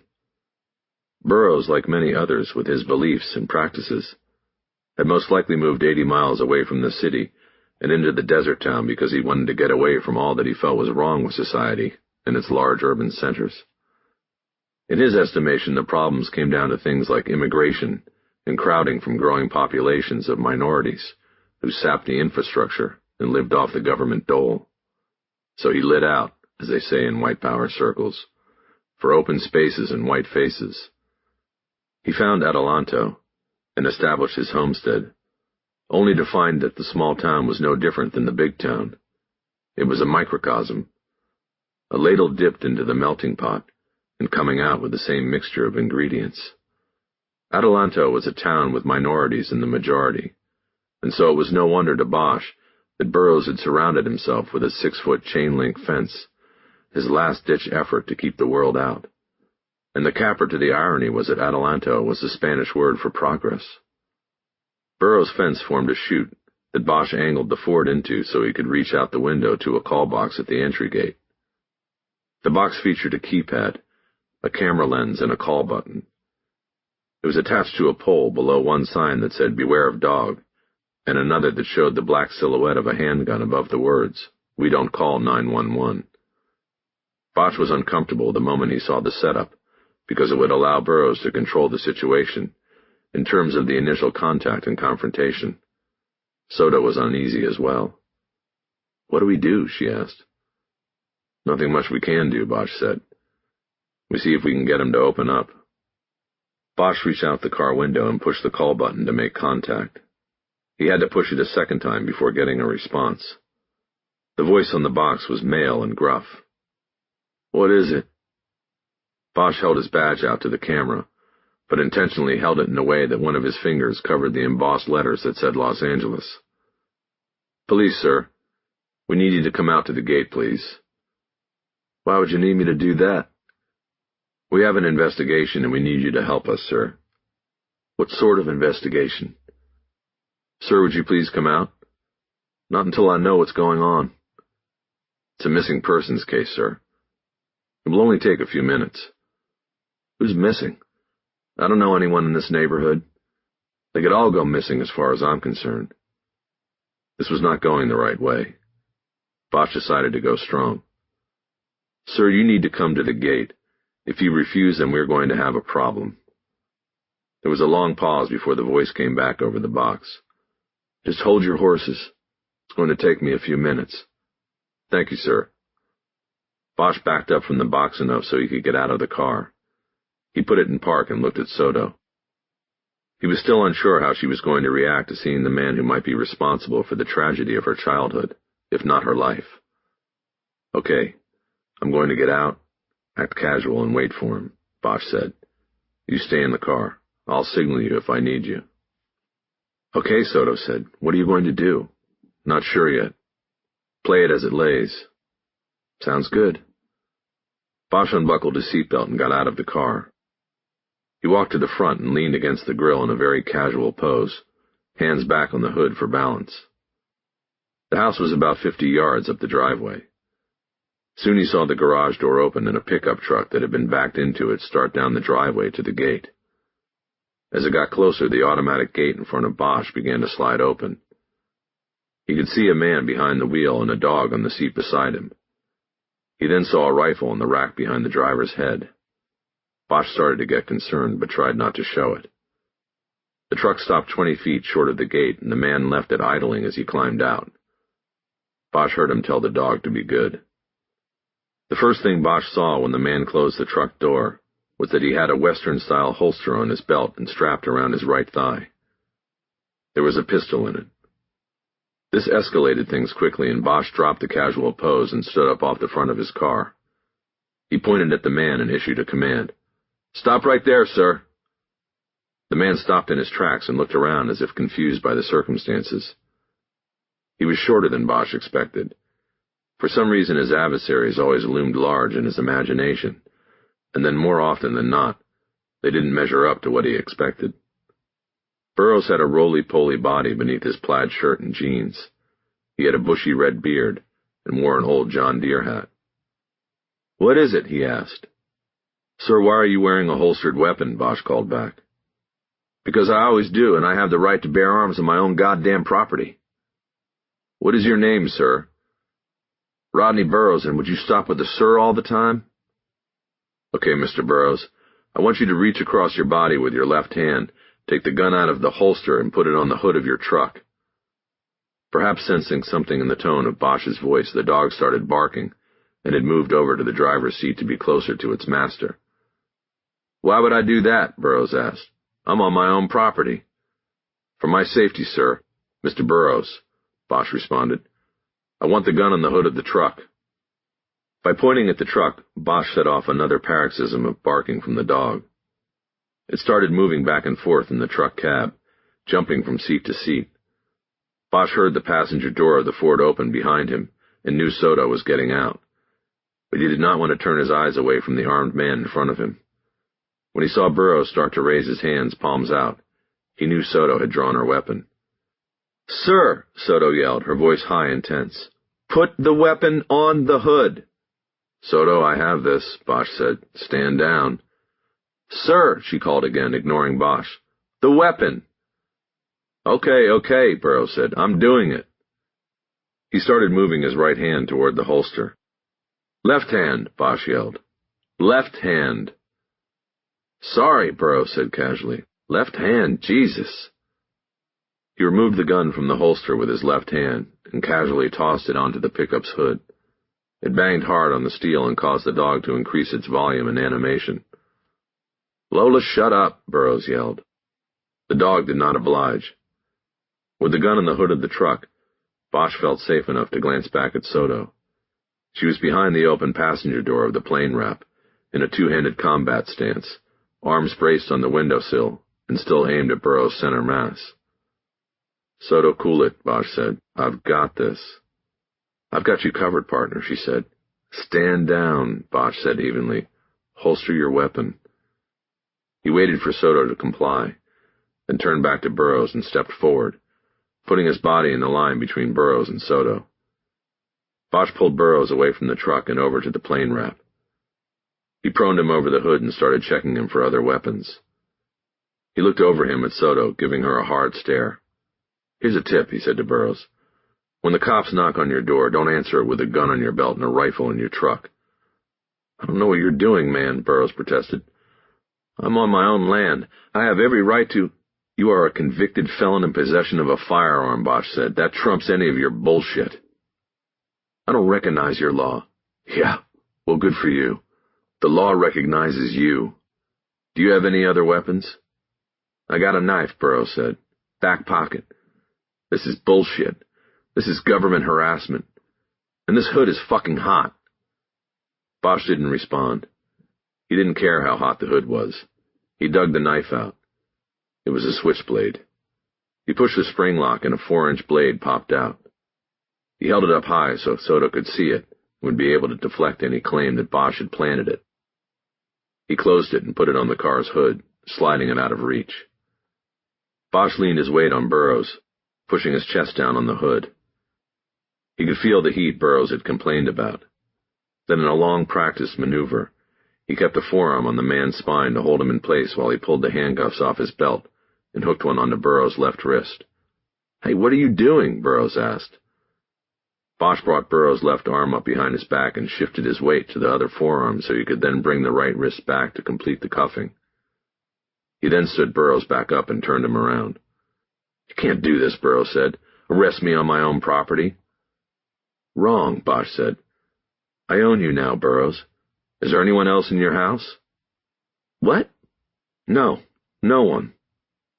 "Any other dogs besides the one in the truck?" "No, what is this? What do you want?" "I told you. We want to talk about a missing person." "Who?" "Anna Acevedo." Bosch watched his reaction, seeing how long it took Burroughs to recognize and remember the name. It took a few seconds, and then it hit. "I haven't seen her in like years." "Good. We'll talk about that. You now have a big decision, Rodney. You want to go inside and talk here? Or do you want to drive back to L.A. with us and do it at the station?" "How about I just ask for my lawyer and you don't ask me a fucking thing?" "That would be a choice. We'll take you down to L.A. and get you a phone as soon as we get there. I promise." "No, right now. Here. My lawyer's up here. L.A. is a shithole. I don't want to ever go there again." "Then make a choice. Talk to us here or call your lawyer from L.A. I'm sure he'll be able to get you out by morning, after a night in the zoo." Burroughs shook his head and said nothing. Bosch knew they were skirting very closely around an interpretation of whether or not he had just asked for an attorney. "Okay," Bosch said. He pulled Burroughs back from the hood and started walking him toward the back door of the car. "We'll get animal control out here for the dog," he said. Immediately Burroughs tensed and tried to stop moving. Okay, he said. "We can go inside, but I don't know anything about Anna Acevedo." "We'll see," Bosch said. "What about my dog and my truck?" Bosch looked back at the truck. It was still running. The dog had its front paws up on the dashboard and was looking intently back at Bosch.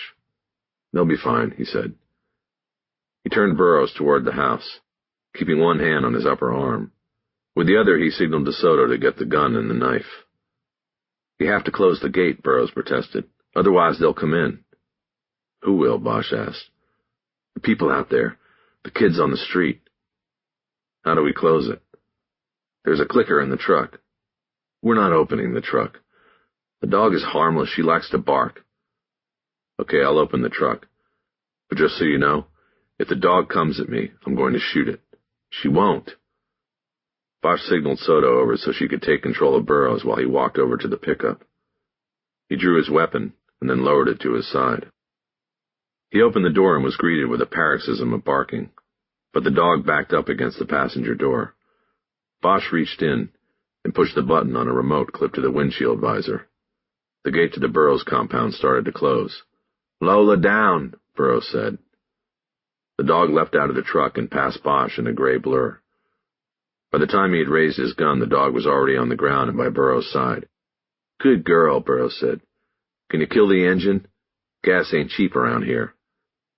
It ain't cheap anywhere, Bosch said. He reached in and turned off the engine, then grabbed the rifle off the rack. 32. Bosch kept Burroughs in the cuffs until they were inside the house, and he had made a complete walkthrough to confirm there was no one else inside.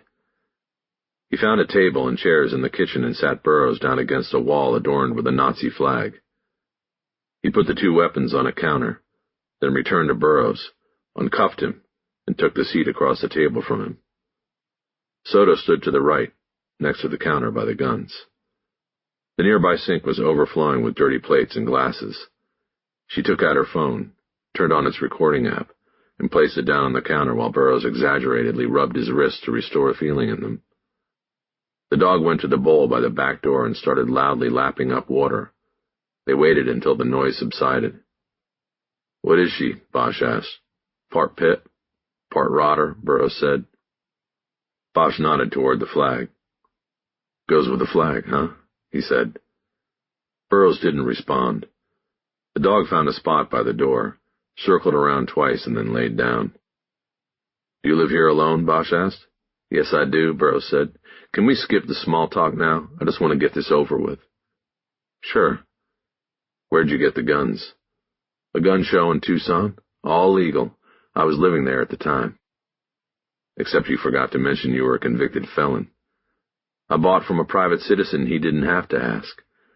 Besides, my attorney is petitioning the court to have that conviction expunged from my record. I served the time and completed the probation." "Yeah, good luck with that. Do you have any other firearms in the house?" Burroughs didn't answer right away. "Don't lie," Bosch said. "We'll tear this place apart." "I have a shotgun next to my bed," Burroughs said.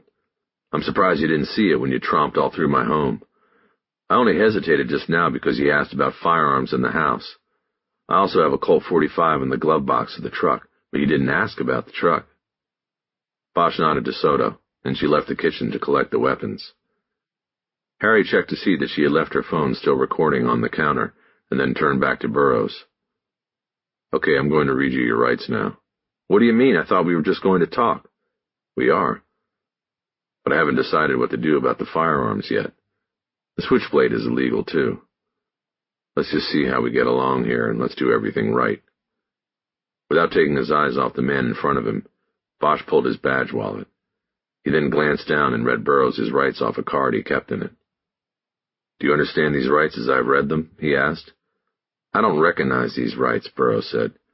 "I don't care if you recognize them. Do you understand what I just read to you?" "Yes, but I don't." "I bet you're paying your taxes now, right?"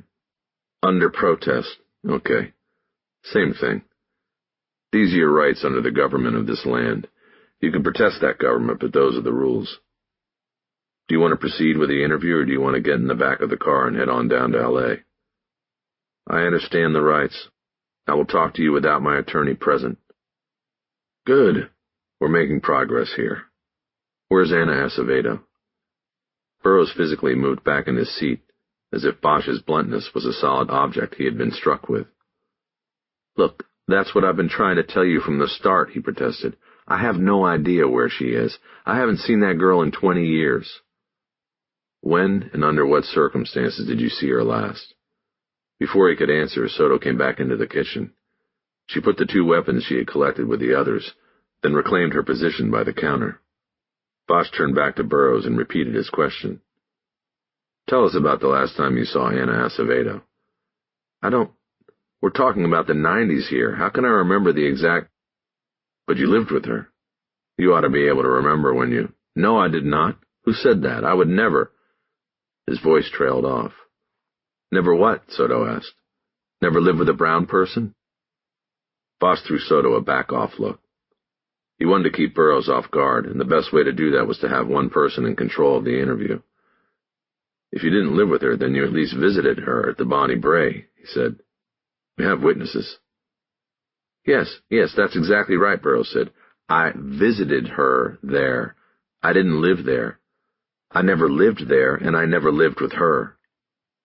The plan was to use Anna Acevedo to get Burroughs to admit things that could be useful and used against him in a case involving the Bonnie Bray fire. Bosch had just checked the first and most important box. Burroughs had just admitted that he had been in the Bonnie Bray Arms to visit Acevedo. This started them down the road toward establishing familiarity with the place. That road ended with Burroughs knowing where the trash chute was located. And what exactly was your relationship with her? She and me worked together, and it was her who came on to me. It was against the rules, but she came on to me, and so we had a thing. It was all less than 6 months long. Soda made a derisive sound with her mouth. Bosch ignored it. You're talking about the check-cashing business, he asked. It was against the rules there? Yes, we both worked there, Burroughs said. For a year, I did the security. Then she quit the job, and she quit me, and I never saw her again. I swear, that's it. Why did she quit? There had been a robbery, and I got assaulted, and she got roughed up. They held a gun to her head, an AR-15. She got spooked and didn't want to work there anymore, like PTS syndrome or something. But they never called it that back then. I never saw her again after that. She visited me one time in the hospital after the robbery, and that was it. Where did she go? I just told you I don't know. And you never tried to find her? No. I wasn't. Look, it was just sex. We weren't in love. I let it go. Did your buddies in Wave know about her? A glimmer of surprise showed in Burroughs' eyes. Bosch knew about Wave. Burroughs didn't answer, but Bosch pushed it. Did you tell them? He asked. Did you brag about banging a Mexican with the guys at the clubhouse? What is it you people would have called her? A border monkey? No, I didn't tell them, Burroughs said. I didn't tell any of them, and I didn't call her that. Bosch stared at him for a long moment, assessing him, thinking about where to go next. How many nights you stay at the Bonnie Bray? He asked. I don't know, Burroughs said. 30, 40. I was there a lot. You were what? In love? No. No way.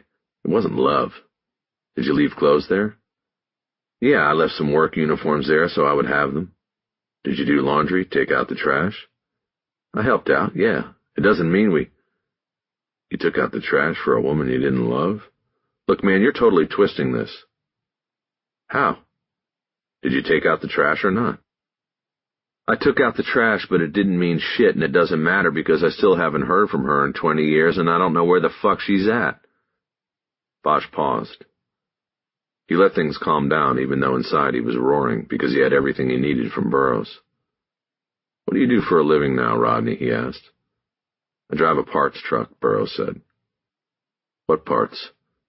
American auto parts. Where is Anna Acevedo? What'd you do with her? What? I did nothing. I don't know where she is.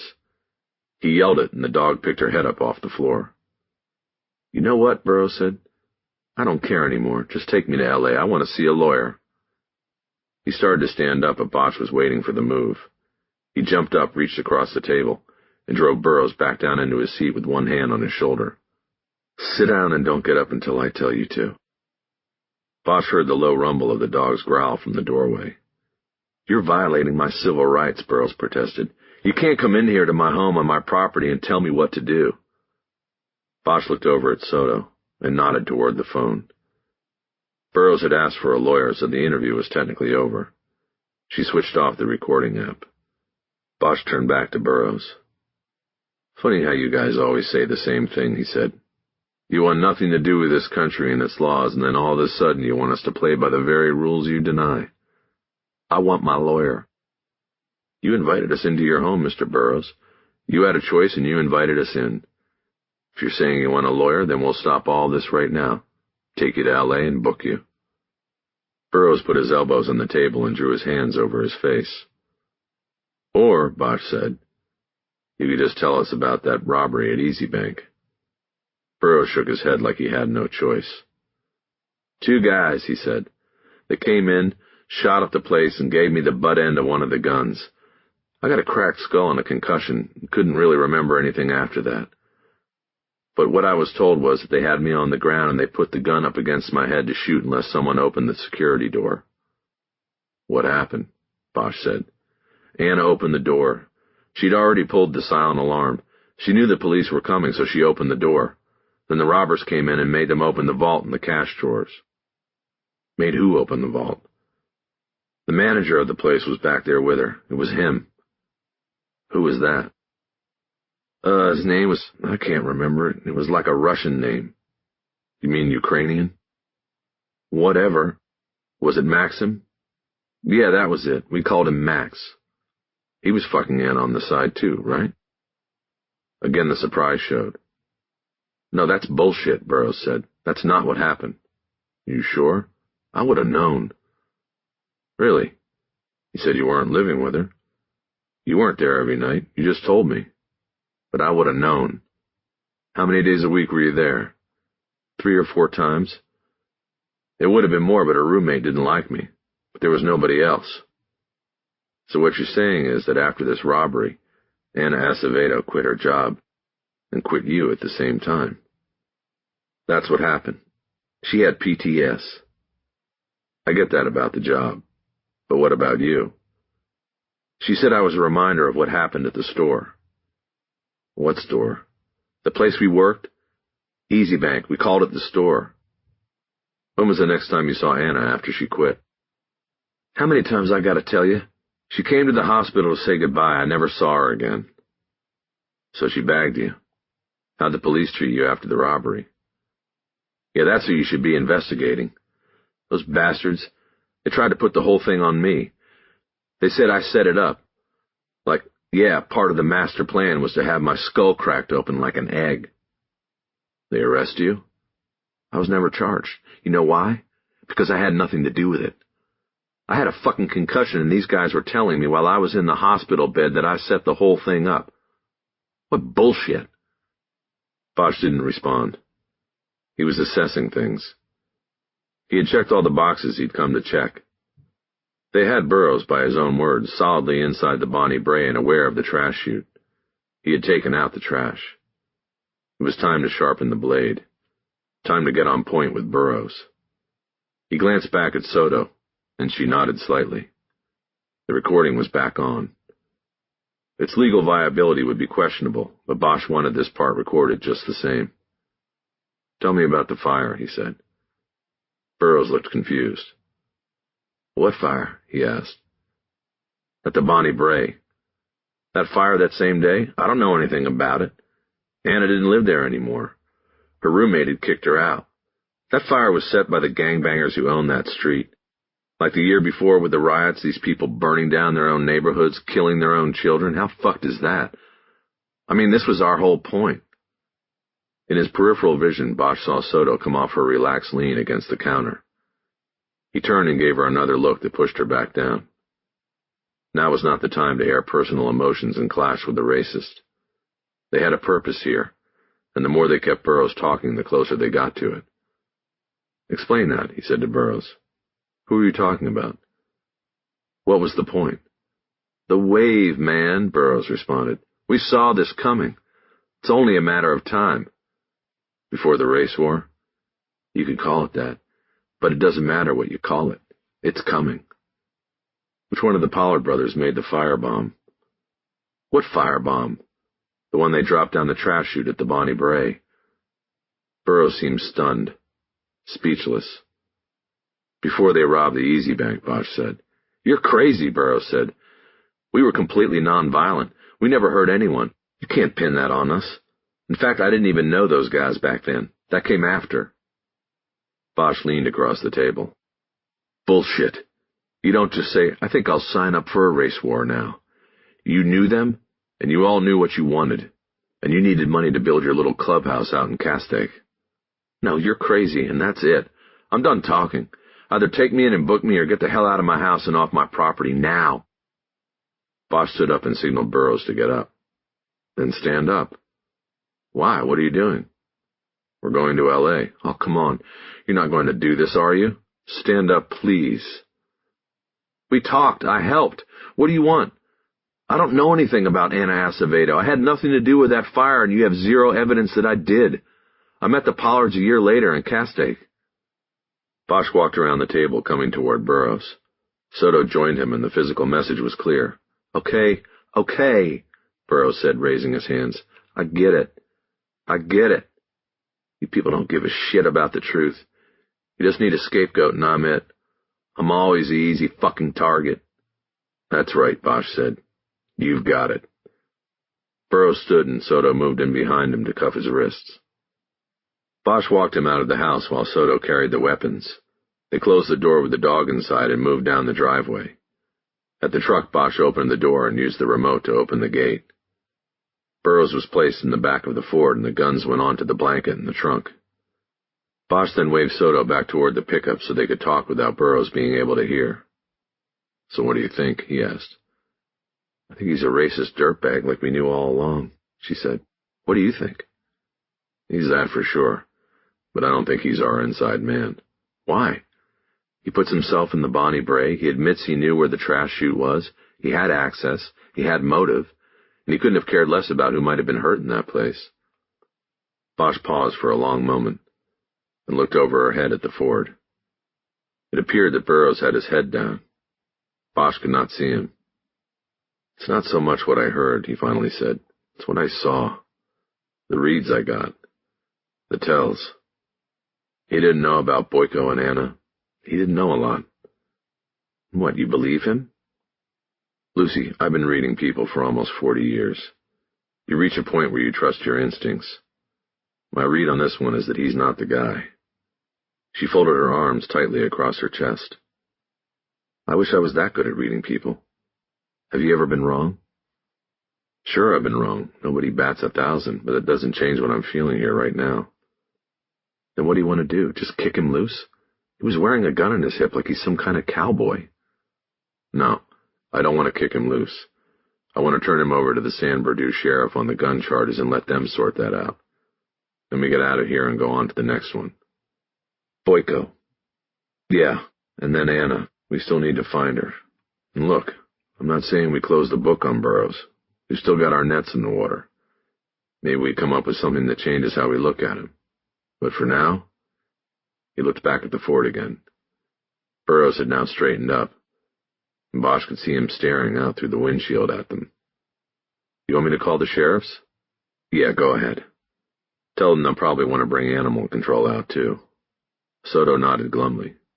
You got it, Harry. 33. They waited almost an hour for a cruiser from the San Bernardino County Sheriff's Department. It then took another half hour to explain the situation and transfer custody of Burroughs to the reluctant deputy. By the time they got back on the freeway, most of the afternoon was shot, and Bosch felt the edginess that comes with having wasted time on a dead end. Soto, on the other hand, was silent. She kept her eyes on the screen of her tablet and said nothing. You hungry? Bosch asked. We can stop somewhere. No, not after that, Soto said. Let's just go talk to Boyko. Okay, where to? North Hollywood? Yes, but not his house. He'll likely be at work. He's now general manager of Easy Bank, and they're centrally headquartered in North Hollywood at Lancashire and Oxnard. Got it. The headquarters for the chain of check-cashing stores turned out to be an unmarked building in a block of small industrial businesses on Oxnard. It took almost 2 hours to get there, and once again Bosch had to pull the car up to a gate and show his badge to a camera. This time the gate was opened without issue, and Bosch pulled in and parked. Before getting out of the car, he instructed Soto to turn on her phone's recording application and make sure that everything was recorded if they got the chance to talk with Boyko.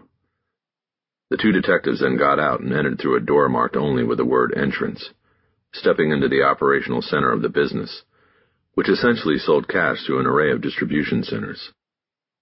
There was a small waiting room with generic landscapes on the walls, a receptionist seated behind a desk, and a uniformed security man standing next to a door that Bosch noted had no handle or knob.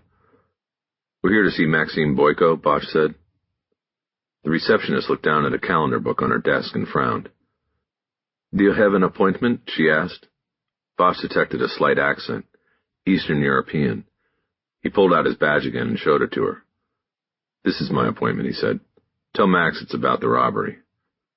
She kept her frown as she picked up a phone and made a call. She then spoke briefly in a language Bosch assumed was Ukrainian. After she received instructions, she hung up and looked at the security guard. Take them back to Mr. Boyko's office, she said. The guard turned and looked up at a camera lens mounted over the door. He nodded, and there was an electronic snap, and the door opened. He held it for Soto and Bosch, and they moved into a man-trap where they waited for the first door to close before the next one was opened. From there, the guard led them down a hallway past several closed doors until they reached the end of the hall and an office that contained two side-by-side desks facing a wall of video screens depicting the interiors of check-cashing stores as well as the operations inside the headquarters. Bosch noted that one of the screens was tuned to CNN. Above the bank of monitors was a red and white poster that said, "Hands off Ukraine," and a collage of photos that showed street fighting between Russian troops and masked Ukrainian insurgents. Bosch saw one photo of a man using a slingshot to fire a projectile toward heavily armed troops. One desk was empty, and behind the other sat a man of about 50 with thinning jet-black hair that was waxed back over his skull. He nodded at the security guard, a signal that he was no longer needed. "Maxim Boyko?" Bosch asked. "Yes, this is me," the man said. "Are you here about Van Nuys or Whittier?" Boyko still had a heavy accent despite his decades in Los Angeles. Bosch assumed Van Nuys and Whittier were the locations of the most recent robberies of Easy Bank stores. On the drive down from the desert, Soto shared some of her research on Boyko and the business. Easy Bank now had 38 money stores in the Tri-County area, more than two-thirds of them concentrated in the Los Angeles urban sprawl. "Neither," Bosch said. "We want to talk about Westlake. 1993. You remember?" "Holy smokes," Boyko said. "Yes, I remember. I was there. You have found the bastards who robbed me?" Bosch didn't answer. In an exaggerated way, he looked around the small room as if looking for a place to sit down. There were no other chairs besides the two behind the desks, and Boyko was in one of them. "Is there a place we can sit down and talk?" Bosch asked. "Yes," Boyko said. "Of course. You follow me." Boyko led them out of the office and back down the hallway. They went through a door into a loading dock area where Bosch saw 3 white panel vans that advertised a 24-hour plumbing service on the sides. "We disguise our delivery vans," Boyko said, "so nobody knows we coming with the cash, you see. And the plumber, he pay us too for free ads on vans." Bosch nodded. He thought it was a good idea. He never understood why armored trucks were so obvious, practically announcing "here is the money" wherever they went. He didn't mention that if the plumber paid for the ads, then they weren't free. They crossed the dock, and Boyko opened the door to another office that contained a lunch table with 4 chairs. "Please, sit at the table," he said. "Would you like a coffee?" Bosch and Soto declined. They sat down and Bosch formally introduced them. Bosch had decided to use more or less the same tack with Boyko as he had with Burroughs, use Anna Acevedo as the tool for digging out information about the Bonnie Bray fire.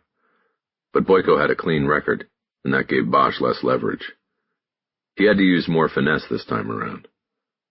There was that one piece of intelligence Bosch had received from Gus Braley, about Boyko's being more concerned at the time of the robbery that his affair with his employee would be exposed than about the robbery itself. That gave Bosch an edge. It wasn't a hammer, but it was something. "We are taking a look at the robbery in '93 and hope you can help us," he began. "Of course," Boyko replied. "We lost very much money. But 21 years? Why do you come now?" "Because it came up in another investigation. Something current that I can't tell you about." "Okay, I guess. But will I get the money?"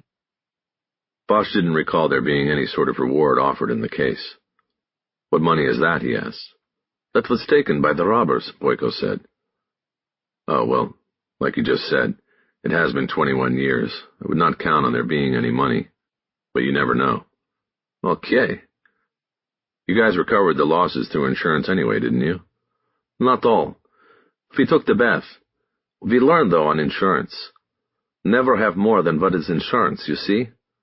We never have that problem again." "Good to hear.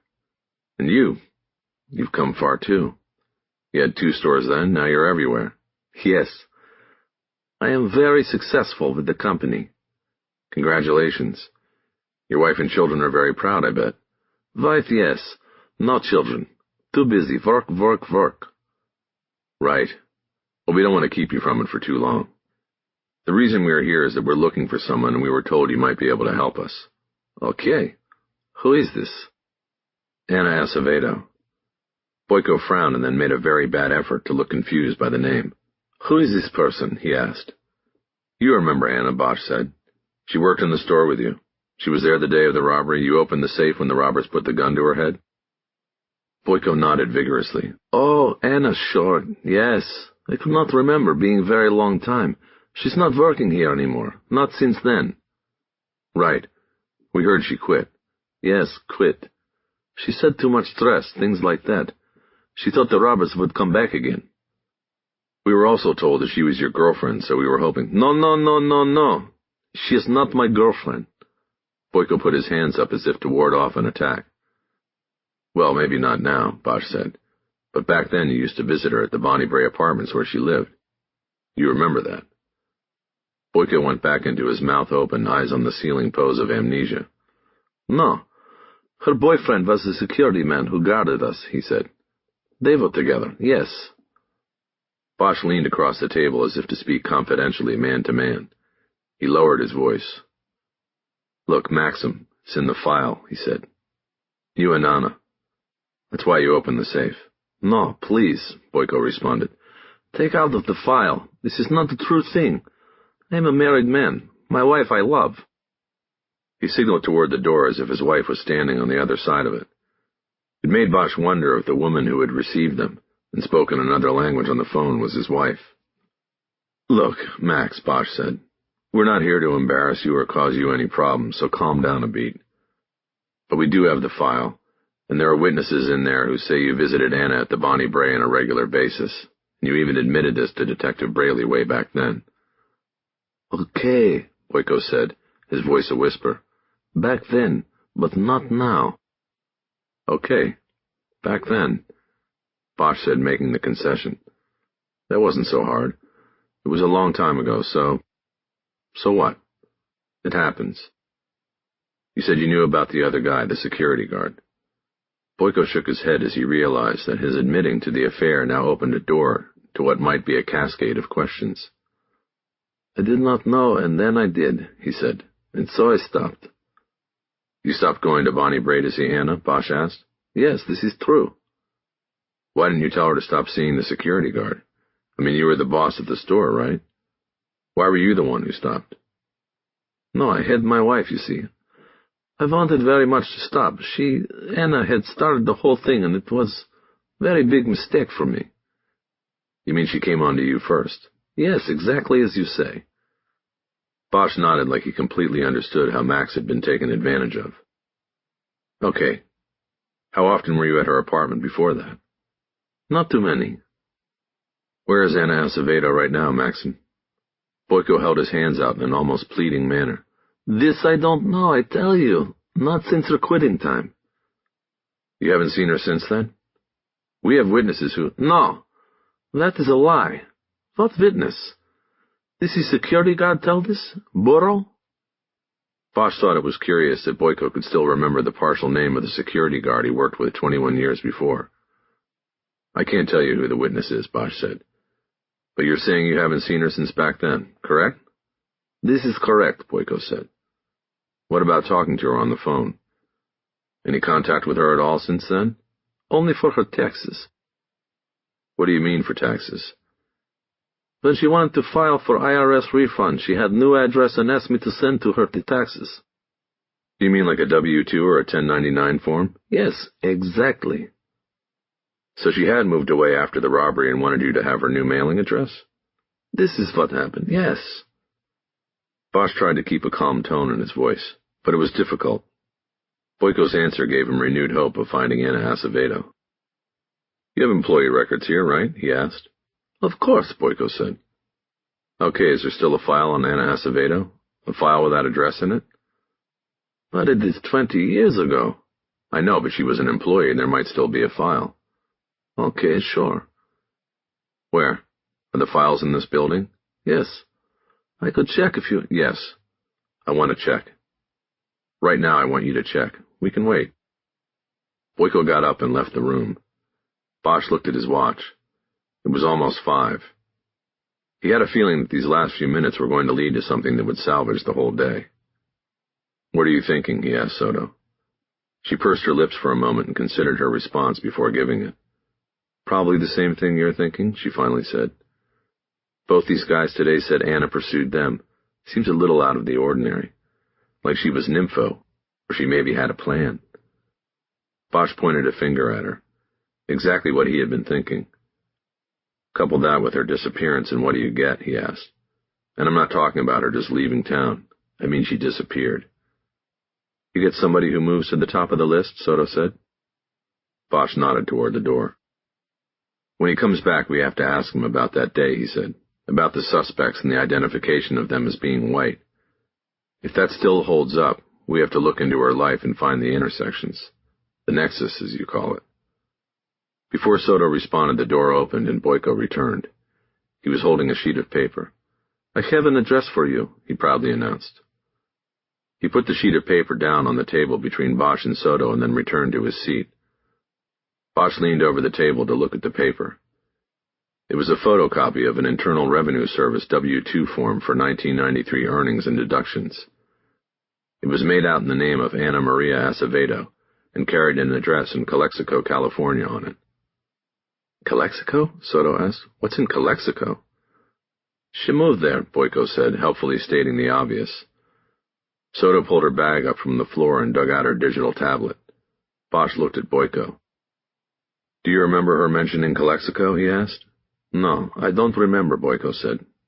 What about family? Did she have family there? No, she was born here, she told me, and she had family in Mexico. Do you remember where in Mexico? No, I don't think...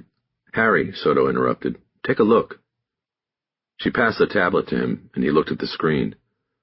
Soto had plugged the address from the W-2 into Google Street View. Bosch was looking at a photo of the street address to which the IRS form had been sent in early 1994. It was a large building of Spanish Mission style that looked like a school, but closer reading of a sign posted near the tiled walk out front told Bosch otherwise. Sisters of the Sacred Promise. Convent established 1909. Archdiocese of San Diego. The facts tumbled together for Bosch. The Easy Bank robbery and Bonnie Bray fire occurred in November 1993. By the time Ana Acevedo filed a 1993 tax return 6 months later, she was apparently living in a convent in a town on the California-Mexico border. It was becoming obvious to Bosch why she had gone there. Redemption, salvation, and refuge were the first things that came to mind. 34. They now had too much momentum to stop. They made the 200-mile drive that night after filling the gas tank and grabbing convenience store food to go. Bosch took the 10 freeway east, and then at Indio turned south on State Road 86. The route took them down past Borrego Springs and skirting along the Salton Sea. It was open and desolate country with the Chocolate Mountains in the far distance to the east. You ever been down this way before? Soto asked. A long time ago, Bosch said. On a case? He happened to have been thinking about it when she asked the question.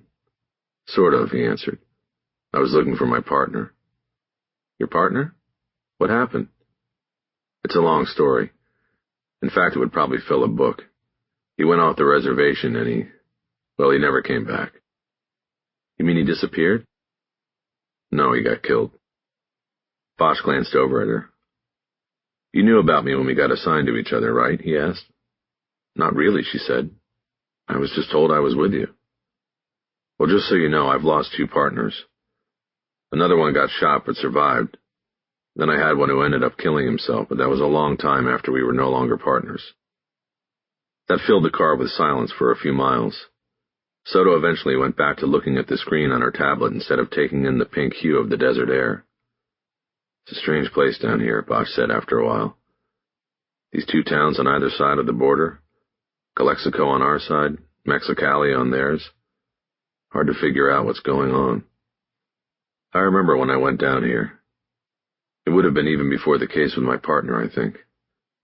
And I checked in like you're supposed to do, and I got no help from the locals. But then I go across the border, and there was a guy, an investigator.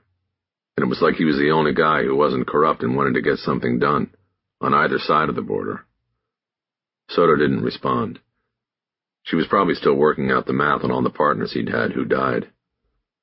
Anyway, strange place, he said. Watch yourself down here. Copy that, she finally said. Are we going to check in with the locals? Bosch shook his head. I don't see the need to, he said. Okay by me, she said. What have you found out on that thing? Well, not a lot. Out here I'm not getting any kind of signal, Wi-Fi or cell. But back when we were still close to the city, I started a search on the Sisters of the Sacred Promise. They have convents in California, Arizona, and Texas. There are 5 of them on the border, and they have a couple more in Mexico, Oaxaca and Guerrero. What are they about? Catechism? Stuff like that? Baptisms? There's that, but it's a little more hardcore. They take the vows, you know? All of them. Poverty, chastity, obedience, and everything else. The sacred promise is life everlasting in heaven in exchange for all the suffering and sacrifice on earth. They go on missions, taking the word of the Lord into some pretty bad areas. I'm talking about cartel areas. The poppy fields of the Montana region and Guerrero. Some of them don't come back, Harry. Each convent has a memorial wall that lists the ones they've lost. Reminds me of the station memorials we have. You'd think they'd leave the nuns alone. Apparently not. Nobody's safe down there. Bosch thought about things for a few moments. His one memory involving a nun was of the one who told him that his mother was dead. He was 11 years old at the time, and she was the volunteer house mother in the county youth hall where he had been placed after the state removed him from his mother's custody. It was supposed to be a temporary stay, but everything changed in his life that day. Somehow in all the years since, he had connected the idea and imagery of nuns with death. What will we say to Anna, Soto said. I mean, if she's there all these years later? It doesn't matter if she's a sister or even the Mother Superior, Bosch said. She's a suspect, and that's how we need to treat her. Remember, there's 2 people out there directly responsible for dropping that firebomb down the chute. One of them could be the Pope for all I care, and we're still going to take him down. Anna Acevedo is our link to those 2. She might not have known what they were going to do. My guess is that she didn't. Maybe that's why she ended up in a convent. Right. They drove in silence after that, and Bosch kept coming back to the memory of the nun and the indoor pool they had at McLaren Hall. After he got the news, he broke away from the nun and dove down to the bottom of the pool. He screamed his lungs out, but not a sound broke the surface. They got into Calexico shortly after 8. Soto had plugged the address into her phone's GPS app, and she directed Bosch into the western segment of town. The convent was located on Nosotros Street, in a largely residential tract. Bosch parked at the curb right in front and opened his door. Bring the photo of Anna, he said, just in case. Got it, Soto said. The darkness of the evening was pierced by the shrill pitch of a cicada perched somewhere in one of the trees that lined the front lawn of the convent. I hate those things, Soto said. Why? Bosch asked. I don't know. They always mean bad news in the Bible and in movies. You're talking about locusts. That's a cicada. Same difference. It still means bad news. You wait and see. The gate surrounding the convent was unlocked. They passed through and went to the door. Through a side window it appeared all was dark inside. There was a glowing doorbell button, and Bosch gave it a good ride. What if she's taken a vow of silence and can't answer our questions, he asked while they waited. I didn't see the vow of silence in anything I read, Soto said. I was just kidding. Somebody's coming. He could see a shadow behind the glass coming closer. The door was opened, and a startlingly young woman in a full nun's habit opened the door. She had a pretty face and dark eyes. She opened the door only a foot. Yes? Can I help you? She said. Sister, we're sorry to bother you, Bosch began. We are from Los Angeles and are with the police up there. He showed her his badge, and Soto did the same. We are looking for a woman who may be here at the convent, Bosch said. We need to talk to her. The woman seemed confused. You mean today? She asked. We've had no one come. Actually, she came about 20 years ago, Bosch said. The nun studied him for a long moment. Bosch guessed that she was about 3 years old when Anna Acevedo came to the convent, if she actually did end up there. I'm not sure I understand, the nun said. Bosch nodded and tried a comforting smile on her. I'm sorry, he said. It is a bit confusing. We need to speak to a woman about something that happened in Los Angeles a long time ago. It's a cold case. We are cold case detectives, and the last known address we have for this woman is this convent. She forwarded mail to this location in 1994. Her name is Ana Maria Acevedo. Do you know that name? Is she here? Bosch could clearly see by her reaction that the name meant nothing to the nun. I know this was long before you got here, but maybe there is someone else here who... This is Ana, Soto said. She proffered the photo from Ana Acevedo's last driver's license. The nun leaned forward to look at it in the dim glow from an overhead light. That looks like Sister Essie, she said, but she's not here. Bosch and Soto couldn't help but break pose and look at each other. Ana Acevedo had taken the name of the beloved woman who had died trying to save the children in the Bonnie Bray fire. Are you sure? Bosch asked. Well, no, but it looks like her, the nun said. Is that her full name? Soto asked. Sister Essie? No, it's Esther, the nun confirmed. Sister Esther Gonzalez. But we're not always that formal around here. What is your name? Bosch asked. I'm Sister Teresa. Bosch asked her to look at the photo again and confirm the ID. She did so and nodded. She's obviously older now, she said. Sister Geraldine is here and she's been here the longest. She would know for sure. Can we talk to Sister Geraldine? It could be very important. Could you please wait here? I'll see if she is still awake. That's fine. But before you go, can you tell me where Sister Esther went? You said she's not here. Let me just see if Sister Geraldine is awake. I really shouldn't be the one speaking for the convent. May I take the photo? Soto gave her the photo and Sister Teresa closed the door.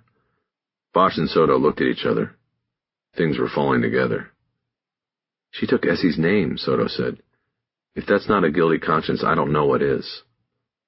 Bosch just nodded and tried to reserve his excitement.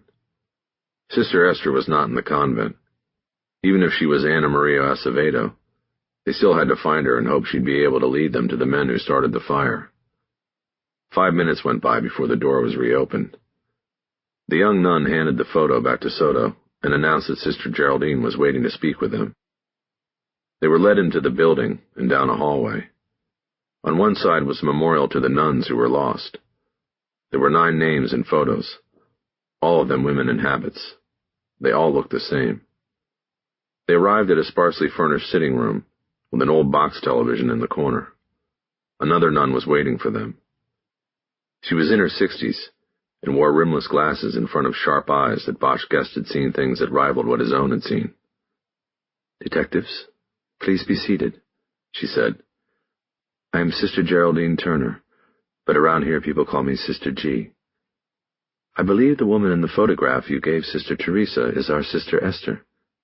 Is she all right? What is this about? Bosch lowered himself onto a padded bench across a coffee table from the nun. Soto sat next to him. Sister G, we have no news about Sister Esther, Bosch said. We are looking for her because we need her help on a case we're working on. Sister G put her hand on her chest as if to calm her beating heart. Thanks be to God, she said. I thought perhaps the worst had happened. Where exactly is Sister Esther? Bosch asked. She is on a mission to Estado de Guerrero, Mexico. She went to the village of Ayutla, and we have heard reports that vigilantes and narcos are fighting there. We have not heard from her in over a week now. Why did she go there? We all have missions, Detective. We bring books and medical supplies, and we bring the word of God to children. It is our calling. When was Sister Esther supposed to check in or be back? Is she overdue? No. She is not overdue. She doesn't return for another 2 weeks, in fact. But we make weekly contact with home base when we can. This is home base, Detective. It has been 10 days since we heard from her. Bosch nodded. Sister G made the sign of the cross as she sent a quick prayer up for Sister Esther. Were you here when Sister Esther came to the convent 20 years ago? Soto asked. Yes, Sister G said. I believe I am the only one of us here now who was in the convent then. Many of us have gone to the Lord. Do you remember the circumstances of her coming here? Soto asked. It was a long time ago, the nun responded. I do remember she was from Los Angeles. I remember because it was as though we had received an angel from the City of Angels. How so? Bosch asked. Well, we were in dire need at the time, Sister G said. We had a mortgage then, and it was well overdue. We were faced with losing this wonderful place we call home base, and then she arrived. She paid off the whole mortgage, and she said she wanted to join us. We took her under our wing and led her to the vows. Bosch nodded. Would you like to see Sister Esther's work? Sister G asked. How do you mean? Bosch asked. She pointed to the old television to her right. We keep video records of our missions, she said. It helps with fundraising. I believe we have Sister Esther's last mission in the DVD player. She went to a school in Chiapas. Have you heard of the Cinturones de Miseria? Bosch looked at Soto for a translation. The barrio, she said, the slums. Chiapas has the most extreme poverty in all of Mexico, Sister G said. The nun took a remote control off the table next to her chair and turned on the television and DVD player. Soon the screen was depicting a scene in a school where two nuns in all-white habits were serving food to children in a threadbare classroom. The children had dirty clothes. Many had swollen bellies. Bosch didn't have to ask which nun was Sister Esther. He recognized her from photographs of Ana Acevedo. Sister G fast-forwarded the DVD and stopped it at a point where the nuns were conducting a class. Sister Esther was reading from a Bible with an ornate gold design on its leather cover. The children, who ranged in age from about 6 to early teens, listened with rapt attention. Sister G jumped the video again and stopped it at a scene in which the two nuns were leaving the village, where there appeared to be no paved roads and no power poles. They were about to board a colorful but old bus. Over the windshield of the bus, the destination read Cristobal de las Casas. Bosch had never heard of the place. A young boy of about 8 didn't want Sister Esther to leave. He was clinging to her white habit and crying. She was softly caressing the back of his head, trying to calm him. Sister G turned the television off. That is Sister Esther, she said. Thank you for showing us, Bosch said. He wondered if Sister G had a sense of why they had really come to see Sister Esther, and had shown the video to earn sympathy for her. Soto was about to say or ask something, but Bosch put his hand on her arm to stop her. They had what they needed for now. He was concerned that too many more questions would create suspicion, if they hadn't already, and word might get back to Sister Esther. He didn't want to spook her before he got the chance to talk to her himself. Well, sister, he said, if you don't mind, we're going to check back with you at a later point after Sister Esther makes it back okay. When she does, we'll come back to speak to her.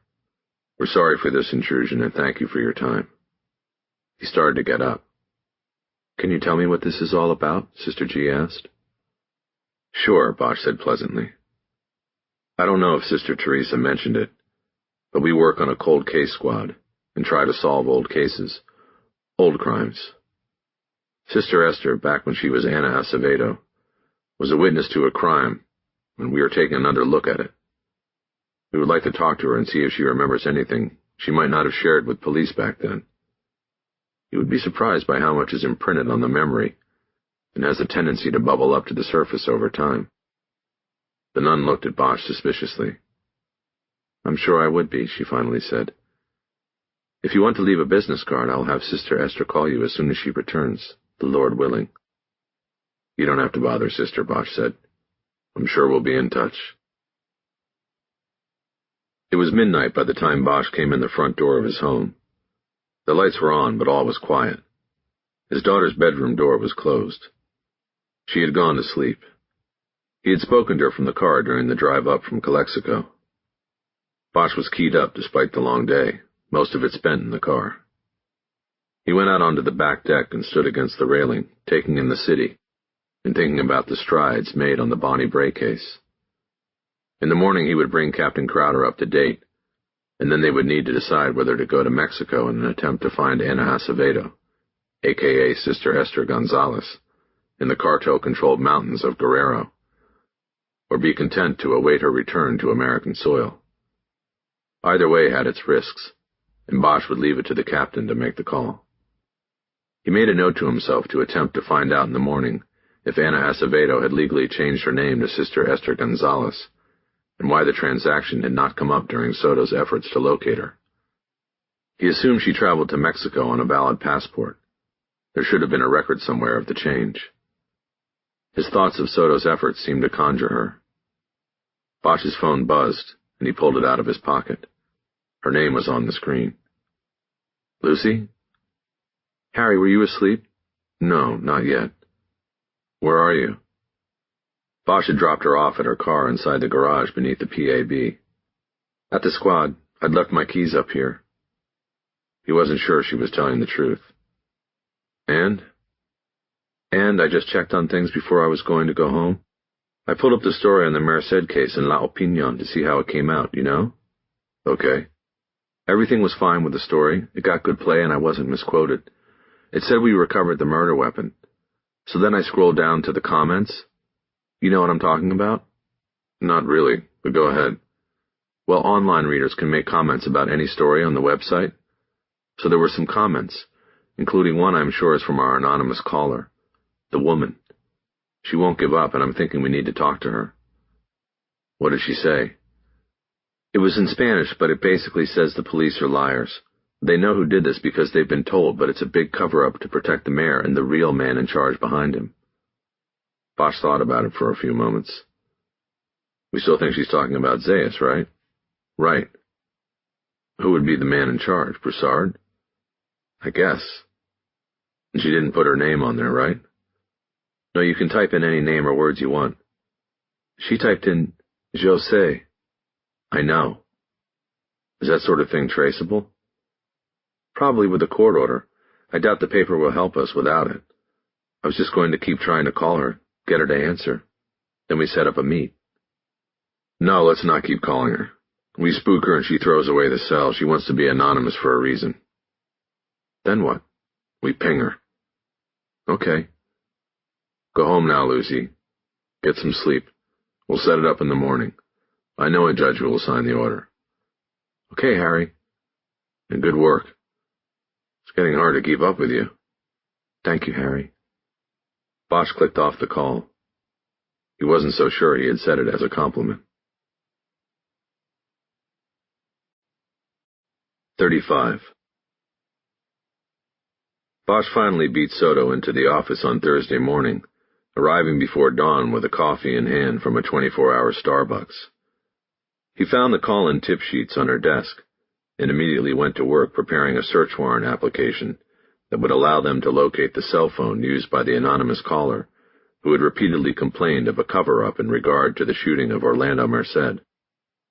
The advent of the cellular phone had brought a sea change in law enforcement in the prior 2 decades.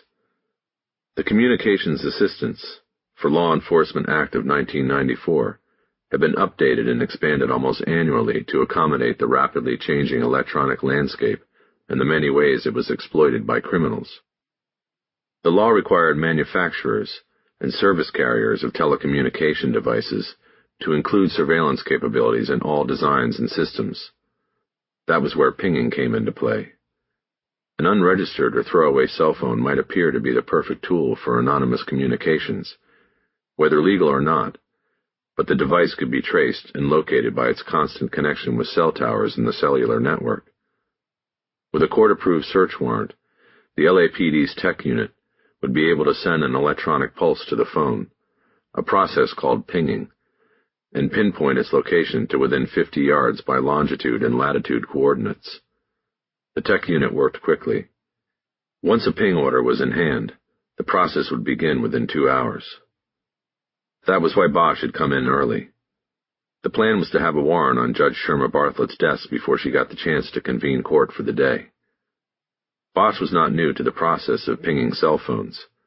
It had become a useful tool in running down suspects in cold case murders. Often finding the suspects was more difficult than identifying them after many years. The process started with a database, where all cellular numbers were listed along with the service provider behind them. Under the CALEA law, even the service providers on throwaway phones must be listed. It took Bosch less than 5 minutes to ascertain the service provider on the number belonging to the anonymous caller. He then used a search warrant template to begin writing the warrant on his computer. Once he had printed out the warrant, he was good to go. He first called the tech unit to alert the sergeant in charge that he would be coming in with a priority-level ping order later in the morning. Murder investigations always jumped to the front of the line, which was primarily stacked with orders relating to drug cases. The throwaway cell was the favorite tool of drug dealers around the world. The plan now was to swing by the nearby Starbucks for a cup of coffee and a pastry that he would take to the judge along with a warrant. Bosch wrote a note for Soto and put it on her desk, but he almost walked into her when he was going through the squad room door. "Harry, you're in early." "Yeah, I wanted to get the ping going. I left you a note. I'm going to see my judge and hopefully we'll be in business before lunch." "Great. We should think about what we're going to tell the captain about Acevedo and Bonnie Bray. I figure we'll go talk to him while the tech unit's doing their thing with us." He held up the file containing the warrant he had just authored. "Okay, sounds good. You okay, Lucy?" She looked tired and out of it, as if all the long hours of the last 2 weeks had finally caught up with her. "Yeah, fine. I just need coffee. I'm heading to Starbucks to get something to smooth my way in with the judge. You want to go?" "No, I'm good. I'm just going to drop off my stuff and go downstairs." "The machine? You sure?" "Yes, you go. Get that warrant." "Okay. I'll be back." Bosch carried a latte and a straight coffee on a cardboard tray that locked the cups into place and guarded against spilling in the crowded courthouse elevator. He wasn't sure how the judge took her coffee. He also had a slice of banana nut bread and a blueberry muffin in a bag. It would be Judge's choice. Judge Bartlett was in Department 111, the courthouse adhering to its long tradition of referring to courtrooms as departments. The room was empty save for the judge's clerk, who was in her pod to the right of the bench. She had her head down as she worked on the morning schedule and didn't notice Bosch's approach. "May," he said. She almost jumped out of her chair. "I'm sorry," Bosch said quickly. "I didn't mean to scare you. I was wondering if I could get in to see the judge real quick. I brought her a coffee or a latte." The judge drinks tea and brews her own," May said. "Oh. But I'd take a latte." "Sure." Bosch pulled the cup out of its mooring and put it down on her desk. "Think she'll want a muffin or some banana nut bread?" he asked. "She's on a diet," May said. Bosch wordlessly put the bag down on the desk. "Let me go ask if she can see you now," May said. "Thanks," Bosch said. An officer in the tech unit named Marshal Flowers was assigned to Bosch's ping order. His job was to make contact with the service carrier for the phone in question and initiate the pinging. The department was charged for this service, and the tech unit had a budget. Subsequently, the pinging of the cell phone was intermittent, usually twice an hour initially until it was determined that the phone was in motion and would have to be tracked on a shorter interval. Flowers told Bosch that results could start coming in within a couple hours and that he should go back to his squad room and wait. When coordinates for the phone were determined, they would be emailed to him with a link to the location on Google Maps. Bosch had given his partner's email address as the contact since Soto was more adept at maneuvering on Google Maps than he. Besides, Bosch planned on being the wheelman when they started tracking the phone. Bosch returned to the squad room where Soto was at her desk. She told him that Captain Crowder wanted to see them as soon as he returned. When they got to the office, they found Lieutenant Samuels was waiting with the captain. "Okay, let's hear it," Samuels said. "You two have been all over the state the last couple of days. What do you have to show for it?" Samuels was Crowder's dog, and he had obviously been allowed off the leash. The fact that he opened the meeting made it clear that Crowder had deferred supervision of the Bosch-Soto team to the dog because he was tired of waiting on results. On the way over to the office, Bosch and Soto had split responsibilities for the report. Soto would take Bonnie Bray and Bosch would handle the update on Merced. Captain Crowder said he wanted to start with Bonnie Bray. It was, after all, the bigger case. "I'll take that," Soto said. "Yesterday we think we identified an individual who was an accomplice on the Easy Bank robbery that occurred almost simultaneously to the fire. As you know from our last update, we are working on a theory that the fire may have been started by the robbers as a diversion. We now just need to find her." "That's what you were doing yesterday?" Samuel said. "Looking for her all over hell and back?" "Part of the day, Lieutenant. But we determined she is out of the country and will await her return." Neither Samuels nor Crowder responded, and Bosch quickly jumped in. "Unless, Captain, you want to authorize a trip to Acapulco. We think she's down there somewhere in the state of Guerrero. Up in the mountains. We could fly into Acapulco and hire a guide and a jeep. Bosch could tell by the captain's face he wasn't interested in flying a team of detectives to Acapulco, even if their final destination was the treacherous mountain region of Guerrero. The thought of even putting it into a budget report that would be reviewed on the 10th floor was enough to make the sweat pop on his forehead. "Is she scheduled to return soon?" Samuels asked. "Within 2 weeks," Soto said. "Then I think we can wait," Crowder said. "You two have plenty to do in the meantime. In fact, let's move on to the Merced case. Where do we stand?" Bosch took it from there. "We've got a thing working today," he said. "There's somebody out there who we think has some information. She's repeatedly called the tip line anonymously, or so she thought. And she left a blind comment on the story that ran yesterday in La Opinion. We got a ping order about an hour ago, and we're hopefully going to run that down today and talk to her face-to-face." "What do you think she knows?" Crowder asked. "Well, she seems to think that the ex-mayor knows who's behind the shooting and that there's a cover-up," Bosch said. "You're talking about Armando Zayas?" Crowder asked. "She sounds like a loon. Don't tell me this is coming down to you two chasing crazies." "She's adamant about it," Bosch said. "There's enough there that we need to find this woman and talk to her.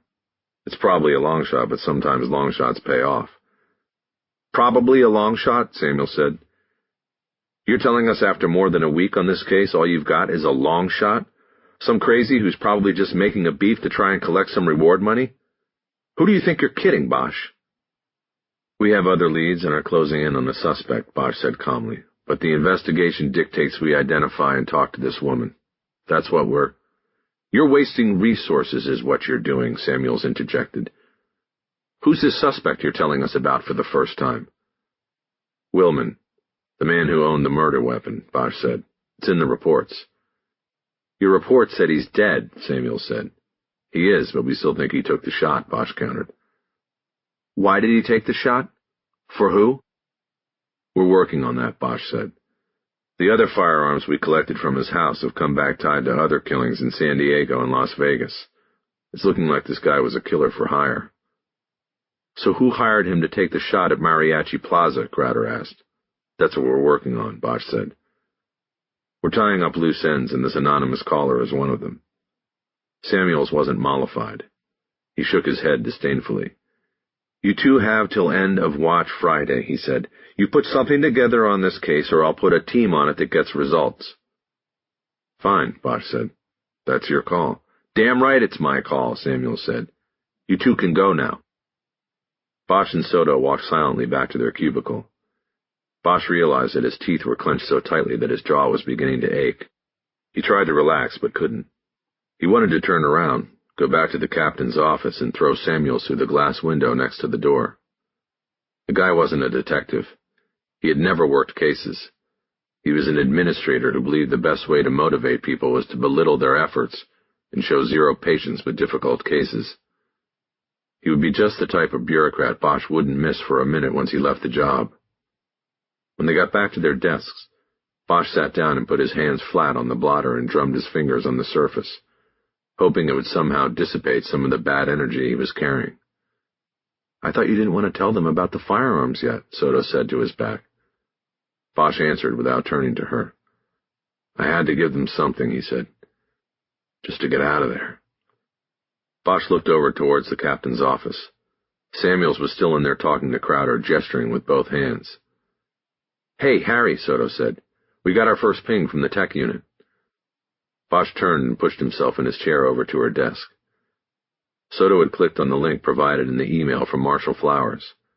It went to a Google Maps page, and Bosch saw that the address in question was on Mulholland Drive, between Laurel Canyon Boulevard and the Cahuenga Pass.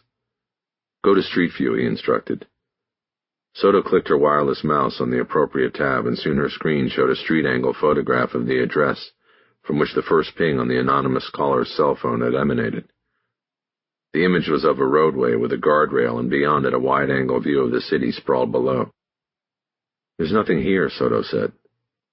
She was about to manipulate the image with her mouse when Bosch put his hand on her arm. "Wait," he said. "That's Broussard's house." "What? There's no house. How do you know?" "Because I've been there. I've driven by. That's his house. You go down the drive from Mulholland, the house is below and you can't see it from the street. Oh, man. That means the phone's in his house.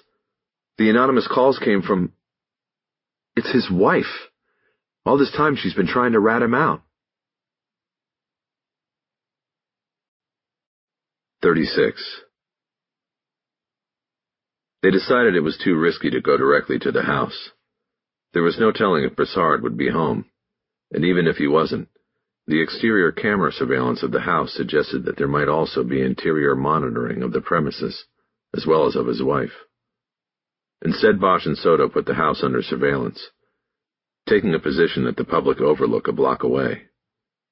The plan was to wait for Maria Broussard to leave the home, and then move in at the appropriate moment to confront her about the anonymous calls and ask her what she knew about the Merced shooting.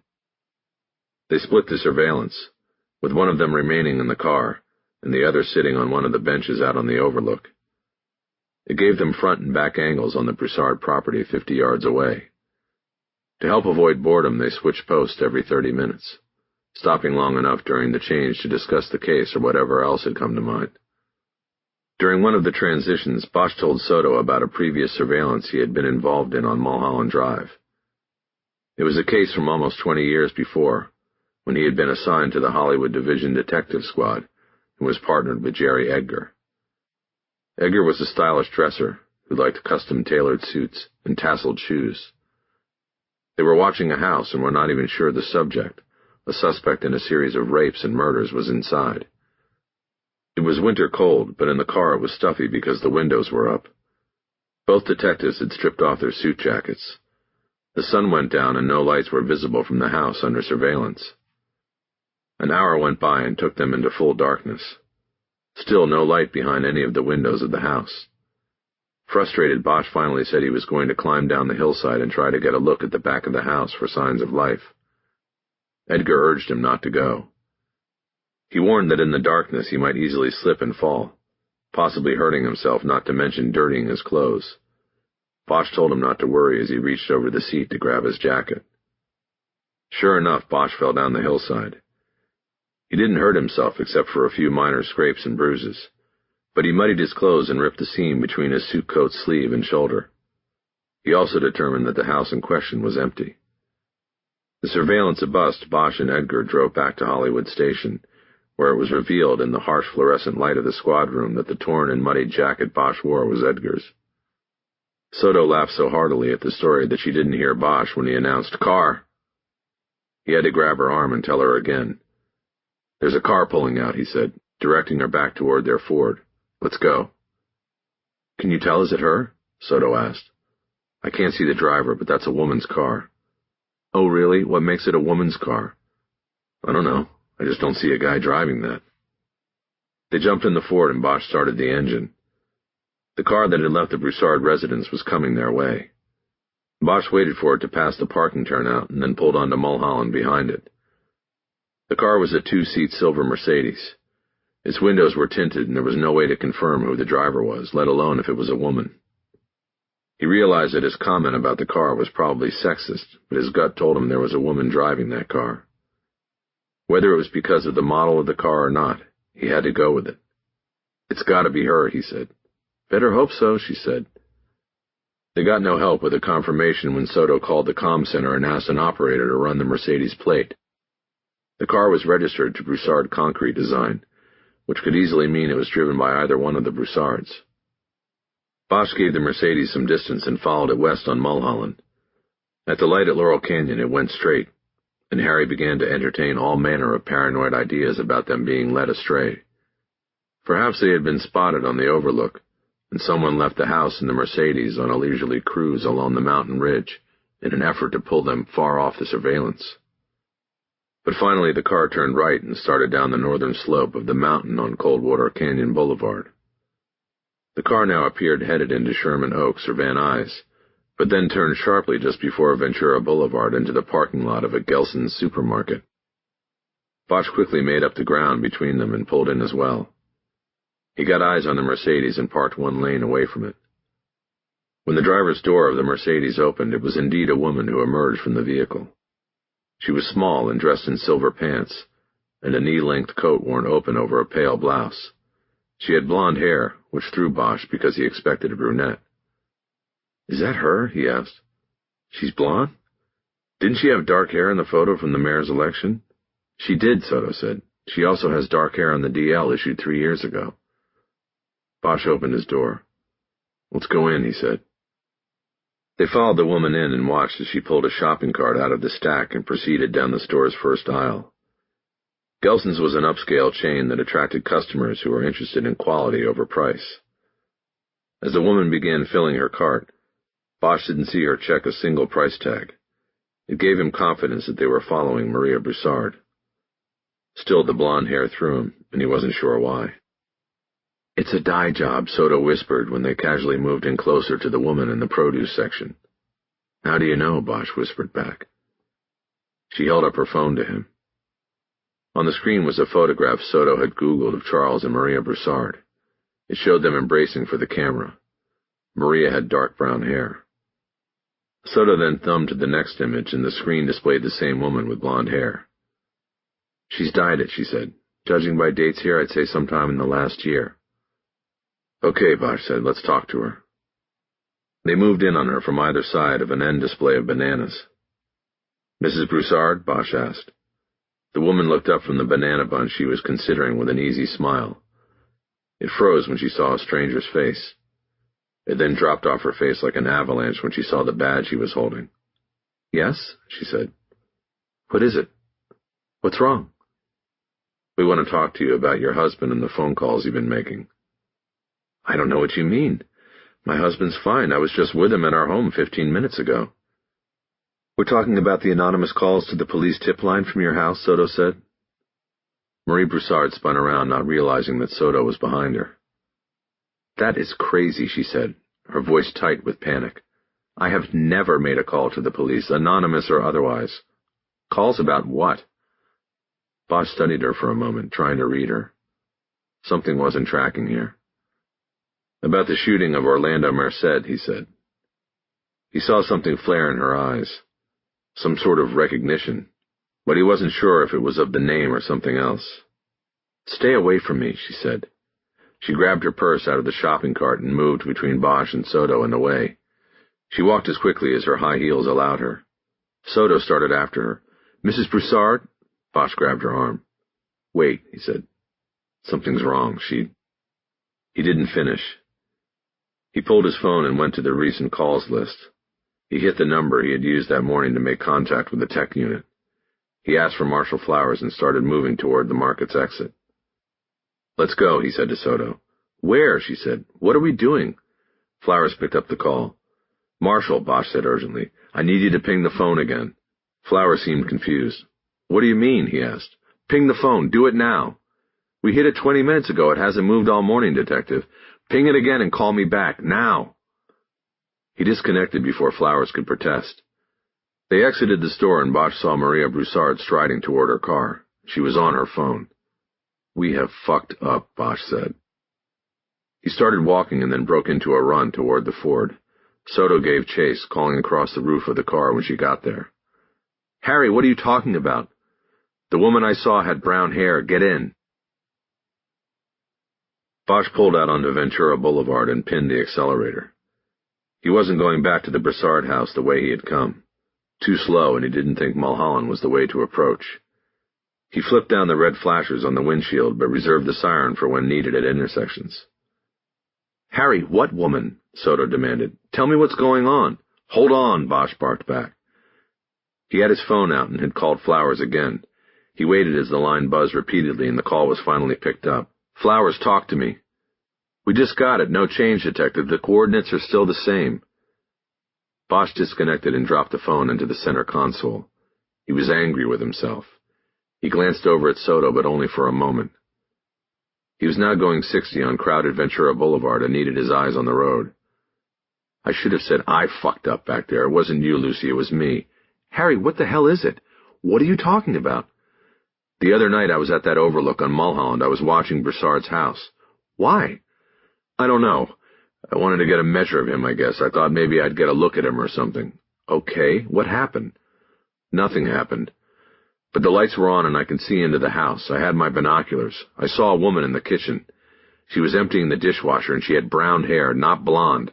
I didn't remember till back there at the store. Who was it? It was the maid. Our caller is the maid, not the wife, and now Broussard knows. His wife just called him. Soto didn't respond at first as she followed the trail and came to the end with the same conclusion as Bosch. Shit, she said. Yeah, Bosch said. Hold on and check right up here. He hit the siren as they approached a red light at the intersection with Laurel Canyon Boulevard. Bosch looked left and Soto looked right. Clear, she yelled. Bosch never looked, trusting his partner. He saw the left was clear and blew through the intersection unscathed. Okay, you have your iPad, he asked. Yes, in my bag, Soto said. What do you need? Pull up a map that shows Broussard's house. She pulled the tablet out of her bag. What am I looking for? Up top on Mulholland, the place is a fortress, a concrete vault, but down at the bottom there's a pool. Right, I saw it today. There's got to be access to it from down below. Find the pool man's way in. What street is down there? Got it. She went to work on it and Bosch concentrated on driving. Ventura Boulevard was a 4-lane road. He had room to maneuver and keep his speed. Okay, Soto called out. Right on Vineland. That'll take us up. 30 seconds later, Vineland came up. Bosch took the right and they were on a steep 2-lane through a residential neighborhood. Winding curves and curbside parking made it narrow and treacherous at speed, and Bosch throttled back. Luckily, there were a few other moving vehicles to contend with. Okay, what's the next turn, he asked. Wrightwood Drive, you go right, Soto said. Then left on Wrightwood Lane. That puts us right below the house. The access has to be there. Bosch made the first turn and then almost immediately came to the second. Here, Soto said. Got it. They were now running parallel to and below Mulholland. Bosch leaned forward to look up through the windshield. The angle was bad. Look up there, he instructed. Do you see the house? Soto lowered her window and leaned out to look up. No, not... Wait, yes. We're coming up on it, Soto said. Right up here. There was a panicked urgency in her voice. She didn't want to be wrong about the path she had put them on. Bosch pulled up to a large concrete passageway recessed into the slope between two residences. It was closed with an iron gate, behind which Bosch could see 3 city-issued trash containers lined against the right wall. Blue for recyclables, green for garden cuttings, and black for trash, the L.A. way. Beyond them the space retreated into darkness. The gate was locked with a chain. Anchored above it on the concrete wall was a camera housing that matched those Bosch had seen on Broussard's house from up on Mulholland Drive. This is it, he said. The chain is padlocked on the inside. There's got to be a back entrance to the house. What do we do? Soto asked. I can break that chain with a tire iron, Bosch said. There's a camera. We gotta hope he's not watching. Let's go.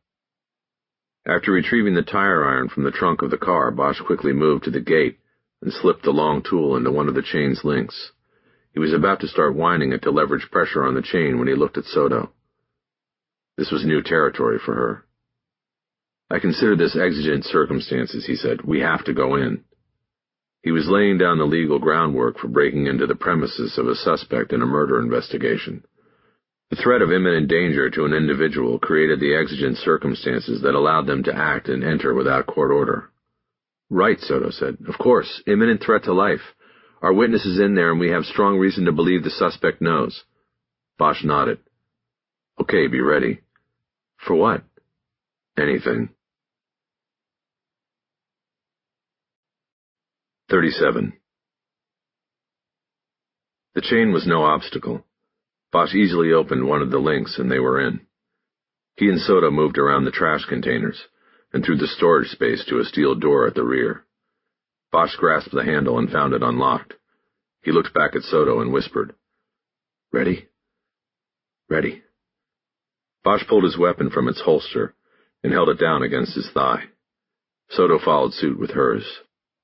Bosch opened the door and they stepped out onto the deck surrounding the kidney-shaped pool Bosch had seen from the nearby overlook. There was no one present, but he saw a glass containing a drink with ice in it on a table next to a chaise lounge.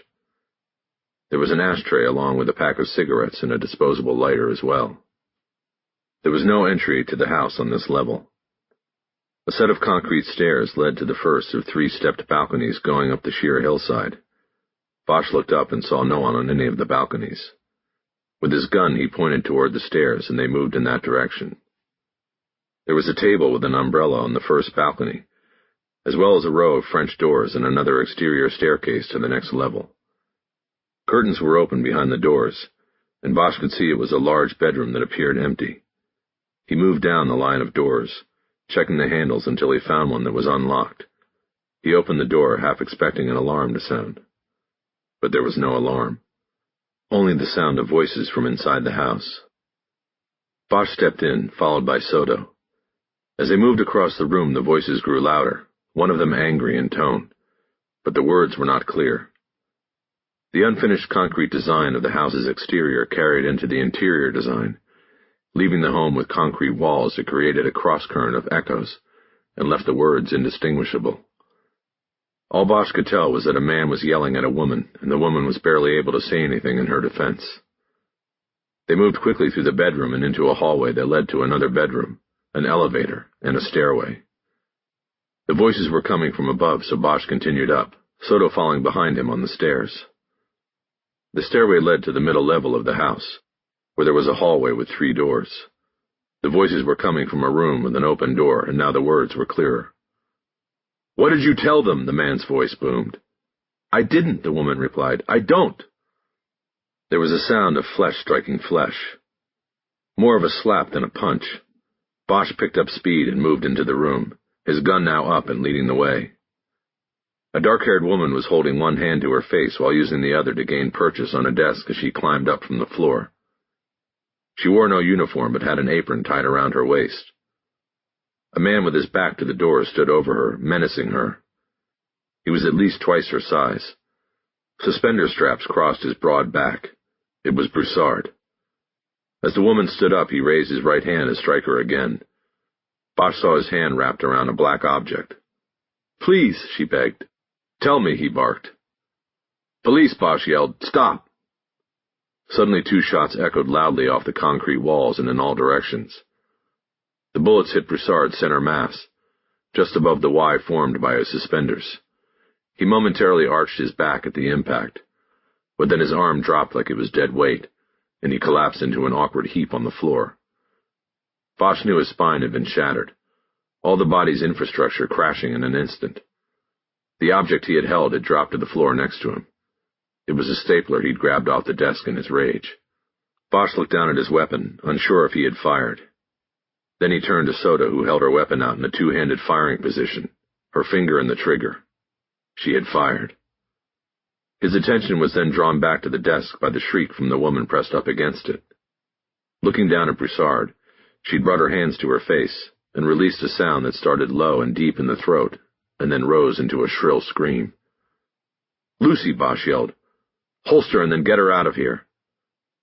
Soto moved past him and stepped around Broussard's body. She gently gripped the woman by the arm and shoulder and ushered her back past Bosch and then out of the room. Bosch didn't take his eyes off Broussard. "Secure her and then be ready for the wife," he said. "She'll get here any minute." "Got it," Soto said. Bosch moved forward and crouched next to Broussard. His eyes were open and moving. Bosch holstered his own weapon and leaned down. "Broussard, listen to me," he said. "There isn't a lot of time. You're not going to make it. You want to make a dying declaration? You have anything you want to say to me?" Broussard opened his mouth but said nothing. He only blinked.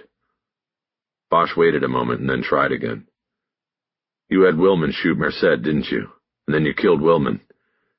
Admit it, Broussard, this is the end. Clear your conscience and go in peace."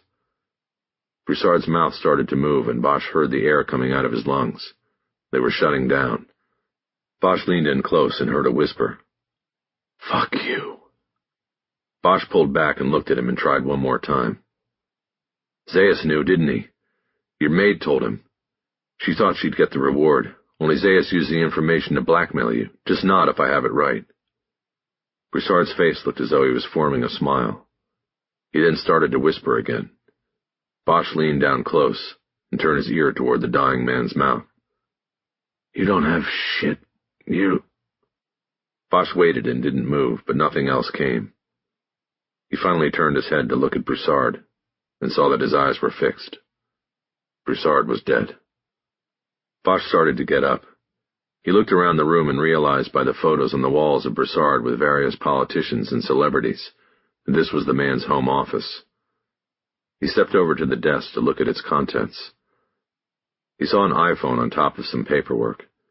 He pulled a rubber glove from one of the pockets of his jacket and snapped it on. The phone was not password protected. He went to the recent call list and saw that Broussard had received a call from a contact that simply said Maria just 15 minutes earlier. As Bosch had guessed, Broussard's wife had called him after the encounter with Bosch and Soto at the supermarket. Their mistake had put things in motion. Broussard had confronted the maid in an attempt to find out what she knew and whom she had talked to. Bosch and Soto had done the rest. Their mistaken focus on the wife instead of the maid had cost them the chance to arrest Broussard and possibly leverage a confession from him that revealed the involvement of Zayas. Bosch put the phone down on the desk, backed out of the room, and closed the door. He knew he needed to call in the shooting, but he wanted to wait. "Lucy? Here?" The call came from one of the other rooms on the middle level. Bosch opened a door to a bathroom first, and then one that led to a home theater with 2 rows of plush chairs. Soto was standing in front of the maid, who was sitting in the first row. Soto stepped away and signaled Bosch into the hallway. "Alicia, just stay there," she said. "I'll just be out in the hall." Soto pulled the door closed so they could talk privately. Soto looked at him anxiously. "Is he dead?" she asked. Bosch nodded. Soto's face blanched. "Don't worry," he said. "It was a good shot. He was about to hit her. You did what you had to do, Lucia. Are you all right?" "What was it? What was he holding?" "A stapler." "A stapler? Oh, my—" "It doesn't matter what it was. He was going to hit her and he could have killed her with it. Are you going to be okay?" "I think so," she said. "It was just so fast, not like last time." "Well, you'll be fine. What about the maid? How is she?" "Her name is Alicia Navarro. She admits she's our anonymous caller. She said Broussard got a call, which we know most likely came from his wife, and went ballistic, pushing and slapping her, demanding to know who she had talked to." "Did she say she felt scared for her life?" "Definitely." "Okay, did you ask her about the mayor? About Zayas?" "I was just getting into it. But she said she never spoke to or met the mayor. She said it was Spivak. 10 years ago she talked to Spivak about the reward. She said she was in the house and overheard Broussard and his friend Wilman talking about the shooting at Mariachi Plaza. That's how she knew it was him. She got confused when Zayas put up the reward. She tried to call him instead of the police, and the call somehow went to Spivak. She said he took the information, but there was never a reward. Spivak then threatened her, told her she was in danger if she spoke up, that if she said a word, he would have every one of her family members deported." "That prick," Bosch said. "He held it back because it didn't pay for the police to solve the case. They needed Merced to be the perfect victim, crippled by a shot in a part of town the police didn't care about. It wouldn't have worked if we had solved the case. Not only that, but there was the money. Spivak knew he could milk Broussard forever. Every election, probably every year. So what do we do about it? You get her statement on record. I already have it. I've recorded everything on my phone. Since we got here." She reached into the front pocket of her purse and pulled her phone up over the edge. "You have the shooting?" Bosch asked.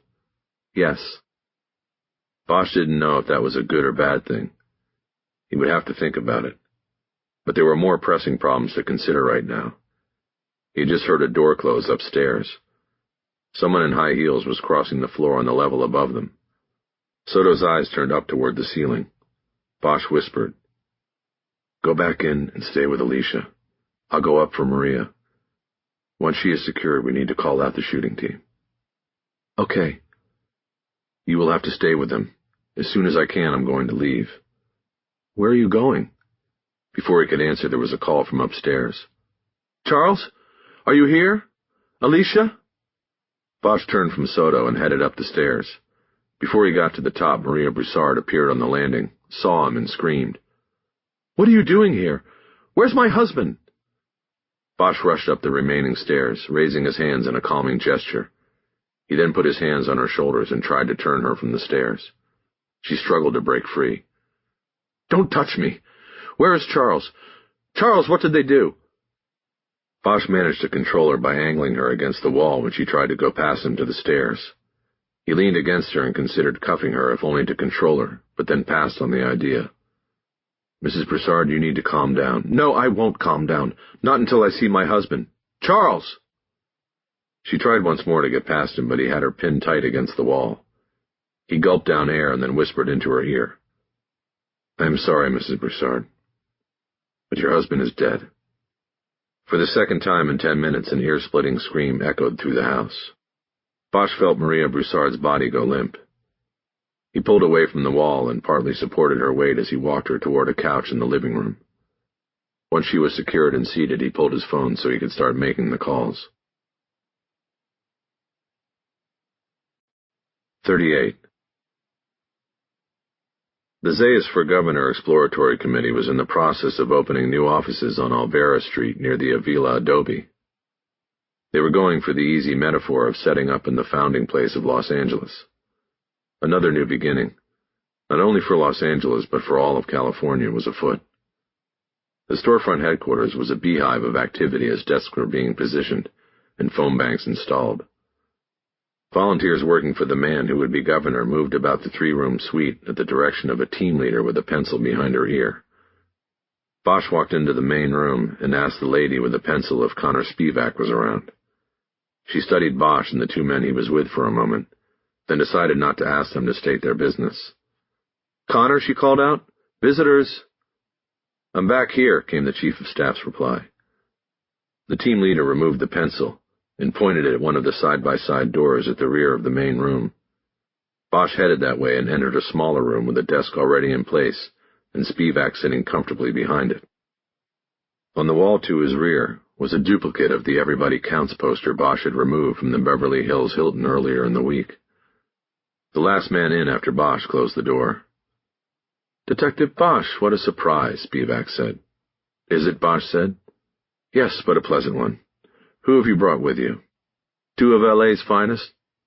Bosch turned to his left and right to introduce Detectives Rodriguez and Rojas. You might remember them, he said. The original investigators on the Merced case? Oh, yes, I think I do, Spivak said. Do you gentlemen have an update on the case I can share with the mayor? Bosch nodded. The update is that he's going to need to find some alternate funding for the campaign. Spivak looked confused. Really, he said. Why is that? Because Charles Broussard has written his last check, Bosch said. The confusion turned to skepticism. I'm not sure what you mean by that, but I mean he's dead. And besides alternate funding, the mayor's going to need to find a new chief of staff. You're under arrest, Spivak. Accessory to murder. Spivak burst out laughing and then abruptly stopped. That's a good one, Detective, he said. Bosch wasn't laughing. Stand up, please, he said. What the fuck? Spivak said. Are you serious? Deadly. Stand up. I can't be. You're arresting me based on what? Based on the fact that you were told 10 years ago by an employee of Charles Broussard that she had overheard Broussard and a man named David Willman discussing the shooting of Orlando Merced, which Willman had carried out at Broussard's request. Bosch gestured to the men standing on either side of him. Rather than pass this information on to the detectives investigating the Merced shooting, you kept this information to yourself and used it to coerce Broussard into donating heavily and repeatedly to Armando Zayas' campaigns. Spivak laughed out loud again, but this time there was a nervous twinge underlying it. That is fucking nuts, he said. It's crazy. But even if it's true, there is no accessory charge in there. I'm not a lawyer, and even I know that. This will get laughed out of court. Maybe, Bosch said, if I was referring to the Merced case. But I'm not. You had information that could have led to the arrest of Broussard and Willman. If that had occurred then, Willman would not have been free to kill a 38-year-old housewife in San Diego 7 months after the Merced shooting. You helped facilitate that murder for hire, and for that you are under arrest for accessory to murder. Now stand up. I'm not asking again. Bosch started moving around the desk from one direction while Rodriguez came from the other. Spivak quickly stood up and held his hands up as if he could push this problem away. Each detective grabbed an arm and roughly moved it down behind Spivak's back. Bosch nodded to Rodriguez, and he put his cuffs on the man's wrist while Rojas pulled a rights card from his coat pocket and started reading Spivak the Miranda warning. "Do you understand these rights as I have read them?" Rojas asked in conclusion. Spivak didn't answer. He seemed to have dropped into some sort of internal reverie as he considered his situation. "Do you understand them?" Rojas barked. "Yes, I understand them," Spivak said. "Look, Bosch, come on. We can work something out here, can't we?" "I don't know," Bosch said. "Can we?" "I mean, I'm not who you really want, right?" "I don't know. You look pretty good to me. Broussard's dead. Willman's dead. That leaves you." Spivak walked the room with his eyes, going from Bosch to Rodriguez to Rojas, and then back to Bosch.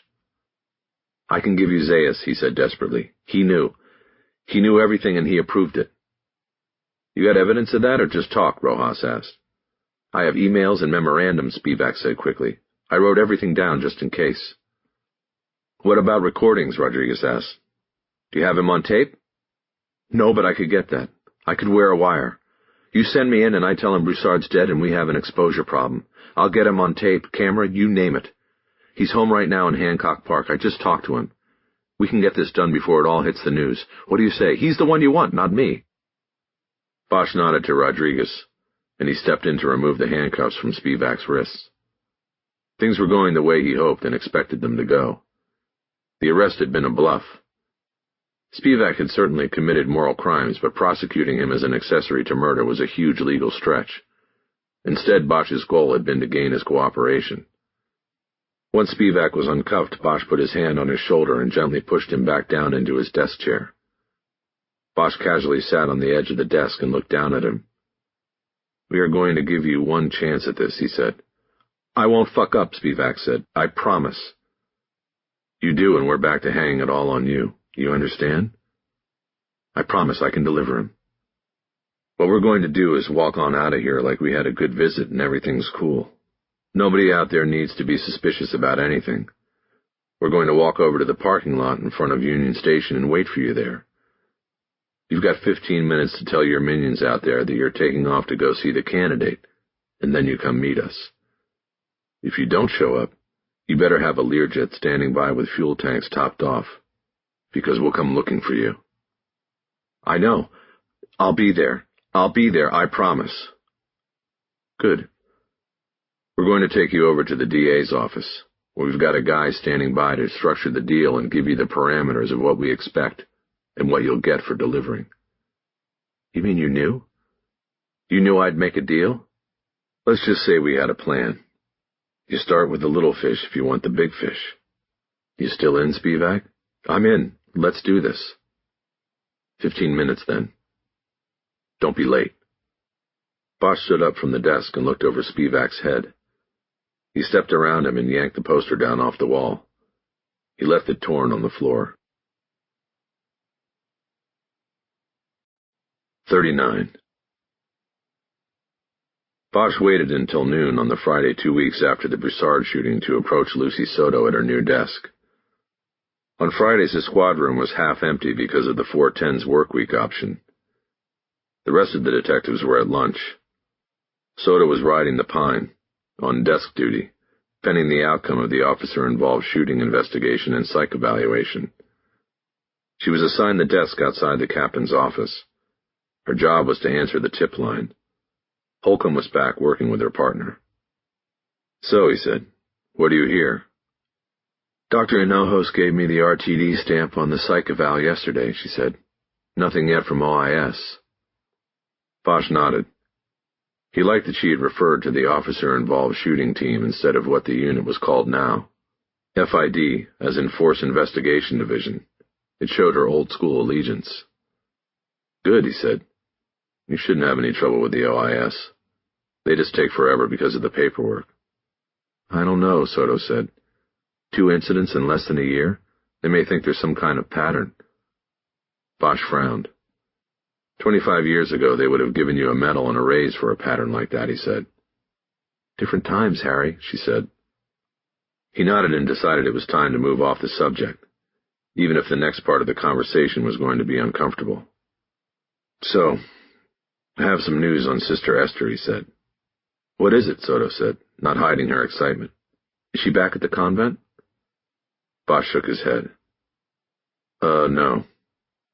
And she's not coming back. I talked to Sister Geraldine yesterday. She said they killed her down there." "What? Oh, my God." "She said the narcos came into the village where she was and dragged her out. Said she was an informant for the judicial policia. They did things to her and then they killed her. Left her on the side of a road to be found." Soto rolled back in her chair and stared into oblivion as she considered the fate of Ana Acevedo, a.k.a. Sister Esther Gonzalez. "I can't believe it," she finally said. "Well, I'm not sure I do either," Bosch said. "Not yet, at least. That's why I'm going down there, to Calexico. The body is supposedly coming across the border today for burial in a cemetery behind the convent. I'm going to check things to make sure, and Sister Geraldine said she'd let me look through Sister Esther's room and her belongings. I wanted to see if you're interested in going down with me." "Harry, I'm riding this desk. The captain's not going to let me. That's why I'm going tomorrow." "I figure Saturdays you're on your own time.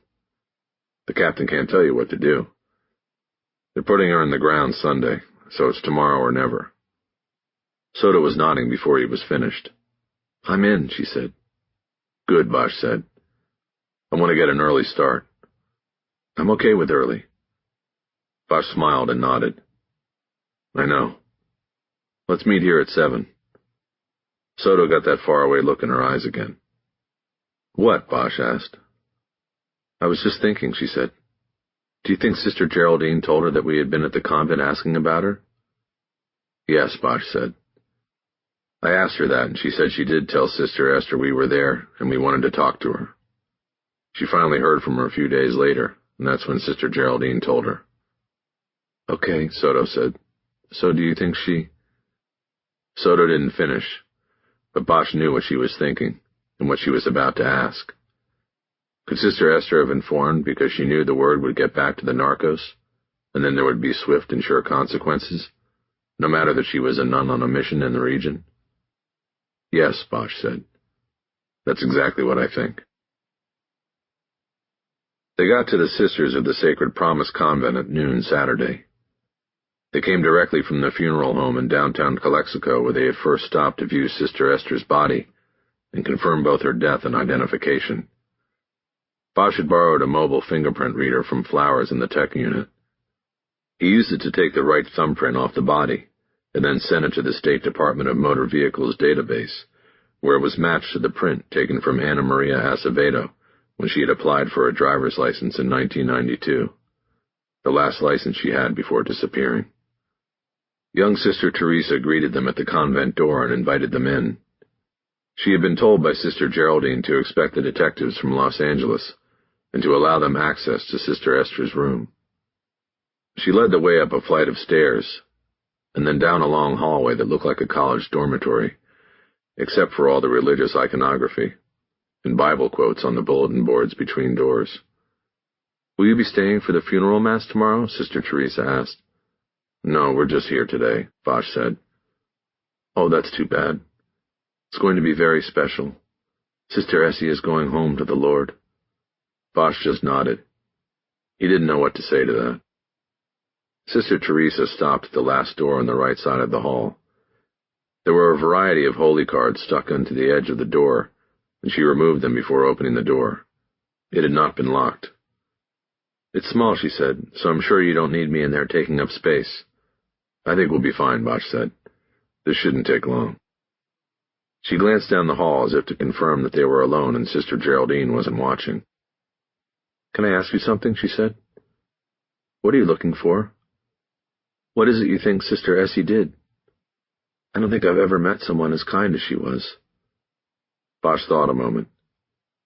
He didn't think there was any need to taint anyone's vision and feelings about another human being, especially if that human being was dead. Besides, she would probably find out soon enough when the story hit the media. "We were just trying to confirm if she happened to be a woman who disappeared a long time ago in L.A., he said. "Oh, okay," Sister Teresa said. "I thought it was something really bad, and We would be unable to celebrate her union with Jesus tomorrow. Did you see what we're putting on the stone? No. What's that? Well, she's actually putting it on the stone. She wrote it in her funeral instructions. It's going to say, Sister Esther Gonzalez. She found redemption for the children with the children. Isn't that beautiful? Bosch nodded. Redemption for the children with the children, he repeated. Yes, Sister Teresa said. She wrote it a long time ago. Her final instructions were found in that old box on her bed. She pointed through the open doorway into the room. Okay. Well, thank you, Sister, Bosch said. Like I said, we won't be too long. My room is last on the left at the other end of the hall, she said. That's because I'm the newest. She proudly bounced on her heels. Okay. We'll find you. Bosch turned and entered the room, followed by Soto. As expected, it was sparingly furnished. There was a single bed with a crucifix on the wall over the wooden headboard. It was accompanied by a side table, bureau, and a desk with a shelf of books mounted on the wall above it. There was a closet with no door that was no bigger than one of the old phone booths at Union Station, but that was all the room that was needed for the few things hanging in it. Bosch and Soto separated and started opening drawers. Most were empty or contained the meager clothing and belongings of a person who had held true to the vow of poverty. Bosch checked the box that Sister Teresa had pointed at. It contained mostly loose pages of notes. There were handwritten sermons and prayers and Bible verses, many of them with the word redemption underlined. Ephesians, Galatians, Romans. The quotes were written on half pages, envelopes, and other scraps. Bosch chose 2 of the inscribed envelopes and slid them into the inside pocket of his jacket. Let the redeemed of the Lord say so, whom he has redeemed from trouble. Psalm 107, verse 2. Who gave himself for us to redeem us from all lawlessness, and to purify for himself a people for his own possession who are zealous for good works. Titus, chapter 2, verse 14. Bosch dug further into the box of papers and brought out a folded document that was revealed to be a birth certificate for Esther Maria Gonzalez. It was issued in 1972 in Hyde County, North Carolina. It was printed on heavy stock paper and appeared legitimate, but Bosch had no doubt that it was phony. He knew that the easiest way to build a new and false identity was to start with what appeared to be a birth certificate from a small rural county in a state far from the state where the fraud would be perpetrated. A birth certificate was the only requirement to apply for a California driver's license. The problem was there was no national template for birth certificates. Thousands of counties across the country issued them, each with its own design. A DMV clerk in California would be hard-pressed to declare as false a certificate from Hyde County, North Carolina, if the document presented appeared official and legitimate. A driver's license would be only one stop on the way to a full identity package, with Social Security number and passport to follow. The document Bosch held in his hand explained a lot. Harry sat down on the bed as he slipped the birth certificate into his coat pocket with the other papers. He put the top back on the box and looked at Soto, who was still going through the closet. "Does this bother you?" he asked. She turned around and looked at him. "Does what bother me?" she asked. "I don't know," he said. "I guess that she chose her own penance. She came here and went on missions and took care of children and all of that. Vow of poverty, paid off the mortgage, whatever. But she didn't turn herself in and say, 'I'm responsible.' She didn't tell all those parents how come their kids died." He gestured to the box. "She talks about redemption, but she chose all of this. Nothing was taken from her, you know what I mean?" Soto nodded.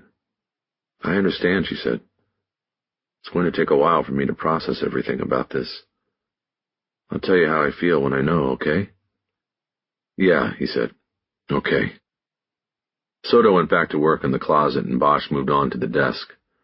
The top surface was void of anything of a personal nature, and the single drawer contained more of the same. Pencil writings with themes of redemption and multiple references to children. Bosch closed the drawer and looked up at the shelf. There were 4 different versions of the Bible as well as a Spanish dictionary, and books on the sacraments, catechism, and teaching methods. He grabbed the first Bible off the shelf and fanned the pages, hoping a nicely folded handwritten confession would drop out of the book into his lap. Instead, he found a holy card that depicted Christ ascending to heaven.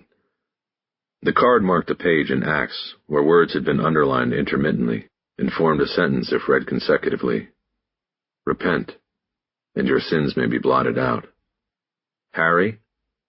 Bosch turned to Soto. She was crouched on the floor, a photo album open in front of her. From its pages she had raised what looked like a photo cut from a newspaper.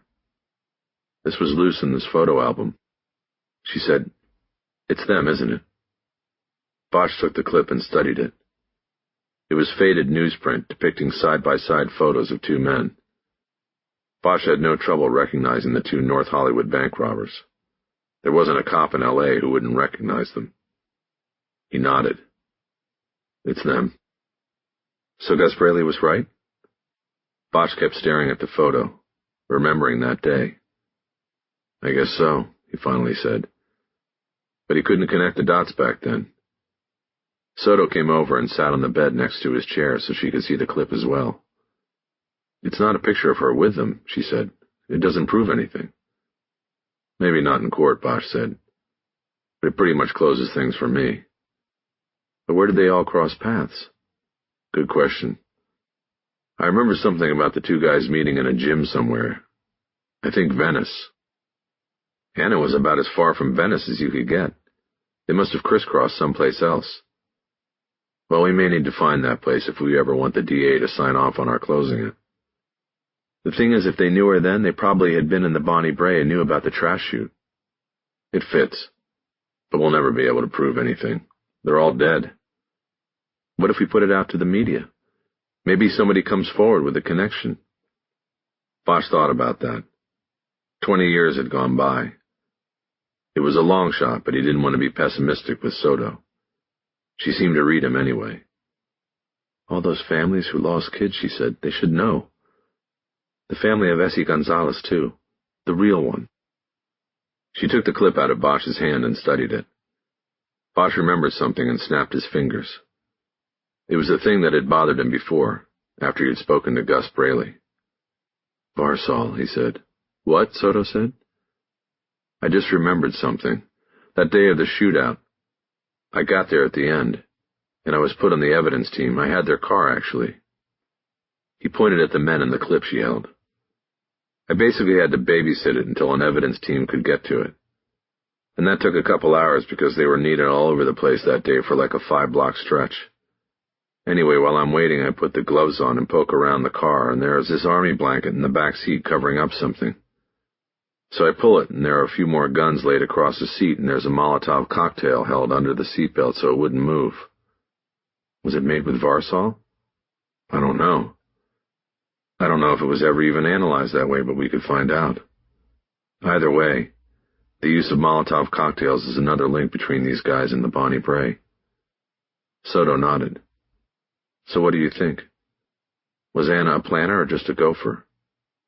Bosch thought a moment and then shook his head. Hard to say. It looks like she played Burroughs and Boyko like a pro. Got close to them, and knew they would open up at the shop when she was threatened. But she could have been directed by one of those guys. I don't think we'll ever know. They sat in silence for a little bit. Bosch knew Soto had something she wanted to say. Finally, she spoke. I sure thought it would be different, she said. What would? Bosch asked. Ever since I wanted to be a cop, I thought about solving the case. It was my motivation. It burned inside of me, you know? Yes. He thought about what he had said the week before about opening the door on a burning room. Now here I am, she said. You solved it, he said. But there's no... It's just not what I thought when I had all those fantasies. Bosch nodded. There was nothing he could say. After a few moments, Soto seemed to put her angst aside for the time being and spoke in a positive tone. So, she said, I think we're done here. I want to go home, Harry. Bosch nodded once more. Okay, he said. Let's go. 40. On Monday morning, Bosch arrived in the squad room to find Soto already in place at her desk as usual. In fact, she revealed she had been in place since Sunday. She had come in to write the Bonnie Bray investigative summary that would be submitted to Captain Crowder for approval and then to the district attorney's office, which also had to sign off on the official closing of a case by means other than arrest and conviction. Bosch had given her the summary assignment since it was her case in more ways than one. The report was 12 pages long. It was thorough and complete, and Bosch found himself unconsciously nodding as he read. She had ordered the facts they had gathered in such a way that the report was conclusive, and yet they still didn't have the exact nexus where Anna Acevedo crossed paths with the two men who started the Bonnie Bray fire and then committed the Easy Bank robbery. He thought that there would be no pushback from Crowder because there was no downside for him. He could announce that he had cleared a major case, and there would be no trial to possibly prove him wrong. That was a perfect world for him. But the next step would be a tough one. The DA's office would not so readily sign off because of the lack of a confession, hard evidence, or a direct connection between all of the players involved. There would be ways to handle the DA's office, Bosch knew. The closing of the case would be a huge story in the media, not only because of the number of victims and who the dead suspects were, but because of the investigator who pursued it. Soto's summary revealed her personal ties to the fire. All of that could be used and marshaled in support of the official closing of the case. When he was finished reading it for the second time, Bosch had only one question for Soto. "Lucy, are you sure you want me to reveal your connection to this?" "Yes, it's my story. Even if it gets me in trouble, it's time." Bosch nodded.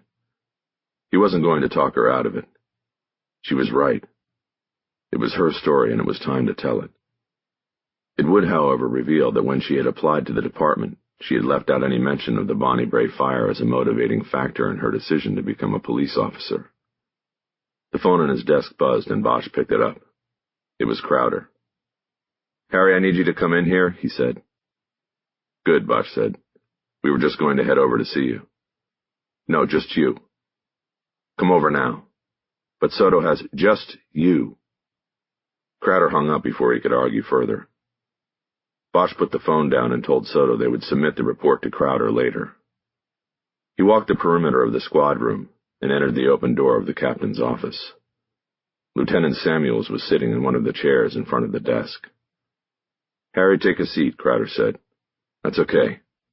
"I'll stand," Bosch said. "Well, I don't want you going all ballistic when you hear this." "Hear what?" "Just got a call from the DA's office. They're dropping charges against Spivak, and they are not going to proceed against Zayas." It took Bosch a moment to process the news and come up with a response.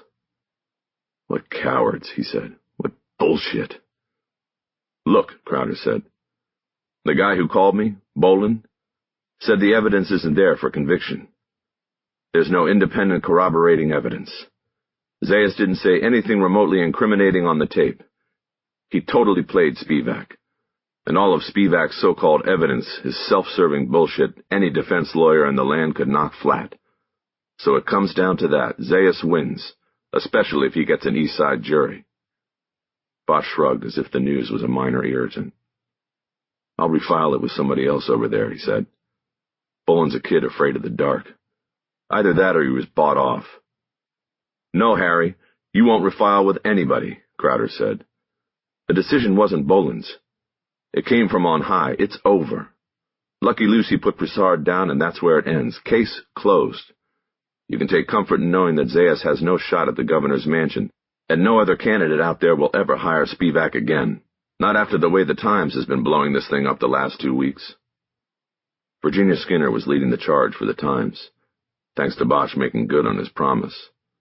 But none of that mattered at the moment. Bosch was suddenly sick to death with everything. "Is that it?" he asked. "Are we done?" "No, we're not done," Crowder said. "Lieutenant?" Samuels got up and stood in front of Bosch.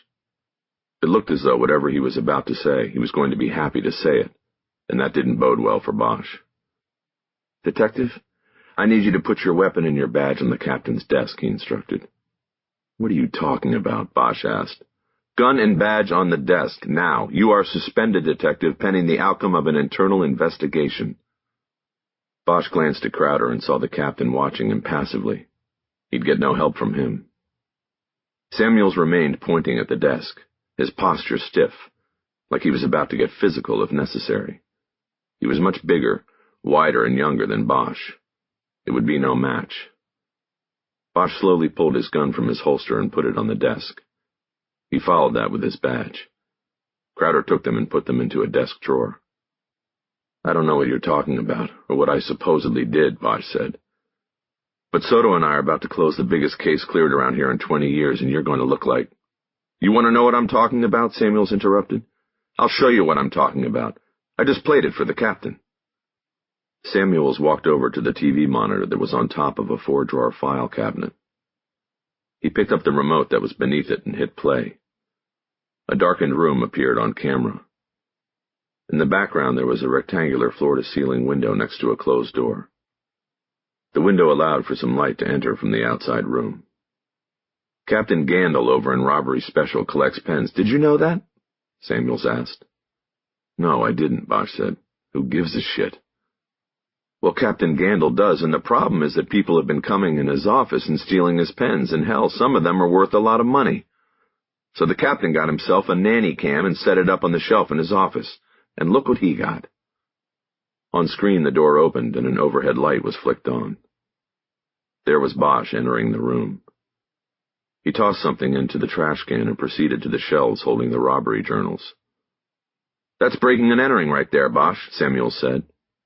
You should contact your union rep because you're going to need one. This is bullshit, Bosch said. I needed to look at the robbery journals. I didn't take a goddamn thing out of that office. The rules are the rules, Samuels said. The door was locked and you picked the lock. Captain Gandil found your bent paper clips in the trash basket. It's still an illegal entry whether you took something or not.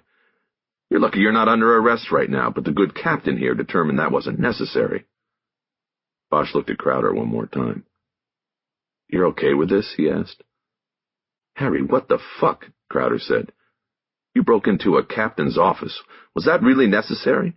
Does any case make that necessary? Go home, Bosch, Samuel said. You are suspended pending further investigation. You will be advised as to when the investigation is concluded and if you must appear at a Board of Rights hearing. Bosch was so stunned he seemed to have lost the ability to move. Go home, Samuel said again. And I sure hope you did not involve your partner in your actions. I'd hate to lose a young gun like that. Bosch found the will to move his feet. He turned and headed to the door. Samuel stopped him. You know, Harry, a short-timer like you really ought to think about just pulling the pin and not dealing with all this bullshit, he said. You put in your time. Why hassle with this? Bosch looked back at Samuels, and the lieutenant pantomimed pulling a badge off the left breast of a uniform blouse. This is weak, Samuels, he said. Just like you. He slowly stepped out of the office and started toward his cubicle. He felt several eyes on him. People had seen through the glass as he had turned over his badge and gun. The word was spreading. Something like this could never be contained in a room full of detectives. Soda was at her desk in the cubicle, and she turned in her chair as he entered and went to his own desk. Harry, what is going on? She said. People said they just took your gun and badge. Bosch pulled his chair over to hers. He sat down and leaned in close. I'm suspended, he said. What? She exclaimed. For what? Listen to me. When they come and ask you about the day I broke into the captain's office in robbery, you tell them you weren't there. You say you stayed back here and I went alone. Got that? No, Harry, I'm not going. You have to do this, Lucia. I am going to say the same thing. You weren't there. And guess what? You weren't. You were out in the hall. You just tell whoever comes from professional standards that you just stayed at your desk, okay? Okay. Bosch glanced over at the captain's office. Samuels was standing in the doorway watching him. Harry figured he had another 5 minutes max before Samuels called for a couple of patrol officers to escort him from the building. I've been down this road a few times, he told Soda. Protect yourself and you'll be fine. I will be too. I can beat this. Then almost under his breath he added, if I want to. He pushed his chair back to his desk and gathered up a few belongings. The photos of his daughter were the priority. He had no idea if he would ever get back to this desk again. Tim Marcia peeked over the half wall from his cubicle. "Hey, Harry, can I have your parking spot till you get back?" It brought a smile. "Fuck you," Bosch said to him. When he had everything packed in his briefcase and was ready to go, he looked back at Soda, who was sitting in her chair staring at him. "This isn't right," she said. Bosch stepped over, leaned down, and put a hand on her shoulder. "It's not about what is right," he said. "I'll be fine. The thing you have to remember is that you are one hell of an investigator. You know the secret. So don't let the fools around here drag you down. You have things to do, Lucy." She nodded. "Okay," she said. "I feel like crying." "Don't," Bosch said. "Instead, take your summary report in there and close that case.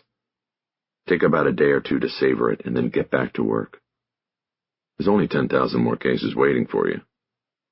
She nodded again and tried unsuccessfully to smile. Talking was going to be a problem for her. Bosch squeezed her shoulder and left her there. He grabbed his briefcase off his chair and walked toward the exit door. Before he got there, he heard someone clapping behind him. He turned back and saw it was Soto standing by her desk. Soon Tim Marcia rose up from his cubicle and started to clap. Then Mitzi Roberts did the same, and then the other detectives. Bosch put his back against the door, ready to push through. He nodded his thanks, held his fist up at chest level and shook it. He then pushed through the door and was gone.